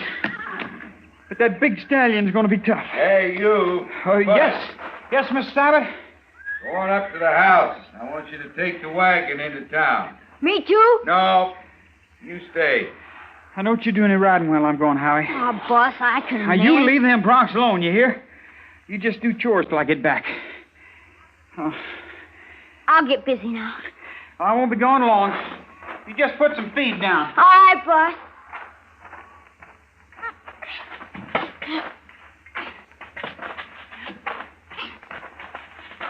What are you fixing to do there, boy? Put down some feed, Mr. Seibert. Now, I didn't hire you to do chores. I hired you to break horses. Boss told me not to ride while he was gone. He won't be back till supper time. You going to waste the whole afternoon? Well, no, sir, but... Then what are you waiting for? Well, I wouldn't mind riding, but Boss told me. He don't trust you. I've watched you ride. You're near as good as he is. You can handle any of them. I don't know, Mr. Seibert. You lost your nerve? No, sir. I'm not afraid. Well, you're sure acting like you're afraid. One thing I can't stand is a coward. I ain't no coward. Then let's get a saddle on one of them horses.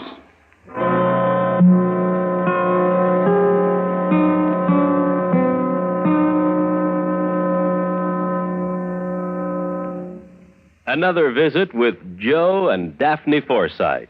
Joe, Uh-huh. do you think we can afford a vacation this year? Well, I don't know. Let's see. The car could stand some work. Then there's that chair we've been meaning to buy, and I guess we could always cash in this.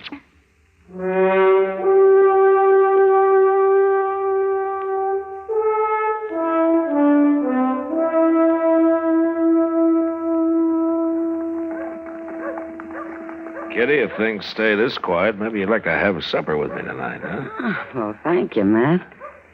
I was afraid I'd have to sit and watch Sam Noonan polish the bar all night. Hey, Matt, look. What? Isn't that Bus Cheney? Sure is. Hey, Bus. Oh, hello, Marshal Dillon, Miss Kitty. Well, we didn't think we'd ever see you again. Where have you been? We've been working. You're all crippled up. We're breaking horses for Mr. Seibert. Seibert? You know him, Marshal? Yeah. Say, did he come to the livery stable that night and hire you boys? Yes, sir. I should have figured that. Now, what kind of a bad deal did he give you? Oh, he gave us a real good deal, Marshal Dillon. We break 10 head for him, and he's going to give me and my brother each a horse. We can take our pick. How near finished are you? Only got 3 more to go. And how long has your leg been like that? 5 days. You have Doc take a look at that, young man. Well, I got to send a telegram for Mr. Seibert and pick up some things at the store. Then maybe I will. Boss, I'm not going to stop you from going back to your job, but Orrin Seibert's no good. He'll try to weasel out of your deal some way. Mr. Dillon, we better get... Oh, my. Hello, Chester. What is it, Chester? We got to find Doc right away. A fellow just rode in and told me. Told you what? Well, he was passing Seibert's place, and there's somebody hurt real bad out there. Who? Oh, Bus, it's your brother.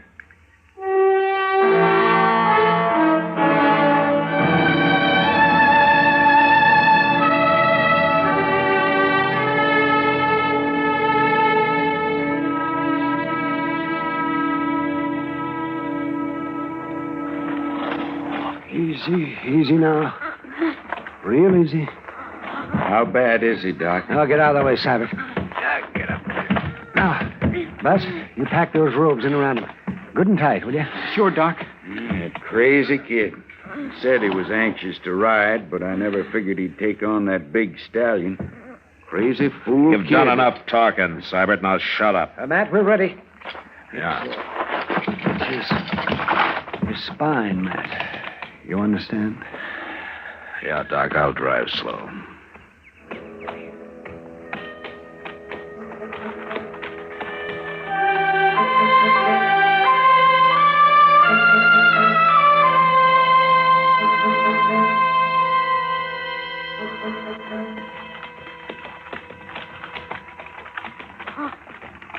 Bus.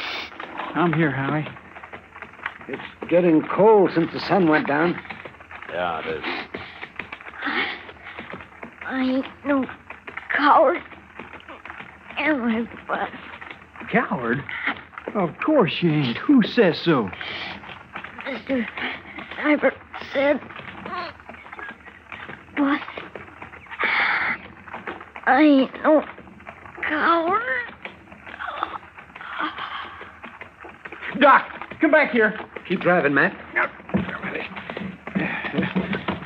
Here, let me. Oh, dear. Matt, no need to hold them in now. Give them their head.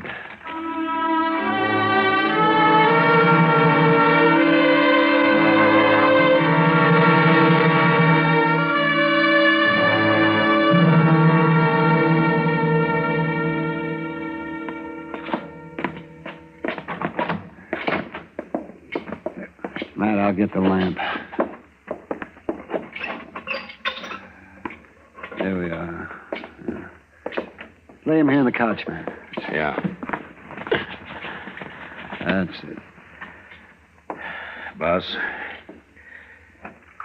Come away, Boss. It won't do any good. No. Matt, there's some coffee in the kitchen. Ah, good. I can use some. Reach that cup there, man. Yeah.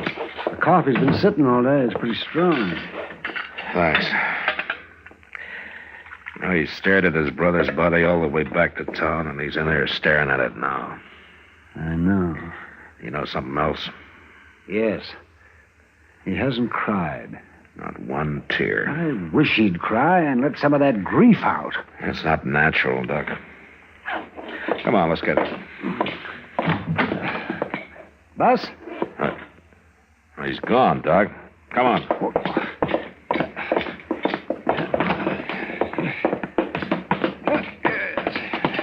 That boy's in no condition to be by himself. Well, he couldn't have gotten very far, Doc. I don't see him. No, it didn't. What was that? Sounded like it came from back of the livery stable.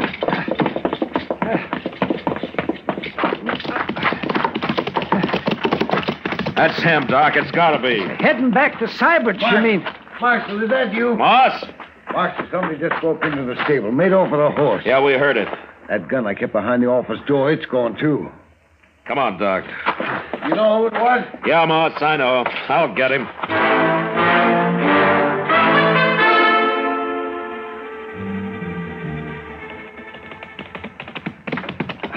There's no light showing in the house.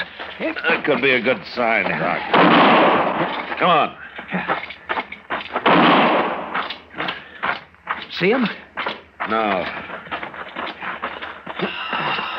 What? It's the stallion. Yeah. Something in that corral's got him spooked. Hold it, Doc. Yeah, there he is, just inside the fence there. It's Cybert. He looks dead, but I'll see what I can do. All right. Kid's probably holed up in the barn. I'm going to see if I can find him. But you watch that stallion, though. I will.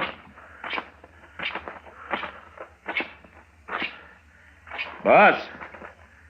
It's Matt Dillon.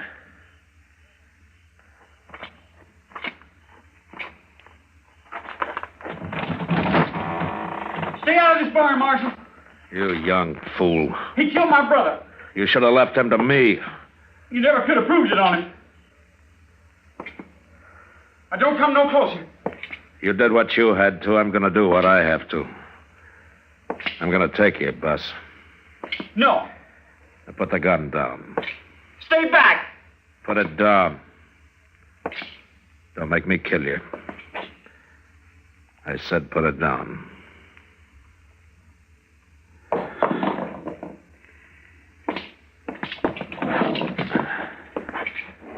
What'll happen to me now? I don't know, Bus. It don't matter none anyway. Matt. Yeah, in here, Doc. Cybert. It's dead, Matt. Ah, that's too bad. No, it's a good thing. I was thinking of the boy. So was I. He can ride, but he can't shoot. What? There's no bullet hole in Cybert. I figured the shots did nothing more than scare him. But they scared him so bad he turned his back on that stallion. That's what killed him. Did you hear that, Bus? Yes, sir, I heard. Marshal. Jill. Now, don't be ashamed. Just let it out, son.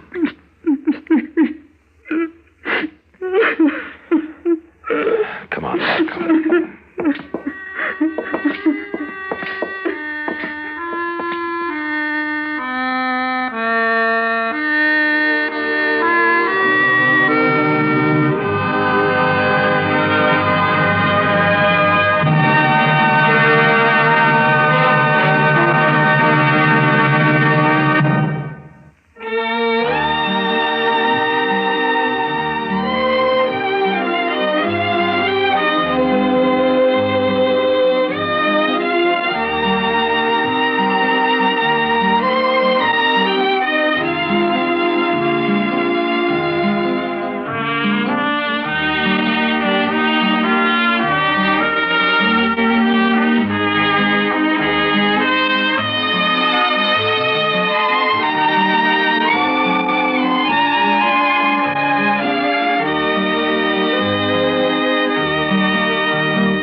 Gunsmoke. Produced and directed by Norman Macdonald, stars William Conrad as Matt Dillon, U.S. Marshal. The music was composed and conducted by Rex Corey.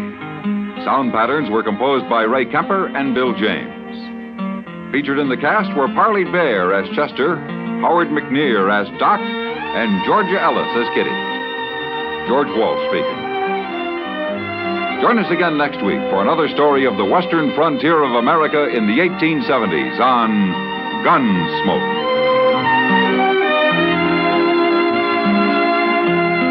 This is the United States Armed Forces Radio and Television Service.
Gunsmoke, brought to you by Chesterfield, America's most popular two-way cigarette.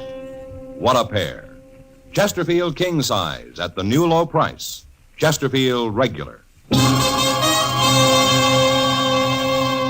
Around Dodge City and in the territory on West, there's just one way to handle the killers and the spoilers, and that's with a U.S. Marshal and the smell of Gunsmoke.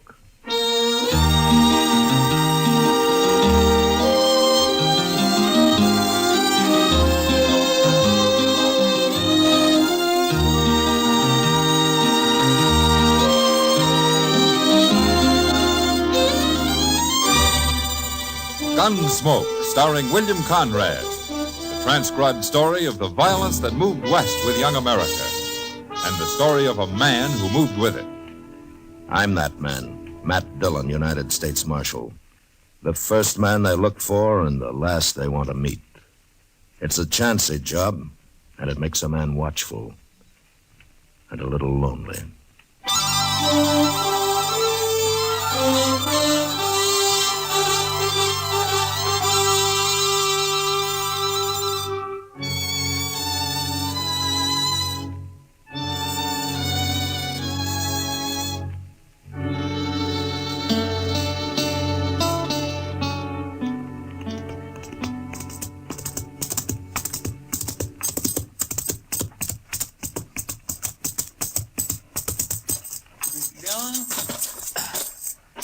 Mr. Dillon. Oh, hello, Chester.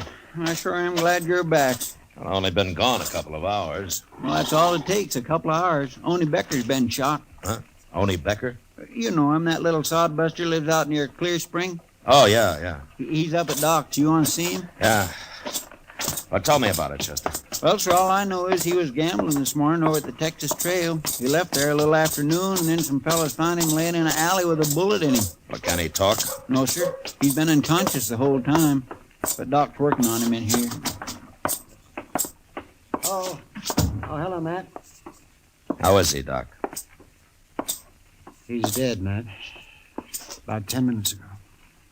Oh. Oni Becker. Now, who'd have shot a harmless little man like that? Harmless is right. He didn't even have a pocket knife on him. And besides, he was shot in the back. Maybe it was an accident of some kind. Accident?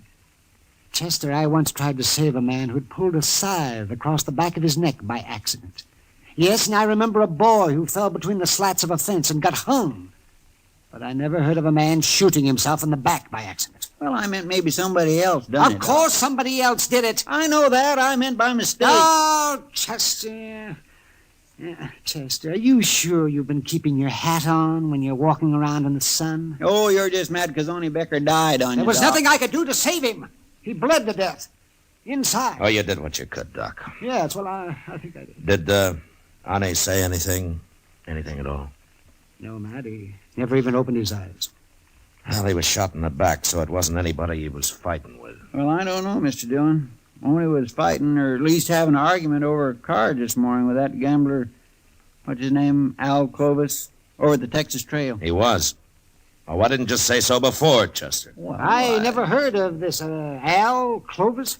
Oh, he's only been here about a week, Doc. Chester, you wait here. I'm going over the Texas Trail.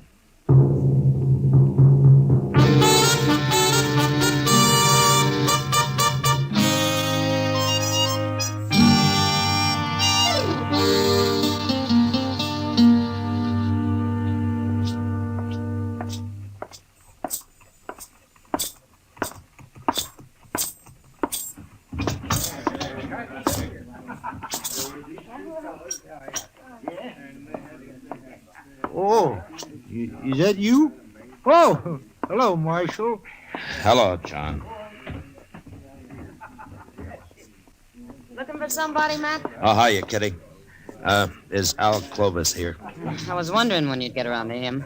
What do you mean? I heard about Oni Becker, and Al Clovis threatened him this noon just before Oni went out and got shot. Almost seemed like Al was trying to start a fight with him, Matt. Where was Clovis when it happened, Kitty? He wasn't in here. Kitty, you know Al Clovis better than I do. Would you say he's the kind of a man who would murder Ole Becker because of an argument over cards? You know, shoot him in the back? I don't know him that well, Matt. Yeah, well, maybe he had another reason to kill him. If he did it. Shooting little Oni Becker's like shooting a pet deer. Makes about as much sense. Yeah. But usually when a man gets murdered, there's a reason of some kind for it.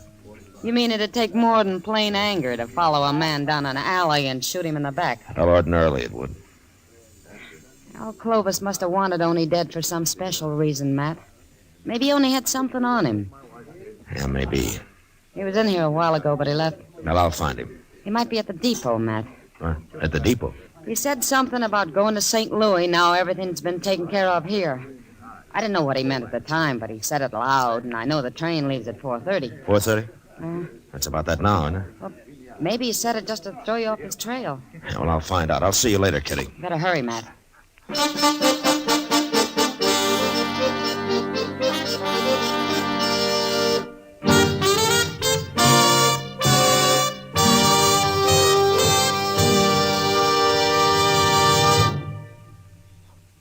This is George Fenneman.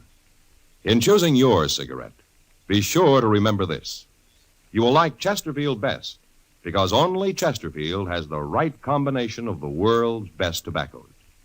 Tobaccos that are highest in quality, low in nicotine, best for you.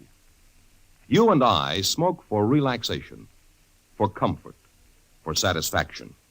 And in the whole wide world, no cigarette satisfies like a Chesterfield. Get a carton of Chesterfield today. Chesterfield Regular, Chesterfield King Size, both at the same price in most places. In regular or king size, you can get 'em either way. The best smoke ever made's the Chesterfield you buy today.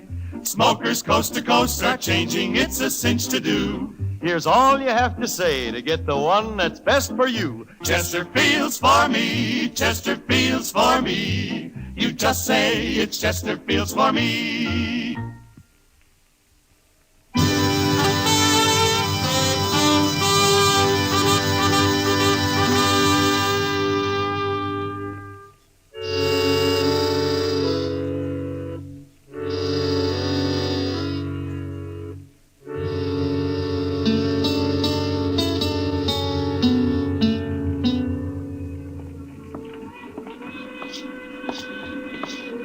One more car to go, Mr. Dillon. If Al Clovis ain't in there, he ain't on this train. Well, he might have fooled us after all, Chester.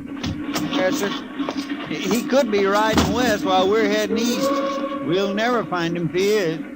Well, let's take a look into this car before we walk in, huh? Yes, sir. Well, I sure don't see him. Not in there, I don't. Yeah. Yeah, unless that's him down there lying back with his hat pulled over his face. It could be. Well, it better be. Now, come on. Okay, sir.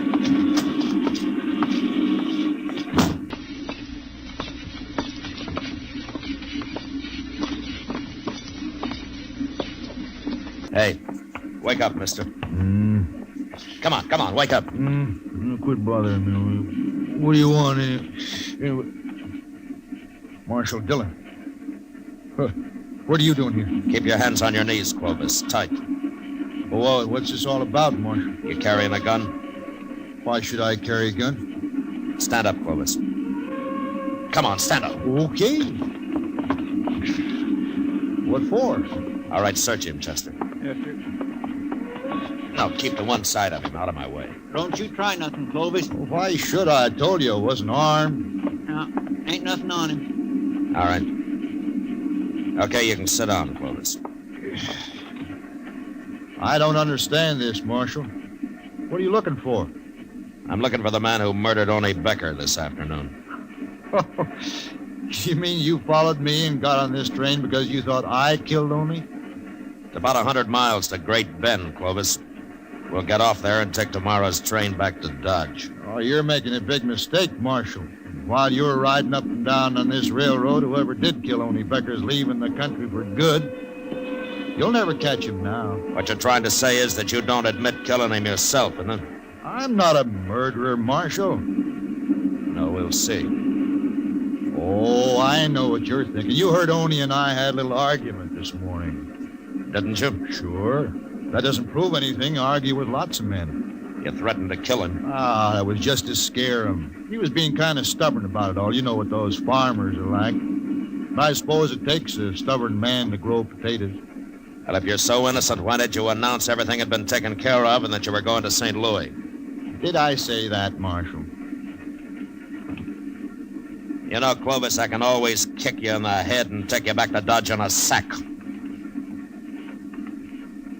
Now, why did you run? I'm not running. There's no reason why I should. That's the truth, Marshal. Where were you when Oni Becker was killed? I was wondering when you'd ask me that. I suppose you got an alibi. You know Mr. Botkin, don't you, Marshal? I ought to. Botkin's run the Dodge Bank ever since it was an old whiskey barrel. Well, I was with him in his office at the bank, Marshal. I suppose you'll take his word for it. Yeah, sure I will. Well, we were discussing the money I placed in the bank when I arrived in Dodge a week ago. $5,000, Marshal. Mr. Botkin is going to transfer it to St. Louis for me. Chester. Yes, sir? Go up and tell the engineer to stop the train at Jane's Crossing. Stop the train? There's a ranch about a mile from there where we can borrow some horses. Well, I thought you said we were spending the night at Great Bend, Marshal. I changed my mind, Clovis. Your story doesn't make much sense, and I want to get back to Dodge and find out why.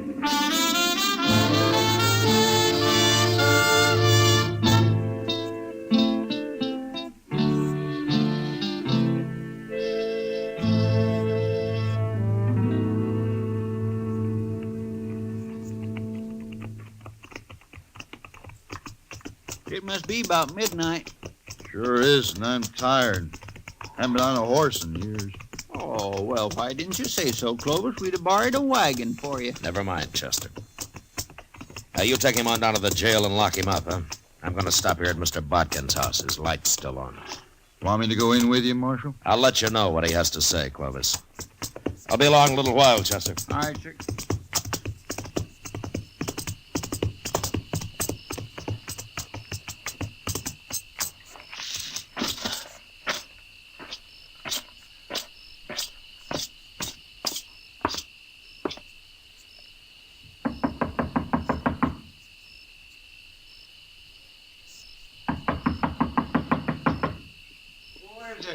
Matt Dillon, Mr. Botkin. Oh. Well, Marshal, come in. Come in. I wouldn't have bothered you this late, Mr. Botkin, but I saw your light was on, and I figured you were still up. Up? Of course I'm up. How could I sleep tonight? Why? What's wrong? Where have you been, Marshal? The whole town of Dodge has been looking for you. Fine time for you to be up riding off somewhere, I must say. Well, tell me what happened. What happened? Don't you know even yet? What are you doing here at my house? Well, if you'll calm down, I'll tell you. You'll tell me, I'd better tell you, Marshal. While you're out gallivanting around on the prairie somewheres, my bank was held up. What? About 5 o'clock, just as we were closing. 3 men that got away with over $25,000. Every cent of cash I had in that vault, Marshal. Oh, didn't anybody try to follow him? No, they tied me and them cashiers up so tight they were miles out of town before we could get loose. There's a few men saw him leave, but they were afraid to do anything about it. And, of course, the United States Marshal, he wasn't even in town. Did you get a look at him? No, they were masked. Nobody I found can even identify their horses. They're just gone, Marshal, with $25,000. Look, Mr. Bodkin, I came here to ask you a question. It might have something to do with your bank being robbed. Oh? Well, what is it? Was Al Clovis with you in your office about noon today? Clovis? Yes, he was for a couple of hours. Why? He had some money on deposit? Yeah, that $5,000 cash. Of course, that's gone, too. That's part of the money they took. I'm afraid Clovis is broke now, along with me and a lot of other people. Oh, maybe he isn't as broke as you think. Oh, he's broke. Unless you can get that money back, Marshal. Look, I got an idea. I might find it for you, Mr. Barkin. And it won't take very long, either.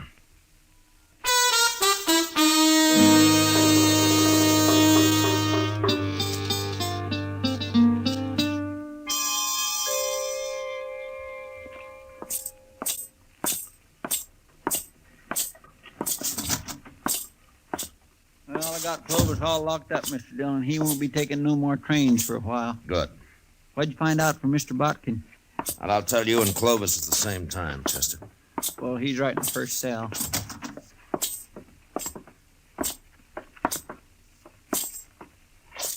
Well, Marshal, come to turn me loose? Mr. Bodkin says your alibi's good, Clovis. If you'd have believed me in the first place, you'd have saved us all a lot of trouble. Yeah. Well, let me out. I don't want to spend the night here. You better get used to it, Clovis. You're going to be spending a lot of nights in here. What? At least a month or two of them. No. They can't keep me here, Marshal. It's illegal. Is it? Of course it is. Well, maybe you know more about the law than I do, Clovis, but I run this jail, and you're going to stay here a long time. And what's more, I'm going to tell the whole town where you are. Come on, Chester. Marshal, I demand to be released at once. Now come back here. It'll cost you your job if you keep me here. Shut the door, Chester. Marshal, you can't do this. Marshal! You really gonna keep him locked up, Mr. Dillon? I am. But he ain't done nothing. I mean, if Mr. Botkin said he is with him... Well, Clovis didn't kill only Becker, if that's what you mean. Well, then why don't you turn him loose? Chester, the bank was robbed of $25,000 today. It was? Yeah, just after we got on the train. Looks to me like Oney Becker was murdered just to get me to follow Al Clovis out of town. Well... We'll find out in a few minutes. I don't think Clovis can stand the idea of sitting in jail while his partners ride off with all that money. You mean he was supposed to get out of here and meet them as soon as his alibi was made good, huh? That's the only way it makes sense to me. Marshal? Marshal Dillon? Well, it didn't take as long as I thought. Come on.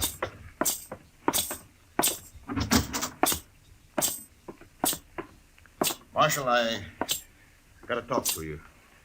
All right, go ahead. You really gonna keep me in jail here? You mean that? That's all you wanted. Don't bother me again. No, don't go, Marshal. What do you want, then? It's late, Clovis. I want to get to bed. Marshal, I'll make you a deal. About what? If I help you get back whatever was stolen from the bank today, can I keep my $5,000 out of it? How did you know the bank was robbed, Clovis? You're smart, Marshal. I can tell you got this all figured, holding me in jail and all. But I'm smart, too. Are you? Smart enough to know you need me as much as I need you. You'll never find those men without me, Marshal. But I can take you to where they are, and I'll identify them for you. Why? All I want out of it is my $5,000. Now, that's mine. You can do what you like with the rest. The court will have to decide about your $5,000, not me. We think there's a chance I might get it? Well, I don't know. But you're a gambler, aren't you? It'll help my showing you where they are, won't it? Yeah, it'll help. Okay. I'm supposed to meet them tonight or early tomorrow, Marshal. They won't wait longer than that. All right, who are they, Clovis? They're not friends of mine, Marshal. I never saw them before 2 weeks ago in St. Louis. And they're all hiding behind summer names. Yeah. How far's away the meeting place? It's an old cabin, about 20 miles from here. They there now? Nobody stopped them here, did they? No. Thanks to you. But I'm helping you now, Marshal. If I find your partners, you are. Chester, go get our horses. We going out there tonight, Mr. Dillon? Would you rather try it in broad daylight, Chester? No, sir.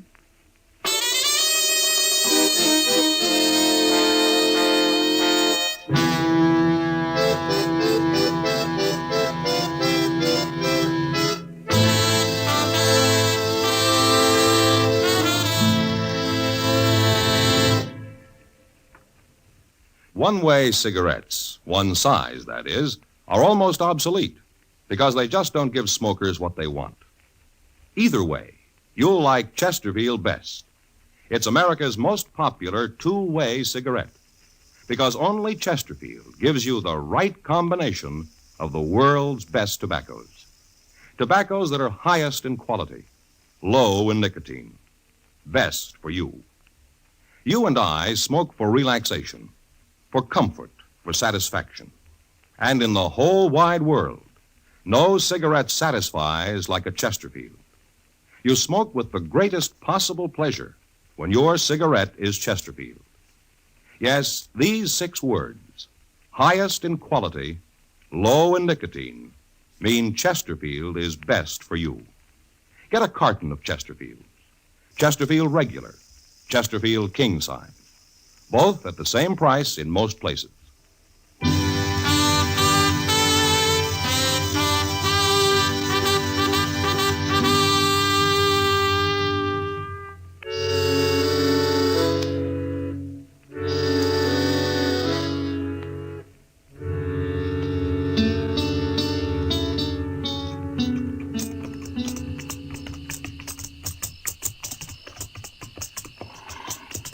You sure you can find this cabin, Clovis?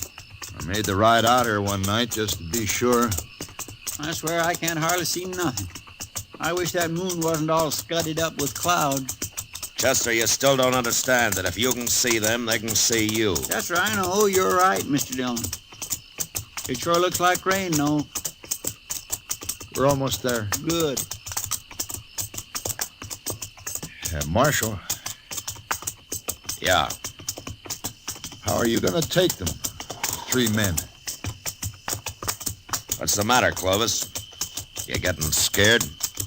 You know what they'll do to me if you don't take them, Marshal. Like I said, you're a gambler, aren't you?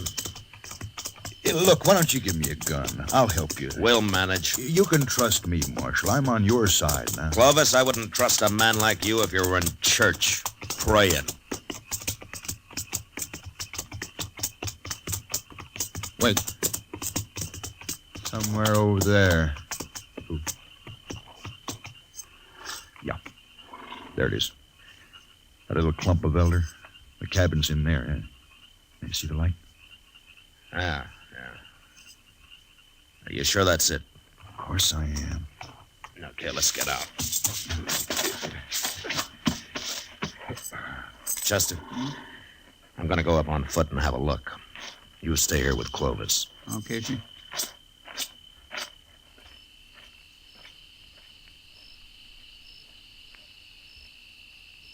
What if they hear him and come out and shoot him? Mr. Dillon ain't exactly green at this game, Clovis. They wouldn't kill me. They'd burn me or something first. Can't blame them much. Wish I'd stayed in jail. Wished I'd let him keep the money. Something's sure to go wrong here. Unless maybe I outsmart him. You ain't gonna outsmart nobody, Clovis, so forget about it. Okay. I declare I never seen a darker night than this is. No. Neither did I. Here, Victor, get off. Get off. What's the matter? It's my horse. He's standing on my foot. We'll push him off. I can't. Now help me, Chester. No, for pity's sake. Come on. Ow. Move him. That's all you gotta do. Back. Here, what are you doing? Clovis? I got your gun, Chester. Now shut up. Don't move. You give Shut me up, that I said. gun. That's better. Hey, what's that? Thunder, Clovis. You'll be hearing a different kind when Mr. Dillon gets back here. He's not coming back here. We're going to him. And if he shoots anybody, it'll be you, because you're going to be right in front of me. Like this. All right. Start walking, Chester. Go on.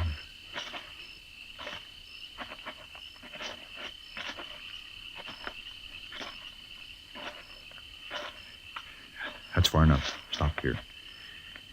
We'll pick up the marshal now and go on to the cabin. Now call him and tell him how you're fixed. Go on and call him. Mr. Dillon? Mr. Dillon? He ain't nowhere around Yes, here. he is. Tell him. Go on. Clovis got my gun, Mr. Dillon.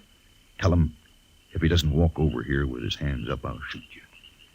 He's gonna take us both to the cabin, Mr. Dillon. He says he'll shoot me. You heard him, Marshal. I'll kill him sure if you try anything. He ain't close enough. I tell you, he's probably clear up there at the cabin. Okay, start walking, Chester. Straight ahead. Once I get you inside the cabin, he'll have to give up. Unless he wants you dead.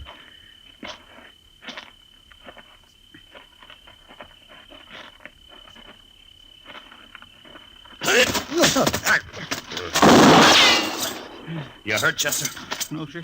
His gun just went off when you hit him. All right, get the gun quick. Come on. I got it, Mr. Dillon. All right, let's get up to that cabin. They know we're out here now. Oh, they're getting away, Mr. Dillon.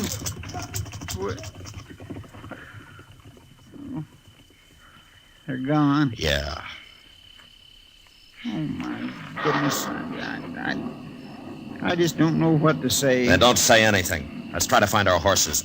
We'll get Clovis later. We'll never find them horses in the dark this way.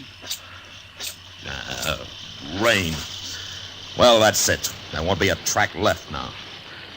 Well, there go 3 killers and $25,000. Mr. Dillon, I just feel awful about this. How'd he get your gun away from you anyway? Well, see, he said his horse was standing on his foot, so So you walked up and let him pull your gun right out of the holster, huh? Yes, sir, that's about the way it happened. Mr. Dillon, you should have let him take me into that cabin. They'd have killed me, but you could have caught them. They wouldn't have got away like they did. Yeah, I know. I was close enough to hear what Clovis said. Well, then why'd you save me? Everything would have been okay. if Oh, you hadn't- yeah. Everything would have been okay. Almost everything, Chester. Well, let's just don't stand here in the rain talking about it. Come on.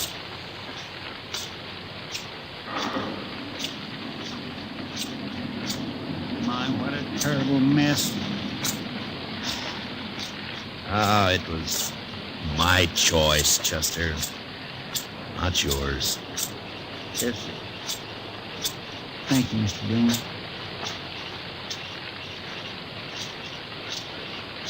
Mr. Dillon? Would you like a whorehound drop?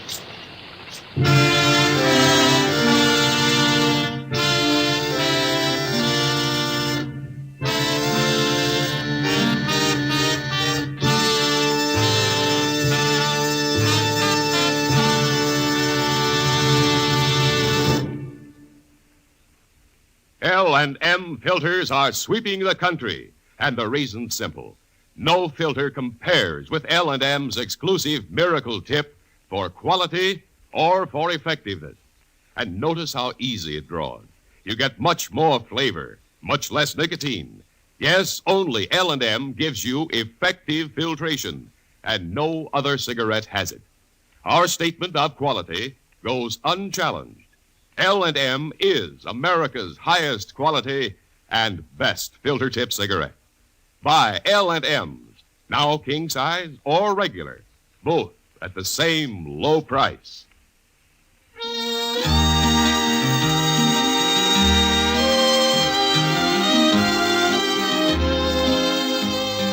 Gunsmoke, produced and directed by Norman Macdonald, stars William Conrad as Matt Dillon, U.S. Marshal. Tonight's story was specially written for Gunsmoke by John Meston, with music composed and conducted by Rex Corey. Featured in the cast were John Daner and Lawrence Dobkin.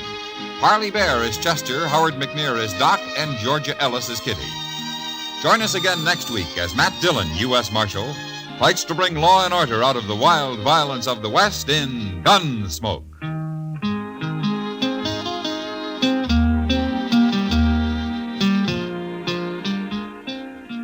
Remember, next week at this same time, Chesterfield will bring you another transcribed story of the Western frontier on Gunsmoke. This is the CBS Radio Network.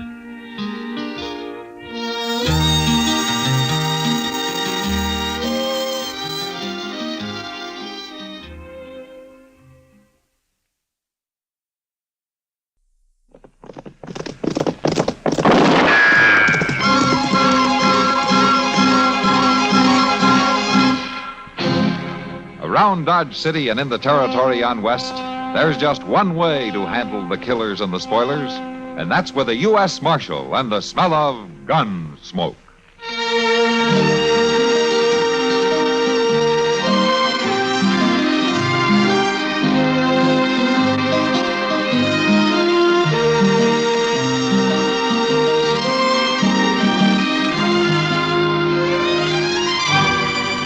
Gunsmoke, starring William Conrad, the story of the violence that moved west with young America, and the story of a man who moved with it.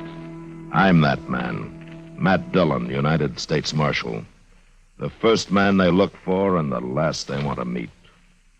It's a chancy job, and it makes a man watchful and a little lonely.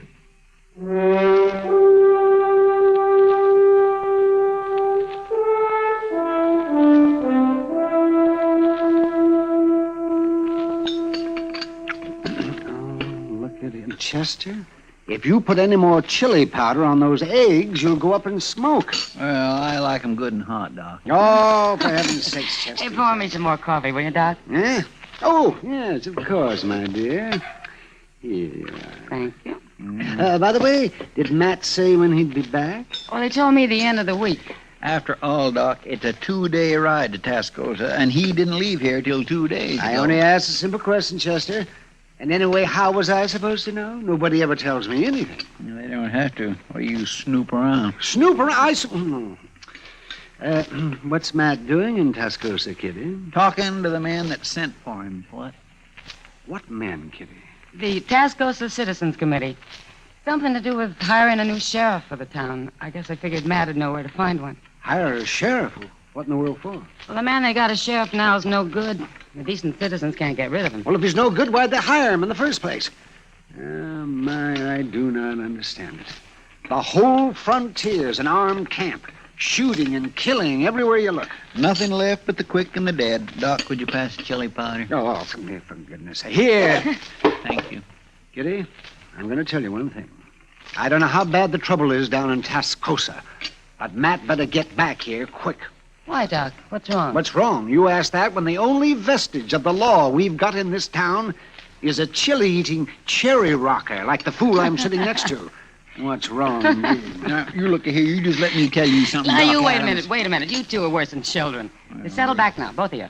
Have some more coffee. Well, maybe just a little dab, but that's all. It's a caution what happens to some people when they get out in polite society. Oh. Drink your coffee, both of you.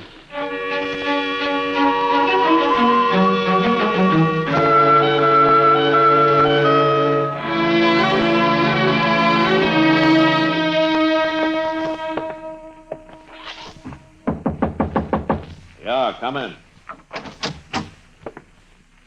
Your name Dillon? Yeah, that's right. The marshal from Dodge, eh? Yeah. I'm Clegg Rawlins, Marshal. I'm the man the Citizens Committee wants to get rid of. What's on your mind, Rollins? Now, a while back, they brought me here to Tascosa to kind of clean it up some, and I did that for them. Now, all of a sudden, they want me out. I call that downright ungrateful, Marshal. Yeah, go on. I suppose they give you the money at the meeting last night? Money to hire a new sheriff here? That's right. Yeah. Kind of forces me into talking business. What I had in mind was, Marshal don't make all the money in the world, does he? I wondered how long it'd take to get around to it. Now, wait just a minute. You might be missing a good thing. The only thing I'm interested in is hiring a peace officer to come down here. You're through in Tascosa, Rollins. Now make up your mind. A man don't always give up that easy. You better, Rollins. You got as much time left as it takes for the man I hire to get back here from Dodge. As short as that, huh? As short as that. Dillon, you know there's an awful lot of prairie between here and Dodge. I sure hate to see anything happen to you on your way back. Get out. Oh, sure. It always seems kind of too bad when a man dies for something that ain't even his concern.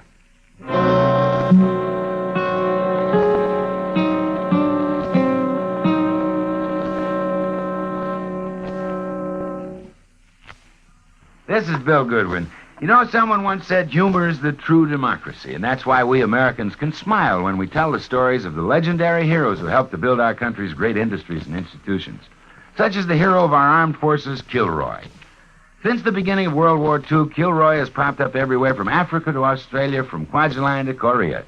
Every serviceman claims to have met him. Some say he's tall and thin, some say he's short and fat. He's an Air Force pilot, Army infantryman, a Navy Seabee. He was on Guadalcanal and climbed Mount Casino. He walked through Berchtesgaden and stormed Heartbreak Ridge. But more than that, he's the spirit of the courage and the valor of the American men in uniform who accomplish the impossible and reach objectives which are unobtainable. The men who proudly say, Kilroy was here. Yes, it is a democracy which lets us tell the stories of such legendary heroes with a twinkle in our eyes and a chuckle in our throats. So long as we continue to laugh together as a people, ladies and gentlemen, we'll live together as a nation. The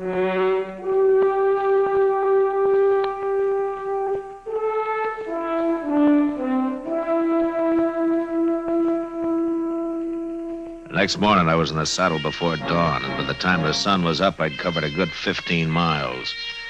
A slight breeze blew apart the dust puffs my horse raised, and I knew it'd be hard for anybody to follow me. And for the same reason, I knew that somebody could track me without being seen. About noon, I stopped in the shade of a grove of cottonwood to rest my horse. I was easing his cinch a little when I saw a rider coming up fast. I pulled my rifle from the saddle boot and I waited.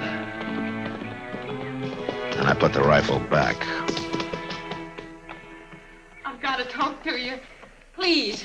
Well, all right, ride on in.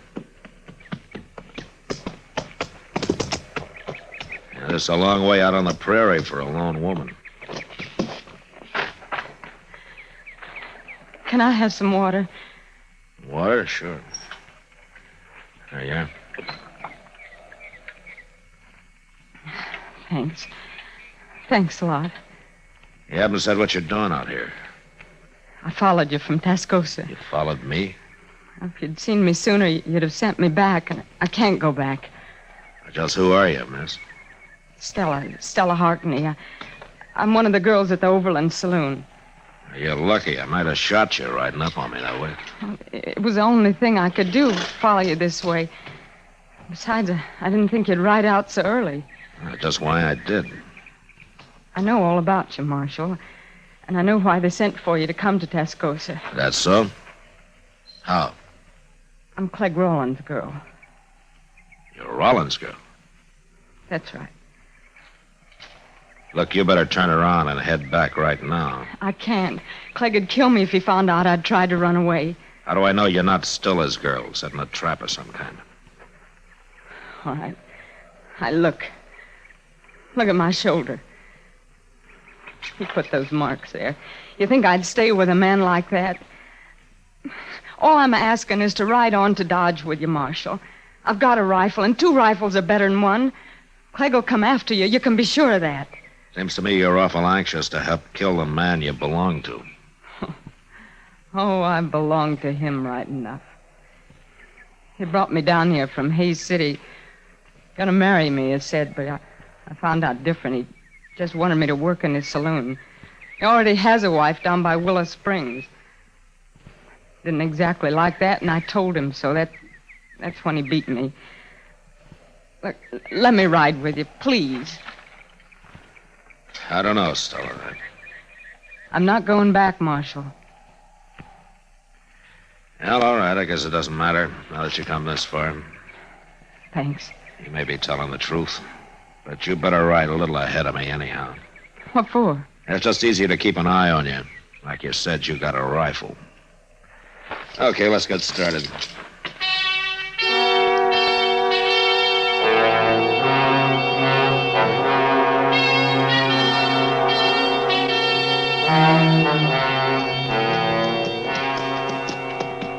You pretty tired, Stella?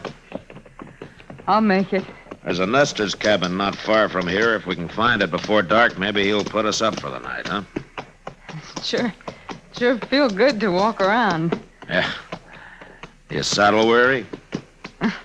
Well, dance hall girls don't do too much riding, Marshal. Get up! Just lie still now. Don't make a move. Where are they? Where did they shoot from? It's off to the left somewhere, I think. Yeah. They're probably in that clump of box elder over there. Dirty cowards. I can't get them from here with a 6-gun, and I can't get to the horses for a rifle. Look, if we play dead, maybe we can draw them out. Marshal, I'm sorry. Just lie still and don't talk.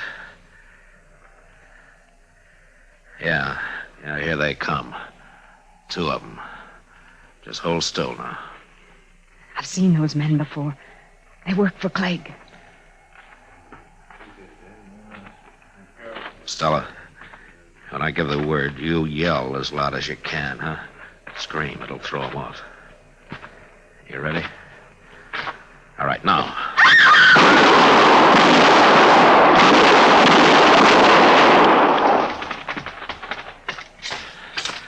Are they dead? I don't know, but the fight's sure out of him. And if Clegg's with him, he's still in that grove. Come on, let's get out of here fast. I can't get up. I'm hit. My leg. Yeah. Here, I'll put you on my horse. We'll ride double. We better get out of here before whoever's in those trees gets a little braver. Come on now. I'll get you to that cabin.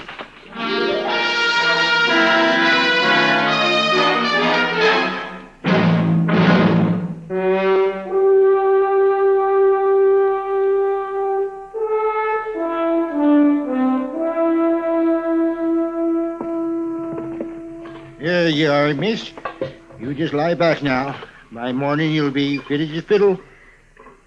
Thanks, mister, but that coal oil you poured on my leg like to set me on fire. Well, that's the best way to clean a wound there is, Stella.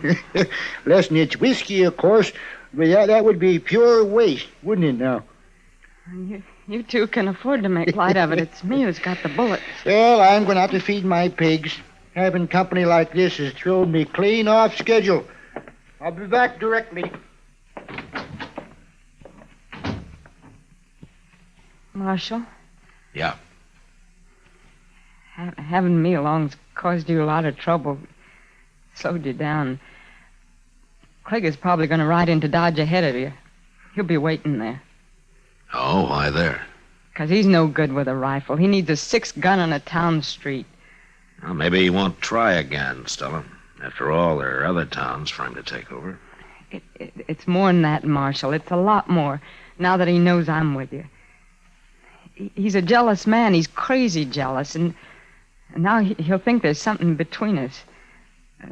Between you and me, I mean. Well, let's not worry about that now. You just better get some rest. Foolish to think you might have any feelings about me, isn't it? Not knowing me any longer than you have. Now, Stella, I told you. I don't suppose any man could take to a woman he'd known for only one day, could he? Look, Stella, you got some sleep. We still got a long ride to Dodge, huh? Yeah. I'm sorry, Marshal. Good night. Good night.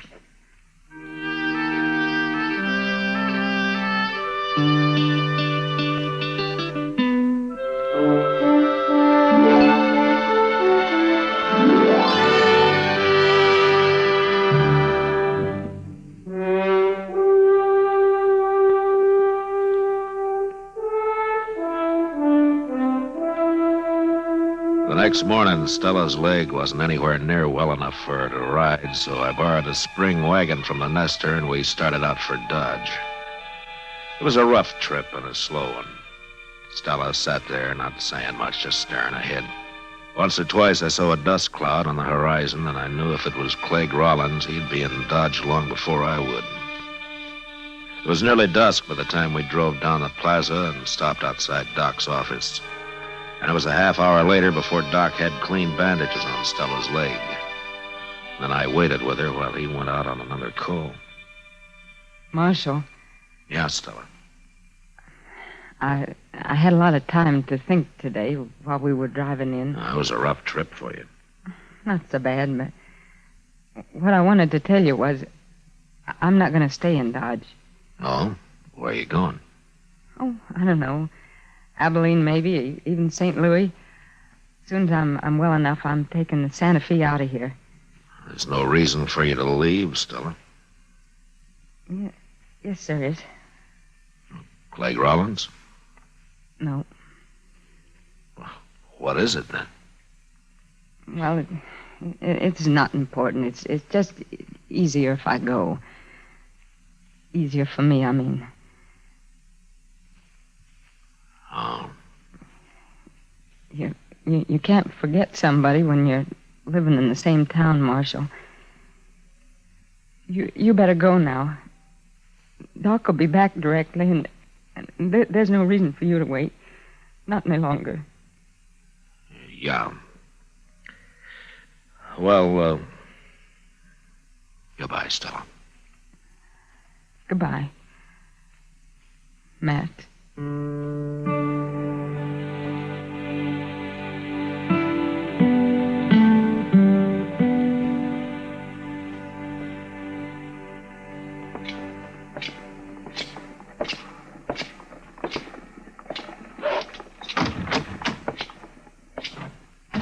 Marshal. Hello, Rollins. Been waiting for you. Oh, the last time you sent a couple of your men to do the talking. I don't know what you're saying. Oh, you're two riders who tried to dry gulch me. I hope you buried them, Rollins, because I didn't have time. I come here to tell you and me can still work things out. You didn't get me killed, so you still want to buy me off. Any man can use money. The government pays me. Not as much as I could. Listen, Rollins. So far, I got nothing personal on you. Nothing I can prove, anyway. Now, if you're smart, you'll saddle up and ride out of here and keep away from Tascosa, too. We'll see. Meantime, Marshal, how was Stella? Yeah. I'm telling you, Rollins, you get out while you can. Sure. Sure.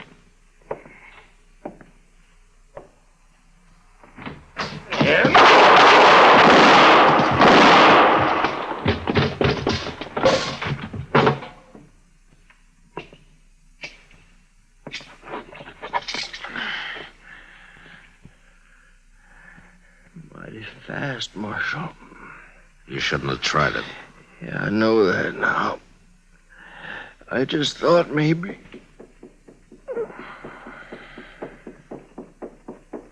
Mr. Dillon?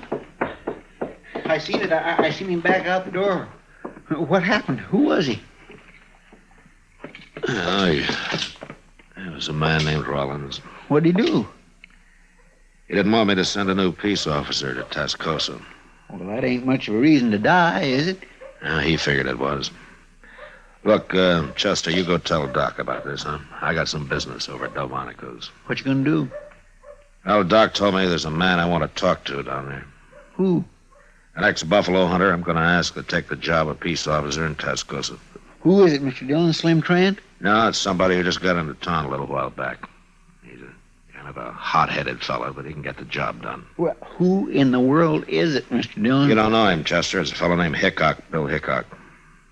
If you want, you can come over and meet him after you get Doc. No, I don't care about meeting no Bill Hickok. I was hoping Slim Trent would get the job. I'll see you later, Mr. Dillon.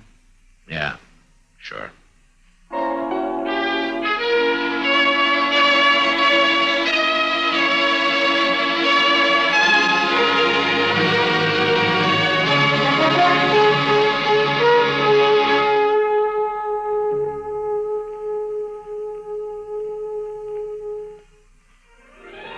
Gunsmoke. Produced and directed by Norman McDonald, stars William Conrad as Matt Dillon, U.S. Marshal. The story was specially written for Gunsmoke by Mr. McDonald, with editorial supervision by John Meston. Featured in the cast were Virginia Christine, Lawrence Dobkin, and John Daner. Harley Bear is Chester, Howard McNear is Doc, and Georgia Ellis is Kitty. Join us again next week for another story on Gunsmoke.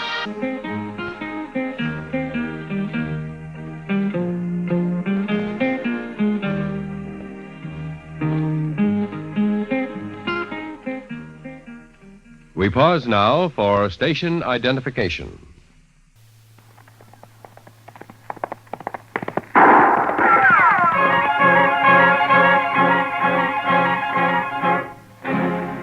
Around Dodge City and in the territory on West, there's just one way to handle the killers and the spoilers, and that's with a U.S. Marshal and the smell of Gunsmoke.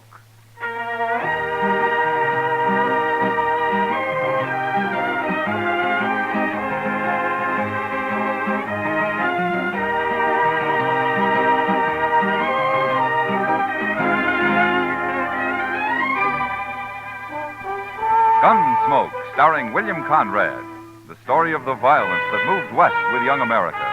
The story of a man who moved with it. Matt Dillon, United States Marshal.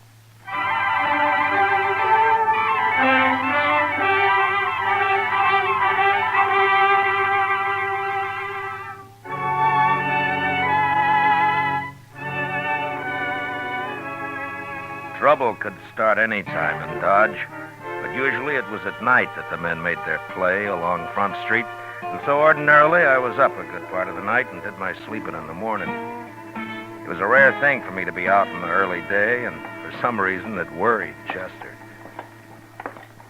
I just don't understand why you couldn't sleep, Mr. Dillon, unless you had the colic or something. I feel fine, Chester. Just got a few things to take care of at the bank, that's all. Yes, I know, but the bank's open all day. You know what they always say, Chester. It's the early bird that catches the worm. Yeah. My ma used to tell us that one about being healthy, wealthy, and wise.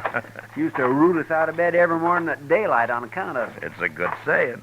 Yeah. I don't know whatever become of my brothers, but I'm sure not living in a very big house. Maybe you ought to come in here more often. I got no business with the bank, Mr. Dillon. Well, morning, Mr. Fogg. Morning, Chester. Morning, Mr. Dillon. Morning, Fogg.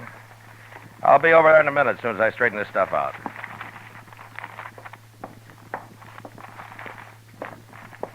Good morning, Marshal. Good morning, Mr. Pat. You taking money out, Marshal, or putting it in? Neither, Mr. Pat. This is government business. Oh, I see. Who are those men, Marshal? What? I say, who are those men? I never saw him before. That one in the middle holding the envelope, he seems pretty excited about something. Certainly, sir. What can I do for you? I want a loan of money immediately. Well, we'll do what we can, sir. First of all, how much do you want? $20,000. 20. Mr. Pat. Yes? Yeah, excuse me, Marshal. Gentlemen, this is our president. You'll have to talk with him. I heard you say $20,000, gentlemen. That's a lot of money. What do you have for collateral? My collateral, sir, is right here in this envelope. You may look at it, but don't reveal it to these other gentlemen. These are playing cards. Don't name them. I'm afraid I don't understand. Well, I've been in a poker game at the Texas Trail all night long. Right now, there's about $40,000 in that pot. There are some good hands out. I've put every cent I have into it already. Now, they've given me just 20 minutes to come up with more money. Well, I certainly wish you luck, sir, but I never heard of You've seen my hand in that envelope. You can lend me the money on that. But surely, sir, you don't expect the bank to enter a gambling game. Now, these gentlemen are also in the game. They came along to see that those cards aren't changed. The other men are watching the table at the Texas Trail. It's all fair and square, I assure you. Well, gentlemen, I'll gladly pay you 10% interest, sir. You've only got 5 minutes left, Hook. Come along, gentlemen. We'll step in the back office.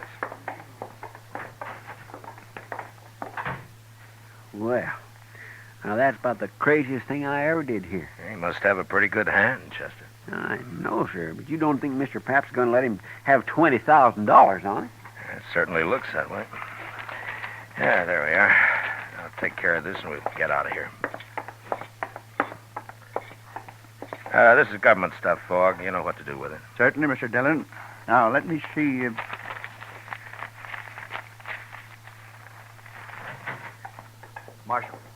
Marshal, I want you to come with me. What? These gentlemen, there's a poker game, and I've got the money here. I think you'd better come along just to be safe. You mean you gave him his $20,000, Mr. Pat? Yes, of course. Now, come over here, Marshal, I'll tell you. All right. Marshal, that man Hook there has 4 aces and a 10 in his hand. It's a sure thing. Why, the bank stands to make $2,000 on this loan, and it won't take but a few minutes. Well, you run the bank, Mr. Pat, but are you sure you ought to take a gamble with other people's money this way? I can't lose. There's not a chance in a million. But I want you to protect this money till I get it back here. Well, all right. I'll see nobody takes it at the point of a gun if you think that'll help. Good. Now, you come along, then. Hook's only got a few minutes to get back in the game.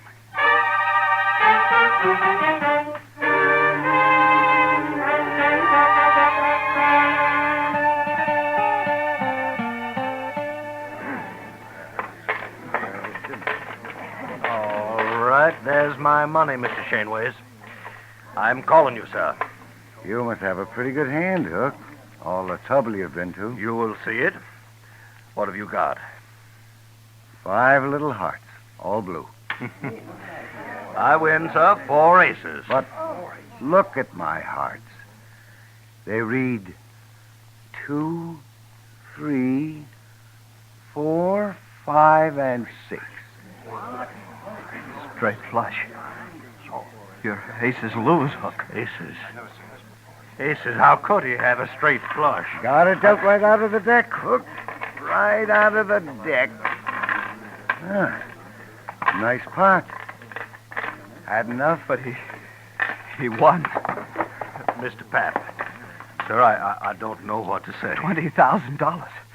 Just like that, $20,000 is not even my money. Now, Mr. Pap, don't you worry, sir. I only borrowed that money. You'll have it back. You have my word as a Confederate gentleman on that. Hook, please. Hook, I've got to have it back. It's not my money. I have to put it back in the bank. I'll be ruined if people find out You about only this. loaned the money, sir. I lost it. Now, I'll send for it today, sir. I'll wire my agents. They'll have it on the next Santa Fe that leaves St. Louis. No, Hook. No, I don't think that'll happen. My word as a gentleman, sir. But you must be patient. I shouldn't have done it. I had no right to do it.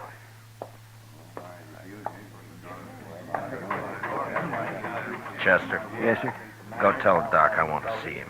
Yes, Mr. Dillon. All right. Everybody. Now listen to me. All of you. Now, I don't want a word said about this to anyone. The bank's important to Dodge, and this could ruin it. Do you understand? We have no reason to spread. All right, then see to it. Or there'll be trouble for all of you. Well, certainly, Mark. No reason to spread. You all understand.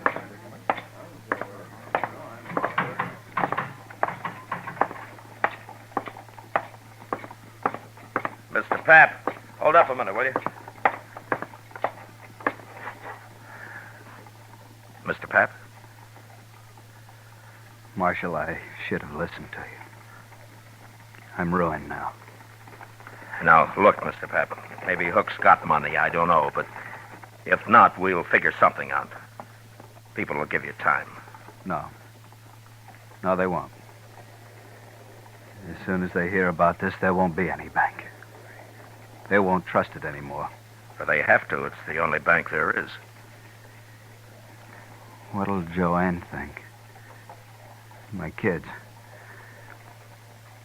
I can't face it, Marshal. I just can't face it. Now, look, you just go back to the bank and tell the cashier to keep his mouth shut about this. You just got to give it time. Sure, Marshal. I'll go. I'll go.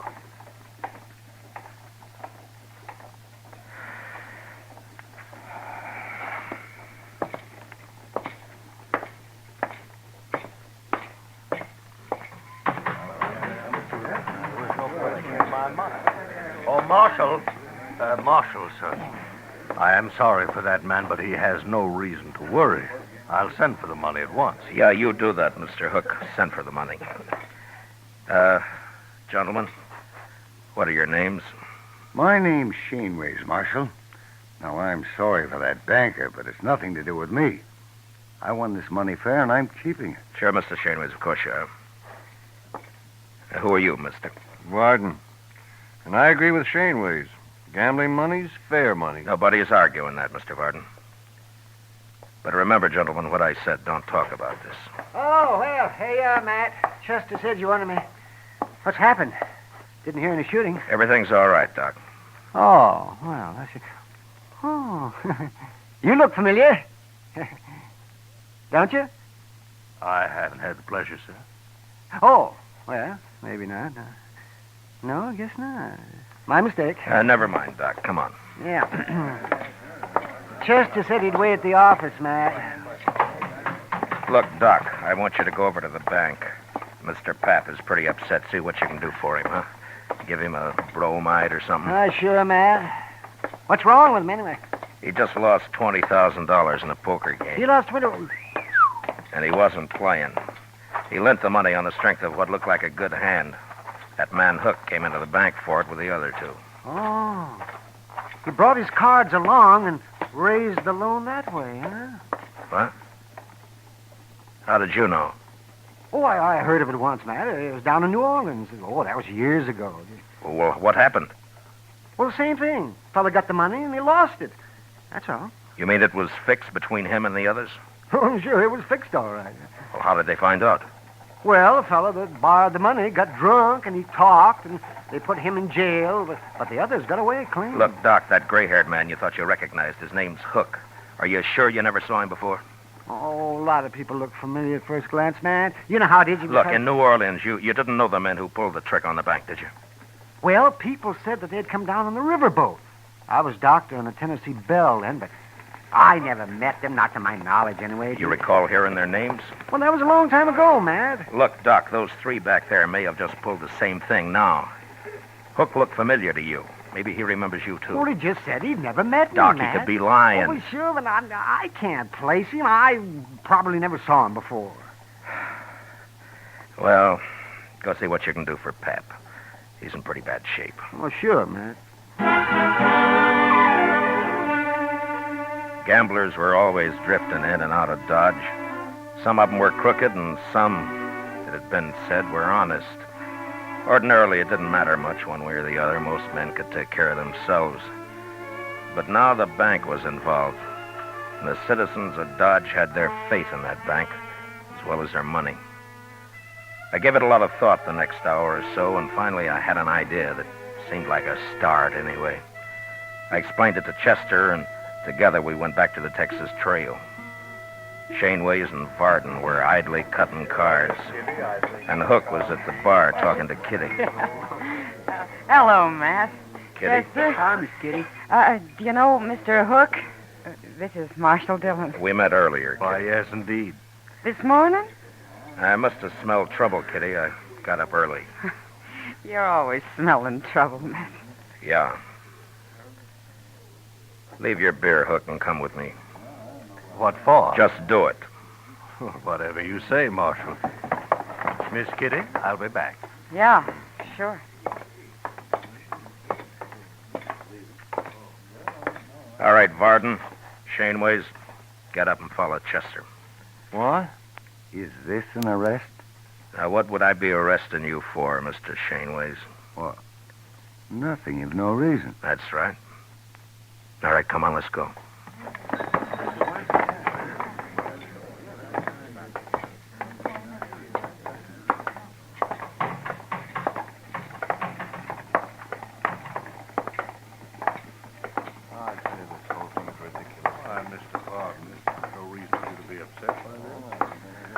Just follow her along, please.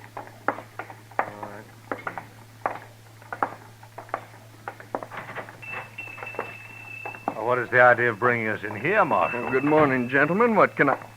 Oh, hello, Marshal. Chester. Hello, Lum. Lum, these men want their pictures taken. Oh, no, not me. I don't. I've got plenty of pictures. Can you do it right away, Lum? No, certainly can, Marshal. And, gentlemen, you'll be the very first to stand before a new drop.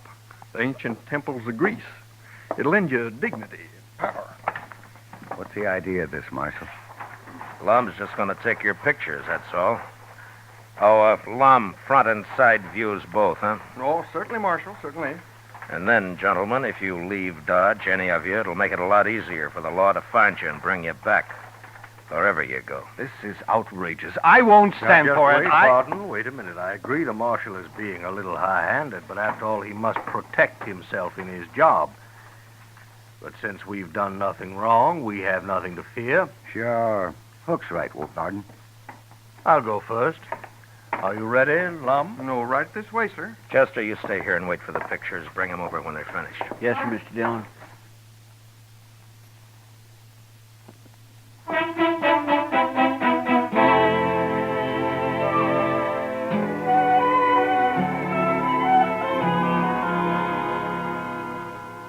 Well, I'm a pretty good photographer, Mr. Dillon. Yeah, these aren't bad. Lock them up in the safe, will you, Chester? All right. You think this will keep them in Dodge, sir? No, not if they really get scared. They're guilty, all right, aren't they, Mr. Dillon? And I can't prove a thing, Chester, one way or the other. Matt. Oh, Matt. Bad news. What, Doc? Well, this is Pap. Sent for me a little while ago. I just come from there. Oh? Matt, he killed himself. Suicide. Pap? About an hour ago. Why, that poor man. How's Mrs. Pap taking it? Not a tear so far, but I suppose she'll break down later. Neighbor woman's there with her. Yeah. Does she know why he did it, Doc? Well, it seems he told her all about it, and then he went out and he shot himself. And there's no stopping it now. The story will be all over town in no time. Well, what are you going to do now, Matt? I don't know, Doc. I just don't know.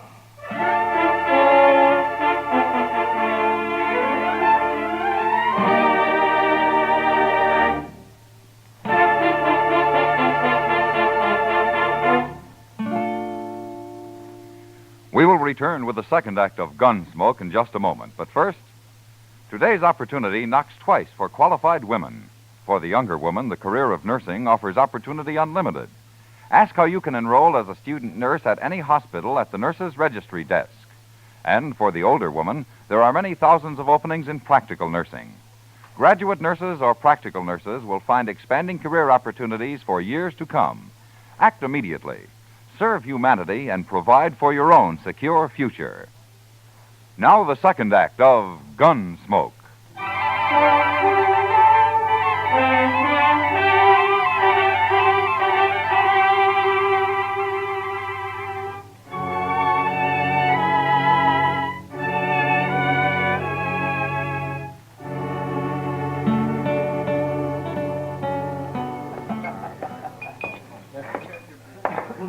I'll buy you a drink, Kitty. Gosh, I'd like it, Matt, but I just said I'd join Hook over at his table. Well, I'd like to talk to him, too. I'll just sit with you for a few minutes. That's fine with me. I don't know about him, though. Oh, I don't think he'll object. I just have time for a smoke, Mr. Hook. I didn't think you'd mind. Why, no, of course not. You're quite welcome, Marshal. May I buy you a drink? No, thank you. Marshal, I want you to know I sent for that money today, just as I promised. Oh? You're a little late. Late? Mr. Pap shot himself. He did? You mean Mr. Pap, the banker? Yeah. But why, Matt? He would always seem so quiet like. Maybe Mr. Hook will explain it, Kitty. Well, now, Marshal, you can't hold me responsible in any way at all. I didn't say I could, Hook. But you seem kind of nervous about it. Why, naturally, I'm upset. After all, that man did me a great favor. Yeah, sure. but I don't think the people in Dodge are going to like it much when they find out. Tell me something, Mr. Hook. When were you in New Orleans last? New Orleans? Mm-hmm. Well, why do you ask that, Marshal? Just curious. Well, sir, I've never been in New Orleans. Does that answer your question? Yeah, it's good enough. For now. Goodbye, Kitty. I'll drop by later. Sure, Matt. And, Mr. Hook, it still goes about not leaving town. I like it here, Marshal. Yeah. Yeah, you should.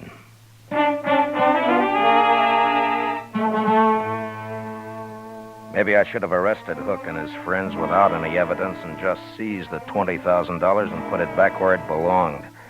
That might have saved people's faith in the bank, but I figured my job was to give them faith in the law, and I couldn't do it that way.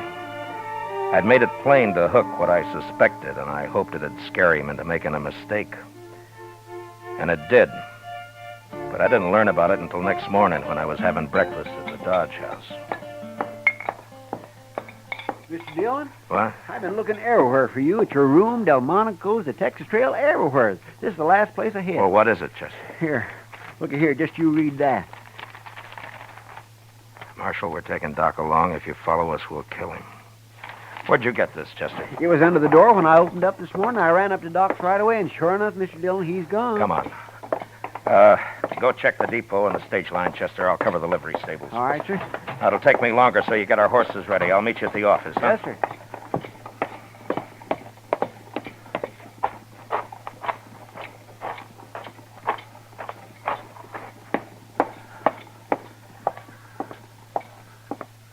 Well, it's the Marshal. You're out early today. Not early enough, Andy.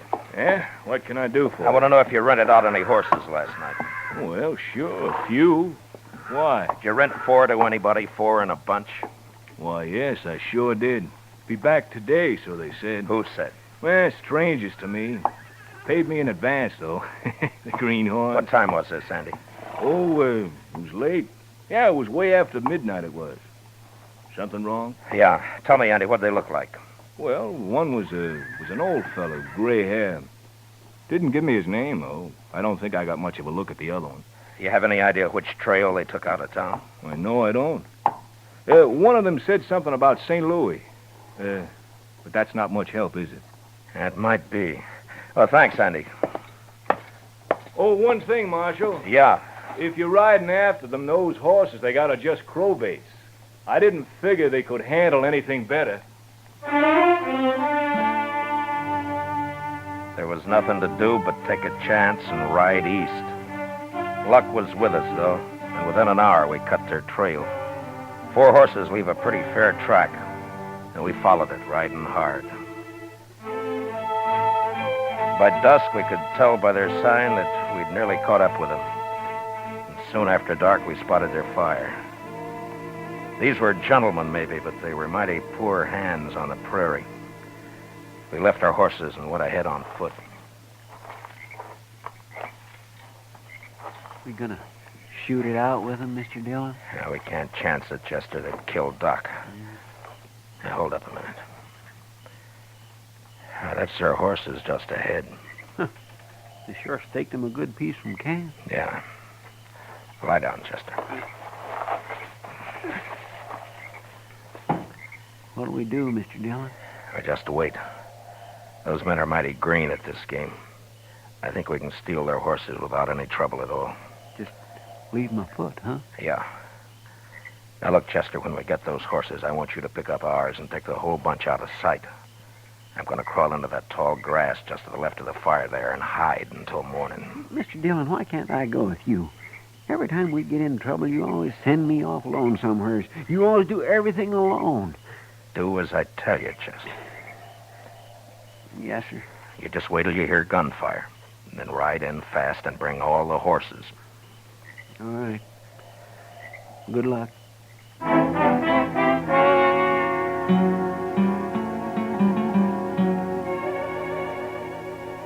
By dawn next morning, I was half burrowed into the ground and covered by blue-stem grass, not more than 30 feet from their camp.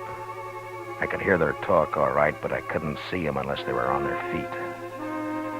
Shaneways had already gone out after the horses. Pretty soon he was back. With their ropes, that's what every last one of them. What do we do now? You and Shaneways go after them. I'll stay here and guard Doc. Now, hurry up. We've got to get moving. Come on, Gardner. We'll never find them. I'm coming. I don't know why you You can have this country, Doc. I don't know why you ever left that soft berth you had on the Tennessee Belle. Well, I didn't have to leave it. That's more than you can say about New Orleans. More talk like that, you'll get your throat slashed like a fat shoat, Doc. Oh, spoken like a true gentleman, Hook. Or whatever your name is. Now, if you hadn't talked so much in the first place, you wouldn't be where you are now. Oh, you're a fool, Hook. I might have seen you somewhere, but I sure couldn't connect you with that New Orleans business. Anyway, you're giving yourself away now. Just how? Don't you know there wasn't a thing the law could do until you ran? Oh, you'll be caught now for sure, yeah. Oh, I doubt it. Why don't you untie my hands? I can't eat this way. You'll manage. I let Hook and Doc wrangle on till I figured the other two men had walked about a half a mile from camp. Then I waited till Hook had his back to me, and I stood up slowly and moved quietly forward. Doc saw me and almost spoiled the game, but he caught himself in time and then started another argument with Hook. I was about 15 feet away when Doc suddenly kicked the coffee pot off the fire and all over Hook's legs. And then I moved. Oh! Hit him again, Matt. He can stand it. No, that's enough. All right, get up, Hook. Oh, Marshal, easy now. Don't shoot. Get Doc untied and be quick about it. Yes, get me untied and think about it. Yes. Oh, that feels better. Oh, Hook, if I weren't a professional man, I'd punch you right in the eye. Never mind, Doc. Here, put his gun in your belt. All right, I'm just mad enough. I'd like to have an excuse to use this. Matt, what are you doing? You'll see. Matt! Why, you'll have them back here in no time. I got a surprise for Hook, but he's not going to like it much. Huh? Oh, Where they got the money, Doc? He in that saddlebag, right over there, the yellow. All right, get it, will you, quick? Hurry up. Them two didn't get very far away. All right, Doc, if you got the money, get up on the horse. You too, Hook. Come on, quick now. Come on. Yonder they come. You see him, Mr. Dillon? Yeah, I see him. They're shooting at us. Well, I'll fix that. All right, hold it, Chester. They can't hit us from there. Come on, let's ride. You just gonna ride off and leave them, Matt? Oh, we got you, Doc, and we got Hook, and we got the money. Oh, but they'll die out here, Marshal. There's none of us know how to live out in this prairie. Well, maybe they'll learn. It's a good way. You're murdering those men. Oh, they'll be all right for a few days, Hook. You'll all meet in prison. All right, ease up. Oh. We've left. Well, what do you plan to do about this? They're full of fight right now, that's all. I don't want to have to kill them to take them. But in a few days, they'll be so hungry and scared we can walk right up to them. Nobody will get hurt that way, neither them or us. Mr. Dillon? Yeah, what is it, Chester? Mr. Dillon, later, in a couple of days, let me come back and bring them in. What? Just me this time, alone. Well, now, Chester, Please, Mr. Dillon. Okay, Chester. You can do it. Alone. Thank you, sir. All right, Hook. Ride a little faster there. We ain't got all day.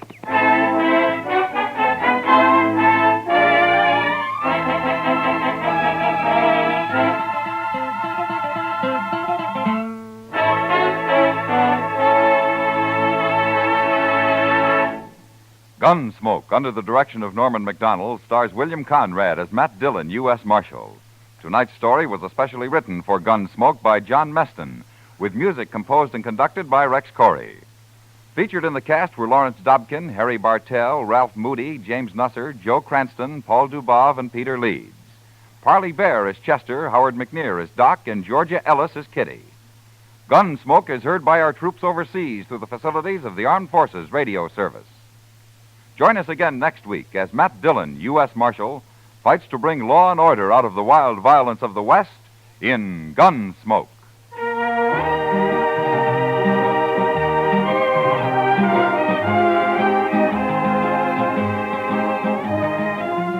This Monday night on the Lux Radio Theater, June Allison recreates her original screen role and appears as the girl in white. Don't miss the Lux Radio Theater this Monday night on most of these same CBS radio stations. George Walsh speaking. America now wakes up to 3 million clock radios and listens most to the CBS Radio Network.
Around Dodge City and in the territory on West, there's just one way to handle the killers and the spoilers, and that's with a U.S. Marshal and the smell of Gunsmoke.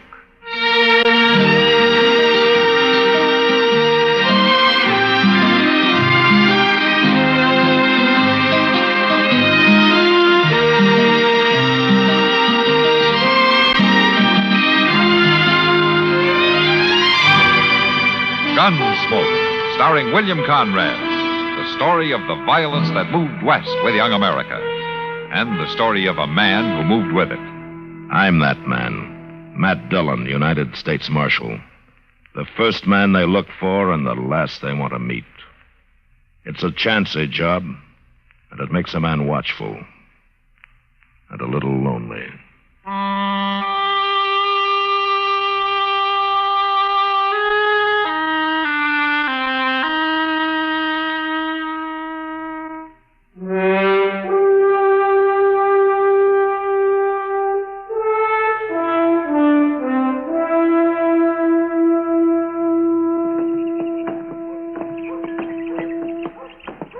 You don't have to walk me all the way, Doc. Oh, why, it's a pleasure, Kitty. I don't often get to be seen with a beautiful woman. Now, Doc. Yeah, that's true. And what's more, you know it. Oh, there you go. And I was just beginning to enjoy myself. There's Matt. Just came out of his office. Let's go say hello to him. He's sitting down. We better hurry before he falls asleep. Wish I had a job like his. Say, where's Chester these days, anyway? Yeah, he's still visiting a friend out at Fort Dodge. Some old army pal from the war. Is he ever coming back? Well, of course he'll be back as soon as he gets tired of the cooking out there. Matt, you've got company. Hello, Matt. Well, hello, Kitty. Doc, why don't you sit down? Thank you. Just for a minute. I gotta get to work pretty soon. You been shopping? Yeah, but I didn't buy anything. What about all those clothes and stuff you told me you ordered?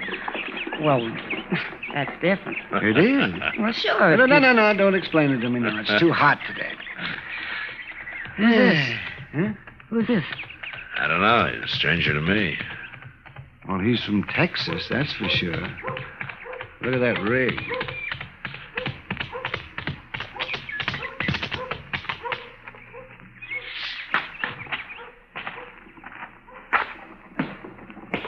I'm looking for a U.S. Marshal. You're wearing a star. Maybe you're him. Now, sit down, stranger. You Matt Dillon? That's right. Oh. Well, I'm Phil Jacks, Marshal. With a herd of 3,000 San Saba cattle, about 5 days' drive from here. Name of the trail boss is Dolph Quince. Dolph Quince? Well, he was in here last year. Give him my regards, will you? Well, he says for you to ride back with me, Marshal. What? That's all he said. Me to bring you back. Well, can't you tell me what it's all about? It's about Kansas, Marshal. Kansas? We don't like it. Oh, you're running into trouble, huh? We're about to quit driving cattle and turn into an army, Marshal. Yeah. You go get yourself a drink, Jax. Meet me here in about a half hour. I'll go with you.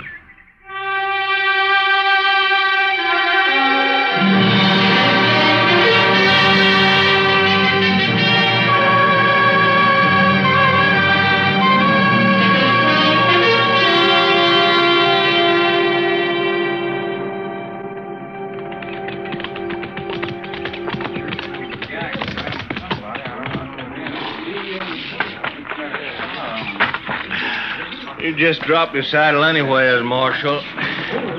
I'll turn your horse in with a remuda. All right.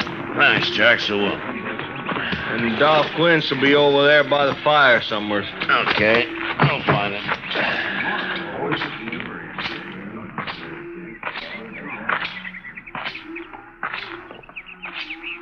Hello, Dolph. How are you, Marshal? Good to see you again. Hey, it's fresh meat in camp. Ask the cook for a plate. Oh, thanks. I will. Well, now, I'll go with you. I need some more coffee. You like buffalo veal? Huh? One of the boys wrote and shot a calf this morning. Sure, I like it fine. Guess it was buffalo that scared our horses last night. Whole remuda broke loose. Hey, cook, give this man a plate of meat. Yeah, sure thing, Dolph. Yeah, it looks mighty good, doesn't it? Give me some coffee, will you? Yeah. Thank you. Nestor woman came to the bed ground before daylight this morning and asked if we had any little calves that had been dropped during the night. She probably picks up calves from all the herds that pass this way. We'd have to get rid of them anyway. So I'll let her have them, even if she was a Kansan. Oh? You know, if it had been a Kansas man asked for calves, I don't think I could have talked these boys into allowing it. Oh, is that so? It sure is, Marshal. Tell me, Dolph, have you seen any Kansas jayhawkers on the way up? How'd you know? That's a pretty good guess. 2 nights ago, some of them jayhawkers managed to sneak up on Snyder over there when he was out on guard. They stripped him and flogged him, and stampeded the cattle. We had our hands full for the next few hours, or we might have caught up with them. Any trouble since? Not yet. You know, Dolph, the ordinary Kansan hates jayhawkers as much as you do. There's nothing but shifty, murderous criminals. They got started on the Missouri border during the war, and they got the taste of blood in their mouths. And now it's like I got no place to go. We can show them a place. Yeah, they're bandits, that's all. You got bandits in Texas, but that doesn't make every Texan one, does it? It's kind of hard to make the men see it that way, Marshal. Yeah, I know it is. I just hope they understand it before a regular war breaks out.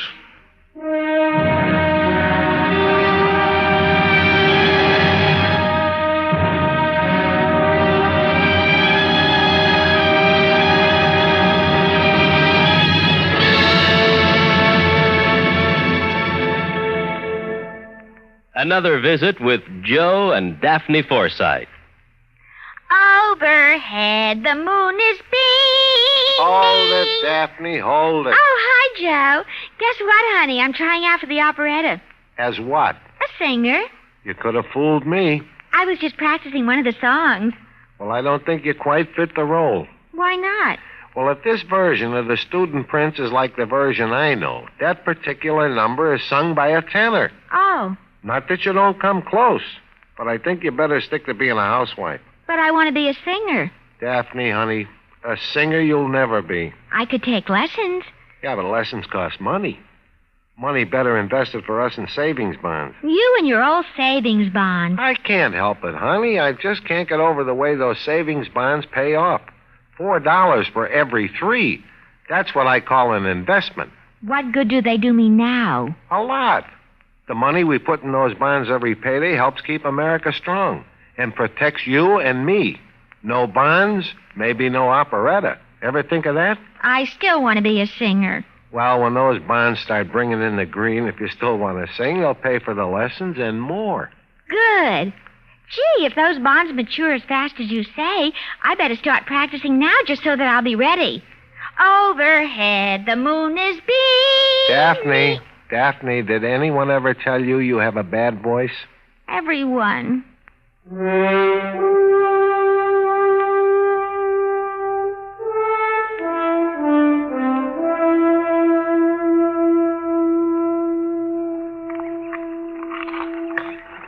Hello, Dolph. Marshal. Jax. Join you if you don't mind. Sit down, Jax. I've been sitting here drinking coffee complaining to the marshal about our welcome in Kansas. Yeah. I heard the trail drivers buying off them jayhawkers $2-3 a head. Now, let's see. 3,000 cattle. It cost us... I'm paying nobody nothing. Well, they ain't asked us yet.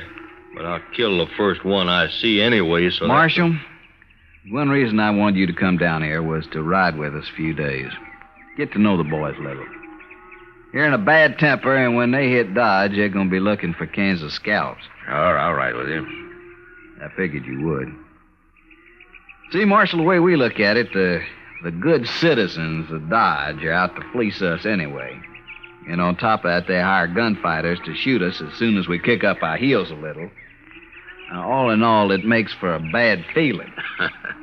There's some misunderstanding on both sides, I guess. Yeah, you and I know that.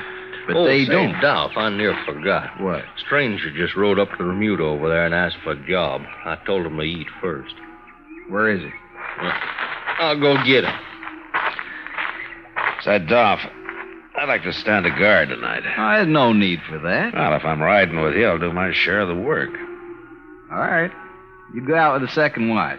Rango will give you a night horse. Thanks. Here he is, Dolph. This here's Dolph Quint's trail boss. Mr. Quince. Quince will do. Well, my name's Studer. Carl Studer. You lost? I don't know what you mean. Well, you know we're only 4 days' drive out of Dodge. I was wondering, could you use a hand? For 4 days? That'd help. You must be awful hungry. I thought maybe you'd be driving past Dodge. I'm not. But we'll feed you from here to Dodge if you work. I won't pay you anything, though. I haven't got the money. I don't need a hand anyway. Fair enough. Hey, by the way, where are you from? Colorado. And you ain't a Kansan? No.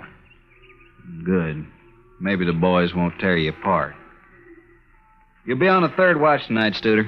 All right. He's the sort of man spends his whole miserable life just looking for salt pork and sundown. Yeah. If that's all he's looking for. What do you mean? Just an old habit of mine, Dolph. I wouldn't be alive if I trusted everybody on first sight. You don't trust this fellow? Oh, he's probably all right. Still, I'd keep him in camp unless it's daylight. I wouldn't put him on night guard. All right. Marshal, I always thought I led a hard life. Till now. I think you beat me. I just get shot at more than you, so... Maybe that's it. Hey, you better stretch out somewhere. You'll be out singing to those cow brutes in 2 hours. Yeah. Well, I'll see you later, Dolph. Breakfast at 4. You find it don't take long to stay all night at this ranch. I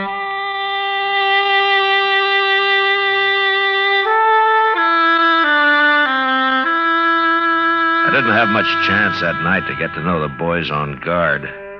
2 of us rode around the herd in opposite directions, singing or humming a little to let the cattle know where we were. And after 2 hours, we were relieved by the third watch. But at breakfast the next morning, the men treated me a little less like a gunfighter hired to shoot them when they got to Dodge. After the cattle had grazed for a few miles, we got them on the trail, and I started to forget that I was a lawman myself. Jax and I were riding the swing of the herd when Dolph Quince loped up behind us.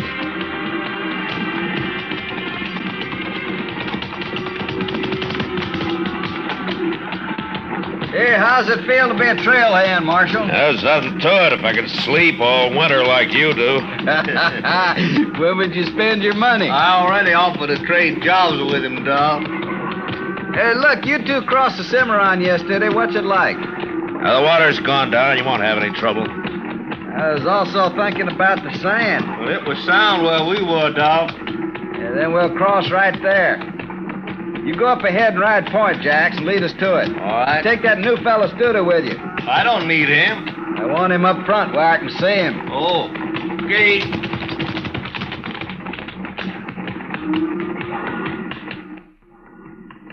First crossing I tried last year had a quicksand bottom and bog a saddle blanket. Oh? Lose many cattle? 30 head. Couldn't even dig your tails out. You know, Dolph, I sometimes wonder if it's worth it to you, driving cattle up here. Well, Texas is bankrupt, Marshal. War broke us. All we got is these wild longhorn cattle. Yeah, I know. Well, maybe there'll be an easier way someday. We'd starve waiting for the railroad. I suppose so. Anyway, this San Saba herd of yours is the first to reach Dodge this year. The price is pretty high. You ought to profit, about $20 a head. I hope so. Money in your pocket, Dodge could offer high-class entertainment. Almost anything you'd want. Well, the boys will be there. Hey, that's up ahead. Come on.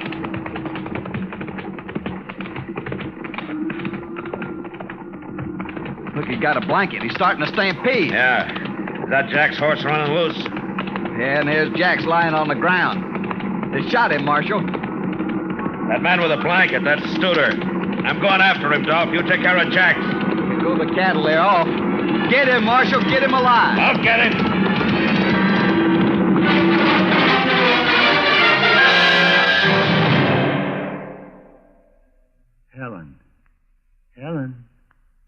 Helen. Hi there. What are you doing? I'm memorizing my wife's name. You, a memory expert? What happened? I called her Joanne. Oh. Yeah, I was nearly a hospital case. Which brings us to the subject of Medicare. I knew you'd work it in somehow. Well, why not? Sooner or later, Medicare comes into the lives of every serviceman and his dependents. Well, you sure got it into mine a lot. Excuse me, I got to get back to my memory work. Hazel. You know, I've got a hunch somebody is going to need medical care real soon. To learn how Medicare helps your family, get the pamphlet Dependents Medical Care Program. Maryland.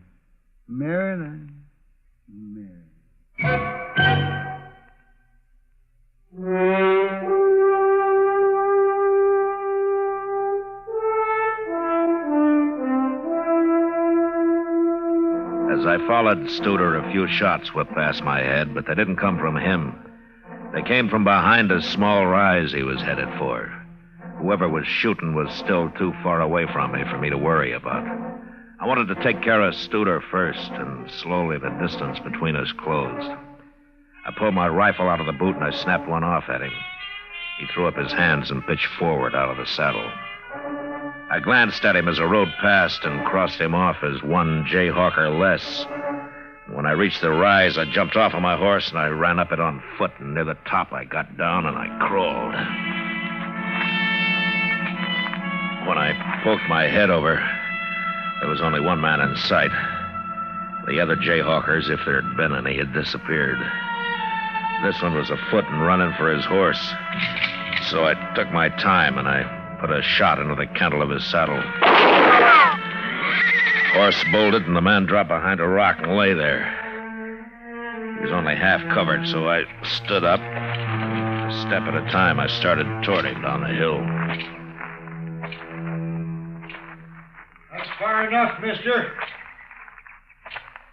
Going back. You're in pistol range now. All right, fella, put down and come forward. All I want's a horse. Now I'll get out of here. We won't bother you no more. You sure won't.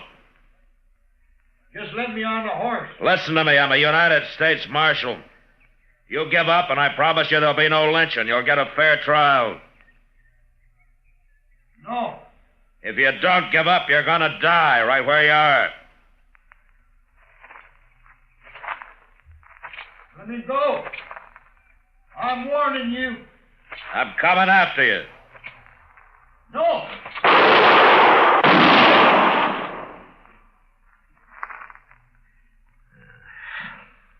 You just had to try it, didn't you?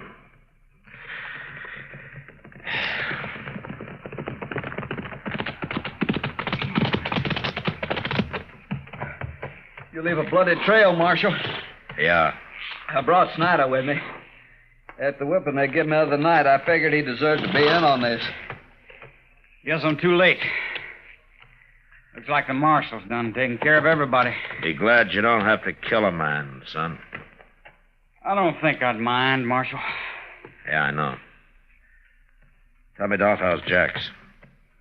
There. Oh. Dude has shot him in the back of the head. He was a good man. Boys have got the lead cattle turned. They'll let them mill around for now and then graze them out. Good. Snyder, I left my horse over the rise there. Would you get him for me? Yeah, sure.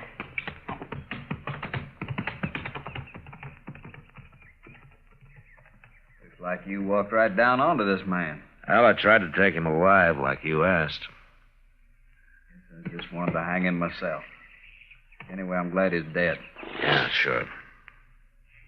Marshal, we'll be burying Jax out here. I'm wondering if you might know how to do it. Maybe a prayer or something? Well, I tried, Dolph. Just get back in.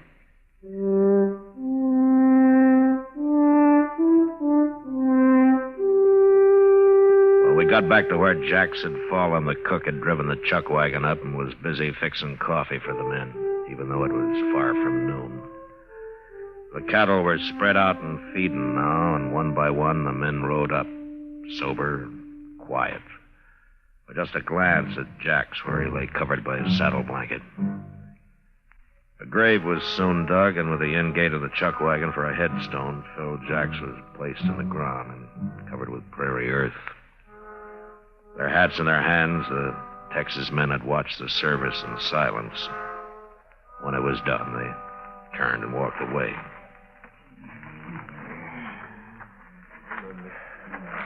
Oh, Snyder. Yeah? I want you to do something for me, huh? What?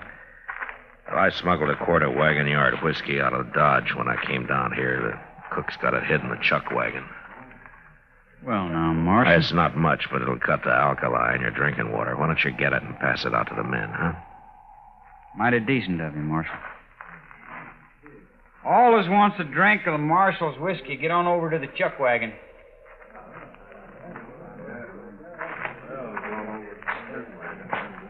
There's times when a drink's good for a man, Marshal. I guess this is one of them. I think Jack should approve. He sure would. By the way, the boys all know how you handle them jayhawkers. Oh? It ain't changed their minds about Kansans much, but maybe they think a lot more highly of the law around here. The kind of gunfighter hired by the law, anyway. That's good. Of course, it don't mean they won't hoorah Dodge a little when we get there. I expect that. Sure. Come on, we got a drink coming out of that bottle, too.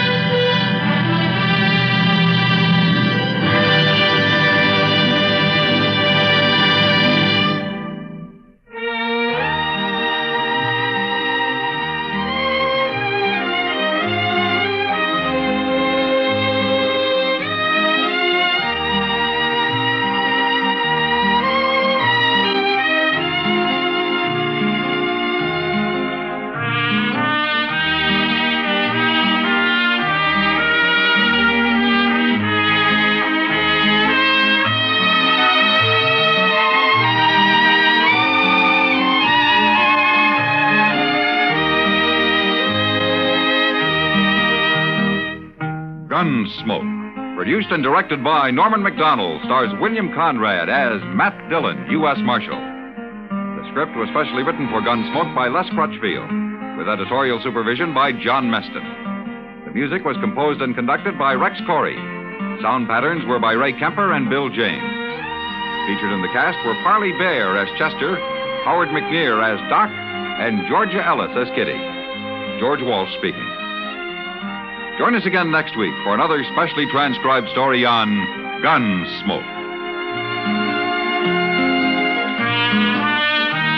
This is the United States Armed Forces Radio and Television Service.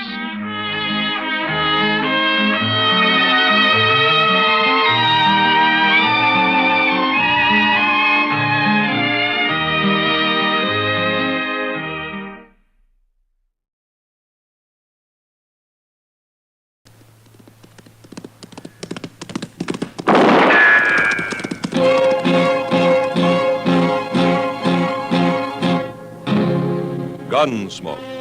Brought to you by Chesterfield. Chesterfield packs more pleasure because it's more perfectly packed, thanks to Accuray. They satisfy the most. Around Dodge City and in the territory on West, there's just one way to handle the killers and the spoilers, and that's with a U.S. Marshal and the smell of gun smoke.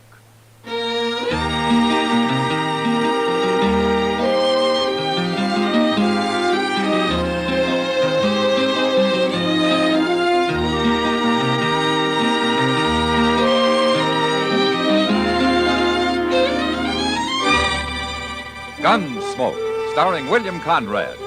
The transcribed story of the violence that moved west with young America. And the story of a man who moved with it. I'm that man, Matt Dillon, United States Marshal. The first man they look for and the last they want to meet. It's a chancy job, and it makes a man watchful and a little lonely.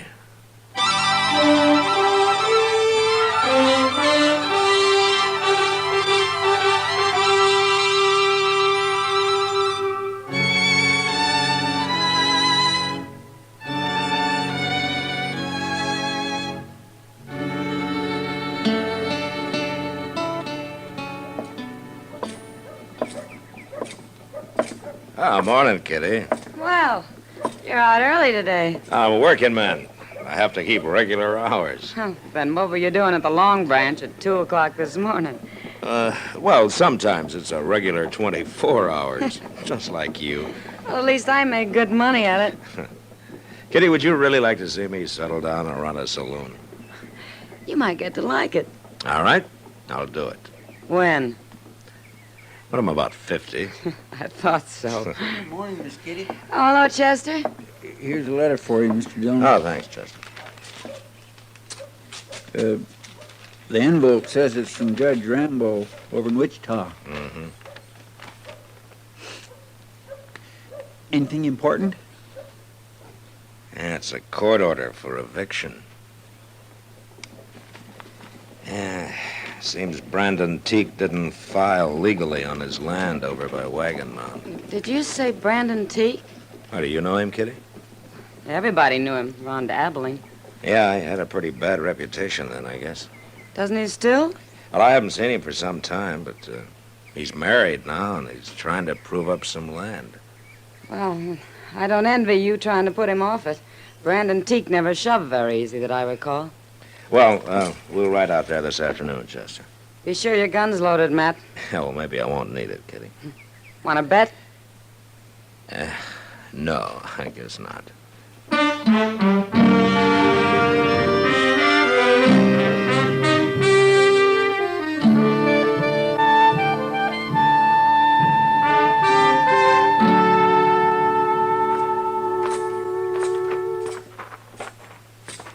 You ask me, Teague's gone and build himself a mighty nice place out here, Mr. Dillon. Yeah, he's doing fine.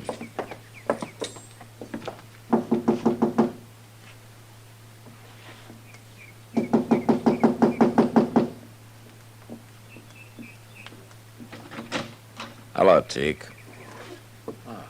Hello, Marshal. Chester? All right, Teague. What brings you out this way? Well, here, you might as well read it yourself. What's this? Court order. Immediate eviction. What's this all about, Marshal? I got my deed to this place. Yeah, but you failed to register it at the land office, Teague. Nobody told me about that. I'm sorry. You'll be a whole lot sorry you try to put me off this land, Marshal. Brandon, who are you talking to? You stay inside, Sarah. It ain't nothing. Well, then it won't hurt if I come out. This is my wife, Marshal Dillon and Chester Proudfoot. How do you do, mister? Ma'am? Is there trouble, Brandon? They say we got no legal right to this place, Sarah. I didn't register the deed or some fool thing. Oh, No, no. don't you worry. Ain't nobody gonna move us off, law or no law. It's a court order, Teague. I ain't wore a gun since I got married, Marshal, but I can sure go put one on. We're going to have a child, Marshal. Most any day now. And we ain't moving. We ain't starting over again. Oh, if we have to, we can do it. I'd rather die and see you go to fighting again, Brandon. Now you think on it. It's a hard thing for a man to swallow, but I can't go again her. I ain't putting on my gun. Well, why don't you go in and tell her that? When'll I tell her we got to get off the place? Oh, there's no hurry. What about that immediate eviction? Well, I'll be responsible for that. Well, I guess I ought to be grateful to you. No, Teague, not to me. Well, goodbye. Bye, Marshal. Chester. Bye, Teague.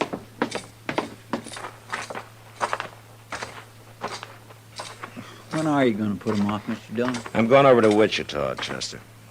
I'll find out there.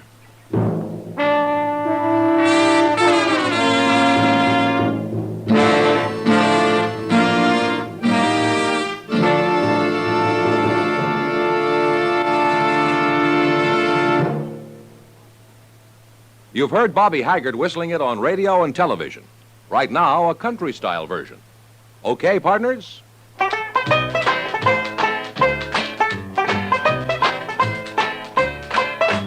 Packs more pleasure, packs more pleasure. Chesterfield packs more pleasure because Chesterfield's more perfectly packed. It stands to reason a cigarette made better and packed better, smokes better, tastes better. And Chesterfield is more perfectly packed by Accuray. This electronic miracle removes human error in cigarette manufacture. So Accuray Chesterfield is firm and pleasing to the lips, mild yet deeply satisfying. Yes, Chesterfield gives you something no other cigarette can give you. Chesterfield packs more pleasure because Chesterfield's more perfectly packed. To the touch, to the taste, Chesterfield packs more pleasure because it's more perfectly packed. By Chesterfield, mild, yet they satisfy the most.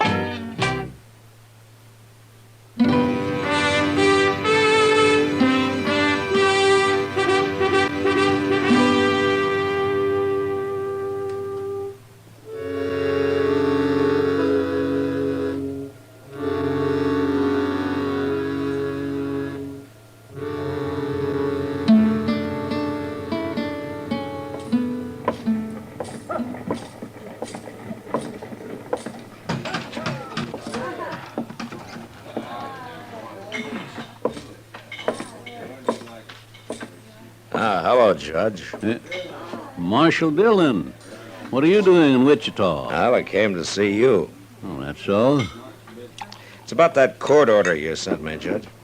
Which court order, Marshal? The one to evict Brandon Teague off his land near Wagon Mountain. Oh, that. Yes, I remember. What's the trouble? Is he putting up a fight? No, he isn't. Well, he sure must have changed. I remember Teak around here. He was a wild one. Well, he's married now, Judge. As a matter of fact, they're expecting a child any day. A child? Mm-hmm. So, I told him that they could take their time about moving. Take their time? Yeah. That order was to evict them at once, Marshal. Yeah, I know that, Judge.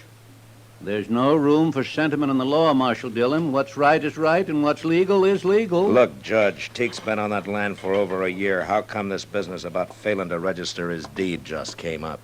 It was only recently brought to my attention. And who brought it to your attention? Lee Sprague. Not that it makes any difference.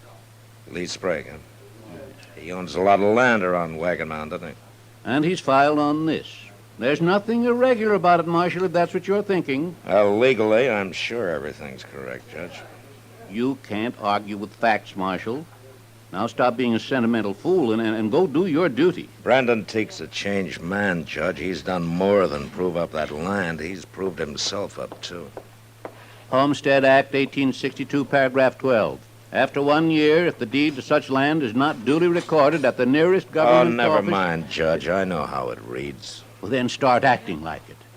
I can hold even a United States Marshal in contempt of court, you know. Yeah, sure you can. You got a lot of power, Judge. But there's only one thing wrong. And what's that? You never learned how to use it.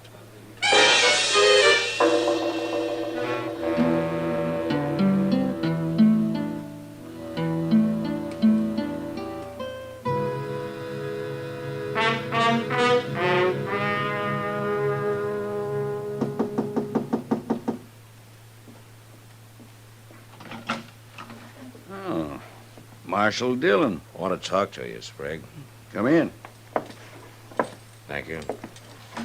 How'd you know I was in Dodge today? I found out.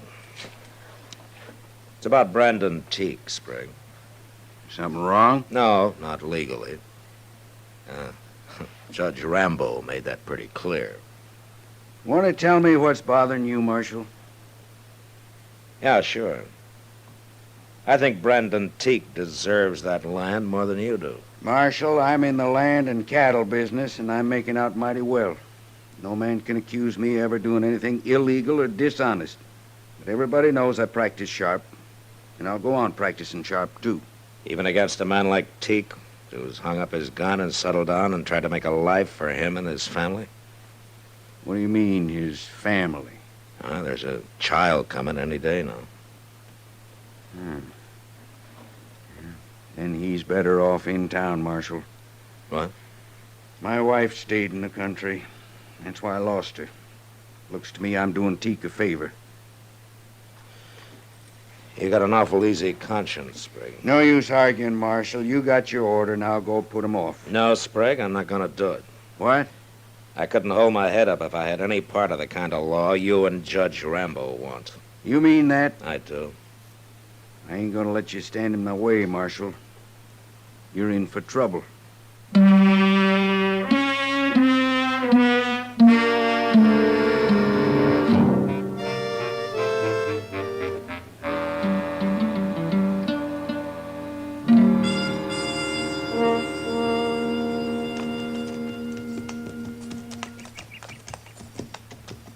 It's Brandon Teague and his missus both talking that fellow, Mr. Dillon. You recognize him, Chester? No, sir, I don't. He's a stranger to me. Yeah.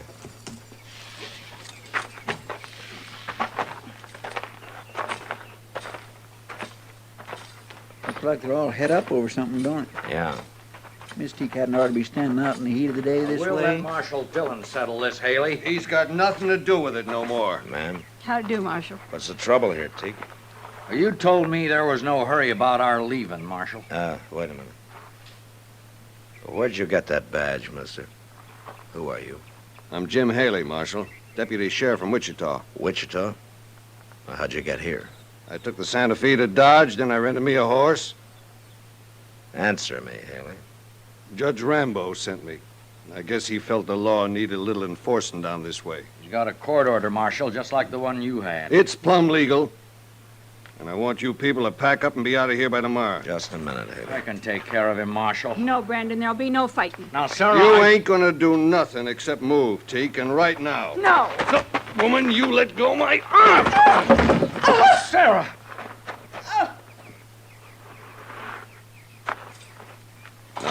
Now, wait a minute, Marshal. She shouldn't have grabbed my arm like that. I was only trying to do... Get his gun, Chester. Yes, sir. Is she hurt, Teague? You all right, Sarah? I'll be all right. She only grabbed his arm. He's gone and hurt her, Marshal, flinging her off like that. Chester. Yes, sir. Jump on your horse and ride for Dodge, huh? Tell Doc to get out here.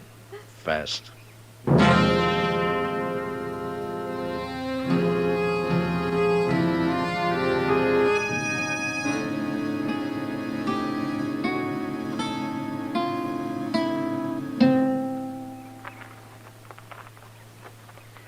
Ain't Doc never coming out of that house?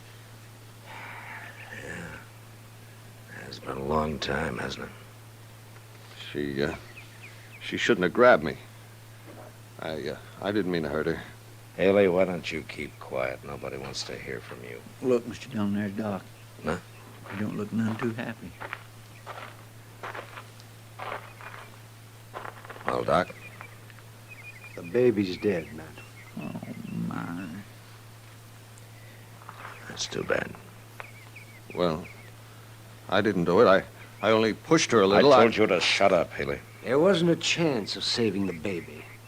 It's her I've been working on. And she's going to be all right now, Matt. Yeah. Well, good for that, anyway. Hey, Doc, tell you, Marshal? Yeah, Teague. I'm sorry to hear it. I'm sorry, too, but you can't blame me for it. Haley, I just now promised my wife I wouldn't kill you. Don't make me break it. Come on, Haley. I'm taking you to Dodge with me. Hey, now, look here. Ain't you forgetting I'm a lawman, too, Marshal? I'd like to forget it. It doesn't make me very proud of being one. I come here to do a job, and I'm going to do it. I promised her I wouldn't kill you now, Haley, but you come back here, and I promise you I will. A man can only take so much. I'll be back. No, you won't. I'm throwing you in jail for a while. Jail? Teak, as soon as your wife's better, you come see me, huh? I don't know what I can do, but things aren't going on this way.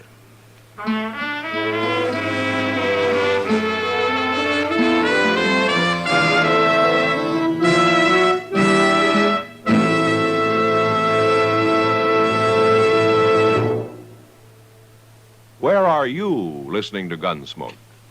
In your kitchen? Getting ready for Sunday supper? Maybe in your living room, relaxing? Or out driving? Say, be sure and watch the road. But remember, there's pleasure ahead when you smoke Chesterfield. When you satisfy yourself with Chesterfield's better taste and mildness. It stands to reason. A cigarette made better and packed better smokes better, tastes better. And Chesterfield is more perfectly packed by Accuray. This electronic miracle removes human error in cigarette manufacture. So Accuray Chesterfield is firm and pleasing to the lips, mild, yet deeply satisfying. Yes, Chesterfield gives you something no other cigarette can give you. Chesterfield packs more pleasure because Chesterfield's more perfectly packed. To the touch, to the taste, Chesterfield packs more pleasure because it's more perfectly packed. By Chesterfield. Mild, yet they satisfy the most.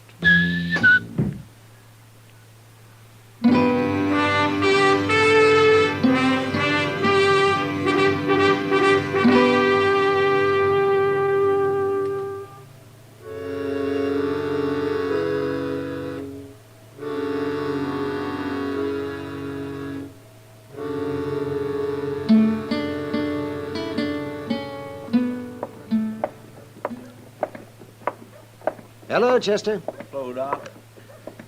Where's Matt, Chester? In the office, talking to Lee Sprague. Sprague? It's a little late to be talking to him, isn't it? I'd say so. You sure Brandon Teague's coming to Dodge today, Doc? That's what he told me. There's a neighbor woman staying with his wife. Not that she really needs anybody now. Well, I'm glad to hear that. It's only been a week, but she's a strong woman.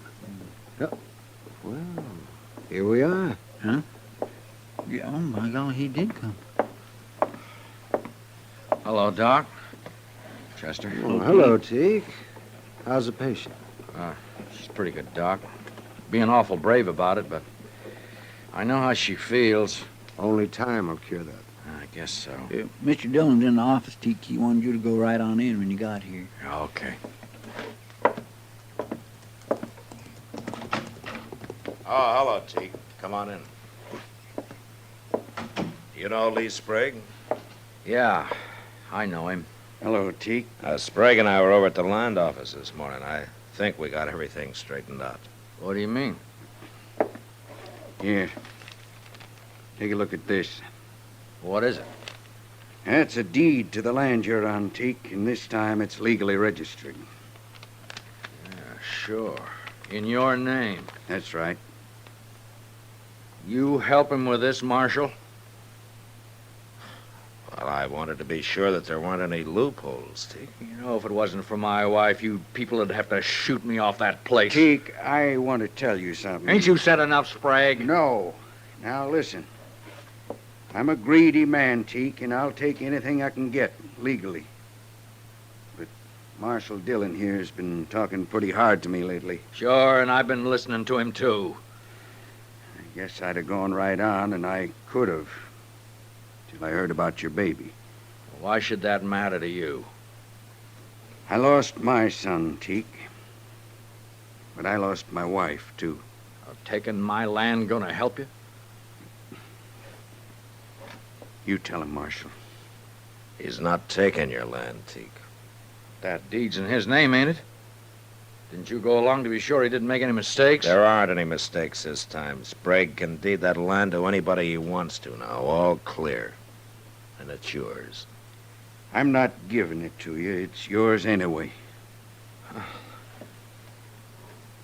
I'll tell Sarah. And I'll tell her she was right all along about not fighting. Yeah. Well, what about you, Marshal? Ain't there going to be trouble you jailing a deputy sheriff? Well, as soon as he gets back to Wichita, I suppose there might be some trouble, yeah. But don't you worry about that, Teak. I've always wanted to see California anyway.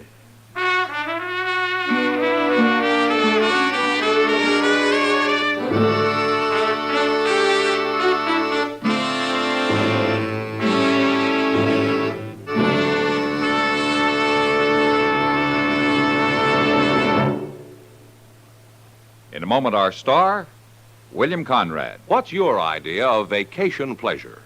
Mountains? Seashore? Lake? Wherever you go, here's an idea for your smoking pleasure.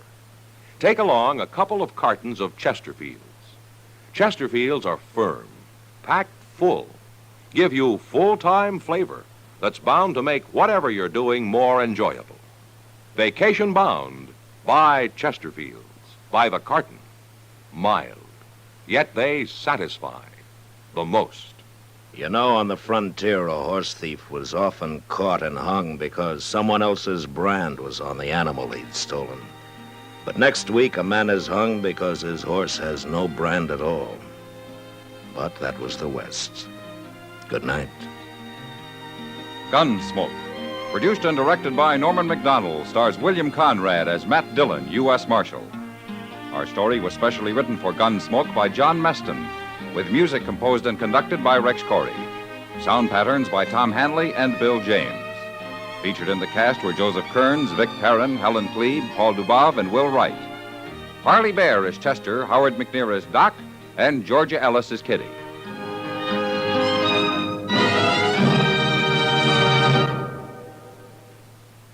Live modern. Smoke L&M. Live modern. Change to L&M.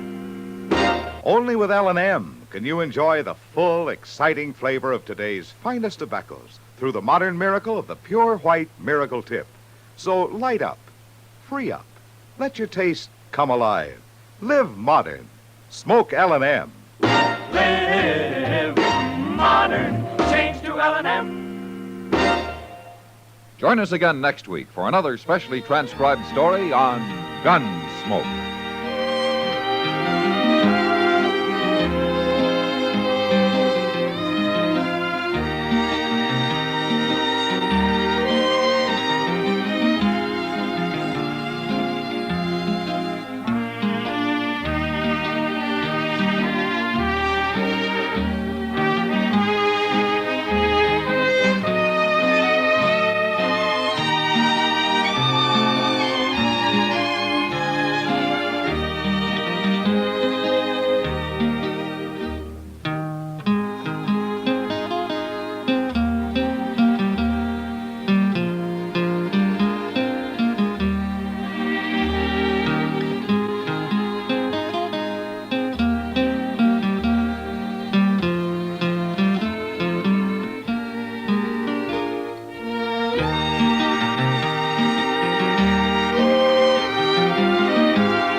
Gunsmoke, brought to you by Chesterfield. Chesterfield packs more pleasure because it's more perfectly packed, thanks to Accuray. They satisfy the most. Around Around Dodge City and in the territory on West, there's just one way to handle the killers and the spoilers, and that's with a U.S. Marshal and the smell of Gunsmoke.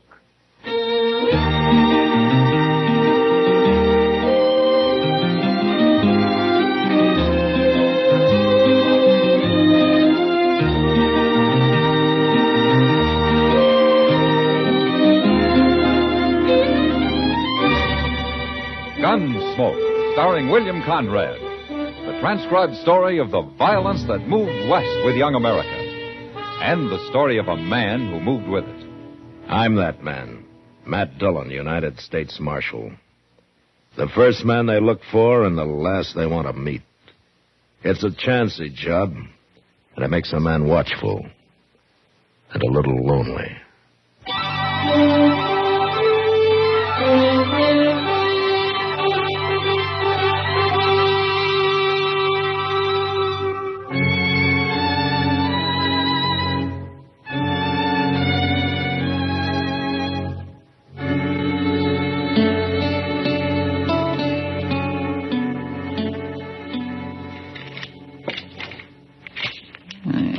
Doggone thing. There. That works. Hello, Chester.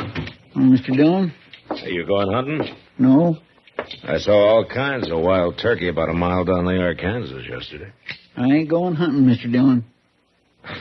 What's the gun and all the shells for, then? Well, shotguns was made for more than shooting birds with. Yeah, that's true. Mr. Dillon, you ever hear me talk about Live Oak County? South Texas? Sure I have. According to you, it's a hideout for bandits. Yes, it is. And they've got a saying down there that if the law ever did catch any of them, there ain't enough good men around to act as a jury to try the bad ones. Well, that's very interesting, Chester, but you're a long way from Live Oak County now. Well, part of it's moved up here. What? Asa Ledbetter. He's in Dodge. Asa Ledbetter? Is he an outlaw? No, sir. But I seen him at the Long Branch, and there's only one thing he's here for, Mr. Dillon. Well, what? To kill me.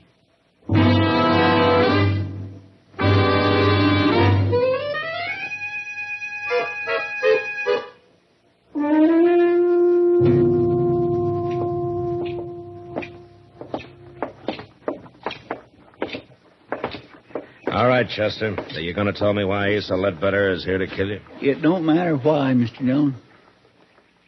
Okay. I'm going to go in there and talk to him. I'd as soon you didn't. I don't like people getting killed in Dodge, Chester. Even you. Now, you wait here, huh?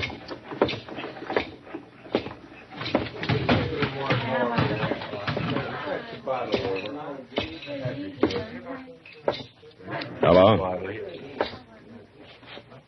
Oh, say, you're the marshal. Your name Asa Ledbetter?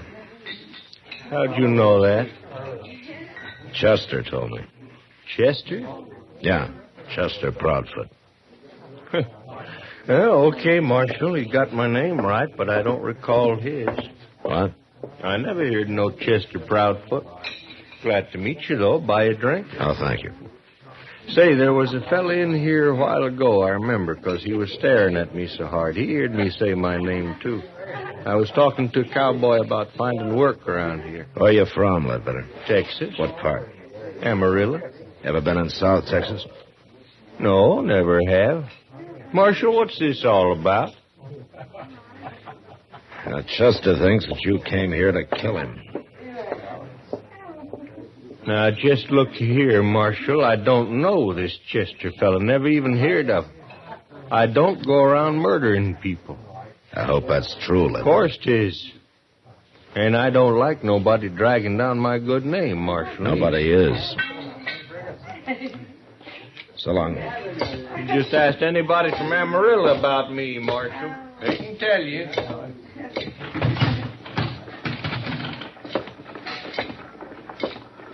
Chester? I feel like a darn fool standing out here. Are you sure you haven't got Asa Ledbetter mixed up with somebody else? Not hardly. He claims he never heard of you. He's been looking for me for years. Why, Chester? It don't matter why, Mr. Dillon. If I'm dead, all that matters is I'm dead. Why don't you take a few days off, huh? Go fishing or something. You don't believe me, do you? I didn't say that, Chester. Well, you'll be sorry, Mr. Dillon. You'll be real sorry.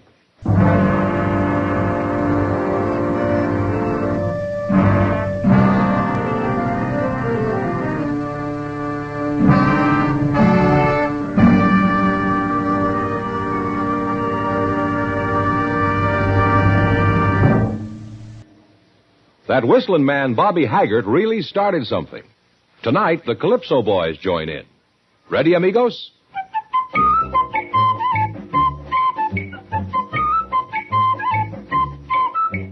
Packs more pleasure, packs more pleasure. Chesterfield packs more pleasure because Chesterfield's more perfectly packed. It stands to reason a cigarette made better and packed better, smokes better, tastes better. And Chesterfield is more perfectly packed by Accuray. This electronic miracle removes human error in cigarette manufacture. So Accuray Chesterfield is firm and pleasing to the lips, mild yet deeply satisfying. Yes, Chesterfield gives you something no other cigarette can give you. Chesterfield packs more pleasure because Chesterfield's more perfectly packed. To the touch, to the taste, Chesterfield packs more pleasure because it's more perfectly packed. By Chesterfield, mild, yet they satisfy the most.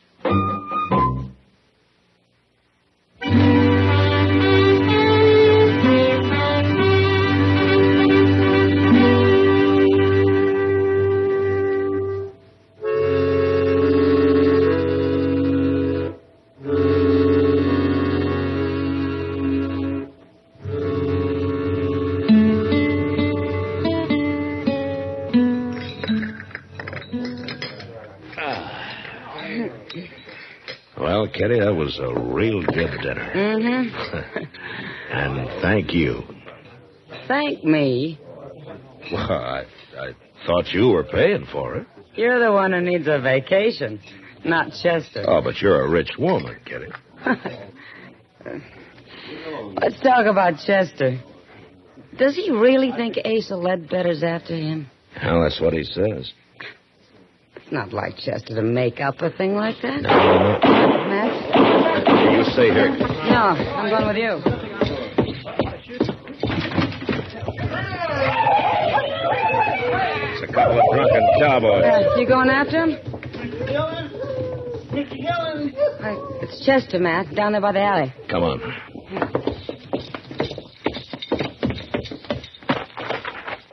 What's the matter with his arm? Looks like he's been hurt. Yeah. He shot me, Mr. Dillon. He shot me. One of those cowboys? No, Asa Ledbetter. What? I seen them cussed cowboys coming, so I ducked in the alley here. And Ledbetter was down at the end of it, just waiting for me. I think he just hired them fellas to set up a commotion so he could get a shot at Here, me. let me see that arm. Bullet went right in. Here, Mr. Dillon. It didn't break nothing, though. Ah, Chester, you've been hurt worse than this a dozen times. Now, look, if you ducked in the alley, you were probably facing the street, weren't you? Yes, it was. All right, then Ledbetter wouldn't have been behind you. The bullet entered from in front. It was him, I tell you. Or the wild bullet from those cowboys. You think I'm lying? Well, I think you're worrying yourself into seeing things. I'm going up to Doc's, if I can make Now, it. wait a minute, Chester. Where's Ledbetter staying? Well, he told me the Dodge House, Matt. All right, I'll go talk to him. Sure. You go talk to him. How many times do I have to be shot around here before anybody believes me?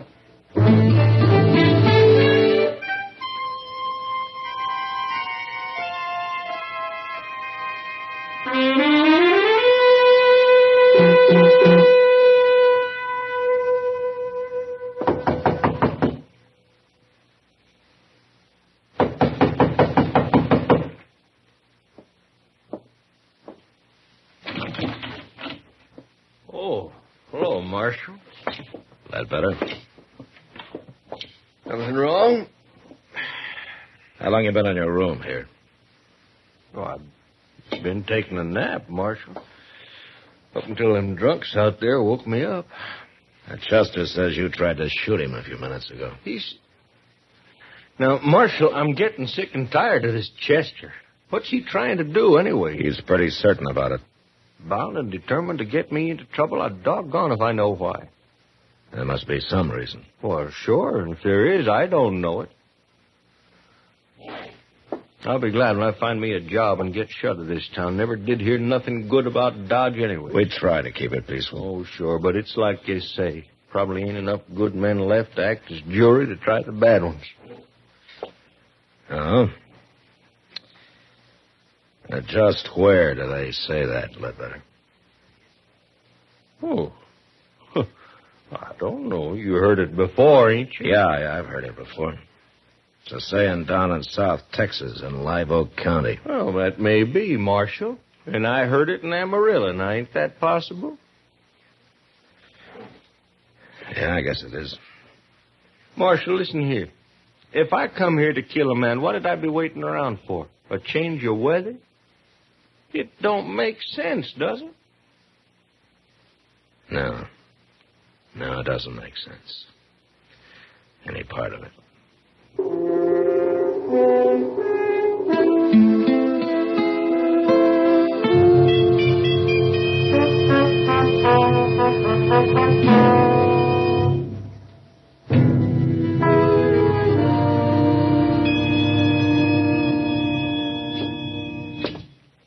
How does it look, Doc? Well, it's just a scratch, Matt. A scratch? I suppose if I come in here scalped, you'd say the barber just give me too tight a haircut. Now, Chester, be brave, boy. Yes, see. There we are. In a week, you'll never know you got hit.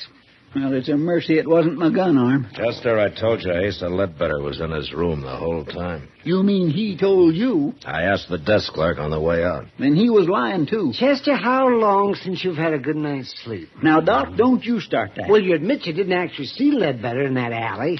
But next time you'll see him all right, won't you? Yeah, whether he's there or not. Have you finished doctoring my wound? Oh, now, wait a minute. Getting mad won't help you. Well, maybe it will. Well, where are you going now? Who cares where at I'm going?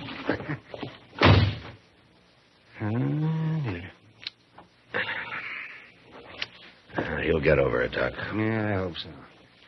The only thing I can figure is that he's got this Ledbetter mixed up with somebody else. Yeah. But it'd certainly help if he'd say why he thinks he's after him. Because... Matt? Yeah, what is it? Come over here at the window. Huh? Quick. What's going on? Look, down there in the street. That's Asa Ledbetter. And Chester's standing there about to shoot him. I'd better hurry, Doc.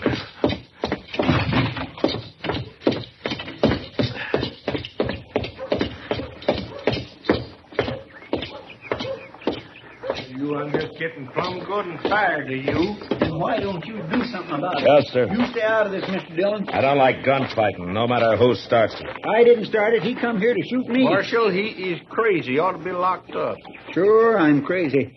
I should have called you out before. Now, you going to fight or not? No, I ain't going to fight. You scared? I've got no quarrel with you. Are you scared? Leave him alone, Chester. No. Then tell me what this is all about. No. Now, Chester, why don't you just go off and get drunk or something? Pete! Chester. Now will you draw? Now will you? Oh, Marshal, I ain't going to take much more of him. I said, are you all right, gonna Chester, draw? that's enough. Now, you come with me. You're a dirty coward. You come with me, I said.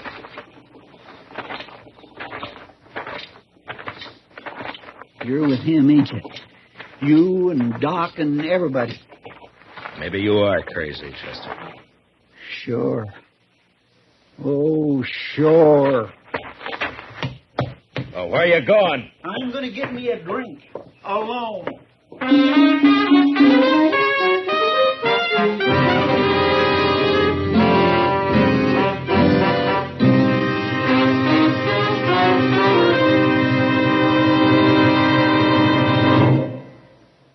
Say, where are you listening to Gunsmoke? In your car? Getting ready for dinner? Oh, I see. Just relaxing in your favorite easy chair. Well, I'd say you're in a good spot right now to really enjoy a Chesterfield. You see, Chesterfield packs more pleasure because it's more perfectly packed. It stands to reason. A cigarette made better and packed better, smokes better, tastes better. And Chesterfield is more perfectly packed by Accuray. This electronic miracle removes human error in cigarette manufacture. So Accuray Chesterfield is firm and pleasing to the lips, mild, yet deeply satisfying. Yes, Chesterfield gives you something no other cigarette can give you. Chesterfield packs more pleasure because Chesterfield's more perfectly packed. To the touch, to the taste, Chesterfield packs more pleasure because it's more perfectly packed. Buy Chesterfield. Mild, yet they satisfy the most.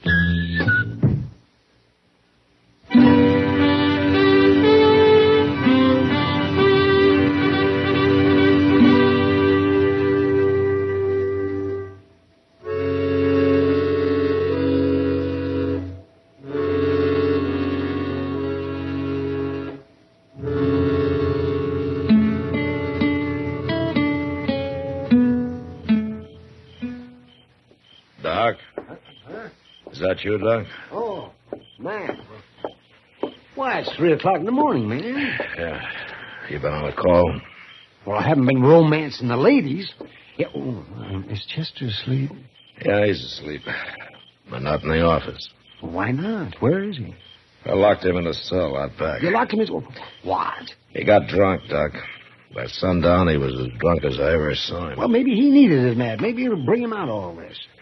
Well, something's got to. Yes, it does. Well, I'm going to go to bed now, Matt. You better go, too. Yeah, I am, Doc. I think I'll use Chester's bed in the office tonight. I'll see you tomorrow. Yeah, good night, Doc.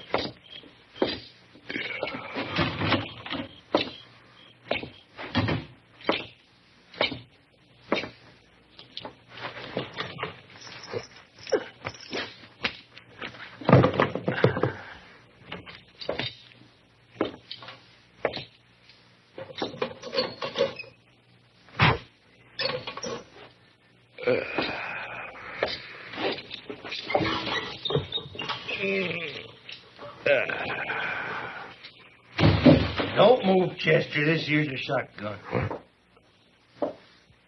All right, now get off that bed and get over to the window. Go on.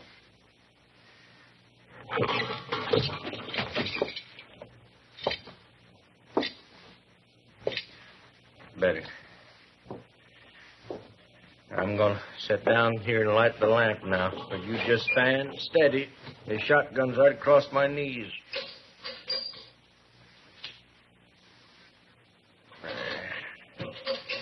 Now, Chester, you and me, we're going... Marshal? What you doing here? Well, I was trying to get some sleep. Well, you don't sleep here. It's Chester's bed, all right. Where is he? Now, he's around. Somewhere. Where you go? Stand still. Marshal, stand still. I mean it. Well, I was just going to close the back door here. You left it open. I want it open. All right. I'll open it wide. Here, Marshal. No call for it. All right, where's Chester at? I don't know where he is, Ledbetter. You're lying. Yeah, I'm lying. He got drunk this afternoon. You brought him over here. I thought you put him to bed, but since you didn't, there ain't but one place he'd be. Right out there in that cell behind you. You walk right past him on your way in, Ledbetter. Get out of that doorway, Marshal. No. I'll shoot you if you don't. You'll shoot Chester if I do. Now move, I say. I can't oblige you, Ledbetter. I'm sorry. I'll kill you, Marshal.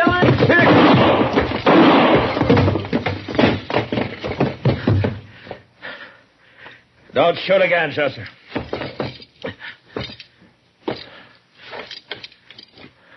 Mr. Dillon?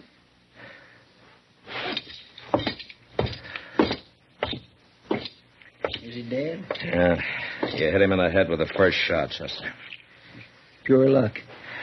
I heard you kick that door. It woke me up. So I wonder anything could wake you up tonight. Well, I don't feel so good, but I ain't drunk no more. Hey, you got me locked in here. Yeah. I thought of that, but I forgot to take your gun away from you. That was mighty careless of you, Mr. Dillon. Well, it doesn't matter now. You knew I had it. You were going to let him shoot at you so as it'd wake me up and I'd have a chance at him.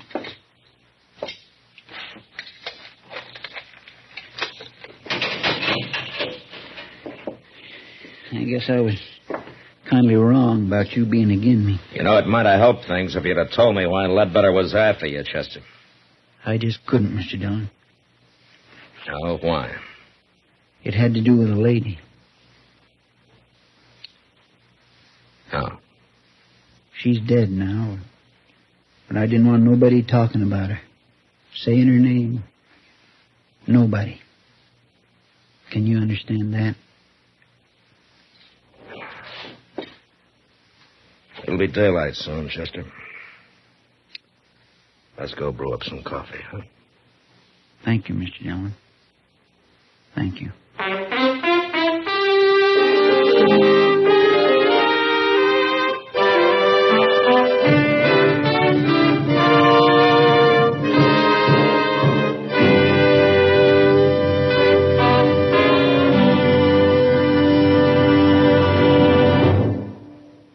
In a moment, our star, William Conrad. Vacation coming up soon? Here's how to pack more pleasure. Make sure you have a couple of cartons of Chesterfields in your suitcase or in your car's glove compartment. A touch tells you Chesterfields are firm, packed full. Your taste tells you they satisfy the most. So when you do your vacation shopping, ask your dealer for Chesterfields by the carton. You know, the early frontier years were lusty and brawling, and men happily fought each other as a matter of course. But next week, it's the man who refuses to fight that causes all the trouble. And that was the West. Good night. Gunsmoke. Produced and directed by Norman McDonald, stars William Conrad as Matt Dillon, U.S. Marshal. Our story was specially written for Gunsmoke by John Meston, with music composed and conducted by Rex Corey. Sound patterns by Tom Hanley and Bill James. Featured in the cast was Lawrence Dobkin as Asa Ledbetter, Parley Bear as Chester, Howard McNear as Doc, and Georgia Ellis as Kitty.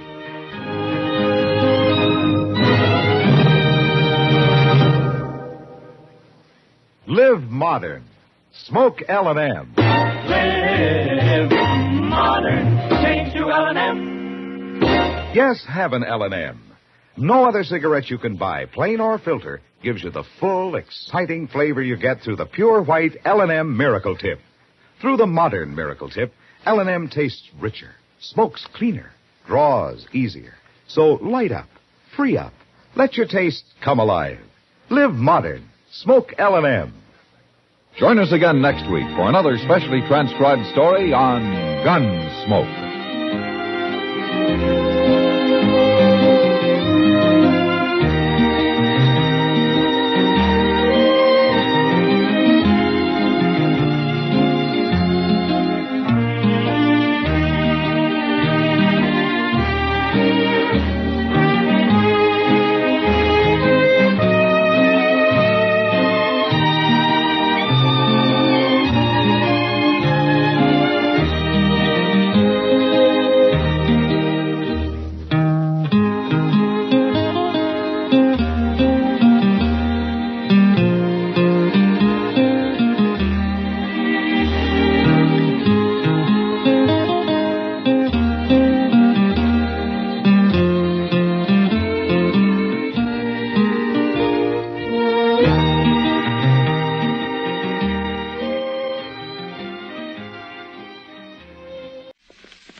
Gunsmoke, brought to you by Chesterfield, America's most popular two-way cigarette. What a pair. Chesterfield king size at the new low price. Chesterfield regular. Around Dodge City and in the territory on West, there's just one way to handle the killers and the spoilers, and that's with a U.S. Marshal and the smell of Gunsmoke.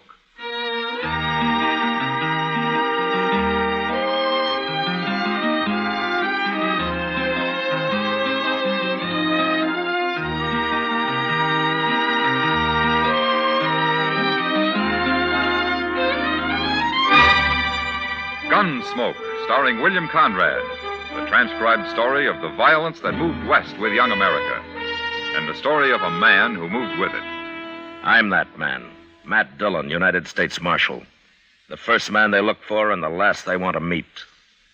It's a chancy job, and it makes a man watchful and a little lonely.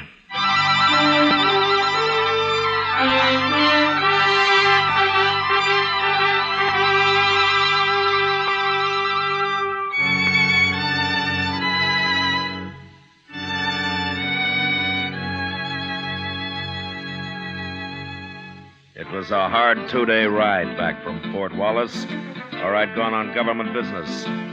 And I was pretty saddle-weary when I reached Dodge late the second night. So I went straight to bed without seeing anybody. I'd been gone a couple of weeks, but I'd wired Chester a few days before when to expect me back. And he wasn't surprised when I walked into the office next morning. I figured you'd rode in last night sometime, Mr. Dillon, but I didn't want to bother you. Oh, bother me? Why, was there trouble last night, Chester? Well, no, sir, but everybody was sort of expecting you. Oh. Where was you yesterday, anyway? I mean, where'd you ride from? Pawnee Creek. I camped at Rocky Bend up there. Oh, Rocky Bend's a good camp. I remember it. Oh, I meant to tell you, Mr. Dillon, they hung up a new sign at the Texas Trail across the street there. Come on over here at the window and you can see it. Well, I'll look later, Chester. I'd like to go through my mail now. Yes, sir. Well, now who's that?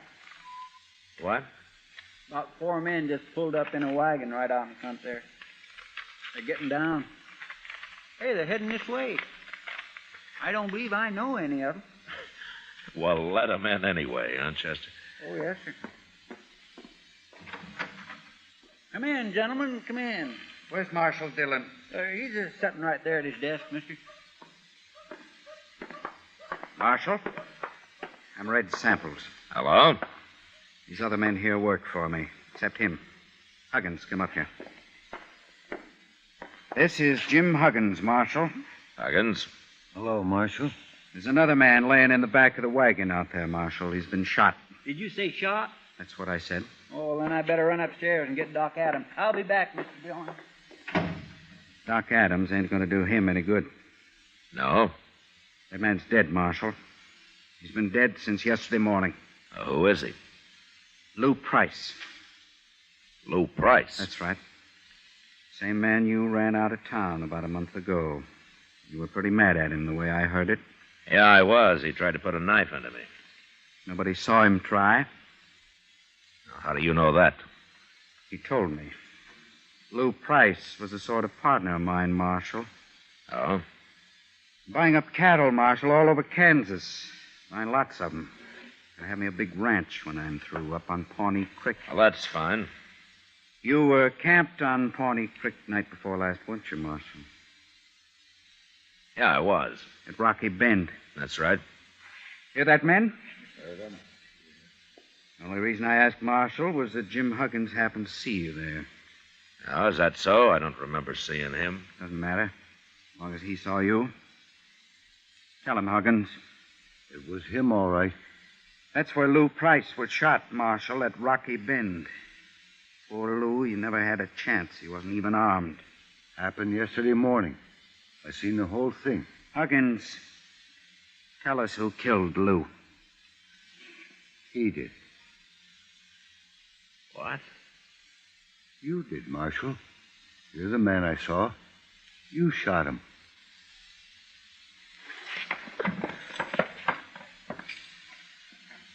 All right, what's your game, Samples? I've got no game. My partner was murdered. You had a grudge against him. You just admitted before witnesses you were at Rocky Bend.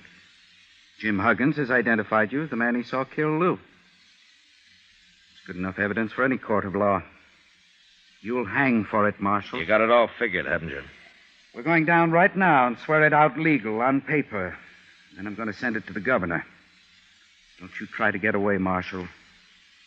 We'll run you down, sure. Yeah, I expect you would, Samples. Your men look like professional gunmen. Except for Huggins there. I never saw Huggins till he run into us yesterday. I don't bear you no grudge, Marshal. I'm only trying to do what's right. Sure.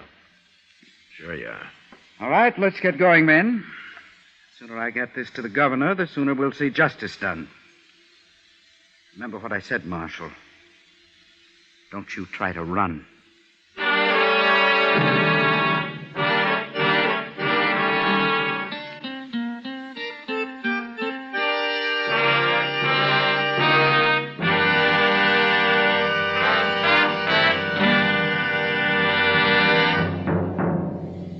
What a pair. What a buy. They're talking about king-size Chesterfield at the new low price. And Chesterfield Regular. They're the quality twins. Either way you like them, you get the same highest quality, the same low nicotine, the same wonderful taste and mildness, a refreshing smoke every time. Yes, the Chesterfield you smoke today is the best cigarette ever made. And it's America's most popular two-way cigarette. So buy a carton today. King-size Chesterfield at the new low price. Or Chesterfield Regular. What a pair they are. They satisfy millions. They're best for you.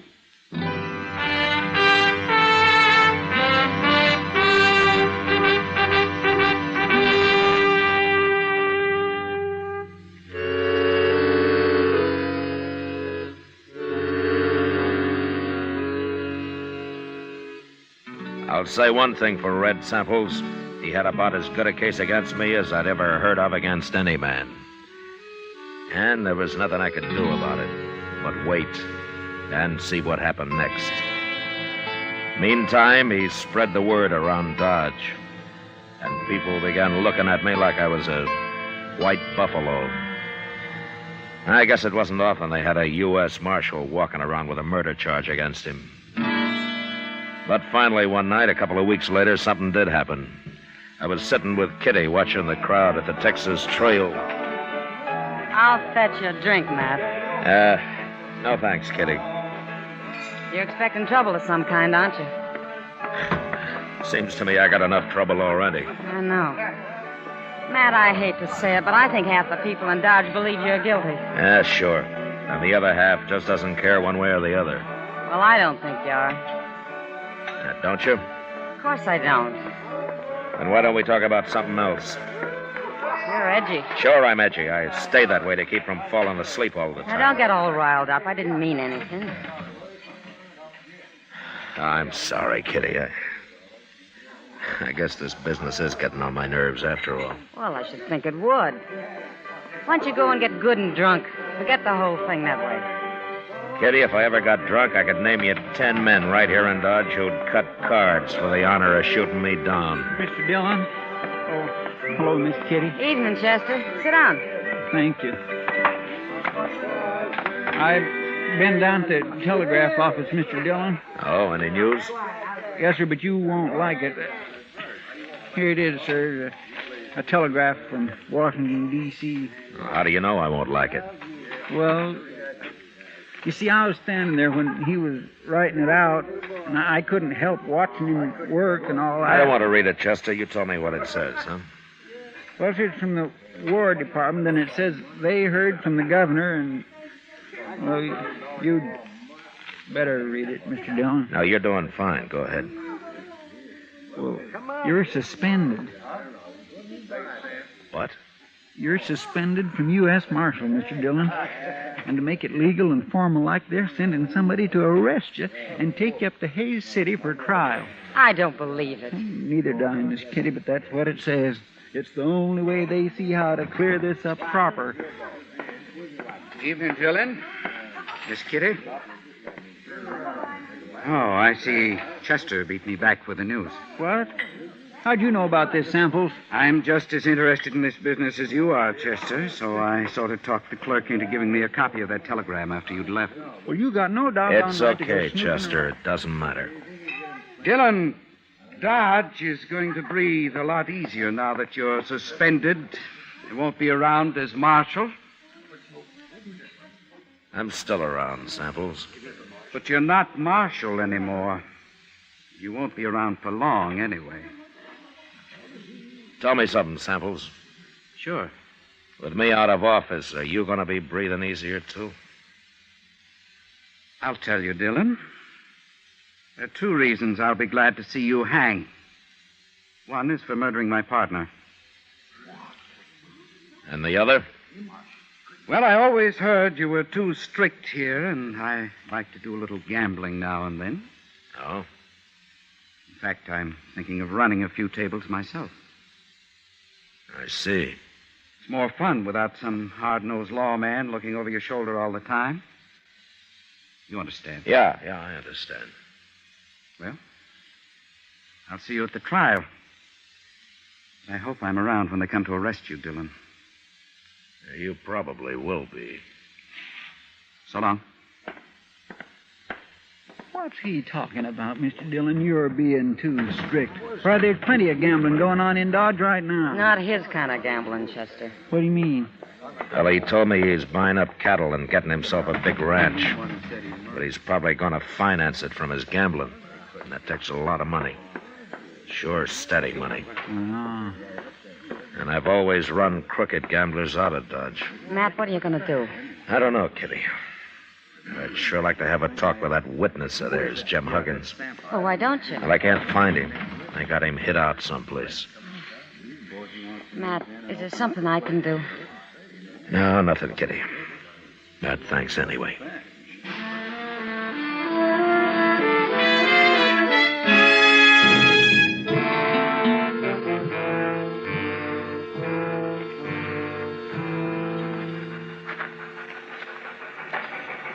Well, there she comes, Mr. Dillon, right on time. There are not many people at the depot this morning, are there? No, sir, but anyway, I'm glad I talked you into walking down here with me.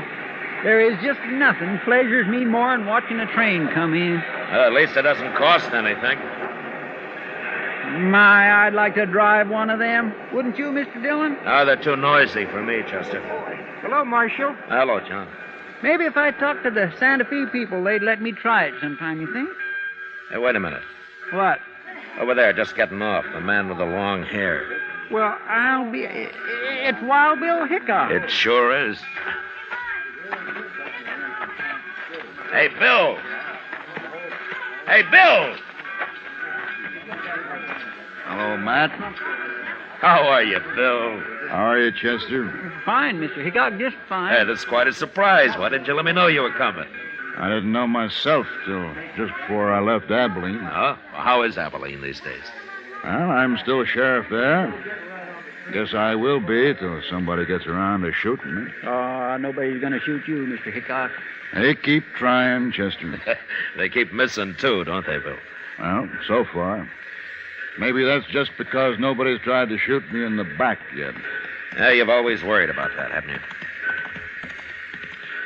I'll tell you something, Matt. What? I don't think I'd mind so much if I was to be shot by a man like you. By me? You might take it in mind to try it. I never could tell which way he was going to jump next. Like right now. Wait a minute. Yeah? You came here to arrest me, didn't you? That's what I come for. Yeah, sure. I might have known they wouldn't send a tin horn. Guess they figured you might not take easy, Matt. I tried to tell them they could lose a good lawman this way. We're a pretty fair match, you and me. Yeah? Yeah, we are. Well? It's your play, Bill. No, I guess that can wait a while.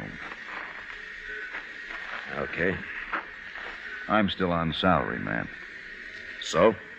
Let's go have ourselves a drink. good. You too, Chester? Thank you. I'd be right proud to, Mr. Hickok. I figure if I get a couple of drinks in you, Matt, I might worm your side of this business out of you. Why, Bill? Don't you believe their side? Well, I've seen you pretty mean and ornery, but even if I was to watch you judged and hung for it, I still wouldn't believe Matt Dillon killed an unarmed man. Thanks, Bill. Yeah, that girl headed this way. Ain't that Kitty? Yes, sir, it sure is. Matt, I've been looking everywhere for you. Well, it's Bill Hickok. Hello, Kitty. How are you? Oh, I'm fine. What are you doing in Dodge? Well, I sort of come on business. You said you were looking for me, Kitty? Matt, I know where he is.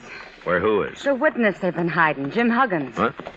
Well, where is he? Red Samples was in the Texas Trail drinking last night, and the bartender heard him tell one of his gunmen to take some food out to the loft at the OK stable. Bill. Yeah? While you're buying me a drink, I think I'd kind of like to buy Kitty one.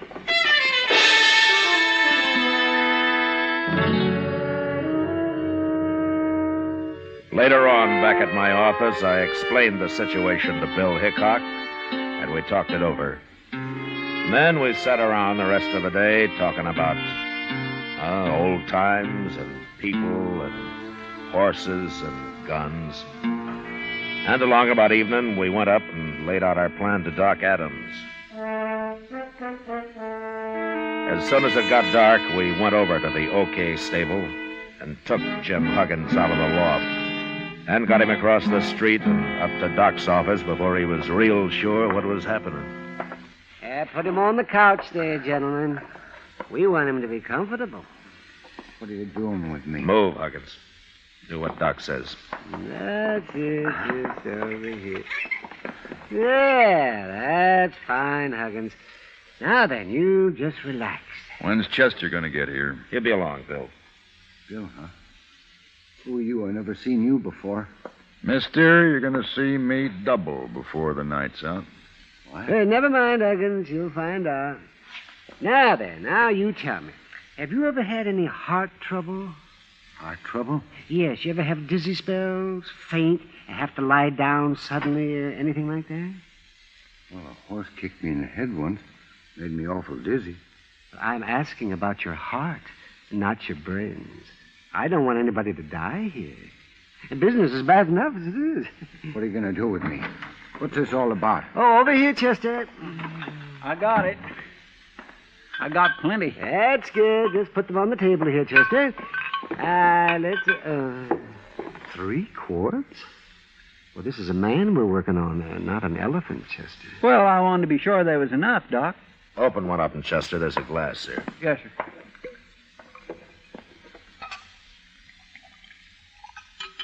Here you are, Mr. Dillon. Yeah. What is that? What are you doing? It's nothing but good whiskey, Huggins. And for once in your life, you're going to drink all of it you want. Maybe a little more. Here. Oh, no, I don't want to drink all that whiskey, Marshal. I couldn't hold all that. Oh, you can drink it slow, Huggins. But you're going to drink it. Now, go on. Go on. Get started.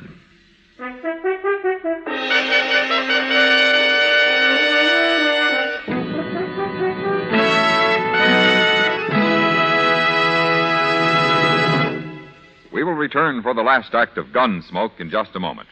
They've got the taste and they've got mildness, millions all agree. They're low in nicotine and they're the highest quality. 30 years research went into this great cigarette. So here is all you say to get the finest smoking yet. Chesterfield's for me, Chesterfield's for me. You just say it's Chesterfield's for me. Remember, friends, Chesterfield is tested and approved by 30 years of scientific tobacco research. For the taste and mildness you want, next time say Chesterfield's for me. Buy a carton of king-size Chesterfield at the new low price, or Chesterfield Regular. What a pair they are. They're best for you.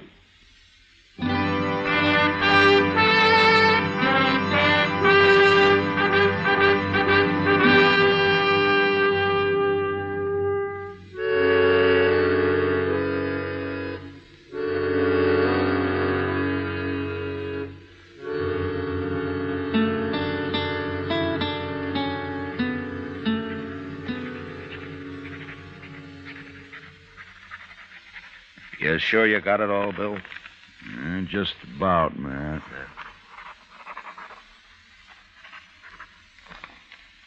There she is. Want to read it over? No, you heard everything I did.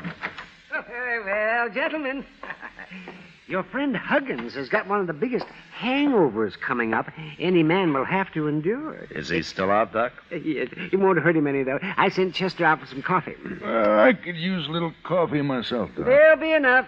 Oh, say, wasn't it something how that Huggins talked once he got started? I told you, you get enough whiskey in the man and he'd start bragging. Well, you were sure right, Doc. He's not going to feel so big and smart when he wakes up. I don't know. The man was awful drunk. He may not even remember what he said. He'll remember when we tell him we even know where he hid the money Red Samples paid him. Yeah, that's Samples.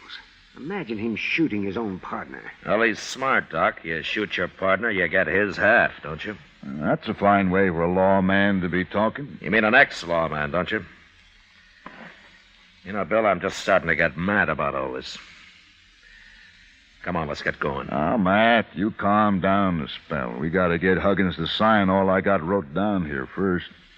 Doc, how long it'll be before he'll know what he's doing? Oh, maybe 5, 6 hours. Look, Bill, you do what you like, but I'm going after Samples before he finds out his witness is missing. It don't seem quite legal till we get Huggins' signature. Maybe not, but my arresting Samples isn't going to be quite legal anyway. I'll arrest him. No, you won't, Bill. He's mine. All right, Matt. But I'm coming along. Okay. But just stay out of it. Matt, once you get your tail up and your stinger out, you're the hardest man to stop I ever saw.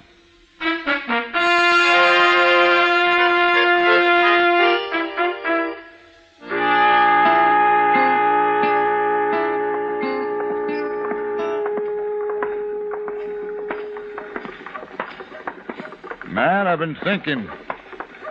Supposing we hadn't got Huggins to talk, what had you done then? You mean would I have fought you when you tried to arrest me? It's been on my mind some. I wouldn't have fought you. Because we're a good match for each other? I'll fight any man alive if I think I'm in the right. Of course. I don't know you ever been afraid of anything. I've been afraid lots of times, Bill. And so have you. Well, maybe. I guess I've worked on the side of the law too long to go against it just because I'm the one that's caught. Well, here's the Olafraganza. They'll be in here.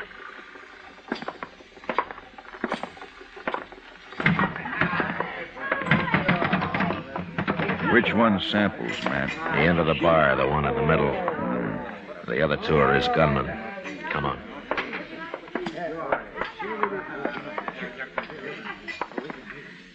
Samples? Samples, I'm taking you to jail. You gone crazy, Dillon? You're the one that's going to jail. It's no use, Samples. Jim Huggins has confessed the whole deal. What? You killed Lou Price, and you paid Huggins to testify that I did it. You paid him $500 and promised him another $500 after the trial. He's lying. Who's going to believe that? I believe it. And don't look at your hired help. They're not going to get you out of this. You can't throw anybody in jail, Dillon. You ain't a marshal anymore. No, that's not stopping me. It ain't legal. Wait a minute, gentlemen. It's true Matt Dillon ain't a marshal right now, but I'm making this arrest, and I'm deputizing him to help me. Who are you? Sheriff, up at Abilene. Samples, I want them two hound dogs of yours to move a little to one side where I can keep an eye on them easier. Forgetting it's 3 against 2. That's fair enough odds for us. Start shooting. No, Bill. There's no need for killing. I want these men alive. You ain't taking me alive, Dillon. You, nor Hickok, nor anybody else. I ain't gonna hang. Drop your gun belt, Samples. Why? We just might be lucky enough to kill you. Take Dillon first, men, and then go for Hickok. Wait, Samples. Now!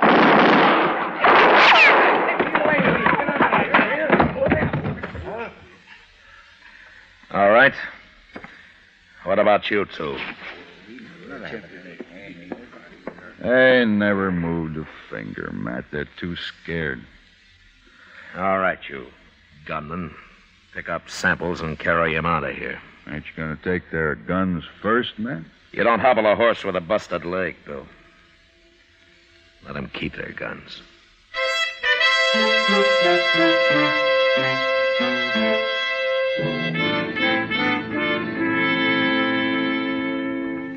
Later, Hickok and I decided to run Jim Huggins and Sample's 2 gunmen out of town. And the way they took off, we figured they'd reach California before they stopped to breathe. The next day, Bill went back to Abilene and took Huggins' confession with him. And a week later, I had a wire of apology from the governor. Washington took a little longer. They just sent me my regular paycheck with the time of my suspension carefully deducted, which left me almost enough money to pay for the liquor I'd poured into Jim Huggins.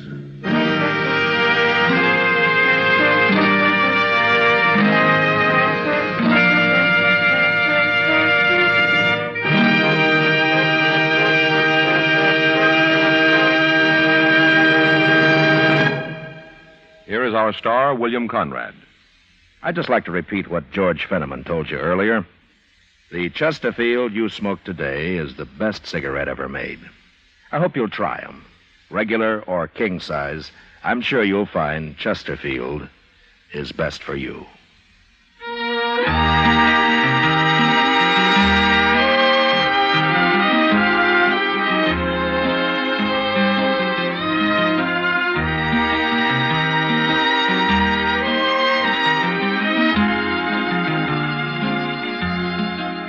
Gunsmoke, produced and directed by Norman Macdonald, stars William Conrad as Matt Dillon, U.S. Marshal. Tonight's story was specially written for Gunsmoke by John Meston, with music composed and conducted by Rex Corey. Featured in the cast were John Daner, Vic Perrin, and James Nusser. Parley Bear as Chester, Howard McNear as Doc, and Georgia Ellis as Kitty. Join us again next week as Matt Dillon, U.S. Marshal, fights to bring law and order out of the wild violence of the West in Gunsmoke.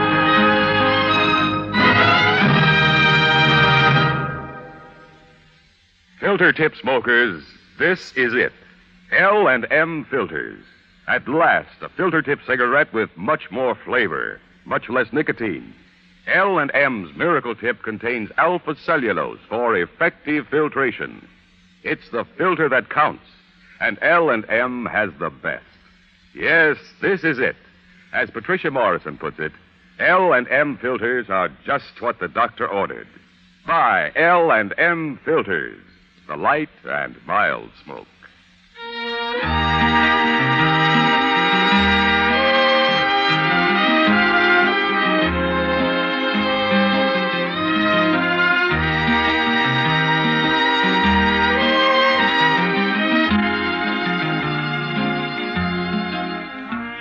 Without your letters, your friend in the service feels out of touch, lonely, and it's tough to be lonesome. The USO knows a letter always makes a fellow feel better. Mail from you brings the warmth of home and friends to him wherever he is. So, write today. Remember, it's tough to be left out at mail call. Next week at the same time, Chesterfield will bring you another transcribed story of the Western frontier on Gunsmoke. This is the CBS Radio Network.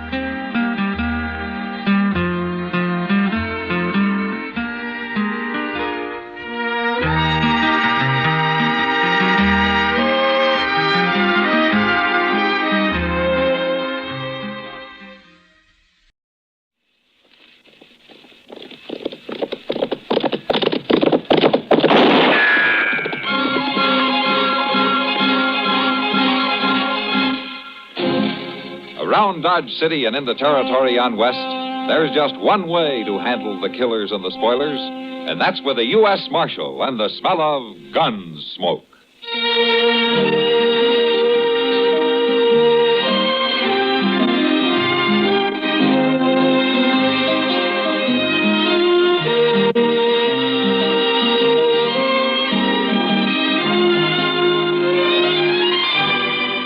Gunsmoke, starring William Conrad, the story of the violence that moved west with young America, and the story of a man who moved with it. I'm that man, Matt Dillon, United States Marshal. The first man they look for and the last they want to meet. It's a chancy job, and it makes a man watchful and a little lonely.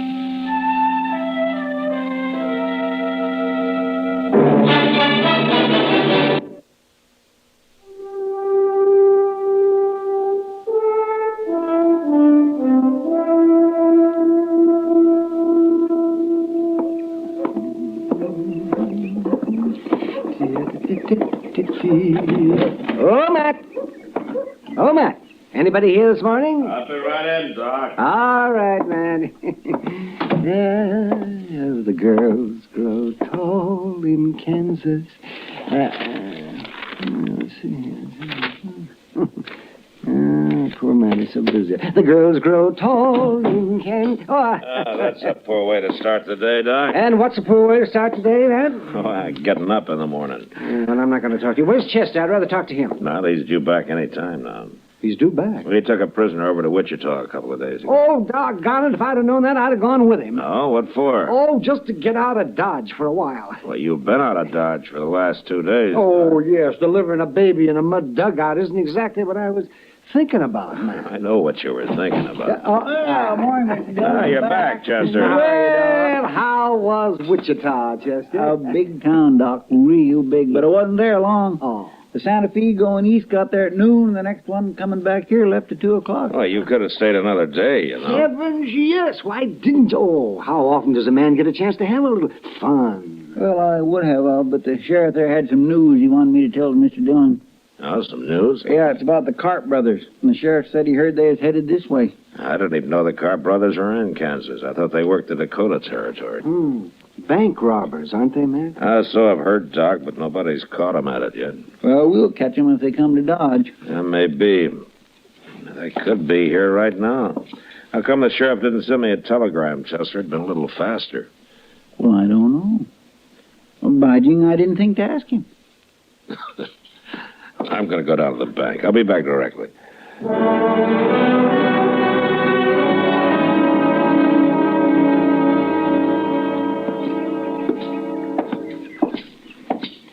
Good morning, Kitty. Oh, hello, Matt. You're up early this morning. I went to bed early last night. Oh, where you headed? Delmonico's. I heard they got some fresh eggs in. You're spoiled. But I'll go with you if you like. As I could find, Matt. Well, I got to see Mr. Bodkin at the bank here first. Why don't you go on ahead and I'll join you, huh? Well, how long will you be? Oh, just a couple of minutes. Oh, well, then I'll wait in the bank for you. Okay. But if you're longer than a couple of minutes, you can find me at the restaurant. I'm feeling pretty healthy this morning. You ought to go to bed early every night. If I did, I couldn't afford breakfast. The place is deserted. You must be the only people up in Dodge, except for the cashier. Maybe you ought to wait till after breakfast, Matt. No, Kitty, I'm afraid this business has waited too long as it is.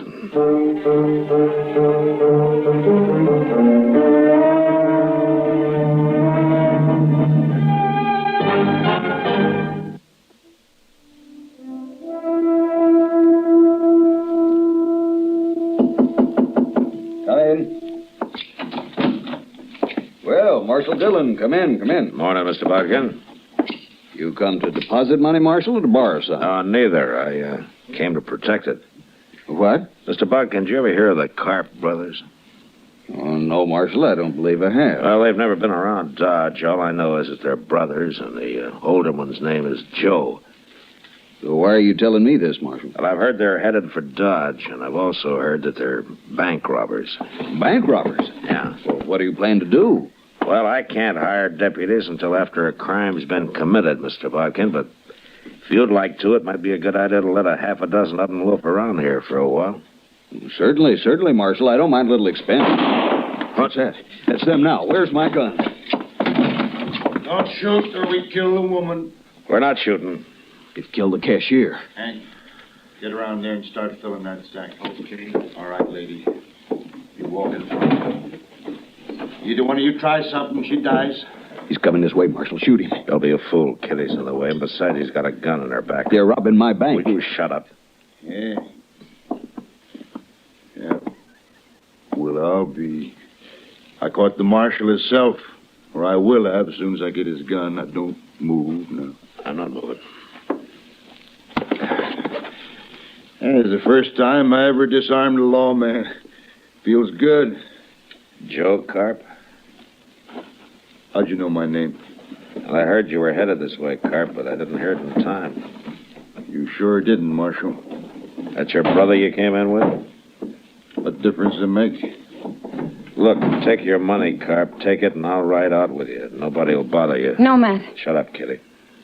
Oh, I see. Nobody will shoot at you if I'm along. Not while we're in Dodge, maybe, but we'd be followed. All right, then take me with you as far as you like. No, Marshal. We'd be followed anyway. I got a better idea. We're taking her. Kitty. Don't do it, Carp. Of course I'll do it. The first sign I see we're being chased, whoever it is going to find Kitty laying right in the trail, fresh killed. And if you don't think I'll do it, I'll tell you something. First person I ever killed was a woman. So don't let nobody follow us. Nobody else will follow you, I promise you that. I hate to lose such a pretty girl. Matt, it's all right. Sure, Kitty. Come on, Joe, let's get. You go in that office and sit down, Marshal. Hank's got the money ready and we're leaving. So long, Kitty. So long. Hey, Marshal, if I do shoot Kitty, I promise you one thing. What? I'll do it with your gun.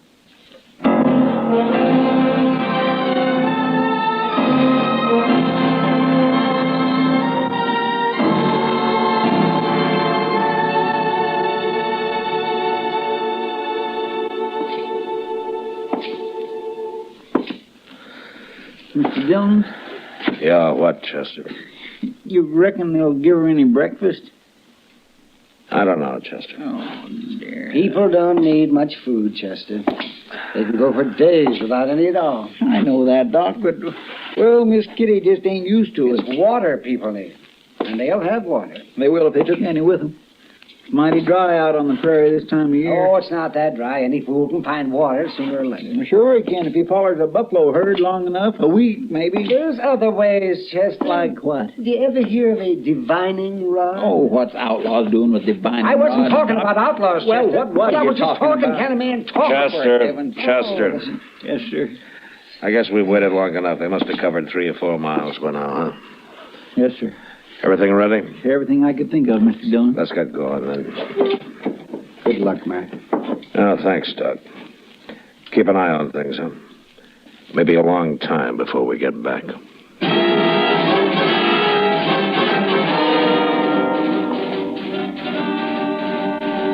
From the bank window, I'd watched the Carp brothers ride north out of Dodge. So Chester and I started in the same direction. And on the other side of the Arkansas, we picked up their trail and followed it easily all morning. But we were careful to stay far behind them and out of sight, although we probably could have run them down in a few hours. That was the hardest part of it, forcing ourselves to hold back and go slow. Mr. Dillon, you think Carp would really do it? Do what, Chester? You know. Do you? Yeah. Oh, my God. Chester, Yeah? look up ahead there, on the ground. Mr. Dillon. Let's go see who it is.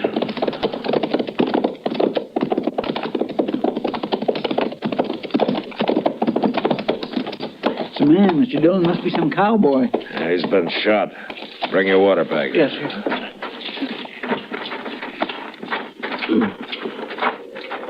Yeah, he's still breathing. Yeah.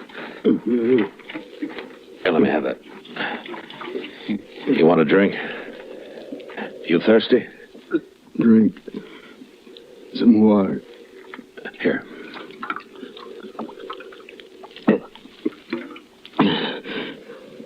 Who are you?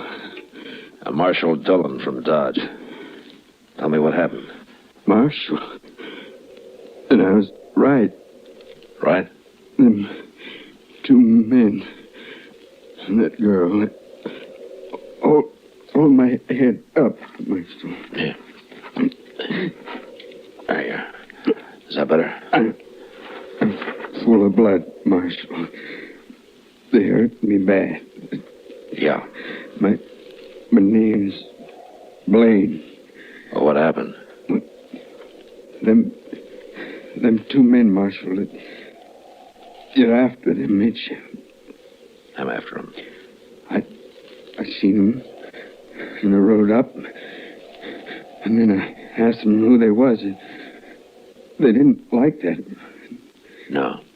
I knew something was wrong. That girl and all, but I ain't no gunman. They shot me right out of my saddle, both of them at once. We'll get him, Blaine. If that's any help to you. It don't matter now, but that girl shouldn't be with him. Could you hear him? Did they say anything? Something about a cabin. A cabin? Look, Blaine, my partner here, Chester, he'll stay with you. Sure, I will. I'll take care of you, Blaine. Thanks. Won't do no good. You better go help catch him, fellas. I'll handle him. Take whatever you want off my saddle, Chester, and get a fire going here, huh? Yes, sir. You're gonna be fine, Blaine. So long.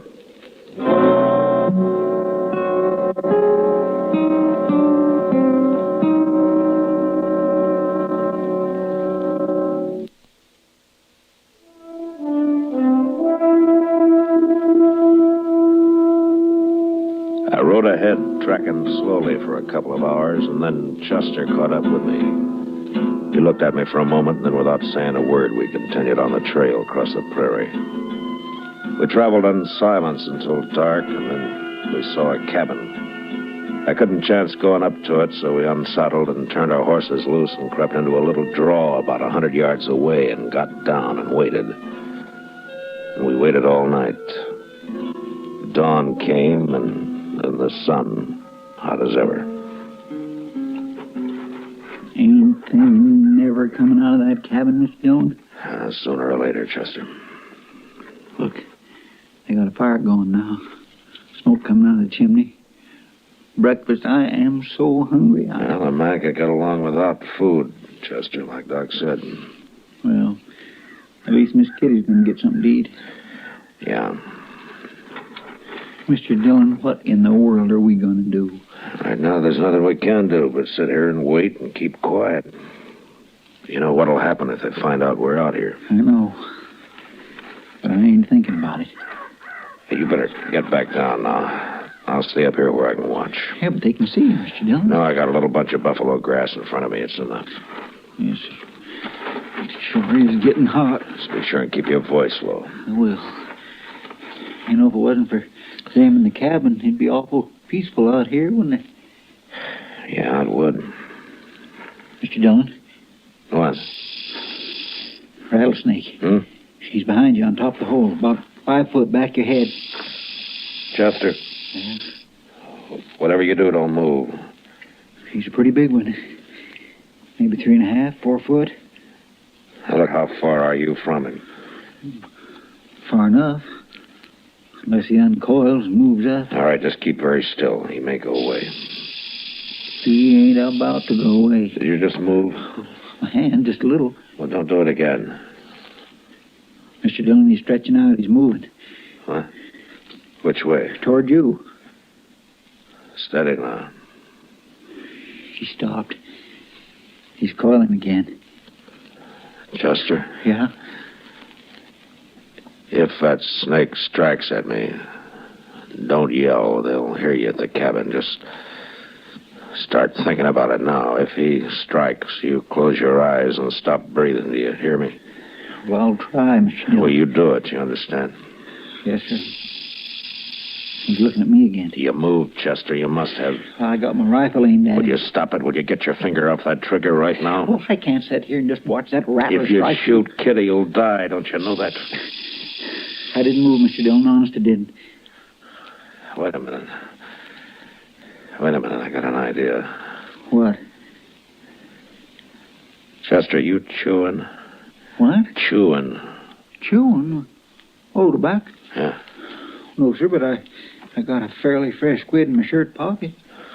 Okay, we'll chance it. Get that quid into your mouth, but do it slow and as steady as you can manage it. Once you start moving your hand, don't stop. You understand? All right, go ahead. Okay.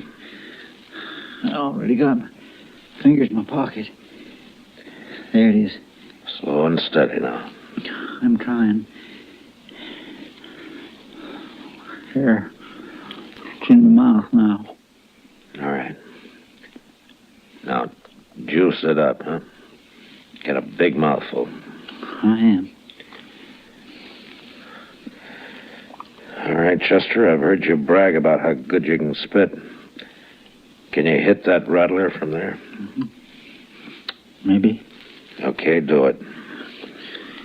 But I only got one shot. I can't make it. I just can't do Wait it. a minute, Chester. You got a mouthful? Yes, sir. All right. Take your time now. Move and make him look at you, and then you sputter him right in the eyes. Okay. Go ahead. Snake? Hey, Snake. Look. I got him, Mr. Dillon. I got him. He's leaving. There he goes. He's gone. It worked.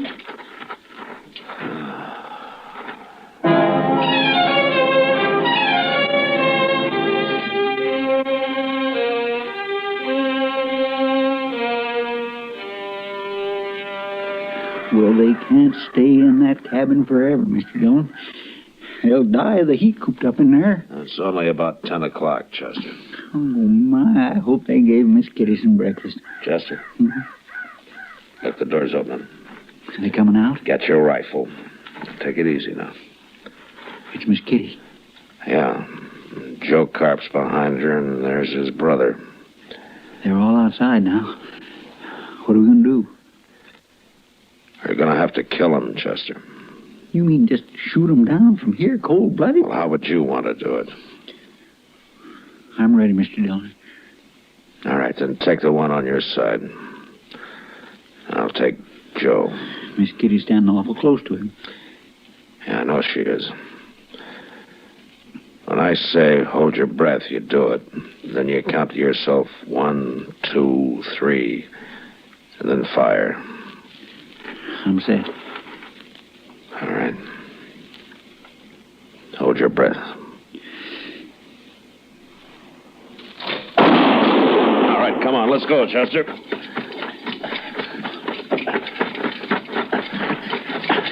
Kitty! Get back inside! Joe Carp's still alive, Mr. Dillon. He's reaching for his gun. Come on.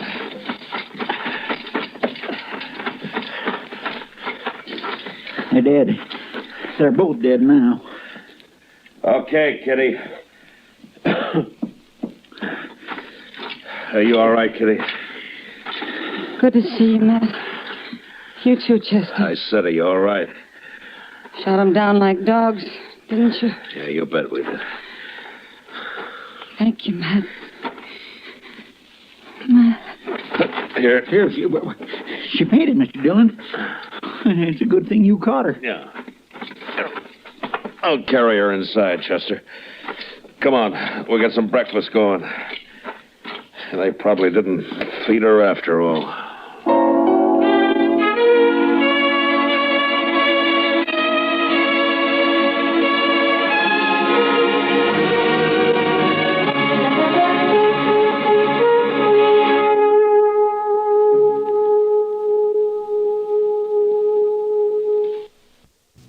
Gunsmoke. Produced and directed by Norman McDonald, stars William Conrad as Matt Dillon, U.S. Marshal. The story was specially written for Gunsmoke by John Meston. Featured in the cast were John Daner, Vic Perrin, and Harry Bartell. Harley Baird is Chester, Howard McNear is Doc, and Georgia Ellis is Kitty. Join us again next week for another story on Gunsmoke.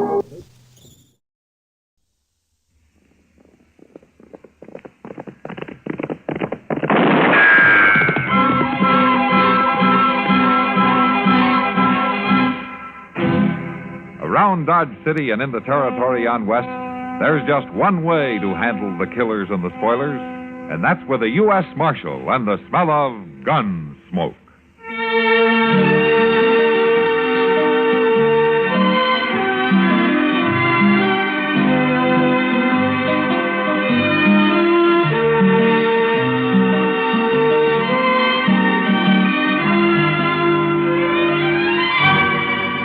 Gunsmoke, starring William Conrad. The story of the violence that moved west with young America. And the story of a man who moved with it. I'm that man, Matt Dillon, United States Marshal. The first man they look for and the last they want to meet. It's a chancy job, and it makes a man watchful and a little lonely.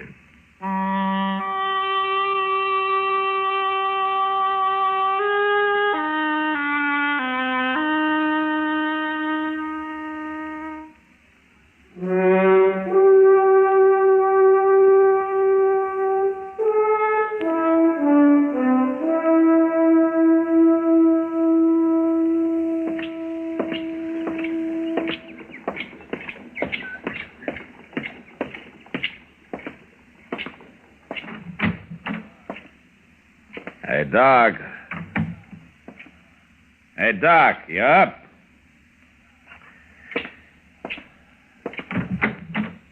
Hey, Doc. What? Yeah. You gonna sleep your life away, Doc? Yeah, what's the matter? What's the matter, man? All right, what time is it? 7:30. Now, put your pants on. Let's go up the street and get some breakfast. Now, come on. 7:30. Come on, roll out. It's daylight in the swamps. Come on. Oh, Jesus. Oh, well, I guess I might as well. Now that you got me wide awake. Wide awake. Yes, well, I'm getting there. You sure don't see the sense in starting the day so it's all fired earlier. You're putting them on backwards, Doc. I am not putting them on.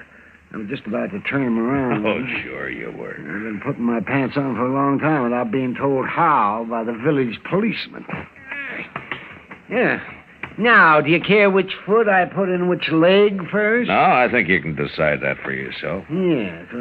Say, where's Chester, anyway? Why aren't you hounding him instead of me? Chester ran into an old friend of his last night. Huh? Who's that? I've forgotten his name, but Chester went out to visit him for a couple of days. Yeah, well, out where? Out Fort Dodge. Fort Dodge? Uh-huh.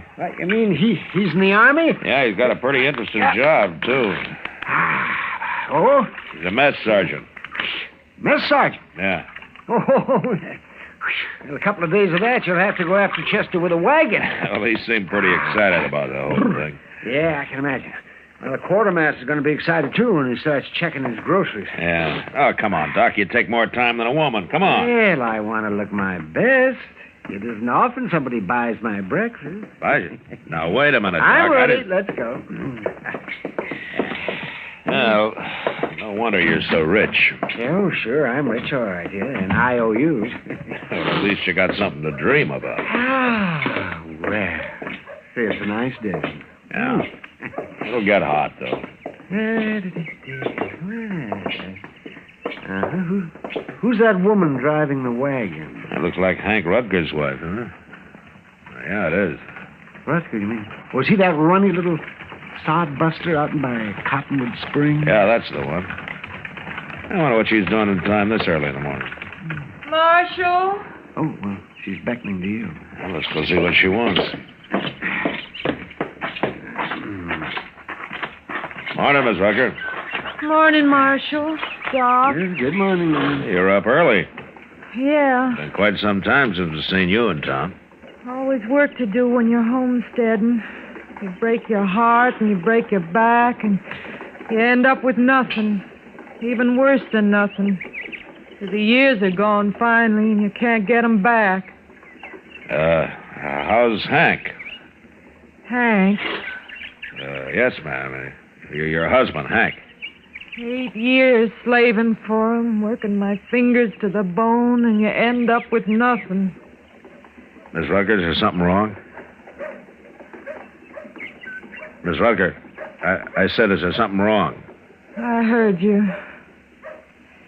Hank's in the back of the wagon there, under that tarp. What? Here, Doc, I'll pull the canvas back. All right. Well, he's dead, Matt. Yeah. Shot in the back.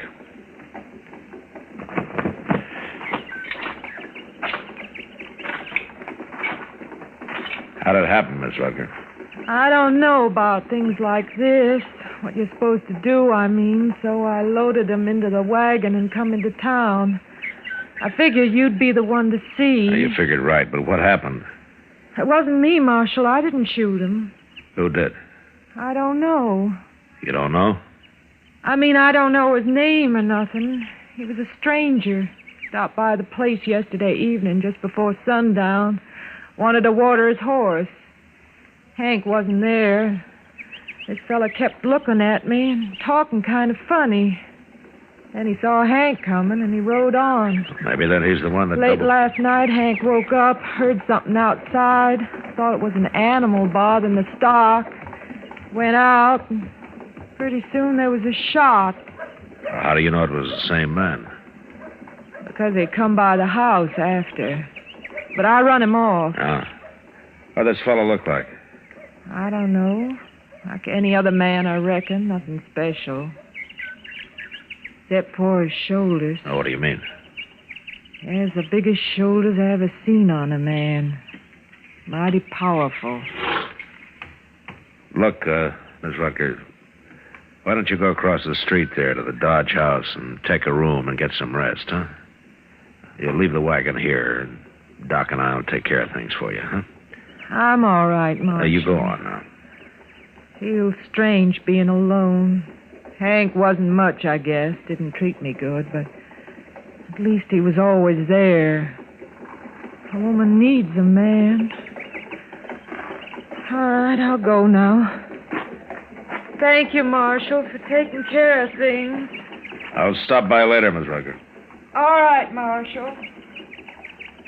Well, what do you think, Matt? I don't know, Doc.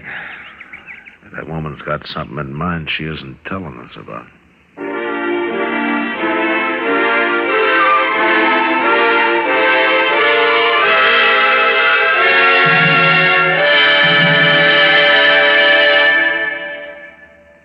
Well, here's our expectant father, the memory expert. And how do you feel, sir? Lousy. Oh?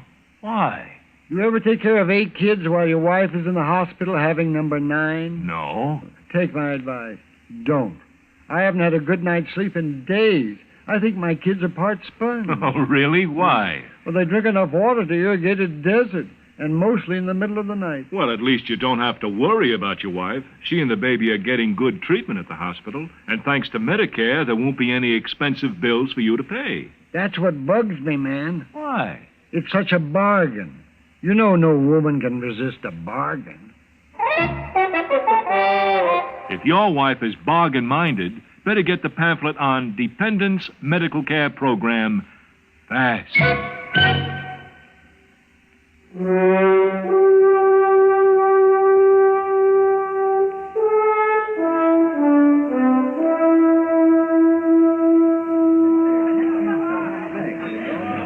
Like another beer, Doc? No, guess not, Kitty.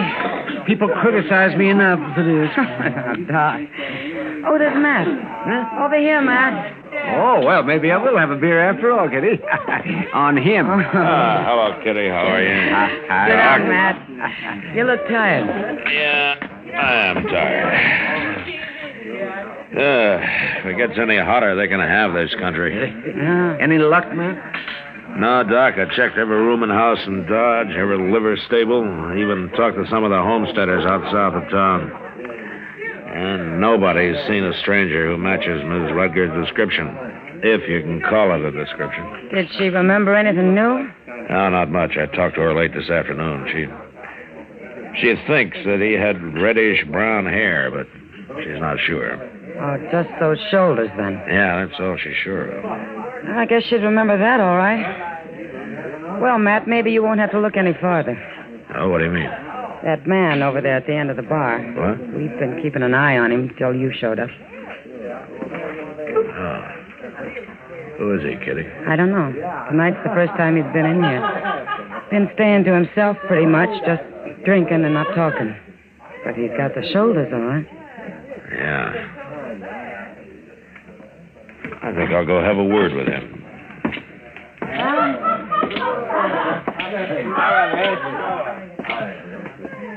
Evening, stranger. Evening. You're new in town, aren't you? I don't remember seeing you around before. You feel like gabbing, you better find somebody else, mister. I would if it was a matter of pleasure. My name's Dillon. I'm the U.S. Marshal here. That's supposed to bother me? It bothers some, others not. And I'm one of the others. What's your name? Logan. And is that all? Just Logan? Bull, they call me. Bull Logan. When did you hit town? Today? Just going through. Oh, from where? Out west, different places. Why? What difference does it make? None, maybe. You mind taking a little walk with me? Where? Across the street. Here, I'll carry your gun for you. What's the idea? You arresting me for something, Marshal? No, I'm just asking you to walk across the street. What's over there? A woman. You trying to get me into some kind of trouble? Logan, if this woman recognizes you, you're in plenty of trouble. Now, come on, let's go.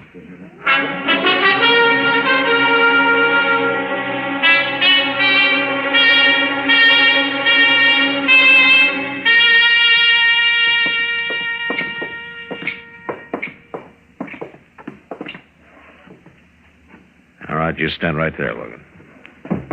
I don't know what you're trying to pull, Marshal.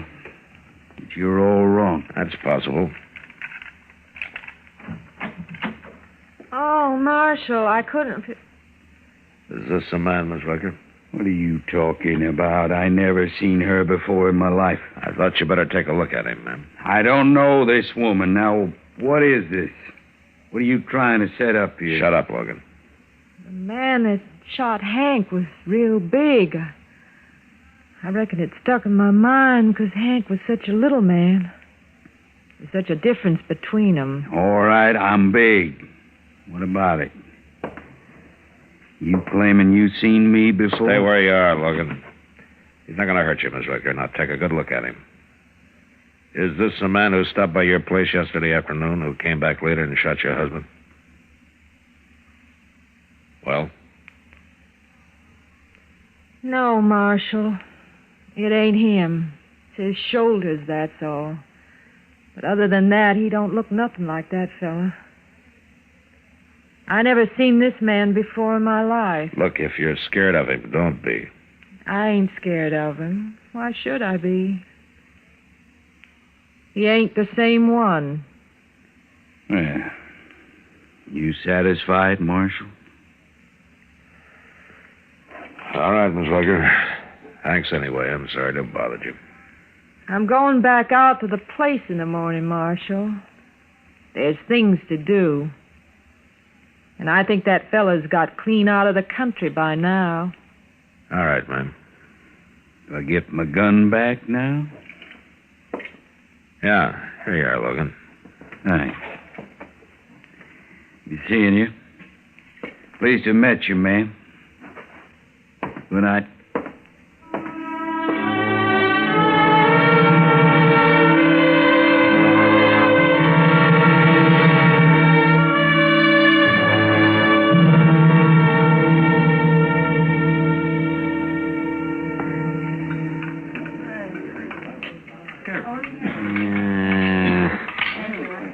Food. I'll tell you something, Matt. The mark of any civilization is its food.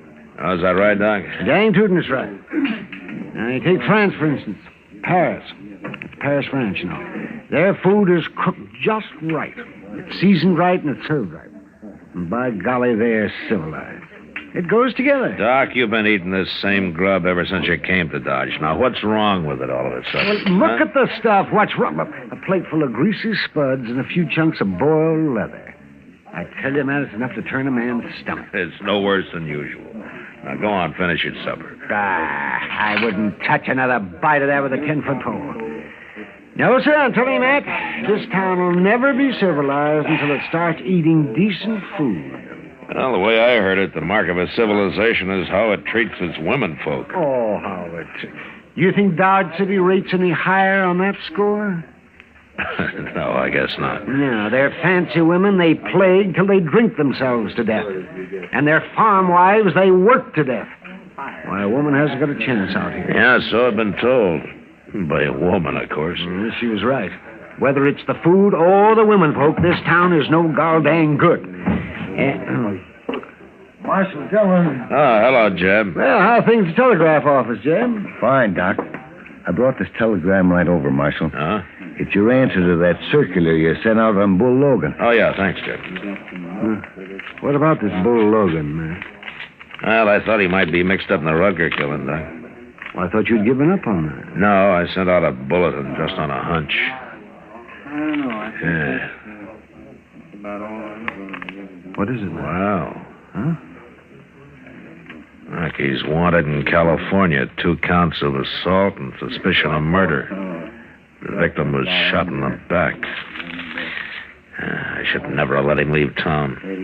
Well, he didn't go far, Marshal. Now, what do you mean, Jeb? I ran into Ed Perkins on the way over here. He seen Logan just this afternoon. Where?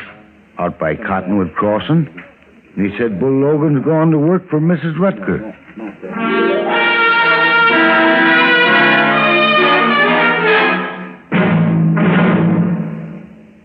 Another visit with Joe and Daphne Forsythe. Joe, what are you doing? Oh, hi, Daphne. Just eating a midnight snack. What is that mess? That mess is a liverwurst, salami, lettuce, and peanut butter delight. Nightmare is more like it. What woke you up? My stomach was growling. What woke you up? You. And I was dreaming such a pleasant dream. Oh? What?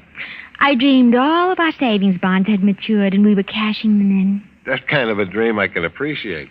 We were planning a trip around the world, and you bought me a fur coat, and I bought you that fishing tackle you want. Oh, it was gorgeous. Well, it doesn't have to be just a dream. Some of our savings bonds are ready to mature now. Joe, maybe we shouldn't cash them in. They can go on earning interest, you know, and it adds up fast. I know. That's why we started buying savings bonds, remember? With a bond a month on the payroll savings plan, our money is saved automatically. Stop waving that sandwich under my nose. You're making me hungry. Well, fix yourself a sandwich, ma'am. I got all the makings right over here. All right.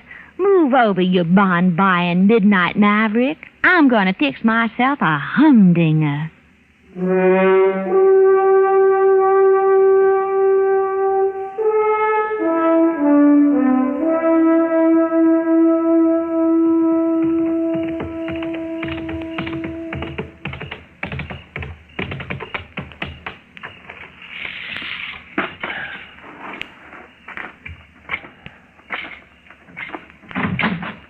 Who is it? Who's there? It's Marshal Dillon, Miss Rutger. I'm sorry if I scared you. No, you didn't. I just couldn't figure who it was. Nobody comes here at night. It must be kind of lonesome since Hank was killed, huh? Well, yeah. Yeah, it is. You managing all right by yourself? Well, I've had some help this week. Oh? Some of the neighbors, huh? No. I took on a hired hand to help out. Well, you're lucky to find one. The boys can usually make more work in cattle this time of year. Well, I offered shares on the crop. A woman can't run a place like this by herself. No, man, I guess not. Yeah, a local man, is he? Somebody from town? No. Just a stranger riding through. That's kind of risky, isn't it? Taking on a stranger. Well... What's his name, Miss Rutger? I reckon you already know, Marshal. Yes, ma'am, I already know. And did he tell you that he's wanted in California, maybe other places, too? No. 2 counts of assault, suspicion of murder. Your husband wasn't the first man he shot in the back. What do you mean? It is the same man, isn't it, Miss Rutger? No. When you said you'd never seen him before, you lied, didn't you? Didn't you, Miss Rucker? Yes, I lied. All right, now where is he? He's out in the barn. You stay here, and don't you try to warn him.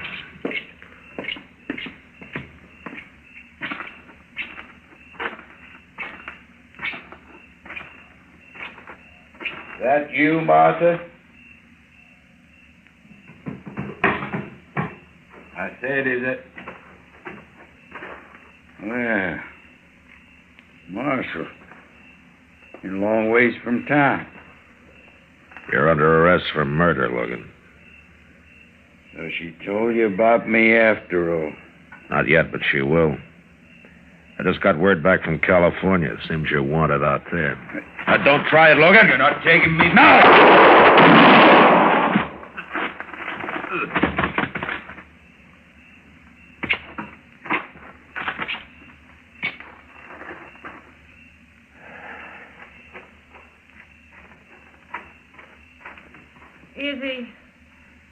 Is he dead, Marshal? Yeah, he's dead. I don't know why I said it wasn't him. I reckon I must have been crazy or something.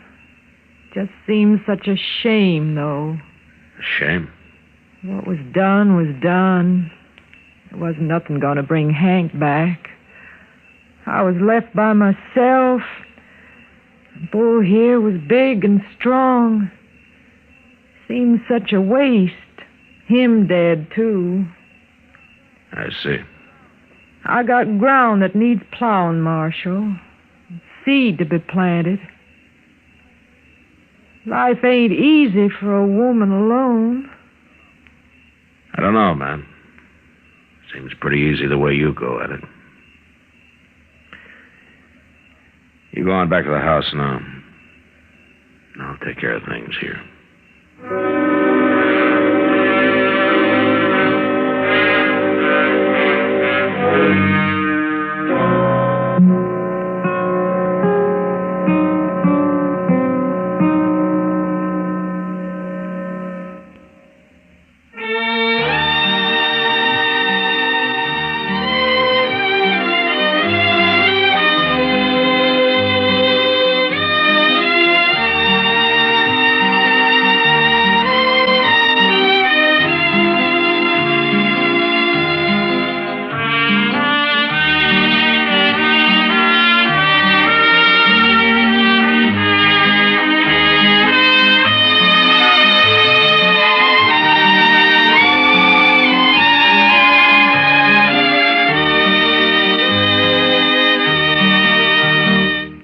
Gunsmoke, produced and directed by Norman Macdonald, stars William Conrad as Matt Dillon, U.S. Marshal. Featured in the cast were Parley Bear as Chester, Howard McNear as Doc, and Georgia Ellis as Kitty. George Walsh speaking. Join us again next week for another specially transcribed story on Gunsmoke. This is the United States Armed Forces Radio and Television Service.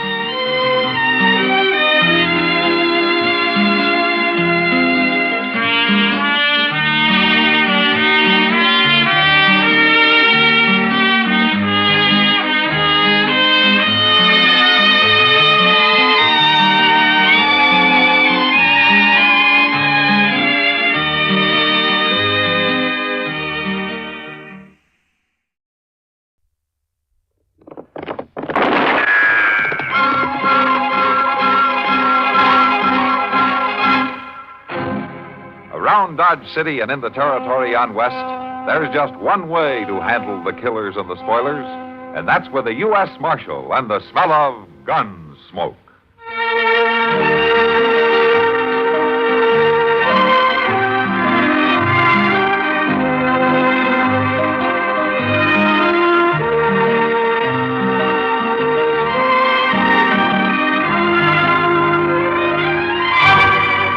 Gunsmoke, starring William Conrad, the story of the violence that moved west with young America, and the story of a man who moved with it.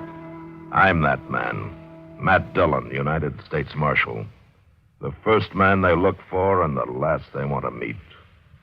It's a chancy job, and it makes a man watchful and a little lonely.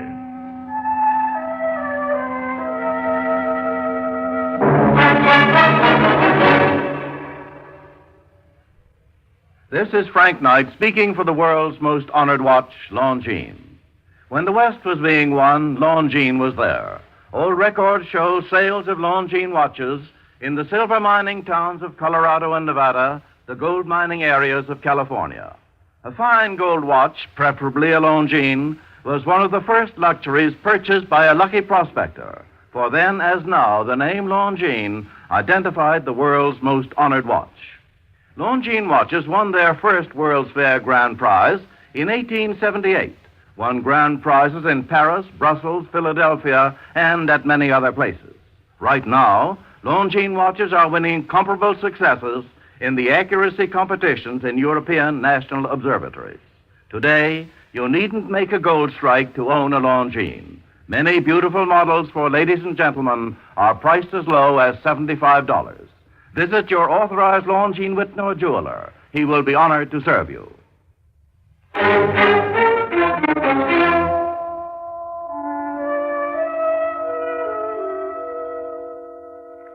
a man running toward the house. Get back inside. Close the door.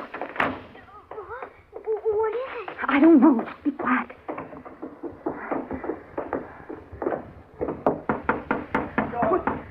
Don't shut me out, please. Please don't shut me out. Open the door. Let him in, Dad. Open the door. Will you let me hide? Will you let me hide? Rock? Oh, don't let him get me. You're hurt, mister. You're hurt. No use trying to hide, Rourke. So don't shoot me. Please, don't.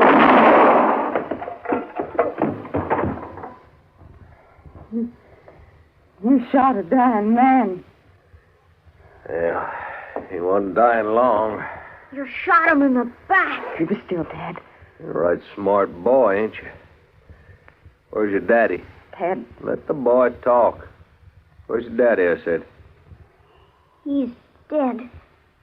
You two living here all alone? We ain't scared. Of course you ain't. Yeah, too bad it had to happen right in your kitchen, ma'am. Rourke has had that coming a long time. What are you going to do, mister? Well, just nothing, ma'am. Nothing at all, if you'll let me. What do you mean? You just remember this was my affair, mine and Rourke's. And now walk right on out of here. Forget about it. As long as you two forget about it. Marshal's gonna come after you. Sure not. Dad. Yeah, like I said, he's a real smart boy, ain't he, ma'am? I guess you're right, though. I guess he does talk a mite too much. No, he don't talk. Don't. I'm mighty glad to hear that. Because it'd be a shame for a bright boy like that to get his throat cut because he didn't know when to keep his mouth shut, now wouldn't it? Wouldn't it? He won't talk. I promise. That's good. Real good. And both of you just stand quiet till I get away from here. Won't be no trouble. What about him? No, plumb forgot my manners. Well, I guess I better get him out of here.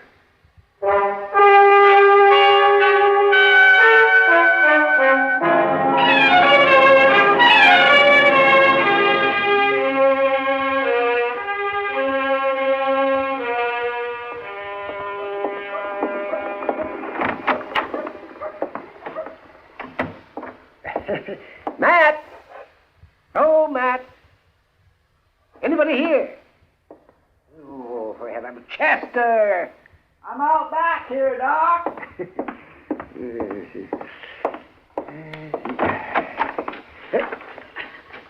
What in the world are you doing? Well, hello, Doc. What are you digging there? A set of graves? Graves? My goodness. Doc, don't talk like that. This here's a garden. A what? A garden. Well, it looks more like a buffalo wallow. Does Matt know that you're doing this right outside of his back door? Well, no, we don't. I'm kindly surprising him. Besides, I ain't hurting nothing, Doc. Just spading up the dirt, son. Well, I can see that. Look, let me show you how my garden's going to be. Now, see, right here is where the beans is going. And here is the carrot. And yonder's the peas. I don't see anything. Well, they ain't planted yet, but I got everything ready. All I need now is the seed. Now, where did this garden idea come from? You. What do you... Me? Well, sure. Don't you remember that time you was talking to Mr. Dillon about how people eat out here on the frontier and how they might get scullery? Scullery? Yeah, from not eating enough greens and sour Oh, stuff. yeah. Oh, that's scurvy, Chester, not scullery, no. Well, whatever it is, I got to thinking on it and decided to do something about it so I don't get that disease, Oh, well, that's fine, yes. But as I remember it, that talk we had was months ago. That's right, it was. And I've been worrying about it ever since. Oh, you're a man of action. The trouble is, I'm broke. Plumb. I can't buy no seed. Well, let me... Oh, no, now don't look at me. Well, now, Doc, you'd like a plate of greens every now and then, wouldn't you? Oh, well, sure I would, but not enough to pay for the seeds. You might get scullery, Doc. Scurvy, Chester, and I won't get it. Wouldn't take very much to buy them seeds from Mr. Jonas. Just a few pennies is all, Doc, and then none of us wouldn't never have to worry again. Well, now, Chester, suppose you did get those seeds. Now, you think everything that you plant is going to bloom like a sunflower? Well, my gracious, Doc, this ain't no problem. You just kindly push them little old seed into the ground, and before you know it, you got vegetables. Oh, yeah, oh, my. You're quite a farmer. All right, now, Doc, ain't no need to smart off. All right, Chester. All right, here's some money. There, now. Go and get your seed. Well, thank you, Doc. And from now on, you're half owner of this garden. You can have part of whatever I grow free. Oh, well, that's good of you, Chester. Hey, it's pretty warm, ain't it? It usually is in the sun. Must be near noon. Yeah, let me see. It's just about 12:45. Quarter till... My gracious, I'm going to be late. Late? Where are you going? Or to meet Mr. Dillon at Delmonico. Lunch or... What about our garden? I'll get to it, Doc. But after all, if Dodge ain't had no green vegetables for all this time, it ain't gonna hurt us none to wait a little longer.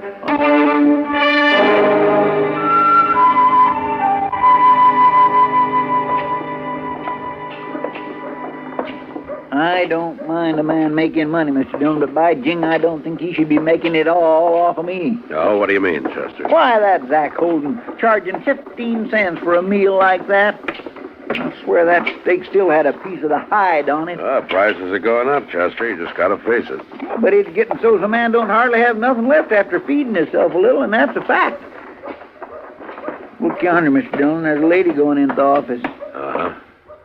Reckon what she wants. And if she's like most women, we won't be long in finding out.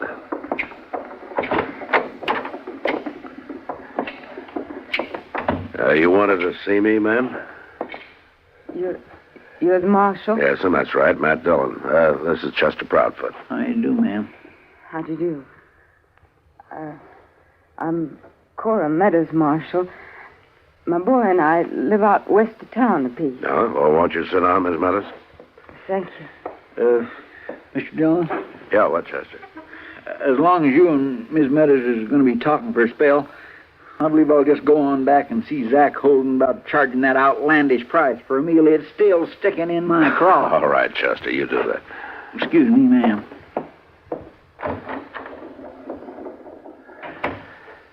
Now, Miss Meadows.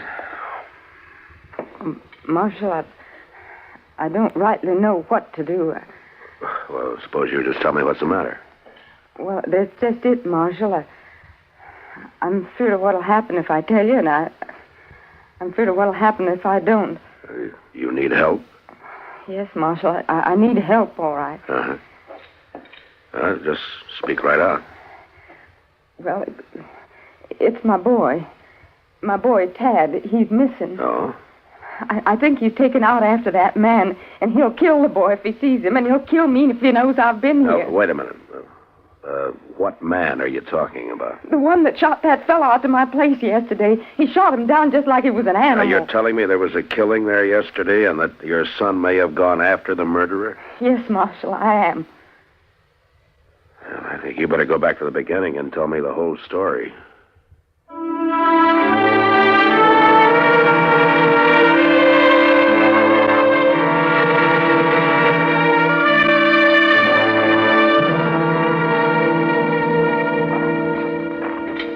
she tell you where the man was drugged from, Mr. Dillon? Yeah, out the kitchen door, Chester. The track should be along here somewhere. Yes, sir. Over here, Chester. See there? Looks like heel marks. Yeah. Leading over to them bushes. Yeah, they sure do. Come on.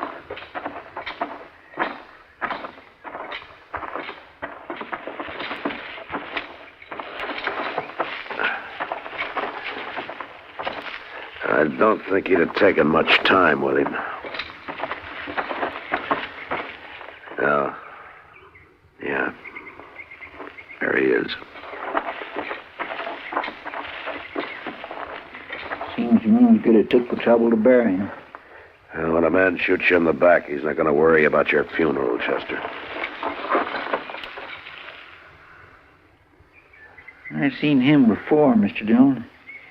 He was at the Long Branch lot playing cards. Yeah, it's a gambler by the name of Rourke. Well, I guess the burying's up to us. Yes, sir.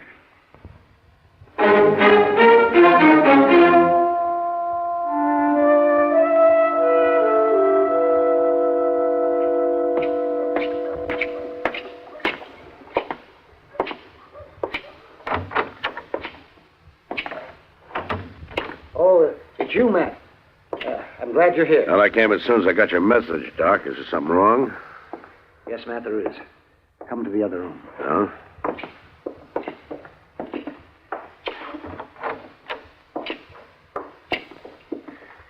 It's this youngster, Matt.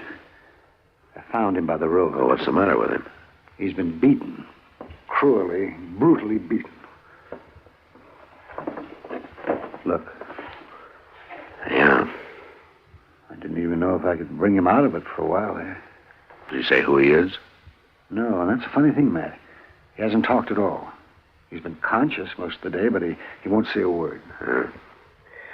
Yeah, I guess you can blame him. Whoever did this was trying to scare him to death, even if it didn't quite kill him. Is it okay if I try to talk to him? Oh, yes, it won't hurt him, if he'll talk. Do you know who he is? Yeah, I think so.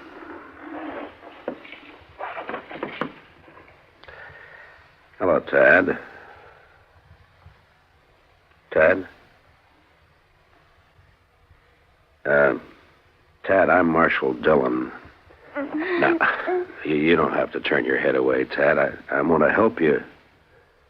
I want to help you and help your mother. Now, you want me to catch the man who did this, don't you? I can do it if you'll help me. Look, Tad, I promise you won't get hurt anymore, and I promise that your mother won't get hurt either. Tad, look, the only way to be sure that you're safe is to bring this man in. He's not going to answer, Matt. No, I guess not. All right, Doc, let's leave him alone.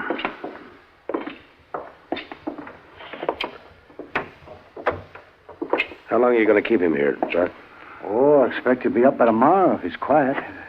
The boy recovers mighty fast. Mm-hmm. Would he be well enough to stay in town with Kitty for a few days? Oh, sure, Matt, I guess so, but if you know who he is, why don't you take him home? Well, I'll tell you later, Doc, but there are a couple of people I want to see first.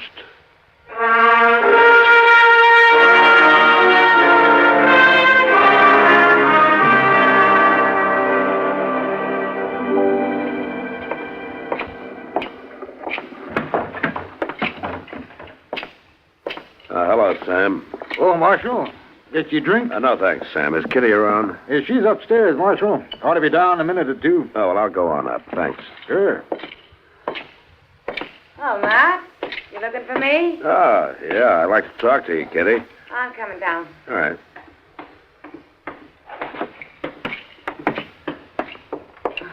Come on over to a table. We can sit down. No, thanks, Kitty. I haven't got time. I want to ask you to do a favor for me. Well, sure, Matt. What is it? I want you to take care of a small boy for me for a couple of days. A boy? What is he, a runaway? No, not exactly, but I'd like to have you keep him around the Long Branch for a day or two and give him the run of the place. Doesn't sound exactly like the best surroundings for a young boy, Matt. You're going to have to trust my judgment, Kitty. Will you do it for me? Well, sure. I guess so, if you want me to. I do want you to. I'll explain later. Yeah. Thanks, Kitty. Oh, sure, Matt.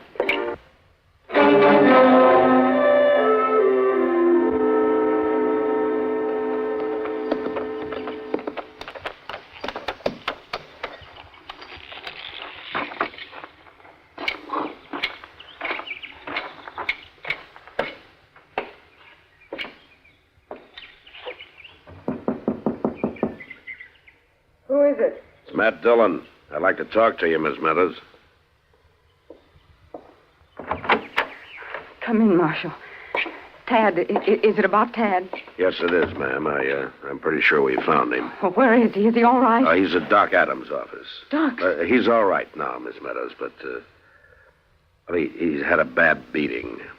Beating? I think the killer beat him to keep him quiet. And it worked because Tad won't talk to anybody. I'll go get him, Marshal. I'll fetch him home. Well, that's what I want to talk to you about, Miss Meadows. I'd like to keep the boy in town for a few days. No, a sick boy belongs in his own home. I'll go get him right now. Will you listen to me for a minute, Miss Meadows? You've got to understand that as long as this man is on the loose, neither you or Tad is going to be safe. Well, we're not going to get mixed up in that no more, Marshal. Me and Tad will stay right out here and never say a word more. Yeah, but if the killer gets worried about you, it won't matter where you are, especially if he knows that you've been to see me. I shouldn't have come. No, you did right to come, Miss Meadows, and if you'll let me keep Tad in town for a few days, maybe we can get this man. Now, I'm pretty sure that he's a gambler, and he'll be back. You mean you want Tad to help you? Well, he won't know anything about it, ma'am. He'll be perfectly safe, I promise Oh, you that. no, Marshal. You've got no right I'm to not take talking about rights, ma'am. I'm talking about maybe saving your life and your boy's life, too. I want him here at home. Now, you just let him recognize that gunman for us, and he'll be home, safe and for good. He's been hurt bad enough He won't already. be hurt, ma'am. Now, Chester or I will be watching him every minute, and as soon as it's over, I'll bring him right home. Tad's a good boy. He never had a beating before. And I want to see that he doesn't ever have another one.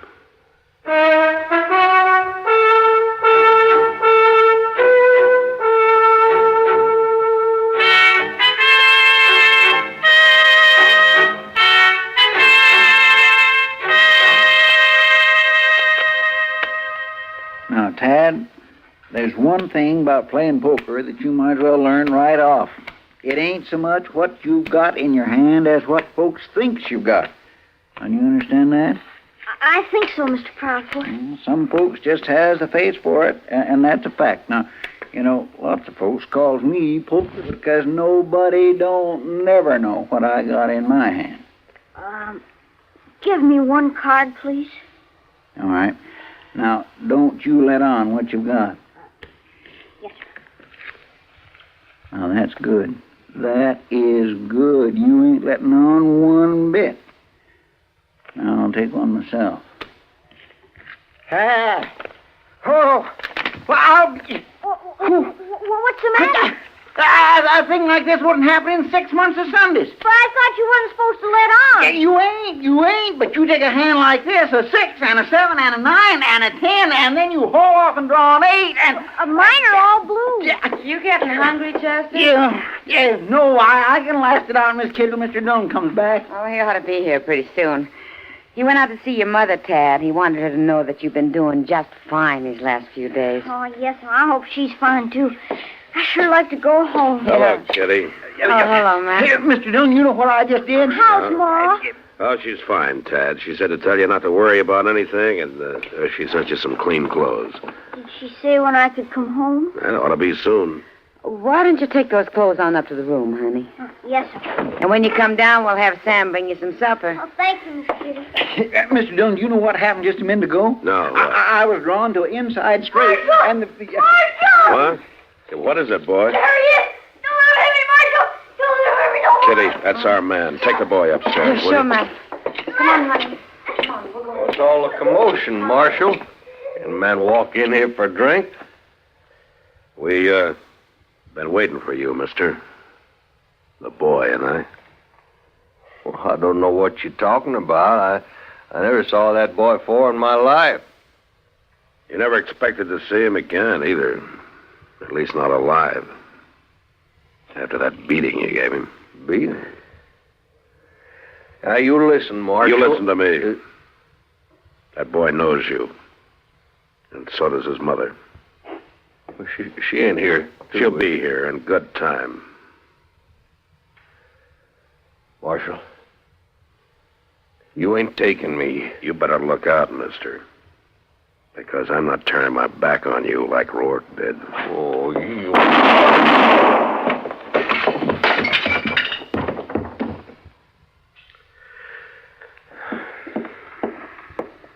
You got him, Mr. Dillon. Yeah. Well, anybody can shoot a man, Chester. It's that boy's mother, what she did, that took real courage. Well, come on, let's take Tad home. I think his mother's waited long enough.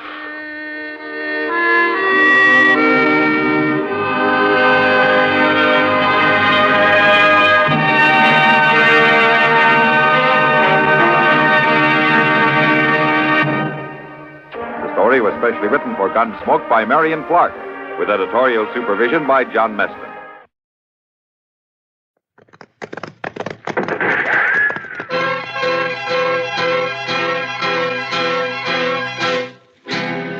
Around Dodge City and in the territory on west, there's just one way to handle the killers and the spoilers, and that's with a U.S. Marshal and the smell of Gunsmoke.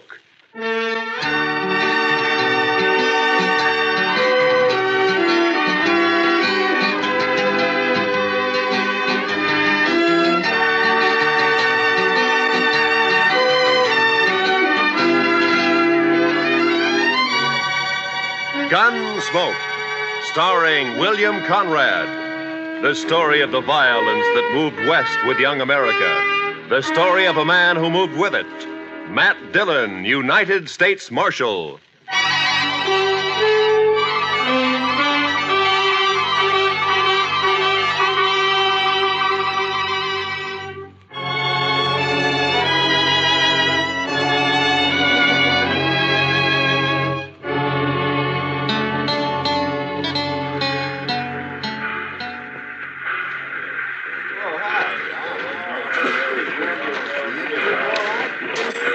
.20 p.m. We got in right on time, Mr. Dillon. Yeah, the railroad's getting better every month, Chester. Looks like they're going to civilize this prairie yet. Well, I'm glad to hear it. All right, let's go. Well, Abilene sure don't change much. Looks about like it did the last time I was here. Now, we're getting most of the cattle at Dodge now. Boom's leveled off here. Still a rough town, though, I suppose. You think he'll put up a fight? I don't know, Chester. He's pretty mean from all reports. He may. We'll try to avoid it, though. Of course, we're only guessing anyway. He might not even be here. Well, he always heads for Abilene when he gets in trouble. It's his hometown. He'll be here. And one good thing, it's Bill Hickok's town, too. At least we'll have the local sheriff on our side for once. Yeah. I suppose that's some help. Some help? I'd rather have Wild Bill along than anybody I know. I suppose. Chester, what's the matter with you? You're acting like a man at his own funeral. Mr. Dillon, I've had an uneasy feeling ever since we left Dodge. Kind of a hunch, you might say. Ah, it's nonsense. They're going to pick up a killer and take him back for trial. That's all. Maybe. And maybe not. Look, Chester, any man who lives by a gun knows down inside that he's going to die by one someday. But if he's got any sense, he keeps from thinking about it. Of course, he can't help getting a hunch now and then. I had plenty of them myself. Mostly wrong. Come on, Chester, let's walk down to the Last Chance and I'll buy you a drink. As a matter of fact, I'll buy us both a drink.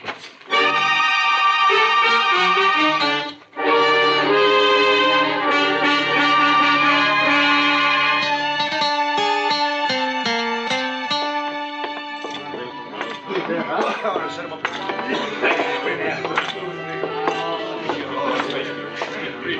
What'll you have, boys? Rye for me. Yes, sir. You can make mine the same. A bottle of rye and a couple of glasses. Quite a crowd in here for this time of day. Yeah. I've been looking around for Wild Bill, but I don't see him. Suppose the Daggett kid might be in here, Mr. Dillon? Well, he spent most of his time hanging around the saloons while he was in Dodge.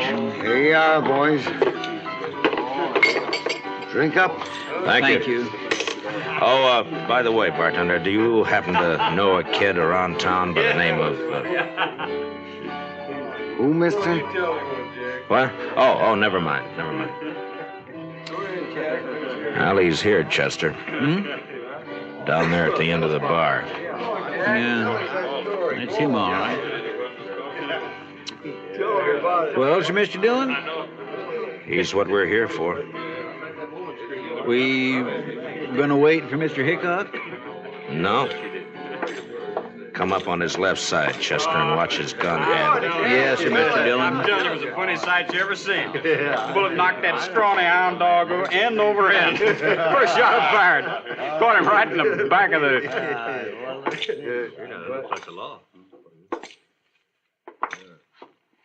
You're Jack Daggett, aren't you? That's right, mister. What about it? My name's Dillon, U.S. Marshal from Dodge. You're under arrest. You're kind of out of your territory, aren't you? Marshal's territory's anywhere. I'll take that gun of yours now. You will, huh? All right. Drop it. Drop the gun. Let go of my wrist. The gun. Drop nothing. You heard the marshal. That was easy, Mr. Dillon. A lot easier than what I thought it'd be. All right, Chester, put the cuffs on him. Yes.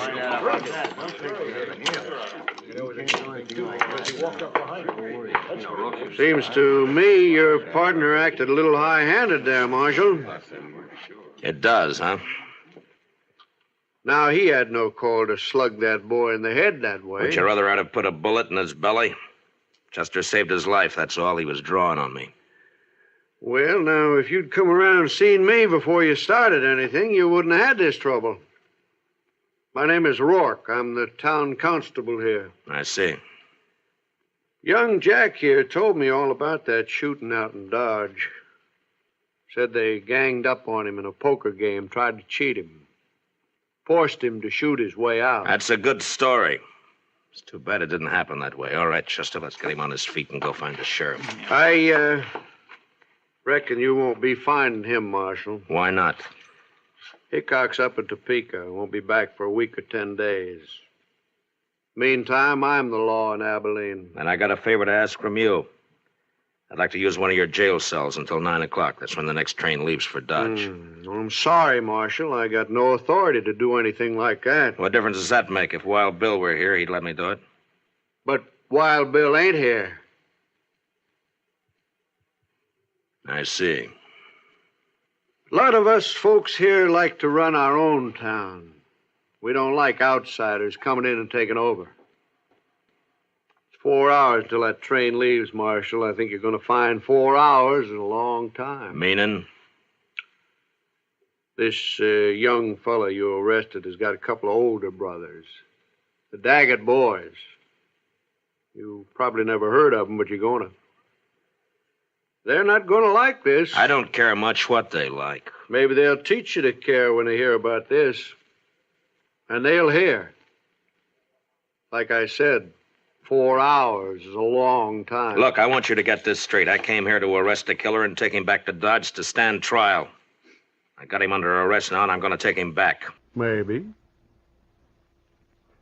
All right, Chester, let's get him out of here. Get hold of his other arm there. Lift him up. Yes, sir. Take him out if you want. Mr. Dillon? What is it, Chester? Maybe it was too easy.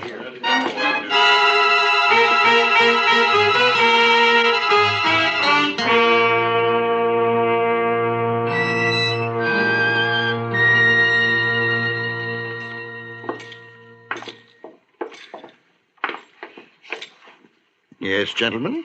What can I do for you? We'd like to get a room, please. Well, I have a very nice one right at the head of the stairs. If you'd care to look at it. That won't be necessary. We'll only need it for about 4 hours until the train leaves for Dodge. Mm-hmm. Well, if you'll just sign the register here. Thank you.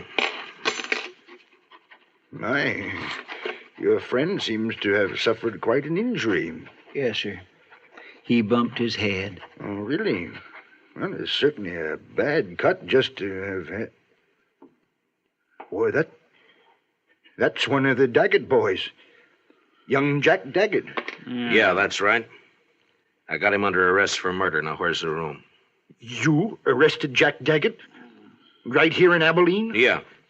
You said the room was up... And you're planning to keep him here at my hotel for the next 4 hours? Well, I can't stand out there on the street with him. Marshal, do you know what's going to happen when the Daggett boys hear about this? No, but I understand they may not like it very much. May not like it?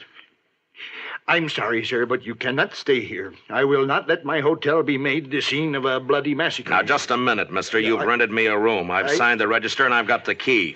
And I'm going to use that room until 9 o'clock, whether you like it or not. It's the second door at the top of the stairs. Thank you. Come on, Daggett. Move. You heard him, son. Come on. Keep your hands off. There's just one thing, sir. Yeah. It's not a question of your honesty, you understand, but in view of the circumstances, I wonder if you'd mind paying in advance.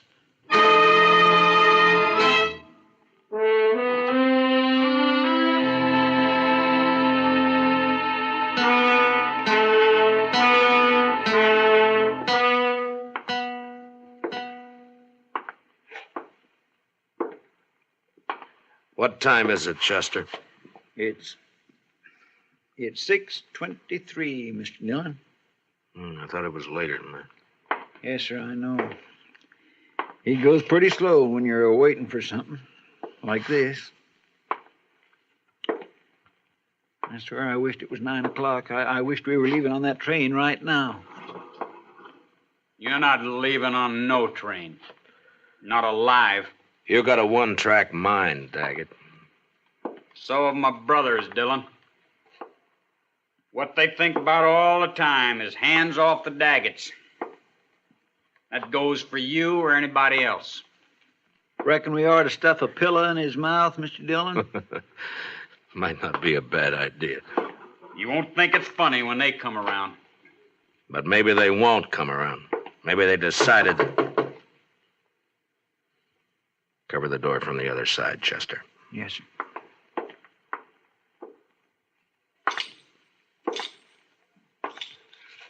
Yeah, who is it? It's me, sir, the clerk. What do you want? It's the Daggett boys. They're across the street at the last chance right now. And you're hoping I'll go over there instead of waiting for them to come here, huh? Well, All right. I'd rather jump them than have it the other way around. Chester, I guess we'll go over and have a talk with him.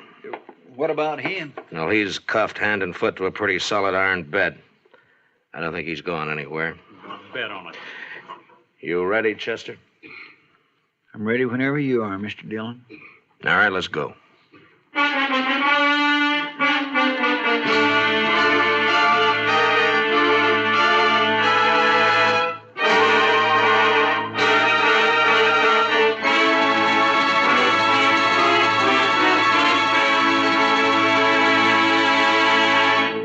We will return for the second act of Gunsmoke in just a moment. But first, this Monday night on most of these same stations, be sure to be with us when Lux Radio Theater raises the curtain on its full-hour adaptation of the exciting screenplay Phone Call from a Stranger. Shelley Winters and Gary Merrill recreate their original screen roles in this dramatic thriller about the experiences of a lone survivor of an airplane crash in bringing the tragic news to families of the victims. Remember, it's on Lux Radio Theater this Monday night on CBS Radio. Now for the second act of Gunsmoke.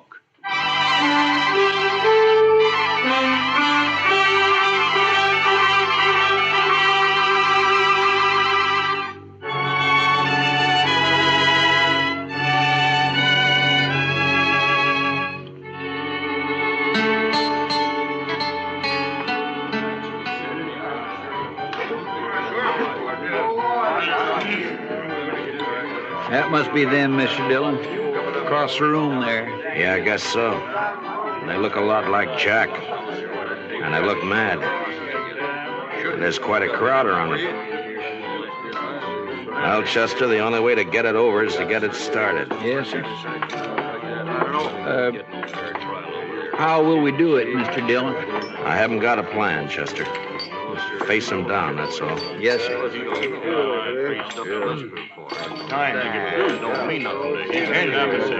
ahead, it's your deal.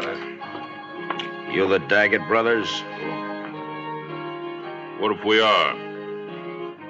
This is him, Jim. This is a fellow. Shut up, Rourke. You've been glad enough to stay out of this so far. Stay out of it now. My name's Dillon, United States Marshal from Dodge City. I got your brother Jack under arrest for murder. You probably heard about it. Yeah, rumors got around. I'm taking him out of here on the 9 o'clock train. He's going back to Dodge to stand trial. My guess is he's going to hang. And the point is, what are you going to do about it? Why didn't you wait? We'd have looked you up. You didn't answer my question. Still 2 hours and a half till 9 o'clock. I reckon we got plenty of time yet. We'll wait. Why wait? What's the matter with now? We'd rather wait. Maybe you're trying to pick up some helpers among this bunch of hangers-on, huh? Well, look at them. Each one trying to sneak behind the man next to him. If you're counting on any help there, you better forget it. You're pushing your luck, Dillon. I don't think so. You boys are full of talk, and that's all. You never even intended to start anything. You're a dirty liar. We're going to do plenty.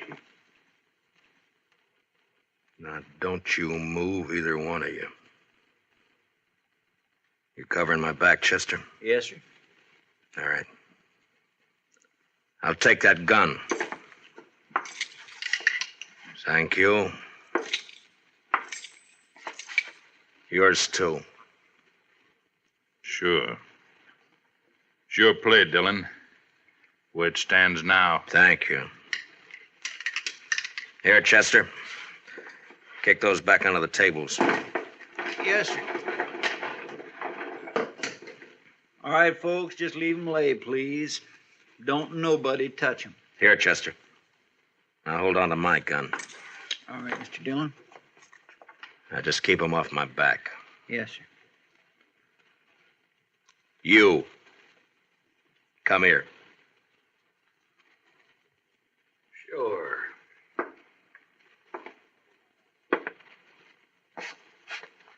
You called me a liar, didn't you? Yeah. Boy, you cheap chin horn. You are killing it.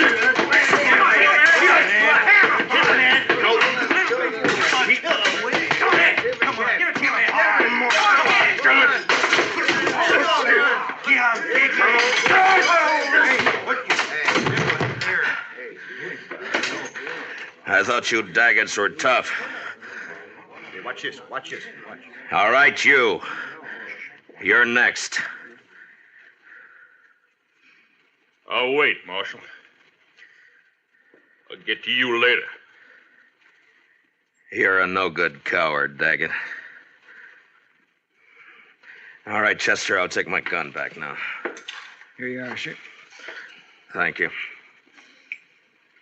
All right, boys, the show's over. Unless, of course, one of you'd like to take up where the Daggets left off. Any one of you still figuring on helping them try to take my prisoner away from me? No? Well, I didn't think so. You're all fine, upright citizens now, huh? A pride and joy to Constable Rourke here. That's enough, Dillon. I thought I told you boys the show was over. All right, get out. Go on, get out, all of you. Move! All right, let's get out of here.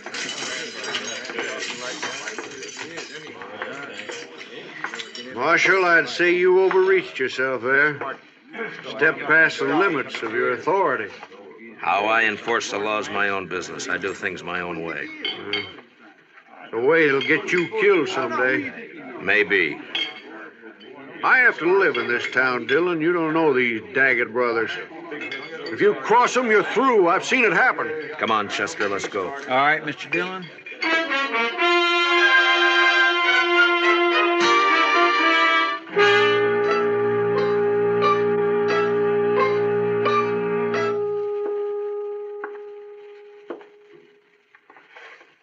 What time is it, Chester? It's 7:45, Mr. Dillon. Yeah, the time's dragging. Yes, sir. It's still an hour and 15 minutes till that train leaves. What difference does it make? You're not going to be on it. Neither one of you are. The way I'm figuring, Jack, we'll all three be on it. You wait and see. You'll never get to that train. My brothers will take care of you. They don't seem to be in any hurry about it. You wait. I sure do wish I hadn't had such an uneasy hunch about this trip. Forget it, Chester. They'll stop you. You just wait.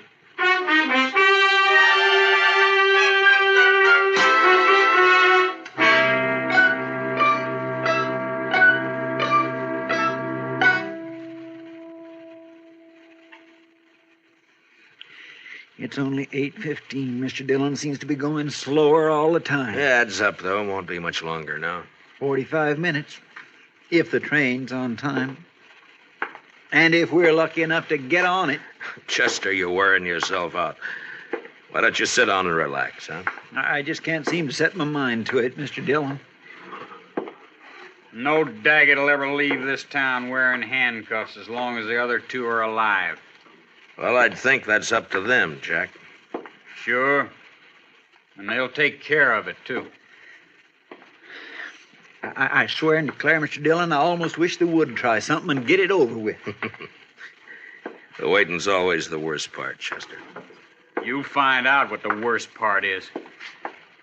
I could slug him, Mr. Dillon. No, let him talk. Let him talk, Chester. He's only got a few more weeks to do it in. They'll never hang me. I'll never even stand trial. You wait and see.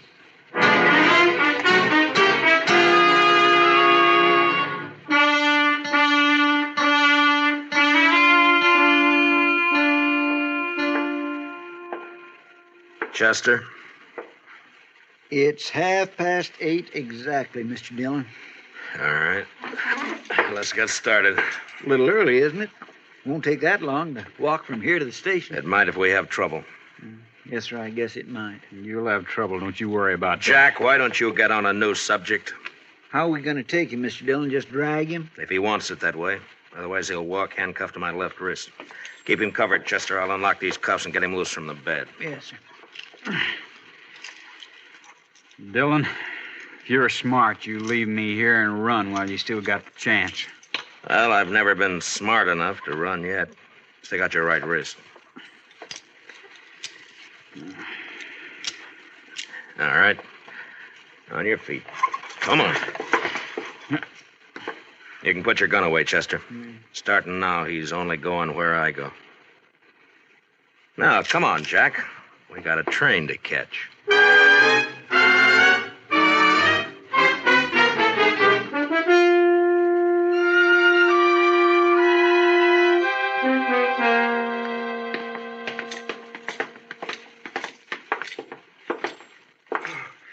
Thank heaven, gentlemen, you're leaving. Yeah, we're leaving. And I want to thank you for your wonderful hospitality. I'll be glad to recommend your hotel to anybody who plans to stop over in Abilene. Oh, I hardly know what to say, Marshal. You simply don't understand. You don't know these Daggett brothers. No offense personally, Jack. I have to live in this town, and I... Come on, Jack. Now, you boys must run quite a bluff. You got everybody in town jumping sideways. You'd be smart if you did, Dillon. Good luck, gentlemen. Best of luck to all of you. All of us. Well, that's hedging his bet. Up there, Mr. Dillon. Not a soul on the street. Quiet as a graveyard. Yeah. They're going to make a play, Chester, somewhere between here and the depot. We can count on that. Yes, sir, I kind of figured they would. Especially after getting beat up over there at the saloon. Well, they would have anyway. And jumping them like that did one good thing. It scared the pack off. At least we only have to worry about the Daggets, not a mob. You'll think it's a mob Shut by up. the time... Now, from here on, you keep your mouth shut. If you don't, so help me, I'll slug you and drag you to the depot. All right, now let's go.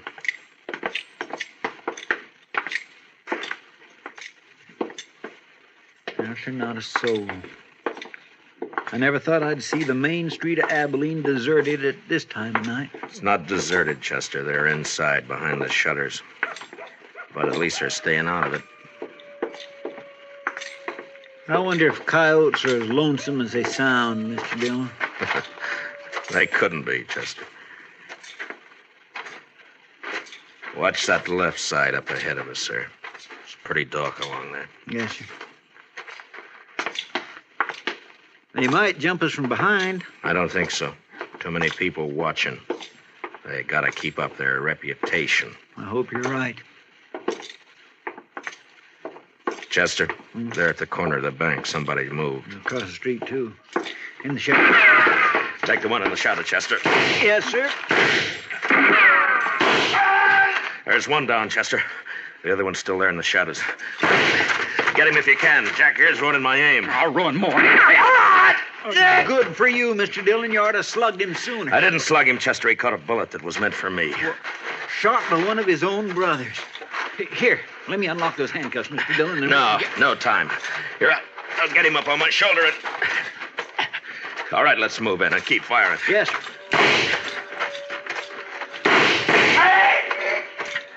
Hold it, Chester. Well, I guess we got the other one. Here, let me get him off my shoulder. Get these handcuffs off.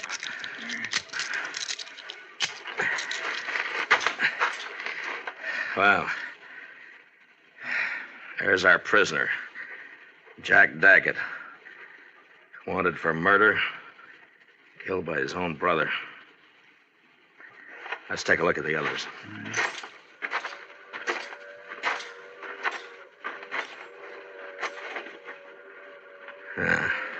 Three men dead. Look down the street there, Mr. Dillon. They're all starting to crawl out of their holes. Sure. They're all on our side now. Oh, come on, Chester. The train's coming. We gotta get on it and get out of here. Yes, sir. We'll let Rourke clean up this mess. He ought to be good for something. That sounds more lonesome than the coyotes. Gives a man the creeps. Yes, sir, it sure does. Well, you were wrong about that hunch of yours, Chester. It wasn't us. Not this time.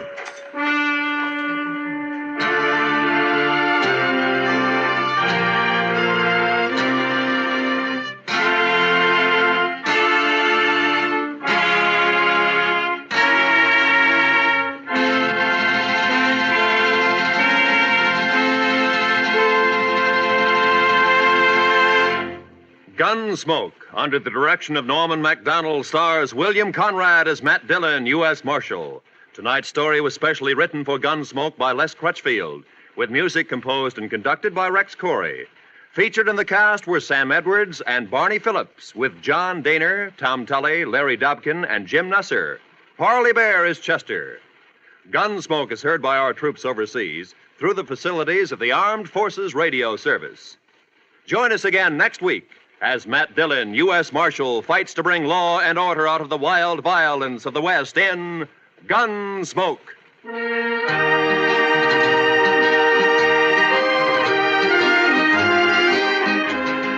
Tomorrow night, Lionel Barrymore and your Hallmark Playhouse invite you to enjoy another Hollywood cast bringing you another drama in the tradition of this fine program. Every week, your Hallmark Playhouse features Lionel Barrymore as host. Frequently, Mr. Barrymore stars as well. Historic dramas, stories about the human side of patriots, presidents, pioneers, and adaptations from literature. Enjoy them on Hallmark Playhouse over most of these same stations, presented by CBS Radio. This is Roy Rowan speaking. And remember, for thrilling dramas of escape, listen Sunday nights to the CBS Radio Network.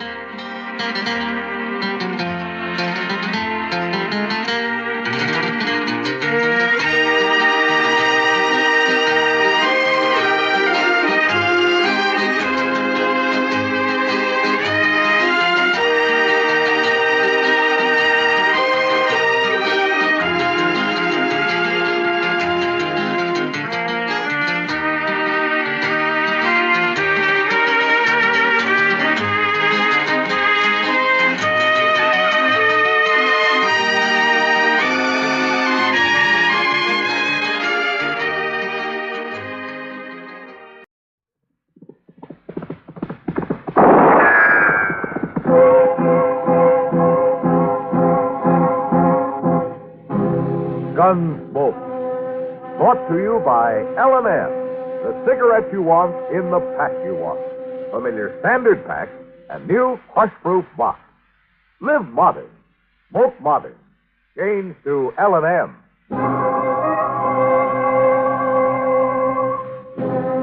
Around Dodge City and in the territory on West, there's just one way to handle the killers and the spoilers, and that's with a U.S. Marshal and the smell of gun smoke.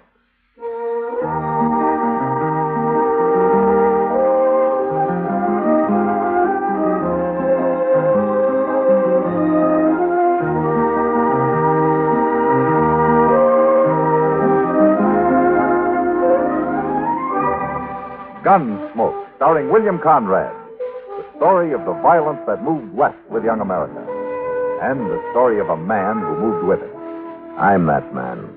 Matt Dillon, United States Marshal.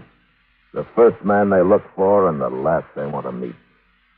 It's a chancy job, and it makes a man watchful. And a little lonely.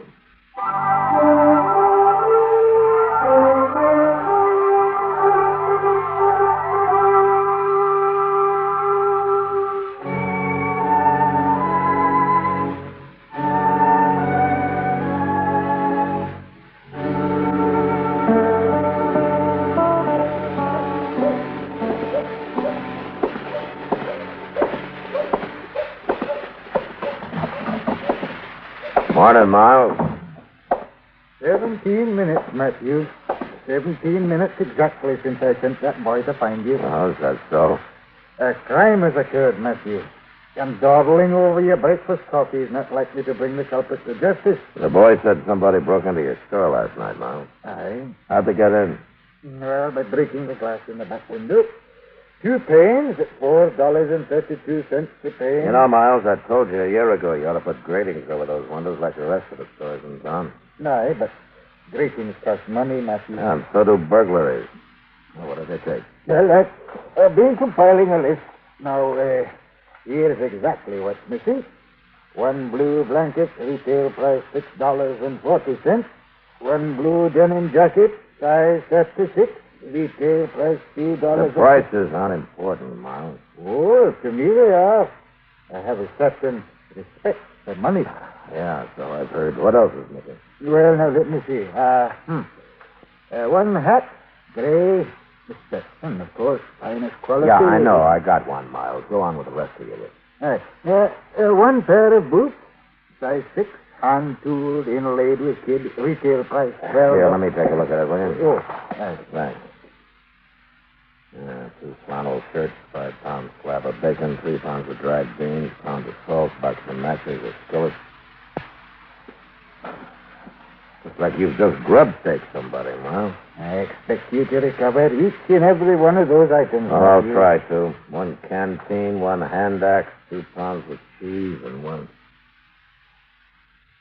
.44 caliber Colt revolver. Model 60, retails at $56.80. What about cartridges? You don't have them on the list. No, I'm out of cartridges. I'm expecting a case in today. Well, the gun won't be much use without them. Wonder if any place else was robbed last night. Good heavens. Oh, what's the matter? Here's something else has been taken, Matthew. There were 3 bottles right there on that shelf, and now there's only 2. Bottles of what? Yeah, perfume. Imported all the way from Paris, France. Now, what would a man like that grubstake himself want to see a perfume for? Maybe it wasn't a man, Miles. Huh? The size of those boots and the jacket. It would take a pretty small man to wear clothes like that. Oh, you mean a girl? You know, what in the name of heaven would she be up to? I don't know. Mr. Jones? Yeah, what is it, sir? Wilbur Jones. Somebody come into his store, held him up a while ago. What? Did he recognize it? No, sir. He stuck a gun in his back, made him go into the storeroom, and locked the door on him. He said whoever it was had a real soft voice, like a kid. Huh? Mr. Jones hadn't been to the bank yet, so at least there wasn't no cash, so... Oh, what was stolen? Nothing, except a box of 44 caliber cartridges.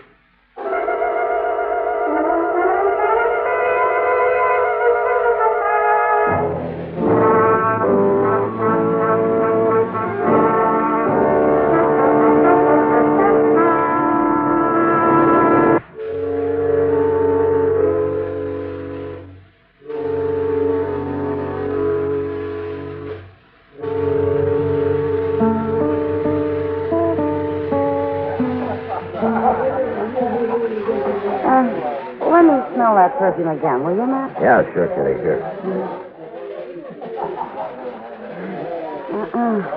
Not any scent I know. But I'd sure like to. You say Miles has got 2 more bottles of it? I got this sample from one of them. Well, there's nothing like this around Dodge. Shouldn't be too hard to track down. Yeah, provided the person who stole it opens the bottle. Well, I'll keep sniffing the breeze, Matt. That's what we've been doing all day, Miss Kitty. Sniffing and smelling around all over town, just like a couple of hound dogs. But we ain't caught a whiff of this stuff. Well, you wouldn't be likely to, Chester. Matt, maybe this girl, if it is a girl, has already left town. Well, in a way, I hope so. She might have wanted the gun just to protect herself. She wasn't protecting herself when she shoved it in Will Jonah's back this morning, Kitty. Oh, I know, but it was wasn't... empty then. It's not empty now. Well, by golly. I was just wondering who I'd let buy me a drink this evening. Yeah? Well, as far as I'm concerned, Doc, you're still wondering. What's the matter? Well, good evening, Kitty. Hello, Doctor. Yes, good. Hello, Doctor. Oh, say, I understand somebody borrowed a few things off of old man McTagg last night. Yeah, they did, Doc. Oh, they did, huh? Crime rampant, and the local law inhabits a saloon. Here, Doc, smell this, will you? Huh? Oh, yeah. Say, what do you do, Matt? Put it on your hair or use it when you shave? You ever smell that scent anywhere before, Doc? Oh, slightly familiar. No? What do you mean, slightly familiar? Well, I mean, I smelled the same thing earlier today somewhere. Today? Where, Doc? Where was? Where did you smell it today? I don't even remember. Say, Matt, what do you say we get up a poke again? Doc, will you think? Where did you smell this perfume today? I don't know. Let me see now. I was all over town at one time or another. It wasn't at the livery stable, naturally, or at the bank. Oh, forget it, man. I don't have the slightest idea. Oh. Wait a minute. Now I remember. Yeah? I was talking to Mr. Doby in the lobby of the Dodge House, and this kid came. The Dodge House, huh? That's right. He reeked of the stuff. Yes, that's where it was. He rented himself a room there. But why? I'll tell you later, Doc. Chester, come on.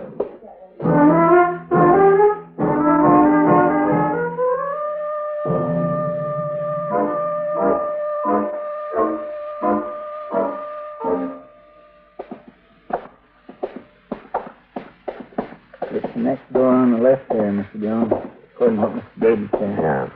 Be careful of that water picture. You reckon we'll put up a fight? Or she will, or whichever? I don't know, Chester. All right, go ahead and knock. Let's get clear before the door opens up.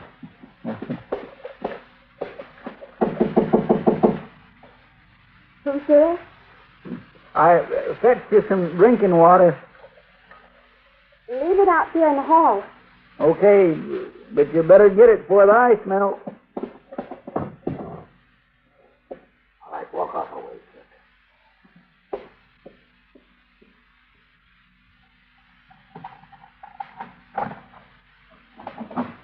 Get your hands up. You're under arrest. What? Chester, come here, take the gun. All right, get back in the room. No use getting the whole hotel stirred up. I ain't done nothing. You got no call to arrest me. Inside, I said. Golly, if you wasn't right, Mr. Dillon, it is a girl. You mind your own business. Who are you anyway? What, he's a U.S. Marshal. That's who he is. A marshal? Where did you get that shirt you're wearing, miss? And the boots. What about this gun? Where you think I got him? I don't think I know now. What's your name? My name's Willie Beaver, and I'm from down around Osage Junction. Willie? What kind of a name's that for a female? Why, you shut your tater Willie. trap. How old are you? 16. It's any of your business. 16, huh? Why did you break into that store last night? Who says I did? The clothes you're wearing, that Stetson on the bed over there, the stuff all over this room, every bit of it was stolen. How'd you figure it was me, Marshal? That perfume you took. Doc Adams was down in the lobby when you rented your room here. He smelled it on you. Oh, I guess I didn't know that perfume was going to bring bad luck. Them other things I needed. But that there perfume I just wanted. Never had none before. Never even smelt none. Just heard about it. What are you doing, running away from home? I ain't running. I already run. You was to drag me with wild horses. I wouldn't go back there. Why not? You knowed my stepboy. You wouldn't ask why not. Work a body to their death. That's all he knows. He's got a dry farm down here. He's never going to be worth nothing no matter what. He'll work day and night just like a man. I ain't never even owned a dress. I don't believe in going in for frills. Yeah, I see. It beats me, too. Last time he'd done it 2 days ago, I just lit out. Look, mister. You see that bruise on the side of my head? You see what? Oh, for land's sake, mister, that's just... All right, get your hands up, mister. You make a move, Marshal, and I'll blow this feller's backbone clean through his belly. I'm not moving. Just take it easy, Chester. Right back up now, mister. Away from the door. Well, I didn't run away from home just to end up in no jail. Where are you going to end up, Willie? Never you mind about me, Marshal. Now you two just stay put.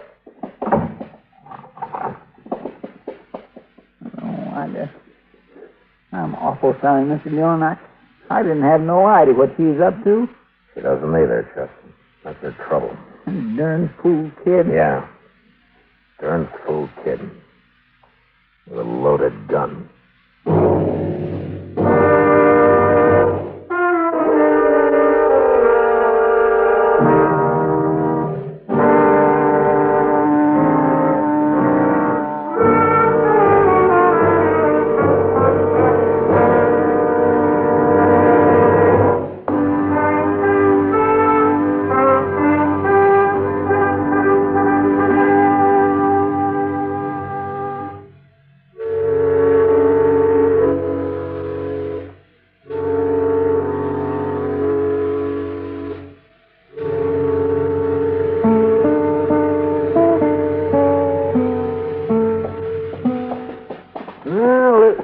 Matthew.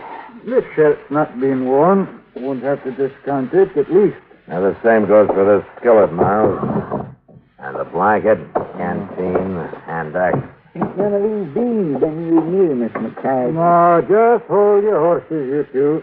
I got to weigh this cheese. No, for I'm taking a way. A man can't calculate his profits without knowing his cost. Aha. I knew some of it was gone. I yes, about 20 cents worth off that corner there. 22 cents to be exact. Well, at least you didn't have time to eat any of your bacon, Miles. Oh, there you are. Yeah, it's about the size of it. That's all we found in our room. Yeah, those are just the low-price items, Matthew. You still got away with a $12.50 pair of boots? He hasn't gotten away yet, Miles. We'll find it before the night's over. We know what she looks like now, at least. And we know her name. Willie Beaver. Hey, it's homesteader's child, you say? Yeah. Dry farm down toward Osage. It's too much work, I guess. And too little to for anything else. Mighty hard living, dry farming. Doesn't pay much of anything to speak of. No, not much. Matthew, look, if you catch her and you get back those boots and that gun and the other items, well, what I mean is this. She can keep that perfume if she wants it. Well, forevermore.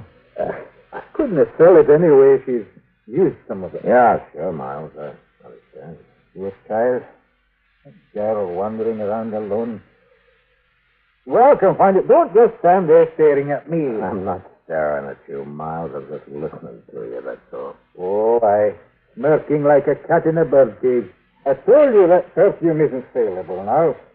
You go on out and catch that young ruffian, you bring her to justice, stealing from honest, God-fearing folk, violating private... All right, Miles, all right.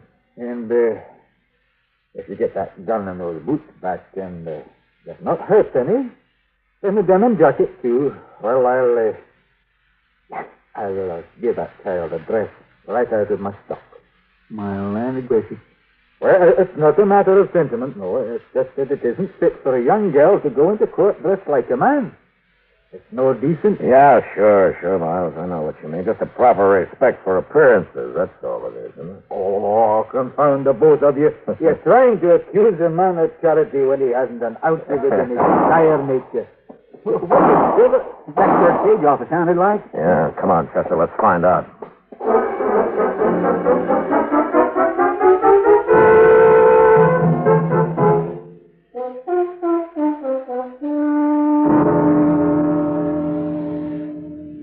So help me, Marshal. I didn't know. I didn't have the least idea. Well, it wasn't your fault, Jason.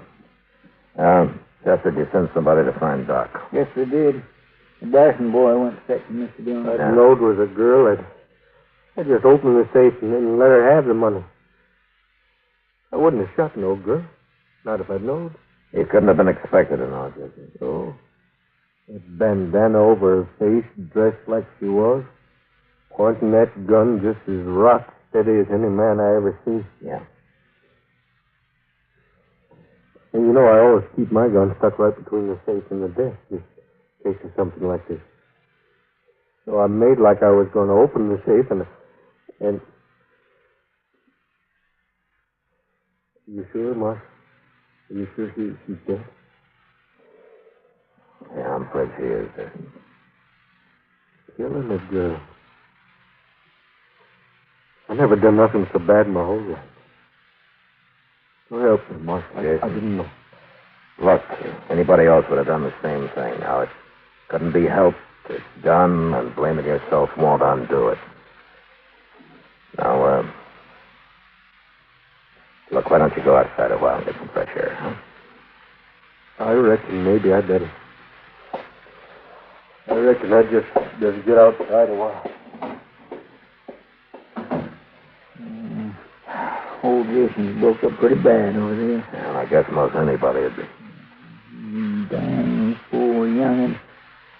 Well, she paid for it, Chester. Well, there's no point leaving her there on the dirty floor. Let's lift her up on the counter. All right. Let me get her shoulders. You know, she wasn't lying. She has got a bruise on her head. I guess her paw did beat her, all right. Poor little thing. All right. Let's lift her.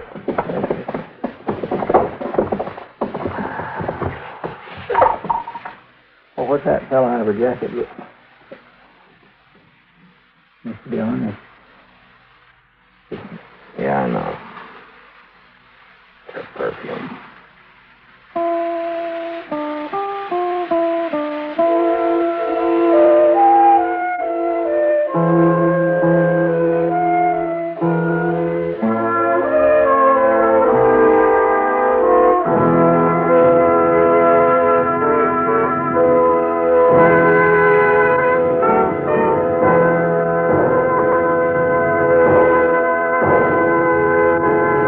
You know, on the frontier, even the roughest of nester families had to scratch awful hard to tear a living out of the dry, parched earth. Yet next week, a lone ranch woman has to kill the one person who might have helped her. Gunsmoke. Produced and directed by Norman McDonald, stars William Conrad as Matt Dillon, U.S. Marshal. The story was specially written for Gunsmoke by Les Crutchfield, with editorial supervision by John Meston. The music was composed and conducted by Rex Corey. Sound patterns by Tom Hanley and Bill James. Featured in the cast were Ben Wright, Sammy Hill, and Lawrence Dobkin. Harley Bear is Chester, Howard McNear is Doc, and Georgia Ellis is Kitty. We are proud to announce that Rex Corey won the annual Downbeat Magazine Award for the best original scoring of a regularly scheduled radio series as musical director of CBS Radio's Gunsmoke.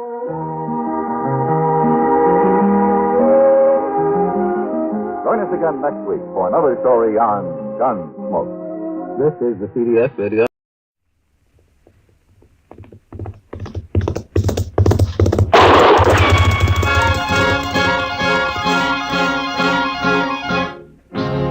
Around Dodge City and in the territory on West, there's just one way to handle the killers and the spoilers, and that's with a U.S. Marshal and the smell of gun smoke.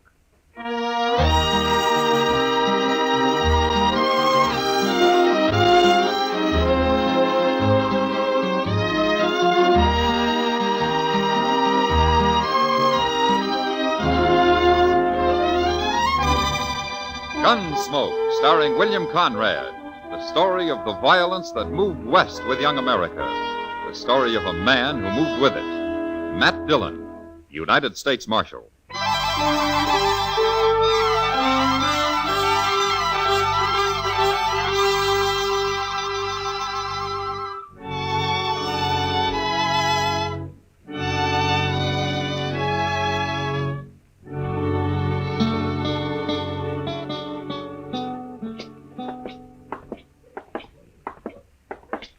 Mr. Dillon, would you mind stopping at the Alfraganza here for a minute? Pretty early in the day, isn't it, Chester? Oh, I don't want a drink. No? No, the barkeep's holding some money for me. I won a little last night, and I didn't want to put it back into the game. Ah, but you want to get it now so you can put it back tonight. Is that it? Yes, sir, I'm afraid it is. Okay.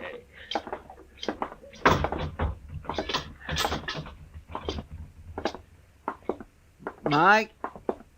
Come for your money, Chester? Yep. Hello there, Marshal Dillon. How are you, Mike? Well, here you are, Chester. 3, 4, 5, 6. Thanks, Mike. Here. Buy yourself a drink. Yeah, I sure will. See you tonight, Chester. Sure. Excuse me. Yeah. I heard the bartender call you Marshal Dillon. Well, that's right. I got something to tell you, Marshal. Go ahead. It's important. Okay. You're going to die, Marshal. Who are you, mister? Wilbur Hawkins. I'm a whiskey drummer. First time I've been to Dodge, though. I've worked around St. Louis till they sent me out here. Liked it better in St. Louis. There are lots of important people there. Wait a minute. What are you talking about? You're going to die, Marshal. I heard them saying so. You heard who saying so? Well, I don't know their names. It was dark, and they weren't there long. I didn't dare say anything, or they'd have known I was listening. And then, of course, I'd never heard of you till just now, that is. You're not making much sense, mister. Oh, it makes sense, all right. You see, I rode the Santa Fe out here from St. Louis, and one night I was all wrapped up trying to sleep, and these two men came by and stood there in the aisle. One gave the other $300. He said it was to kill Marshal Dillon, but he didn't say where. So, of course, I didn't know till just now. Is that all you know about it, Mr. Hawkins? Yeah, that's all, Marshal. I've done my duty now, and I'll be going. Goodbye. Well, what do you make of that, Mr. Dillon? I don't know, Chester. He acts so crazy like I don't know whether to believe him or not. No. But I suppose we'll find out soon enough.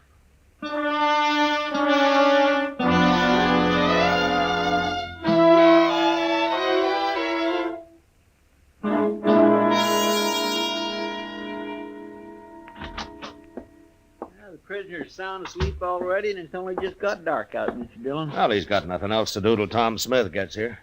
Is that who you're holding him for? Well, I thought I told you, Chester. Yeah, but Tom Smith's sheriff of Tascosa, ain't he? Sure. Why? I thought this fellow was wanted in Abilene. No, they never heard of him in Abilene. That's why I wired Tom. Well, I'm going out back for a minute, Chester. I think I left my new bridle on the hitching rail out there. Yes, sir. Well, I better get this place swept up a little, Mr. Dillon. That's a good idea.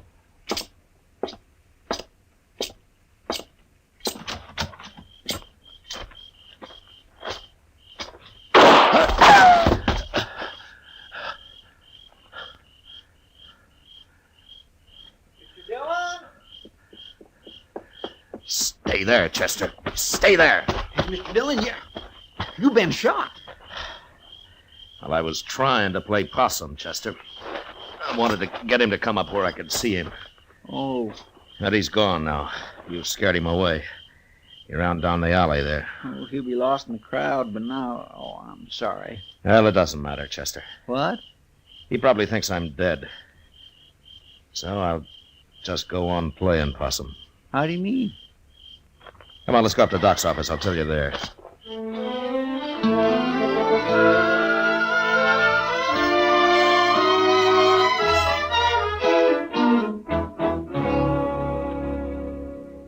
What'd you say that whiskey drummer's name is, Matt? Wilbur Hawkins, Doc, but you never heard of him. This is his first time in Dodge.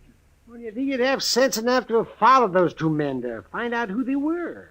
Yeah, he was probably scared to death, Doc. Yeah, and anyway, he kind of acts like he got hit by lightning somewhere. Even when he's standing still, he gives you the feeling that he's sort of walking sideways like a crab, if you know what I mean. No, I don't, but I'd sure think twice before asking you to explain, Chester. Well, what is it you have in mind to do now, Matt? Nothing, Doc. Nothing? No, Chester's going to do the work for a while. I'm just going to sit up here in your office and wait. Wait? Wait for what? Well, when Chester spreads the word around that I'm dead, whoever wants me that way is going to make his play. He'll come right out into the open and do whatever he's got planned. And then I'm going to give him a little surprise. Oh, Mr. Dillon, that's a wonderful idea. Now, why didn't I think of that? You better get going, Chester. I'm kind of anxious to meet this man. Him and his gunman. Yes, sir. But only one thing. Ain't the boys likely to run a little wild when they hear you're not around to keep the lid on things? Yeah, they might. But we'll have to take the chance. Okay, sir. I'll get started.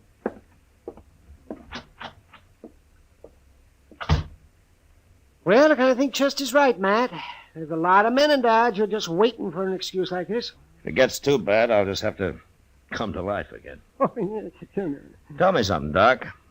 What are you going to do to entertain me while I'm waiting up here, huh? Say, I never thought about that. Oh, I suppose I got to feed you, too. You'd be a mighty poor host if you didn't. Well, how long do you figure on staying here, anyway? I don't know, Doc, but I don't think it'll be very long. Now, you want to play a little cribbage, or would you rather fix supper first? Well, you're the first dead man I ever saw with an appetite. Well, I'll go get the cribbage board, but I'm making no promises about supper.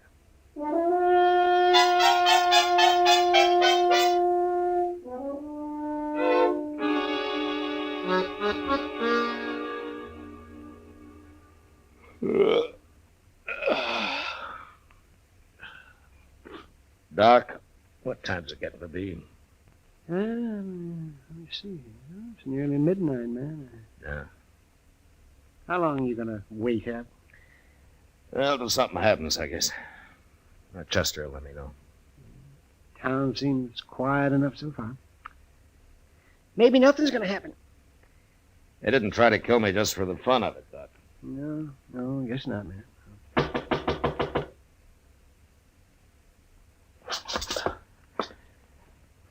All right, answer, Doc. After I get to the back room. Maybe it's a patient. I'll be holding a gun on him anyway. I'm coming. Kitty, what are you doing here this time of night? I might tell you if you ask me in, Doc. Well, of course. Come in. Where's the corpse, Doc? What's that? The body. I expected to find him all laid out. Oh, you mean Matt? You, don't seem too upset about the corpse, Kitty. Oh, all that talk didn't fool me. Just didn't make sense, Chester, running around telling everybody you've been killed. No, why not? I know Chester too well. If you were dead, he wouldn't be acting like that. No, I guess he wouldn't. Where is he, anyway? I haven't seen him for a couple of hours, but most everybody else believes it, Matt. Now they do, huh? Mm-hmm. Good. I don't know what you're up to, but I figure someone's been trying to kill you. Is that right? Yeah? Ambush, Kitty. That's not the way he's telling it, Matt. Not the way who's telling it. I never saw him before, but there's a man standing at the bar of the Texas Trail bragging about outdrawing you. You mean he's admitting he killed me? I kind of thought you'd like to know. That's him, Matt. This is what you've been waiting for. Is there anybody with him, Kitty? No, he's alone as far as I know. Anyway, you better come to life again, Matt. There's going to be trouble if you don't. There hasn't been any trouble yet, has there? No, but they're working themselves up to it. Yeah. Well, maybe I better not wait any longer. But I'd like to take that gunman's employer along with me, though. You can find out who it is, Matt. Beat it out of him. You better come with me, Kitty, so you can point this man out. Yeah.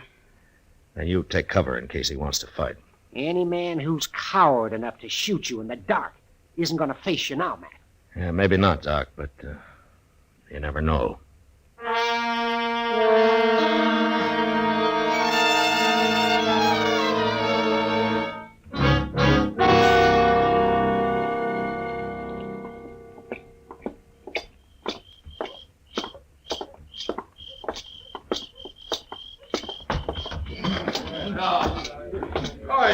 Like I said. There he is, Matt. Tall fellow in the black hat. He's kind of drunk. Okay, Kitty. I was just waiting. You wait outside while I see how he's going to behave. Okay, Matt. Good luck. Thanks.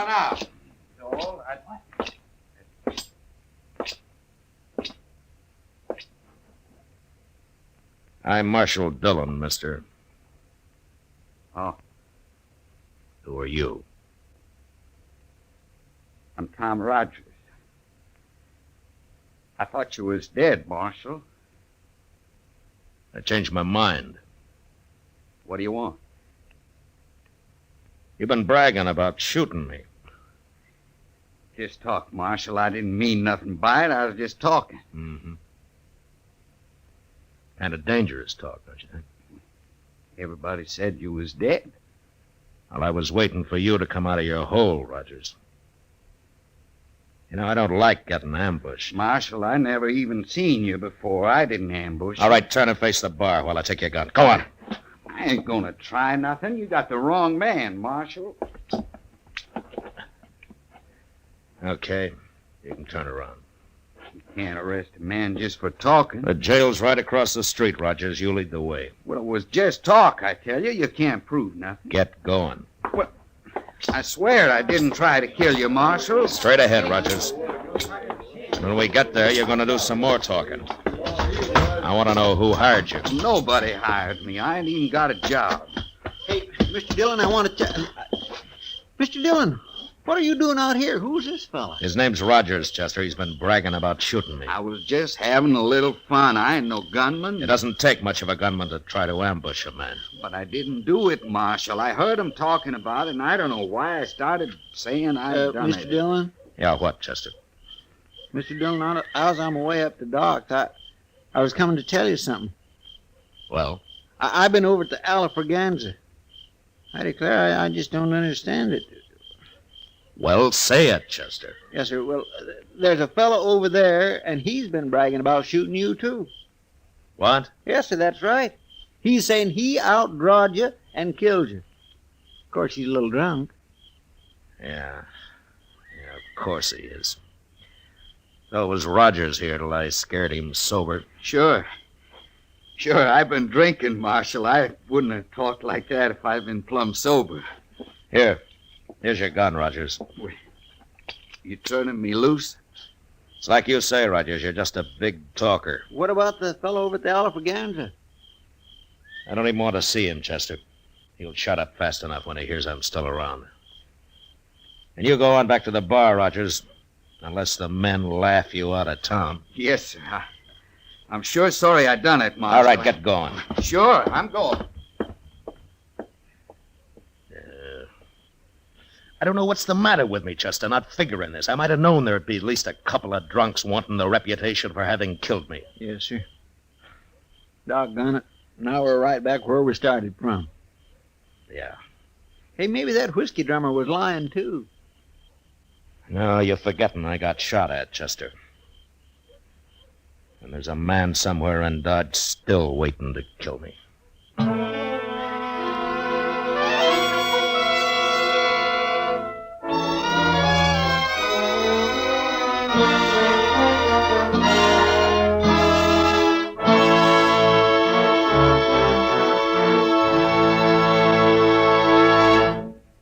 We will return for the second act of Gunsmoke in just a moment. But first, this Monday night on most of these same CBS radio stations, hear Ida Lupino and Edmund O'Brien in the stirring screenplay adaptation of The Star on the Lux Radio Theater. It's a hard-hitting drama about a has-been who attempts a comeback in a juvenile role. This will be Lux Radio Theater, drama at its best, Monday night at the Star's address. Now the second act of Gunsmoke.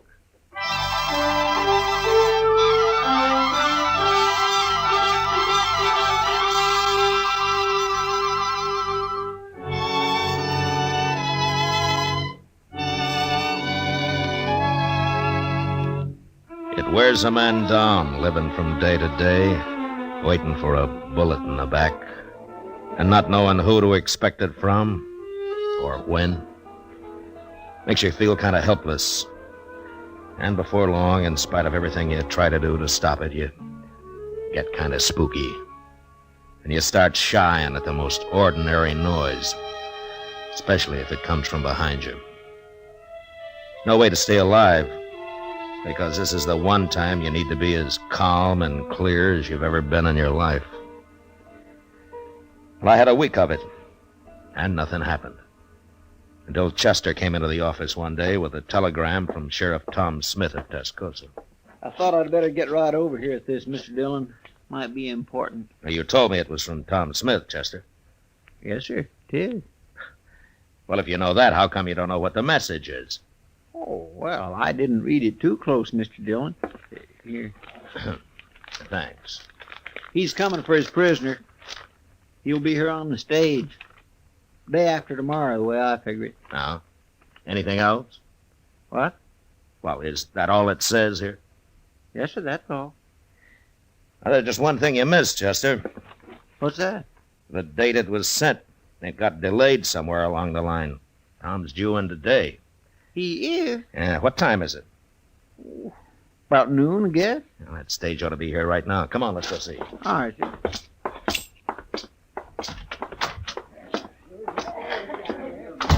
Well, there it is, Mr. Dillon.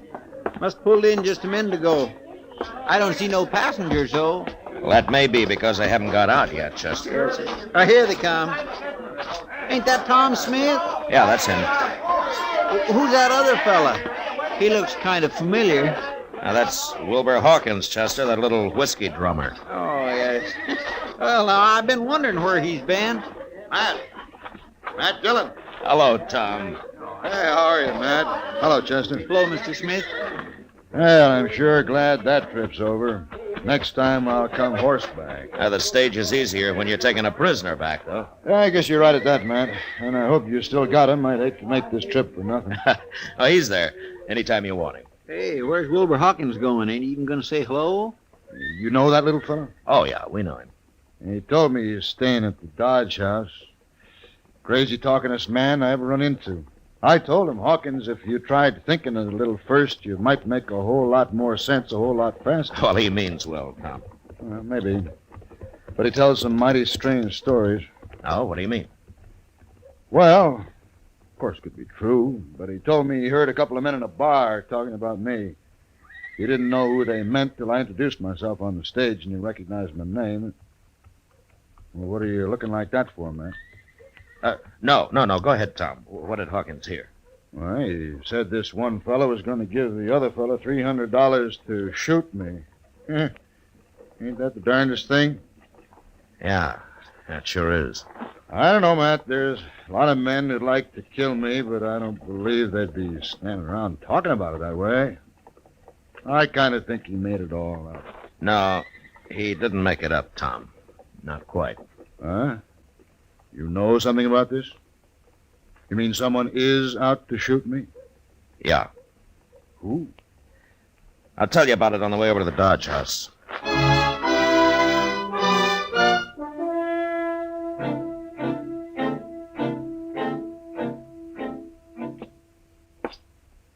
You wait here, Chester, just in case he gets past us. All right, Chief. He ain't gonna get past us. But I can't figure, Matt. Why Hawkins would want to kill you and me. Well, it doesn't make much sense, Tom. Now, here it is.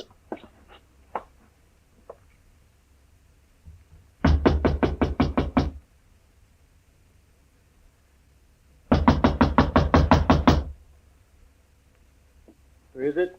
It's Tom Smith and Matt Dillon, Hawkins. What are you doing here? We want to talk to you.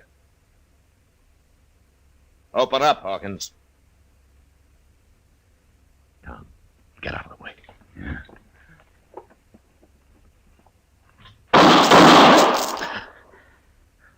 How did you know he was going to shoot, Matt? Well, I just sensed it, I guess. Look, I can kick that door open with 1 foot. Then you cover me. All right, you ready? I'm ready. Okay. I'll kill you! You kill him, Matt? Well, I tried not to.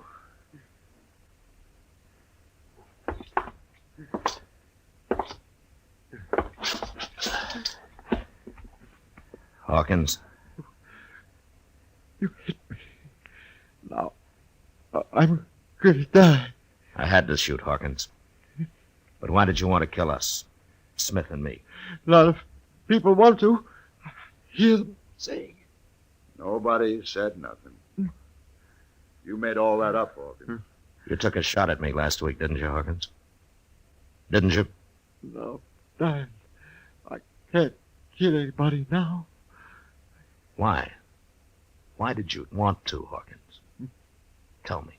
I killed other men. Important men. I told them about it first. And then I killed them. But why, Hawkins? I don't know. I had to. I had to do it. Die.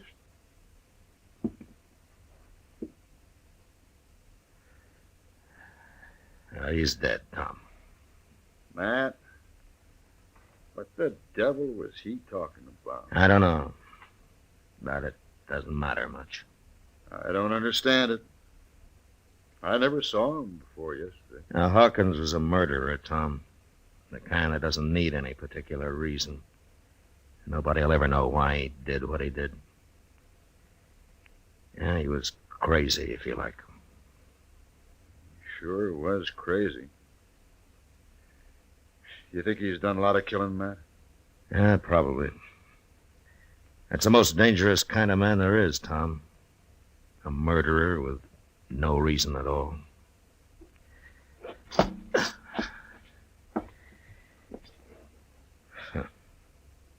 Innocent-looking little whiskey drummer.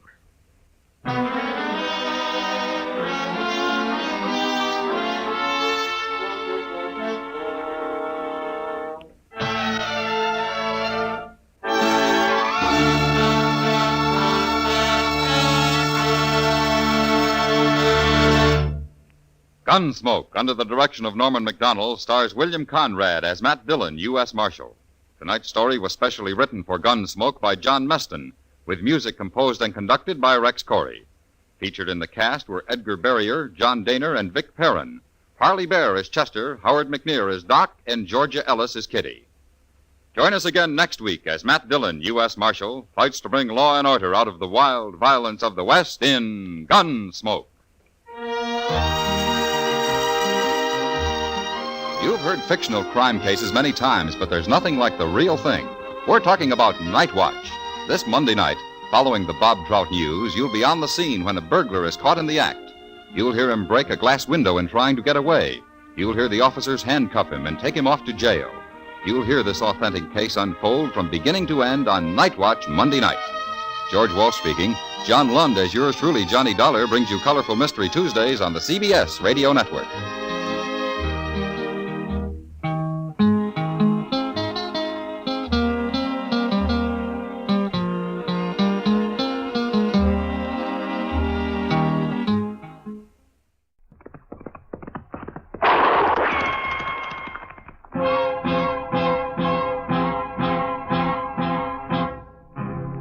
Gunsmoke, brought to you by Chesterfield, America's most popular two-way cigarette.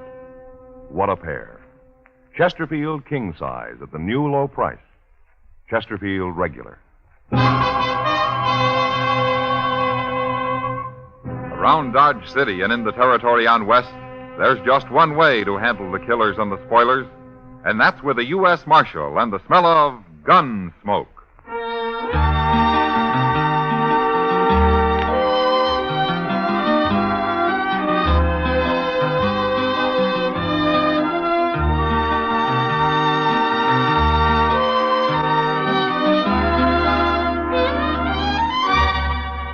Gunsmoke, starring William Conrad, the transcribed story of the violence that moved west with young America, and the story of a man who moved with it.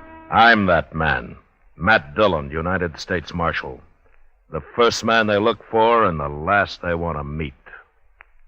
It's a chancy job, and it makes a man watchful. And a little lonely.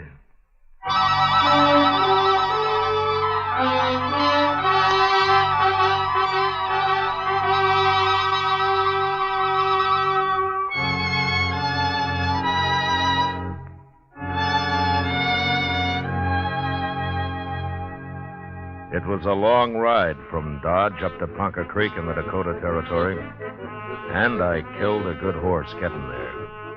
But I caught Lee Trumbull. He was asleep in a clump of willow, and I took him without a fight. We rode his horse double into Sioux Falls, but we came the rest of the way back to Dodge in style, by stagecoach. At least I thought we were traveling in style. Lee didn't seem to care much for it. In fact, he wouldn't even talk until the stage pulled into Dodge and drove up Front Street toward the plaza. You're making a bad mistake, Marshal. Is that so? I didn't kill anybody. There are two witnesses say you did, Lee. They're lying. Then why did you run? My brother Dolph, he said you was after me. That's why I run. You'll get a trial. You can talk about it then. I ain't gonna stand trial, Marshal. Dolph will get me out of jail before that. Is that so? I never figured Dolph is a man to do much of anything. You've been against us Trumbos ever since we come to Dodge, ain't you, Marshal? Yeah, I have. Neither one of you is any good. See what I mean? There's your brother Dolph now, waiting to welcome you back. Well, how'd he know I was coming? I wired Chester from Sioux Falls a week ago. That bandy-legged deputy of yours? Here's the mail. Chester's not my deputy. Well, he sure acts like it. Yeah, he does, doesn't he? Well, here we are.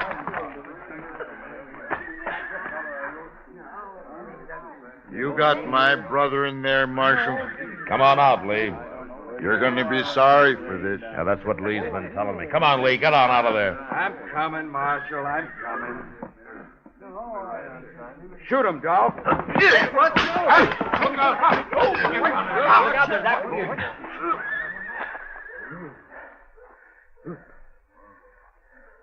Don't look at me, Marshal. I didn't even draw. No. No, you didn't, did you, Dolph? You didn't have to kick him like that.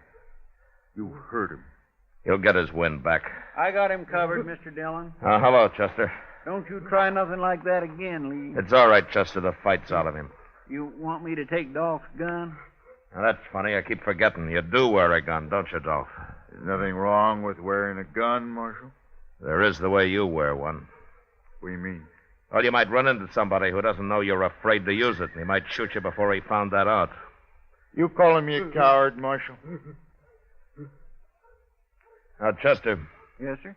I'm going over to the office. When Lee here stops groaning, herd him over and lock him up, will you? Okay, sir. And if Dolph gives you any trouble, shoot him. Now, Marshal. Get going, Dolph. Go on, move. You'll be sorry for this. I'll make you sorry for it. Oh, say, there's a fellow waiting for you over at the office, Mr. Dillon. He's a stranger to me, but he wanted to see you. All right, Chester. Oh, by the way, welcome back. Thanks. It's been most a month you've been gone. We sure did miss you here. Now, there were times when I missed being here, Chester. Don't let Lee get away from you now, huh? I'd hate to make that ride all over again. No, sir, I won't. Oh, I sure won't. Oh, stop breathing like that, Lee, and get on your feet. You ain't hurt. Come on. Get up here. Let me alone. Well. Hello, Matt. Hack Brine, how are you? Good to see you, Matt. You're surprised to see me alive, huh, Matt? Why, Hack, it's been at least 10 years, hasn't it? Man ain't born that could kill me. Leastways, I ain't run into him yet. Well, maybe you're just lucky. Luckier than you, anyways. A lot luckier sometimes, the way I recall it. Now, you're thinking about Santa Fe. Huh? Yeah. You wasn't very lucky that day, Matt. Hey, remember how it was? You backed into a corner with nothing but a beer bottle in your hand, and 3 of John Chisholm's drunk cowboys about to empty their guns into you. Yeah. And you walked in and killed every one of them. Yeah. It was real surprised, wasn't it, Matt? John Chisholm's been after you ever since, hasn't he, Hack? Oh, them was just the first of Chisholm's men I've killed, Matt. Been riding with Billy the Kid till about half a year ago. Oh? Well, why'd you quit? Never could make out if Billy was working for or against Chisholm. Besides, it didn't pay enough. Oh, but you're the one, Matt. When I got to Dodge last night, heard you was U.S. Marshal here, I just didn't believe it. Well, being a marshal isn't that hard a job. Oh, you can handle it all right, I know that. What I mean is, it's kind of sudden. Find a man you used to know being a U.S. Marshal. Well, I got to earn my keep somehow. Oh, sure. Well, what are you doing in Dodge, anyway? I don't know, Matt. I don't know yet. I've been over to Wagon Bed Springs, stretching my legs, sleeping in a bed, doing a little gambling and the like. Yeah. Some fella here sent for me. I ain't seen him yet, but if it's a job he's got, I sure need the money. Well, good luck with it, Hack. We'll get together later and have a drink. Well, Straight ahead, Lee. Right through that door there. The cells is out What's back. this? Just a prisoner. What'd he do? I didn't do nothing. Shut up and keep walking, Lee. What you locking him up for, man? Murder? That's bad. That's real bad. Murder's always bad. I don't mean that. I mean locking a man up. I couldn't stand that, Matt. I never been in jail. I never ain't gonna be. Well, then you better stay sober around here, Hack. And you're taking it back about that drink. Oh, no. You'll be safe as long as you're with me. Oh. I don't know, Matt. I've been around you when it wasn't so safe. I'll see you later. Yeah, sure, Hack. Oh. Hey, well, come on in, mister. I'm leaving. So long, Matt. So long, Hack. Marshal Dillon? Hello, Ole. How are you? Marshal, I got something I got to tell you. It's my duty, the way I see it. Oh, what's the trouble? Hello, Ole. What you doing here? Well, I come to tell the Marshal something, Chester, but I sure don't like informing on people. You understand me, Marshal? Well, what's it about, Ole? Dolph Trumbo, that's what. You got his brother Lee in jail here. We sure have. I just locked him up myself. Well, Dolph's coming to get him out. He's over at the Alfraganza right now talking it up. Talking what up? Well, there's some men at the bar there, Marshal. And Dolph's buying them drinks and telling them his brother's plumb innocent, and they got to raid the jail here and get him out. You mean he's forming a mob? That's what he's doing, and I don't like it. There's going to be trouble, sure. Ole, thanks very much for telling me this, but don't worry about the trouble. I'll put a stop to that right now. Come on, Chester. Yes, sir.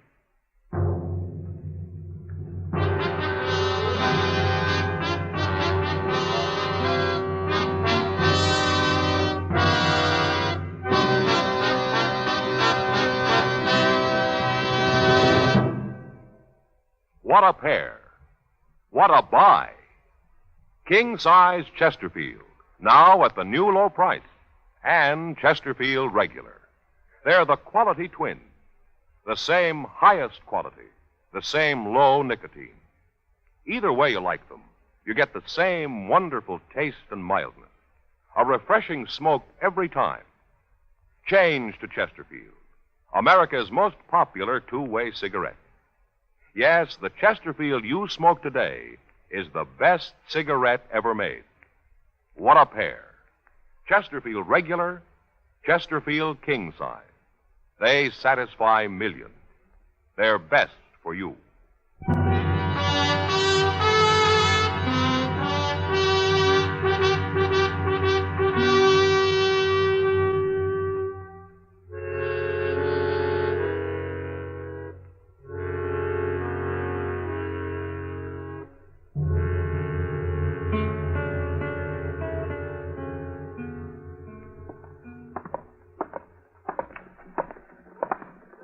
Wouldn't you know Dolph Trumbo do something stupid like this, Mr. Dillon?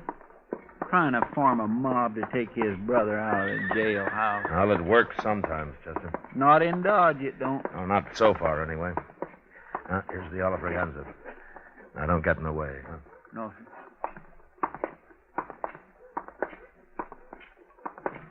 You're right, and something else. There's nothing to be afraid of, you men. You'll be led by one of the best gunmen in the whole country, I promise you that. And we'll have justice in Dodge, once and for all. Justice! That...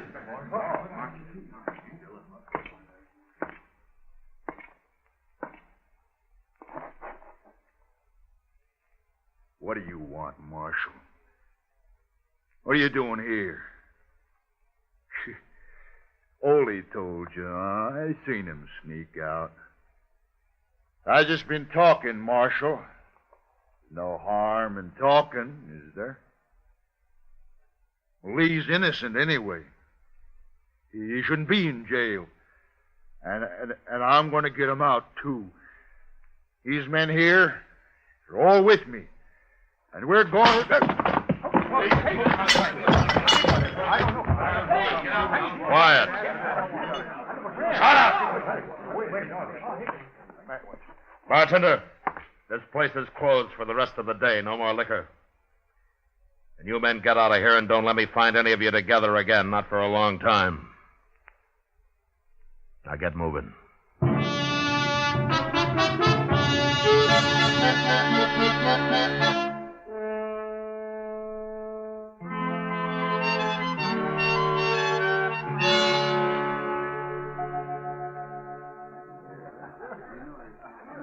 Oh, here, Chester. I'll pay for the beer.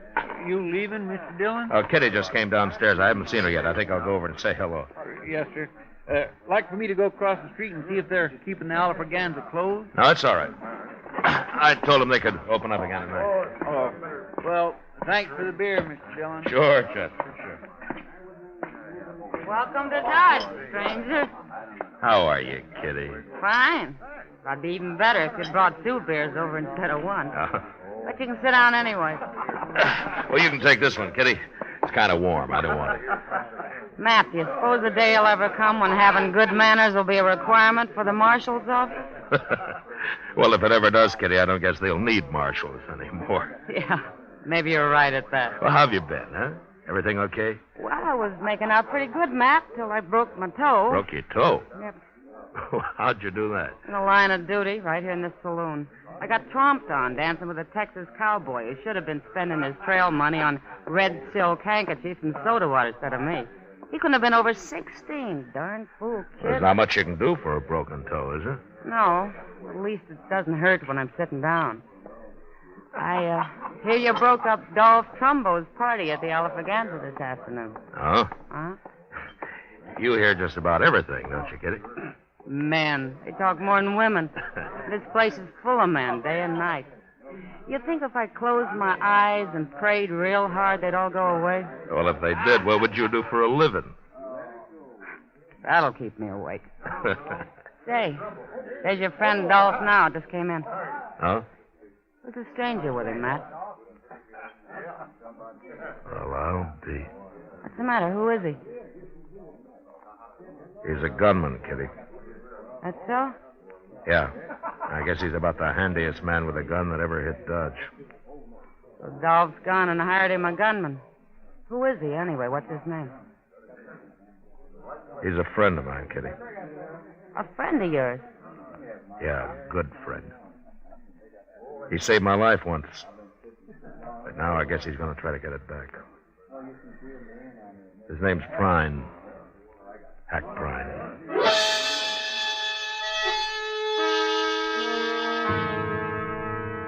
The government never did pay me much for enforcing the law in Dodge, but even if they doubled it, there were times when I'd like to have quit. I sat there with Kitty and watched the two men at the bar. They had a drink, then they shook hands, and then Hack walked out. I got up, and I followed him.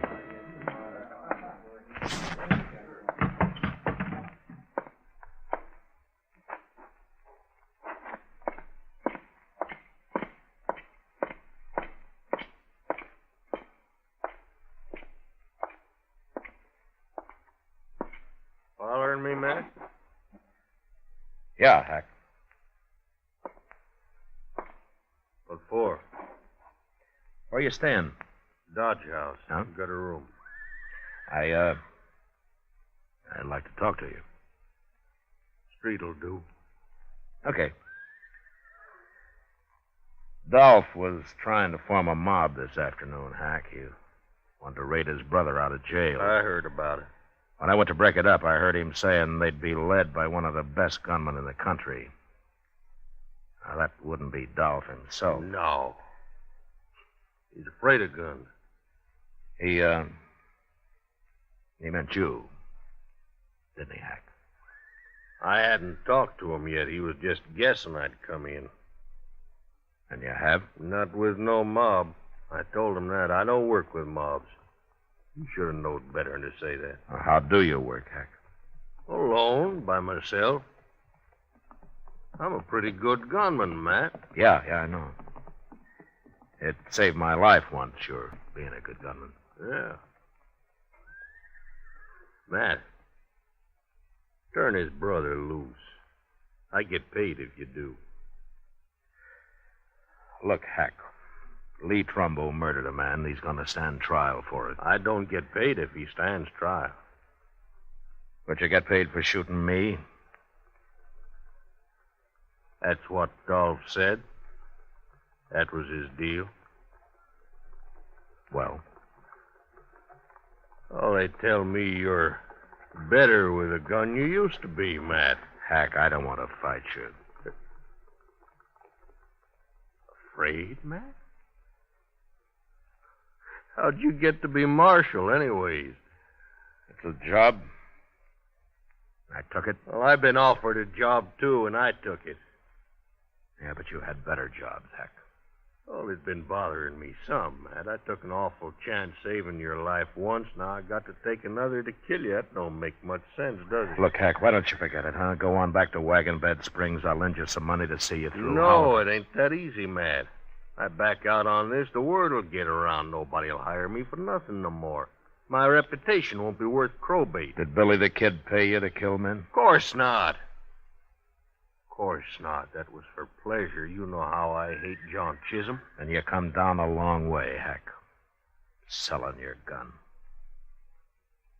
I killed a man for pay over to La Junta. Didn't bother me none. Who was he? I don't know. Some gambler. Pretty good gunman, though.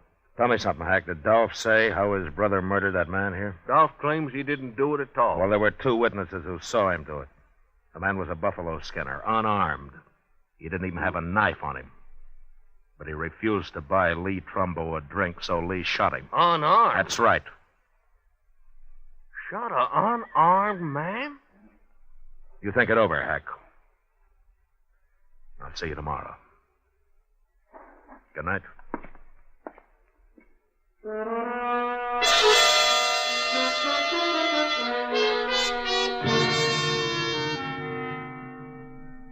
A man like Hack Prine had his own peculiar sense of honor.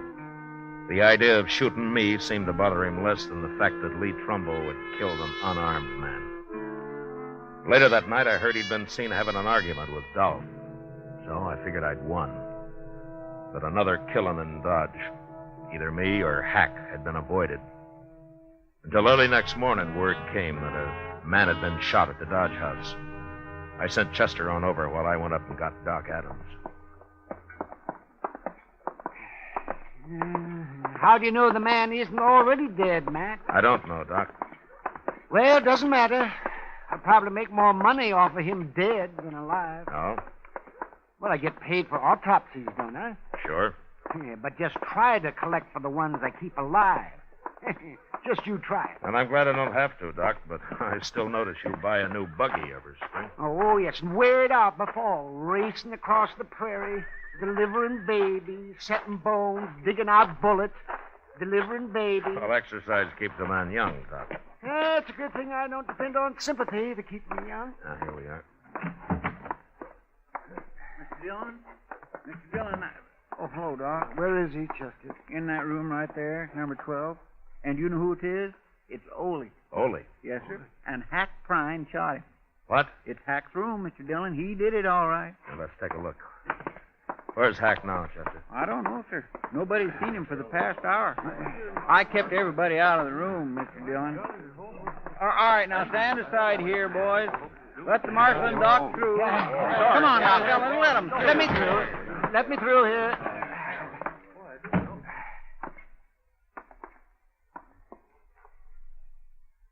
It's Ole, all right. He's dead, Matt. Real dead. 3-4 hours, probably. Nobody heard a shot or nothing, Mr. Dillon. But when the clerk come on duty about an hour ago, he saw Hack Prine walk out of here. Why anybody would want to kill poor little Ole, I do not understand.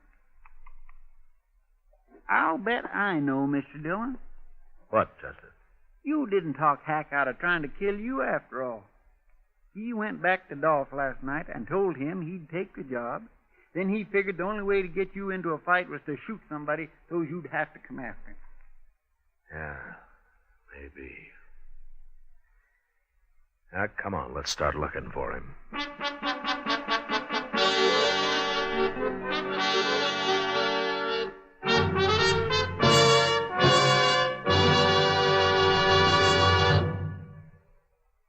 We will return for the last act of Gunsmoke in just a moment.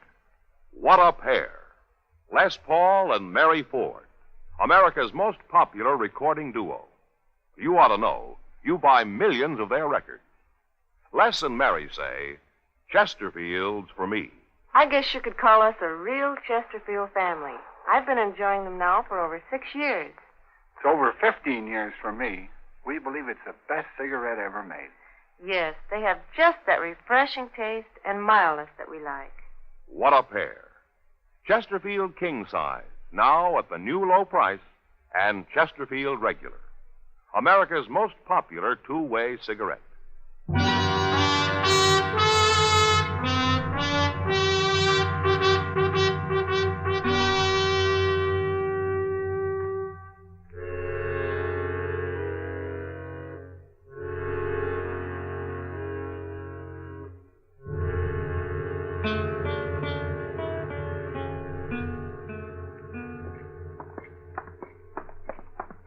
I guess Oliver Gans is the only place we haven't looked in, Mr. Dillon.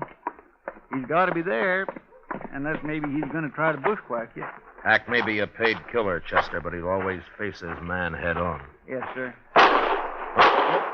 That come right from the Alfraganza. Yeah. Mr. Dillon, there's Hack. He's coming out. Yeah. All right, get off the street, Chester. Yes, sir.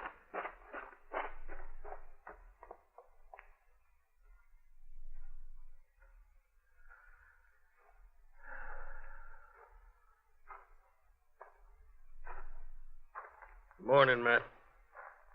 Hello, Hack. Just killed a man in that saloon there. Dolph Trumbo? I killed him. I give him a chance, but he wouldn't draw. I killed him anyways. That's too bad, Hack. Ain't no man gonna frame me. I never thought you killed Ole, but I wanted to hear you say so. How'd you know I didn't do it? Well, it wouldn't be your style to kill a defenseless little fellow like that, would it? Of course not. So while you were out gambling last night, Dolph killed him and dumped him in your room. I found him there, and then I went after Dolph. Ain't no man can do that to me. Hack, according to the law, you murdered Dolph. I'm going to have to arrest you. What? You're going to have to stand trial for it. Oh, no, Matt. No, sir, I ain't going to jail. Not me, Matt. Never. I'm a lawman, Hack. I got to arrest you. Matt, I told Dolph last night I wasn't going to take his job. I told him I was going to leave town. You're under arrest, Hack. All right. I guess you've got to do it. Let's go for it, Matt. No, Hack, no. Let's see what happens.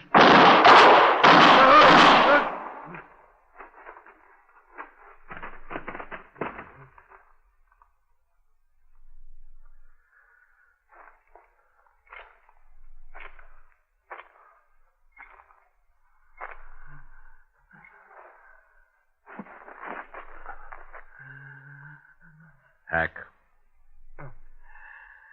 Hack.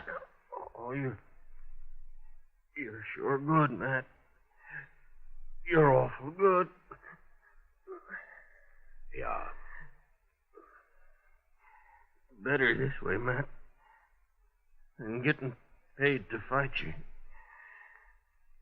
Sure. Sure it is. There weren't no reason to fight you. Not that way. I can't see you no more, Matt. It's like being underwater. I can't see nothing.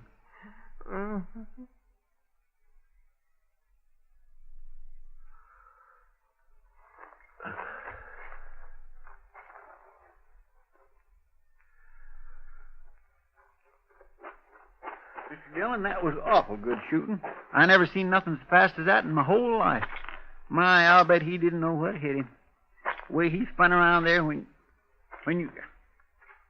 Mr. Dillon? Mr. Dillon, what's the matter? Mr. Dillon? My...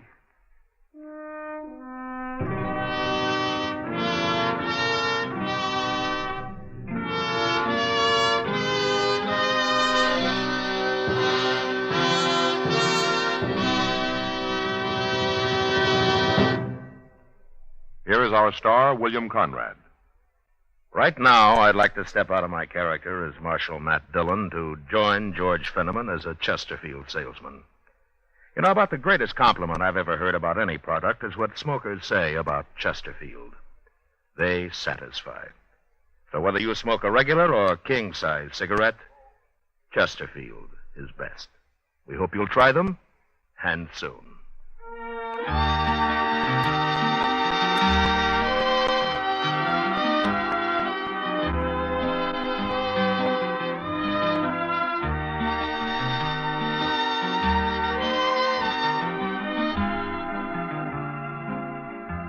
Gunsmoke, transcribed under the direction of Norman MacDonald, stars William Conrad as Matt Dillon, U.S. Marshal. Tonight's story was specially written for Gunsmoke by John Meston, with music composed and conducted by Rex Corey. Featured in the cast were Lawrence Dobkin, Vic Perrin, John Daner, and Harry Bartell. Harley Bear is Chester, Howard McNear is Doc, and Georgia Ellis is Kitty. Join us again next week as Matt Dillon, U.S. Marshal, fights to bring law and order out of the wild violence of the West in Gunsmoke.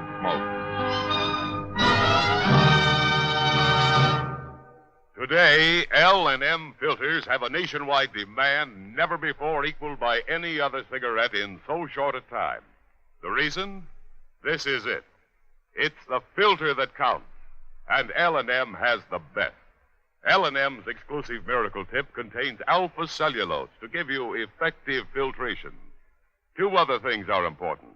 L&M's have much more flavor, much less nicotine.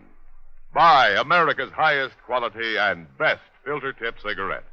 Light and mild L&M.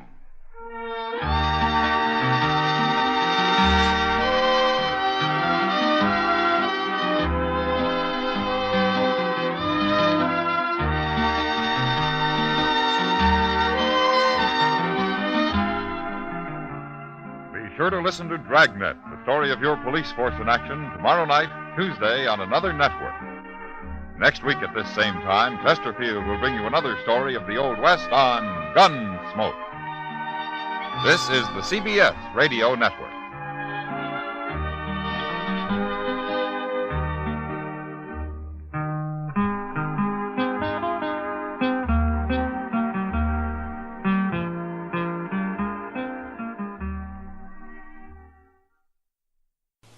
Now, Sugar Crinkles, the sugar rice treat that's just right sweet, is proud to present Gunsmoke.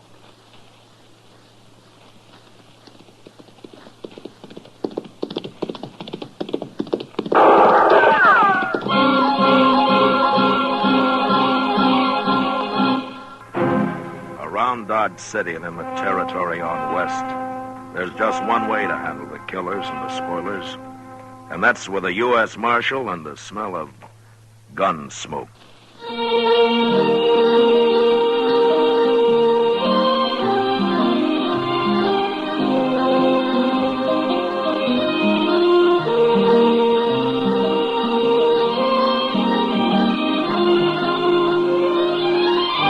Gunsmoke, the story of the violence that moved west with young America. The story of a man who moved with it. Matt Dillon, United States Marshal. Take it easy, Mom. You know your young folks are going to eat when you give them sugar crinkles for breakfast. Yes, boys and girls love sugar crinkles. And no wonder. It's the sugar rice treat that's just right sweet. Makes breakfast more fun than a circus. Now, the reason sugar crinkles suit young folks to a T is this. Some sugar-coated cereals they've tried seem too sweet. Others don't seem sweet enough. But when they dip their first spoonful of sugar crinkles, they've discovered a sugar-coated cereal that's just right sweet. And say, those young folks of yours love to dip into the pack and eat sugar crinkles as a snack, too. So better get several packages. And now, Gunsmoke, starring William Conrad.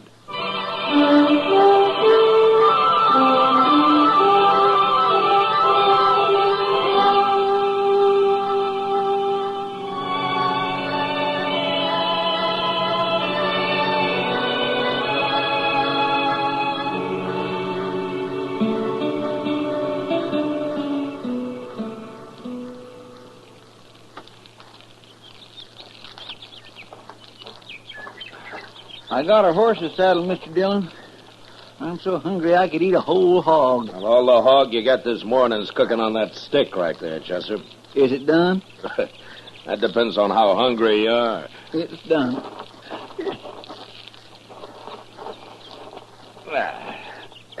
Sure will be good to get back to Dodge tonight and sleep in a bed again. Well, civilization's made you soft, Chester. Maybe so, but I get mighty tired of using my back for a mattress and my belly for a covering. Obviously, Chester, you were born for greater things than rooting around on the prairie and living in the rain. It hasn't been raining, Mr. Dillon. No, it hasn't. But it will, Chester. Sooner or later, it'll rain. Yes, sir. Wish we brought some more bacon. Say, don't old man Granby live around here? Maybe we could borrow a little from him. Well, according to what I've always heard, old Granby wouldn't loan anybody anything. You really think he's a rich miser, like they say? Oh, I don't know, Chester. Sometimes a man's entirely different from his reputation. I only met Granby once or twice. He seemed like a nice enough old fellow, though. Well, I wouldn't want to live out here all alone with nothing but a few horses for company. Oh, he's used to it. Well, even if he does have a lot of money hid away, there's no place to spend it out here. Granby's pretty old for the pleasures Dodge has to offer, Chester. Well, I hope I am never that old. At the rate you're burning yourself out, Chester, you never will be, so don't worry about it. Oh, now, Mr. Dillon, I live mighty quiet for a young fella who's free and still full of blood. Sure. Hey, look over there. Huh? There's that string of dust laying right on the ground there. Yeah, I've been watching it, Chester. It's not on the ground, though. There's a dry wash runs along there. Somebody's driving stock down it. Maybe it's old man Granby. That may be. Let's go say hello, huh? All right, sure.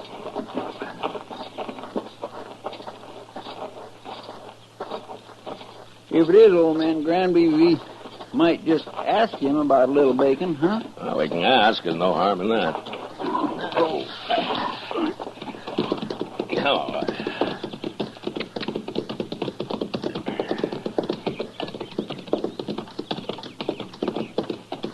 Now, that's horses down there, Chester. Yes, sir. I can see their heads now. I don't see anybody driving them.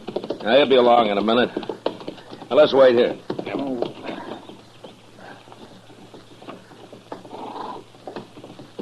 There he comes. Yeah. Hello! He stopped. That's not old Granby. Let's ride down and say hello anyway.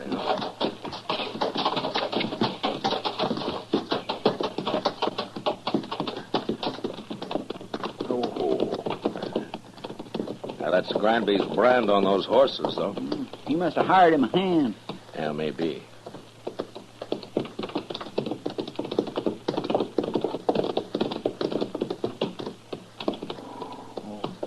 Hello? Hello. Are you working for Granby? I ain't working for nobody, mister. Oh? And where is he? Where's who? Granby. I don't know no Granby. Well, those are his horses you're driving. Oh, they are? Yeah. I ain't driving them. What do you mean? They got ahead of me in the wash here, that's all. I see. You a cowboy? Yeah, sure. I'm a cowboy. Well, you don't look like one. You don't ride like one, either. You're asking the questions, mister. No decent cowboy would run another man's horses down a dry wash just because he didn't want to get up on the bank and ride around them. I told you, they got in front of me is all. How come you're not carrying a gun? Does a man have to carry a gun? No. I'll bet you're the only man within 1,000 miles of here who isn't carrying one. Maybe I got a better conscience than the rest of you. Maybe. Look, mister, you've run those horses about 5 miles off of old Granby's place. You want to give us a hand, we'll run them back. I'm in a hurry. It won't take long. The old man might be a couple of days finding them if we don't. You worry about him. I got to get into Dodge. We'll ride in with you. Afterwards. I ain't going to do it. Look a lot better if you did.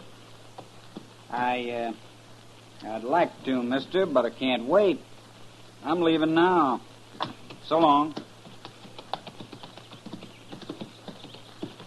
You going to let him go, Mr. Wait a Dillon? minute, Chester. I'll let him hear what lead sounds like. No, don't shoot.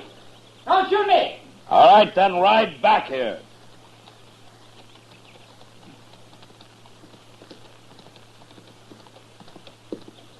Don't kill me, mister. I'm not going to kill you. Unless you try to run away. Why would I try to run away? You just did. Chester. Yes, sir? Ride down the bank and have those horses off. Start them back up the wash. We'll be out of here by the time they're back. All right, Mr. Dillon. You stay right close to me, fella. And don't try anything smart. When we get to Granby's, if he says it's okay, then you can go wherever you like. I don't know Granby. Never been there. Well, we'll show you the way. Come on, let's get up on the bank.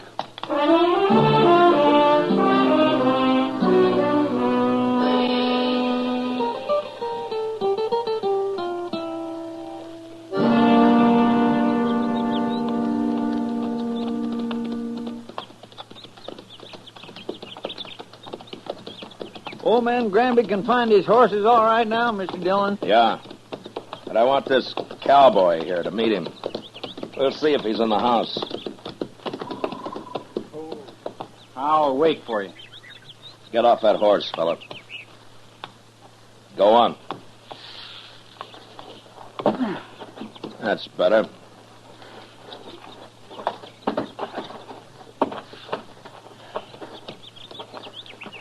Come on. We'll take a look.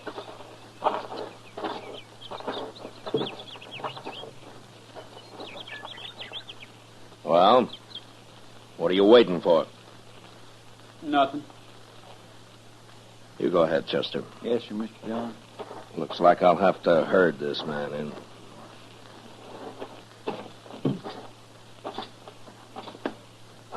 You've been kind of balky ever since we ran into you, mister.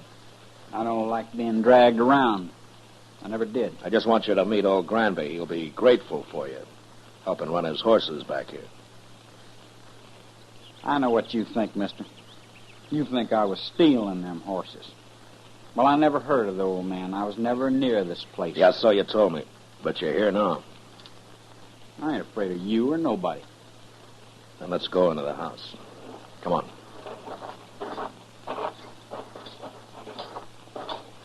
Mr. Dillon? Yeah, what is it, Chester? Old man Granby, he's in there. Oh, what's wrong? Right in the room there, Mr. Dillon. He's hanging there. What? Somebody's gone and hung him right in his own house. I don't want to see him anymore. You go take a look. Pull your gun and hold it on this man, Chester. If he makes a move, shoot him. Yes. Now, you just stand there real quiet like. I ain't gonna do nothing. You sure ain't. Just because I happen to be in the country don't mean I killed nobody. Mr. Dillon will decide about that. Who is this Mr. Dillon, anyway? He's a United States Marshal, that's who. A marshal? Looks like you run into the wrong people, fella. I'll hold your gun, Chester. Search it. All right, here. Get around. All right.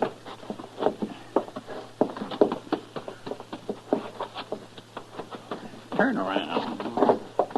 The house is all torn up. He must have been looking for old Granby's money. I was never in that house. There's nothing on him.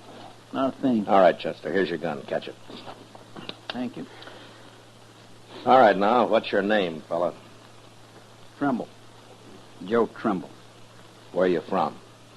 Up north. Up north where? All over. What are you doing down here, Trimble? Making a change. Yeah, sure. And some cowboy you ran into told you about Granby being rich. So you came here and kicked the old man around and hung him. And then tried to find the money. That's a lie. This is the first time I was ever near the place. I'm sure you did it, Trimble, but I wish I had more evidence. A court of law just might not convict you the way things stand. You gonna let me go? No. I'm arresting you. And you're gonna stand trial. And I'll do my best to see you hung. I didn't do it, I tell you. And I'll go free, too. You'll see. There's something mighty wrong about you, Trimble, and I can't figure it at all. But I'll sure find out.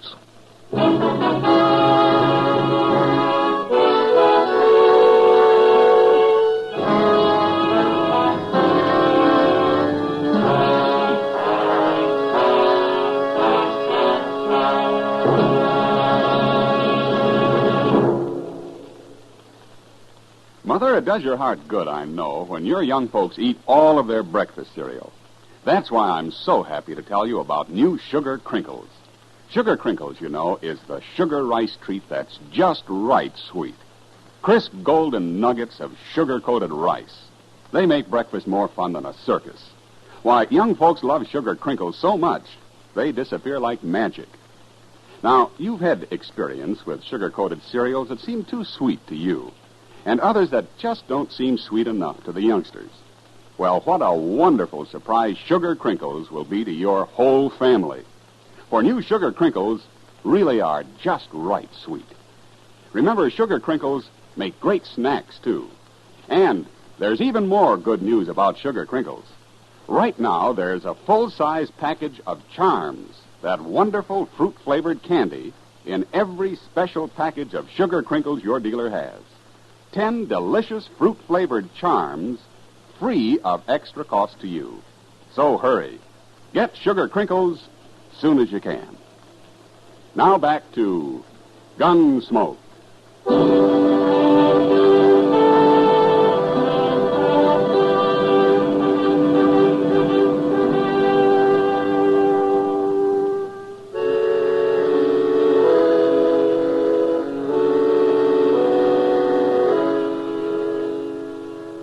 We let Joe Trimble dig a grave up behind the house. Then we laid old Granby in it and covered him with dirt. I was pretty sure now that the old man had never had an extra dollar in his life and that he'd been killed for no reason at all. Anyway, Trimble had done a pretty thorough job looking for the money, and he'd found nothing. On the ride into Dodge, I tried to figure out just what he was, but he didn't seem to fit anywhere. He wasn't a cowboy or a hunter or a gambler or even just a drifter. After we got him locked up in jail that night, Doc and I went over to the Texas Trail for a drink with Kitty, and I was telling him about it. Now then, this fella Trimble, how old is he? Oh, around 25, I guess, Doc. Then he couldn't be running away from home. No, he's a little old for that, Kitty. Well, anyway, they'll hang him. Well, I hope the judge agrees with you, Doc. Why shouldn't they? All I got so far is circumstantial evidence. But then you should have shot him out on the prairie. It's a good thing you're not a lawman. Well, maybe if I were, there'd be fewer killings around here. I doubt that, Doc. You going up to Hayes for the trial, Matt? Yeah, I'll have to, Kitty. That'll take a week, I suppose. Oh, about. Why do you ask? Nothing, only you've just been away for 10 days. Well, I have to earn a living, Kitty. You could make more money gambling right here in Dodge. Oh, now, Kitty, don't start that. Good evening, Marshal. Oh, Major. It's Kitty, Doc. Evening, Major. How do, Major? I'd like a word with you, Marshal. Sure, Major. So we can go over to the bar then. All right. I'll be back, Kitty. Doc. No hurry, Matt. Doc's got a lot of money. Oh, now I'll buy you one drink, Kitty. Just one drink, and that's all. Well, it's a start, Doc. Let's go, Major. I had to come to Dodge on other business, Marshal. But I wanted to pass the word to you that we're looking for a man. Oh? The Army? Yes, a deserter. Oh? Not from Fort Dodge. Where was he stationed, Major? He was with the 7th Cavalry at Fort Lincoln. Oh, up in the Dakotas. And for some reason, they think he headed south. Now, I don't have much of a description of him, just that he was a private, about 4'25", curly blonde hair, and he had a scar on his left hand. Yeah, that fits. What's his name, Major? He enlisted as Joe Gould, but he's known to have used the name Trimble. Uh-huh. Well, he's right here in Dodge. What? I got him locked up in jail. Well, that's fine, Marshal, but how did you know? I think he murdered an old man who lived a day's ride north of here. I'm going to have him tried for it. Now, that won't be necessary now, Marshal. I'll take over custody of him. No. Huh? Then he'd be tried at Fort Lincoln for desertion. I want him tried for murder. And I got to be there to present the evidence. You could go up to Fort Lincoln. No, the Dakotas are out of my territory, Major. Besides, this is a civil crime. The Army wants that man, Marshal. I'm sorry, Major. He's going to be tried in Hayes first. He is still a soldier, even if he did desert. Well, if the judge lets him off, you can have him. But not otherwise. Major, he tortured and hung an innocent old man, and I'm going to do my best to see him punished for it. Well, I'll have to take this up with my superiors, Marshal. You better hurry. I'm going to Hayes with him tomorrow. I hope you won't regret this, Marshal. I won't, Major. Not if Trimble is properly punished. I won't.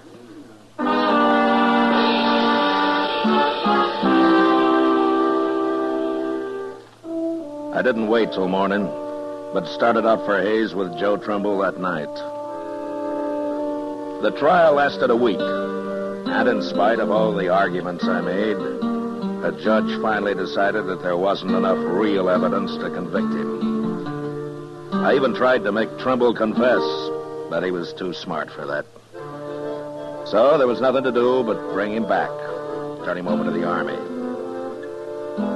I sent word to Fort Dodge, and the next morning the Major himself appeared to take him into custody. Well, Marshal, it looks as though you didn't have much of a civil case after all. He killed old Granby. I know he did, Major.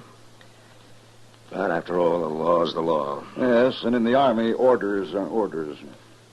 I'm just sorry your judge didn't convict him after all. Oh, is that so? Chester, Yes, sir?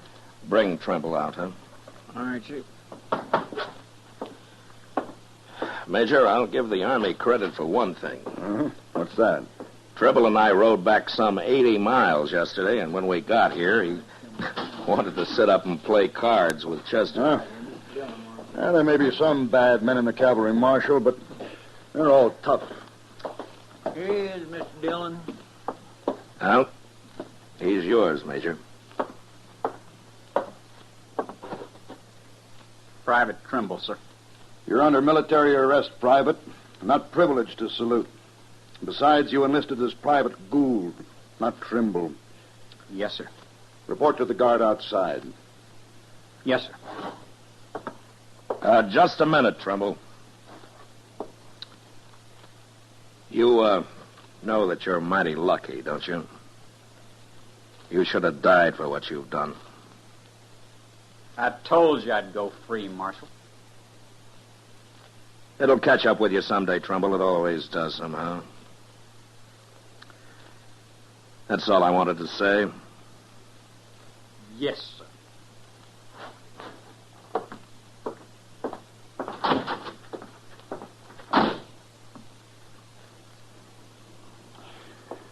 Well, thank you, Marshal.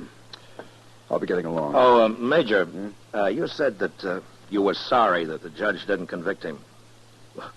Why have you changed your mind? Well, I have orders from General Terry to return him to the Dakotas, to Fort Lincoln. Well, he'll be tried there, but he won't be hung for just desertion. Well, oddly enough, Marshal, he won't even be tried.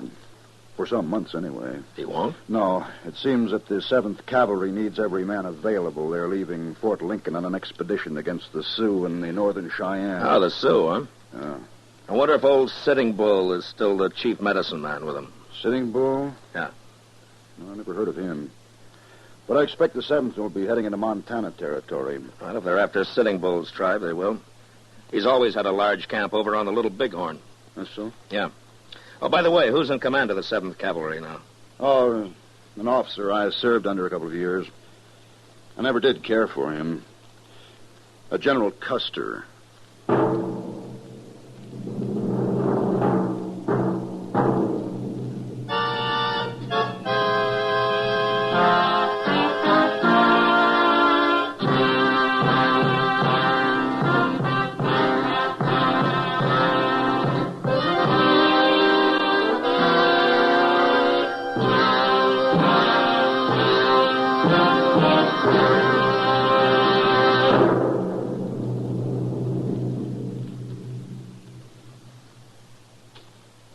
In just a moment, we'll tell you about next week's adventure on Gunsmoke. You know, what you are tomorrow depends on what you eat today. So, Mother, be sure the big and little Indians at your house always eat a good breakfast. And tell me, what could be better for breakfast than Post Toasties? Post Toasties, you know, are the heap good cornflakes. The best thing that's happened to corn since the Indians discovered it. But all of the talking in the world couldn't tell you how downright delicious Post Toasties are. You have to taste those crackling, crisp flakes. Yes, you have to taste that sweet kernel corn flavor toasted. Then you'll know how perfectly wonderful breakfast can be. Put Post Toasties on your shopping list right now, Mother. Just watch how your whole tribe goes for them. Remember, Post Toasties are the heap good cornflakes.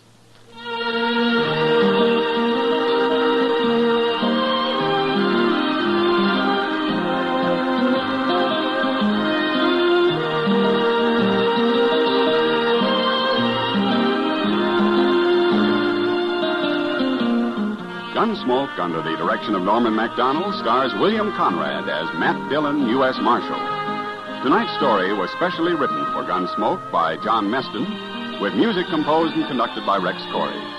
Featured in the cast were Sam Edwards and John Daynard. Harley Bear as Chester, Howard McNear as Doc, and Georgia Ellis as Kitty. Ken Peters speaking. Join us again next week as Matt Dillon, U.S. Marshal, fights to bring law and order out of the wild violence of the West in Gunsmoke.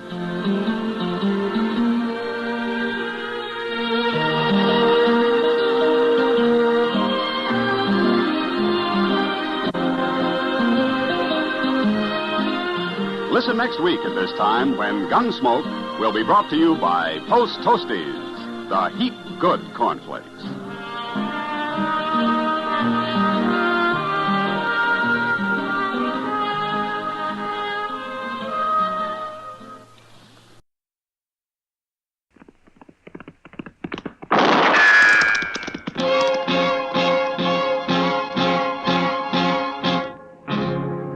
Gunsmoke, brought to you by L&M Filters. This is it. L&M is best. Stands out from all the rest. Around Dodge City and in the territory on West, there's just one way to handle the killers and the spoilers, and that's with a U.S. Marshal and the smell of Gunsmoke.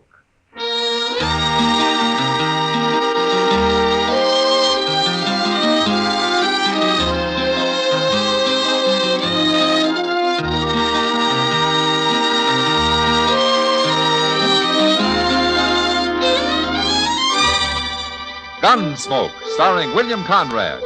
The transcribed story of the violence that moved west with young America. And the story of a man who moved with it. I'm that man, Matt Dillon, United States Marshal. The first man they look for and the last they want to meet. It's a chancy job, and it makes a man watchful. And a little lonely.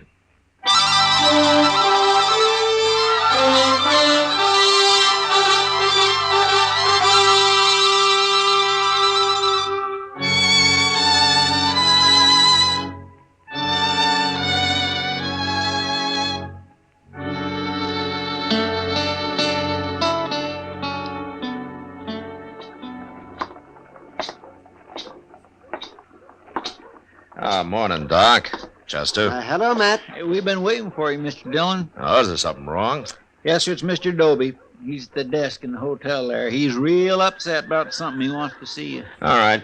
You both wait here for me, huh? I'll be right out. Yes, sir. All right.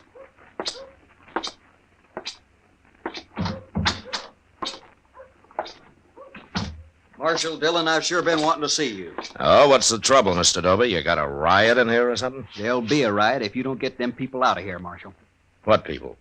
The Daggetts, that's who. Well, who are the Daggetts? Big Dan Daggett, he calls himself. And he is big, too, Marshal. I never heard of him. He's only been in Dodge since yesterday. He's one of them mountain men from on west. He's a hunter or something, one of them real hairy fellas. Shouldn't be allowed around other white men. Oh, why not? What's he doing? He's setting in my hotel. I let him in before he told me. Before he told you what? It's better you see for yourself, Marshal. Room's right at the top of the stairs there. Well, okay, Doby, let's go. It's true, ain't it, Marshal, that I don't have to let nobody stay in my hotel I don't want. I guess so, if you got a good reason. I got plenty of reason. 3 men have moved out already. And it sounds to me like he must have a box of rattlesnakes with him or something. Worse than that. This is room here. This is a double room, isn't it? He needs it. Needs a whole doggone prairie. And that's where he's going. Now, you tell him, Marshal.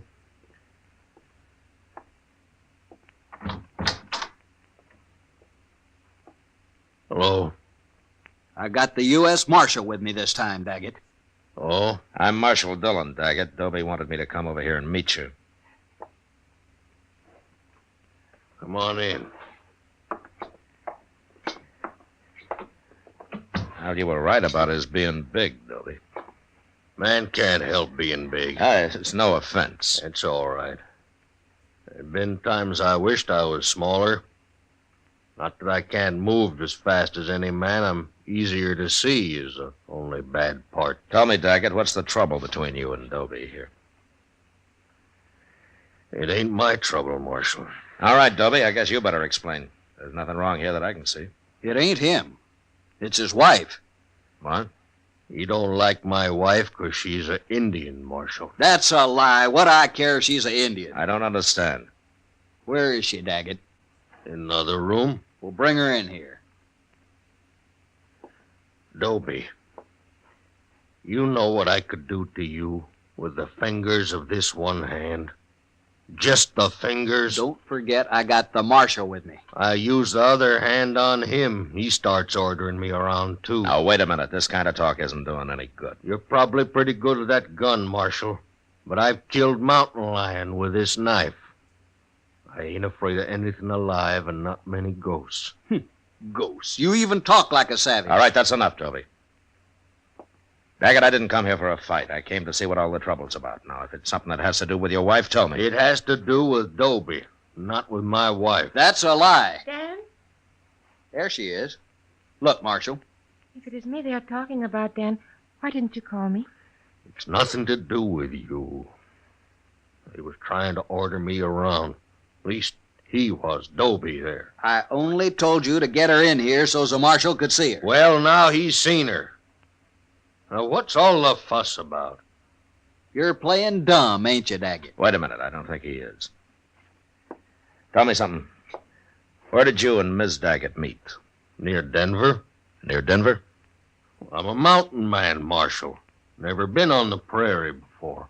What were you doing near Denver, Miss Daggett? I was sent there 4 years ago to complete my education. My father was a chief, Marshal. A chief? What chief? His name was Yellow Horse. Yellow Horse? That's worse. That's the worst yet. I don't understand either of you men. What are you talking about? Well, Dobie could tell that your wife was a Kiowa by the way she dressed. Well, she got to come from some tribe, don't she? Yeah, but being the daughter of Yellow Horse makes it even worse. Why? 2 years ago, the Kiowas killed some 18 settlers on raids through the country near here. Yellow Horse led them until he was killed. You never told me that. Is that true? I only heard my father was dead. They told me nothing else. Well, what difference does it make anyway? You wasn't on them raids. The feeling's still high against Kiowas around here, Daggett, but you're right. She had nothing to do with them. A Kiowa's a Kiowa, and we won't stand for him in Dodge. Oh, don't be a fool, Dobie. How can you blame her for what somebody else did? I blame that whole tribe, and especially her father. And I won't stand for her being here. She's probably as murdering as he was. Dobie. All right, hold it, Daggett. I'd like to apologize to Miss Daggett for bothering her. Apologize? Let's get out of here, Dobie. Now. No. You come here to throw him out, and you're going to do it. Dobie, I guess I'm a little like Dan Daggett here. I don't like taking orders very well either. All right, Marshal. If the law won't help me... The law won't help you. And don't you try anything else. Now, come on, we're getting out of here.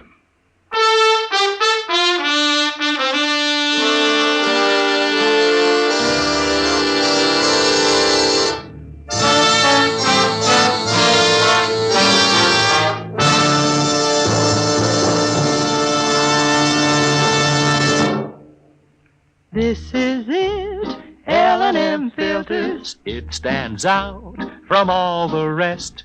Miracle tip, much more flavor. L&M's got everything. It's the best. Yes, L&M is best. Stands out from all the rest. L&M stands out for flavor. Flavor. Flavor. Flavor. The miracle tip draws easy. You enjoy all the taste. L&M stands out for effective filtration. Filtration. Filtration. Filtration. No filter compares with L&M's pure white miracle tip. L&M's got everything. It's America's best filter tip cigarette.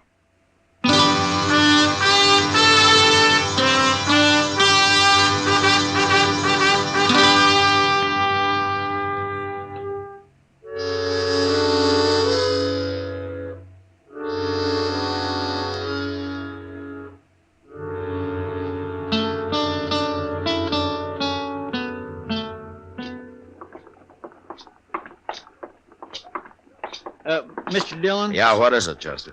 Well, would you mind stopping in Mr. Jones's store here? It won't take but a minute or two. Oh? You're going to spend your betting money on clothes again? Oh, no, sir. I mean, Well, you see, Mr. Dillon, I need a little string tie. For Sundays, kind of. Oh. They don't cost more than a quarter. All right, in that case, I'll go with you.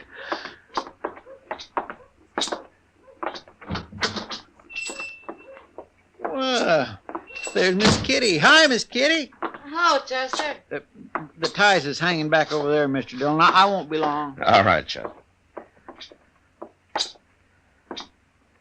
Well, you're as bad as Chester, Kitty. Always buying clothes. As Chester?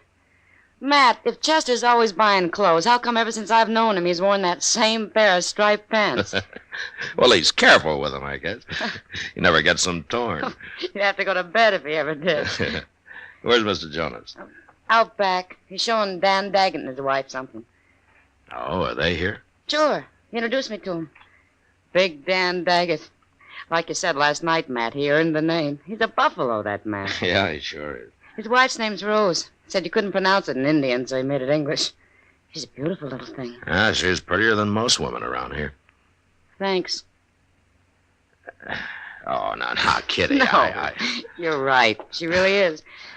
I guess Dan Daggett can't be all brute, or a girl like that would never have married him. Yeah, it's too bad Dobie over at the Dodge House can't see it your way, Kitty. No, Dopey's just not thinking very straight. Where's Jonas? Oh, he's out back, Roden. Oh, hello, Marshal. I didn't recognize you. Oh, here he comes. How you like it, Rose? Who's that, Matt?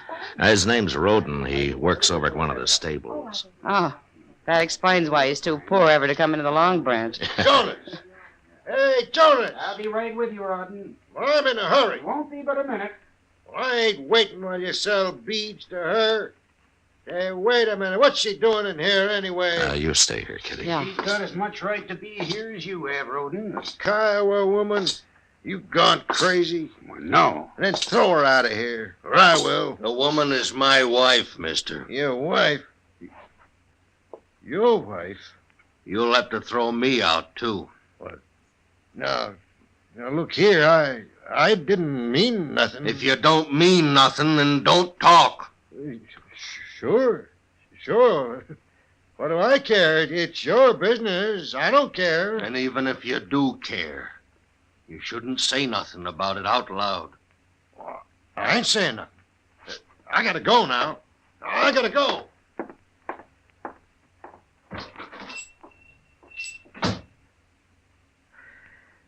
Well, it looks like you handled that pretty well, Daggett. Can't fight every man in the world. No, I guess you can't. And I don't aim to. Long as they don't push me too far. Is Dobie leaving you alone? Oh, he's doing a lot of talking around. He's trying to stir up trouble. But before it comes, we'll probably be gone. Back to Colorado in the mountains. Oh? But Marshal... Yeah? You come and see us sometime the next day or so.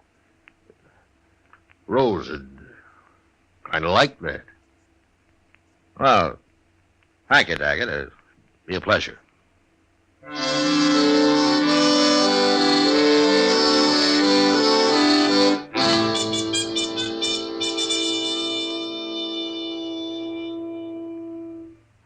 Where's Doc at this morning, Mr. Dillon? I've been up to his office twice, and he ain't there. Well, he was called out to the Duke place last night, Chester.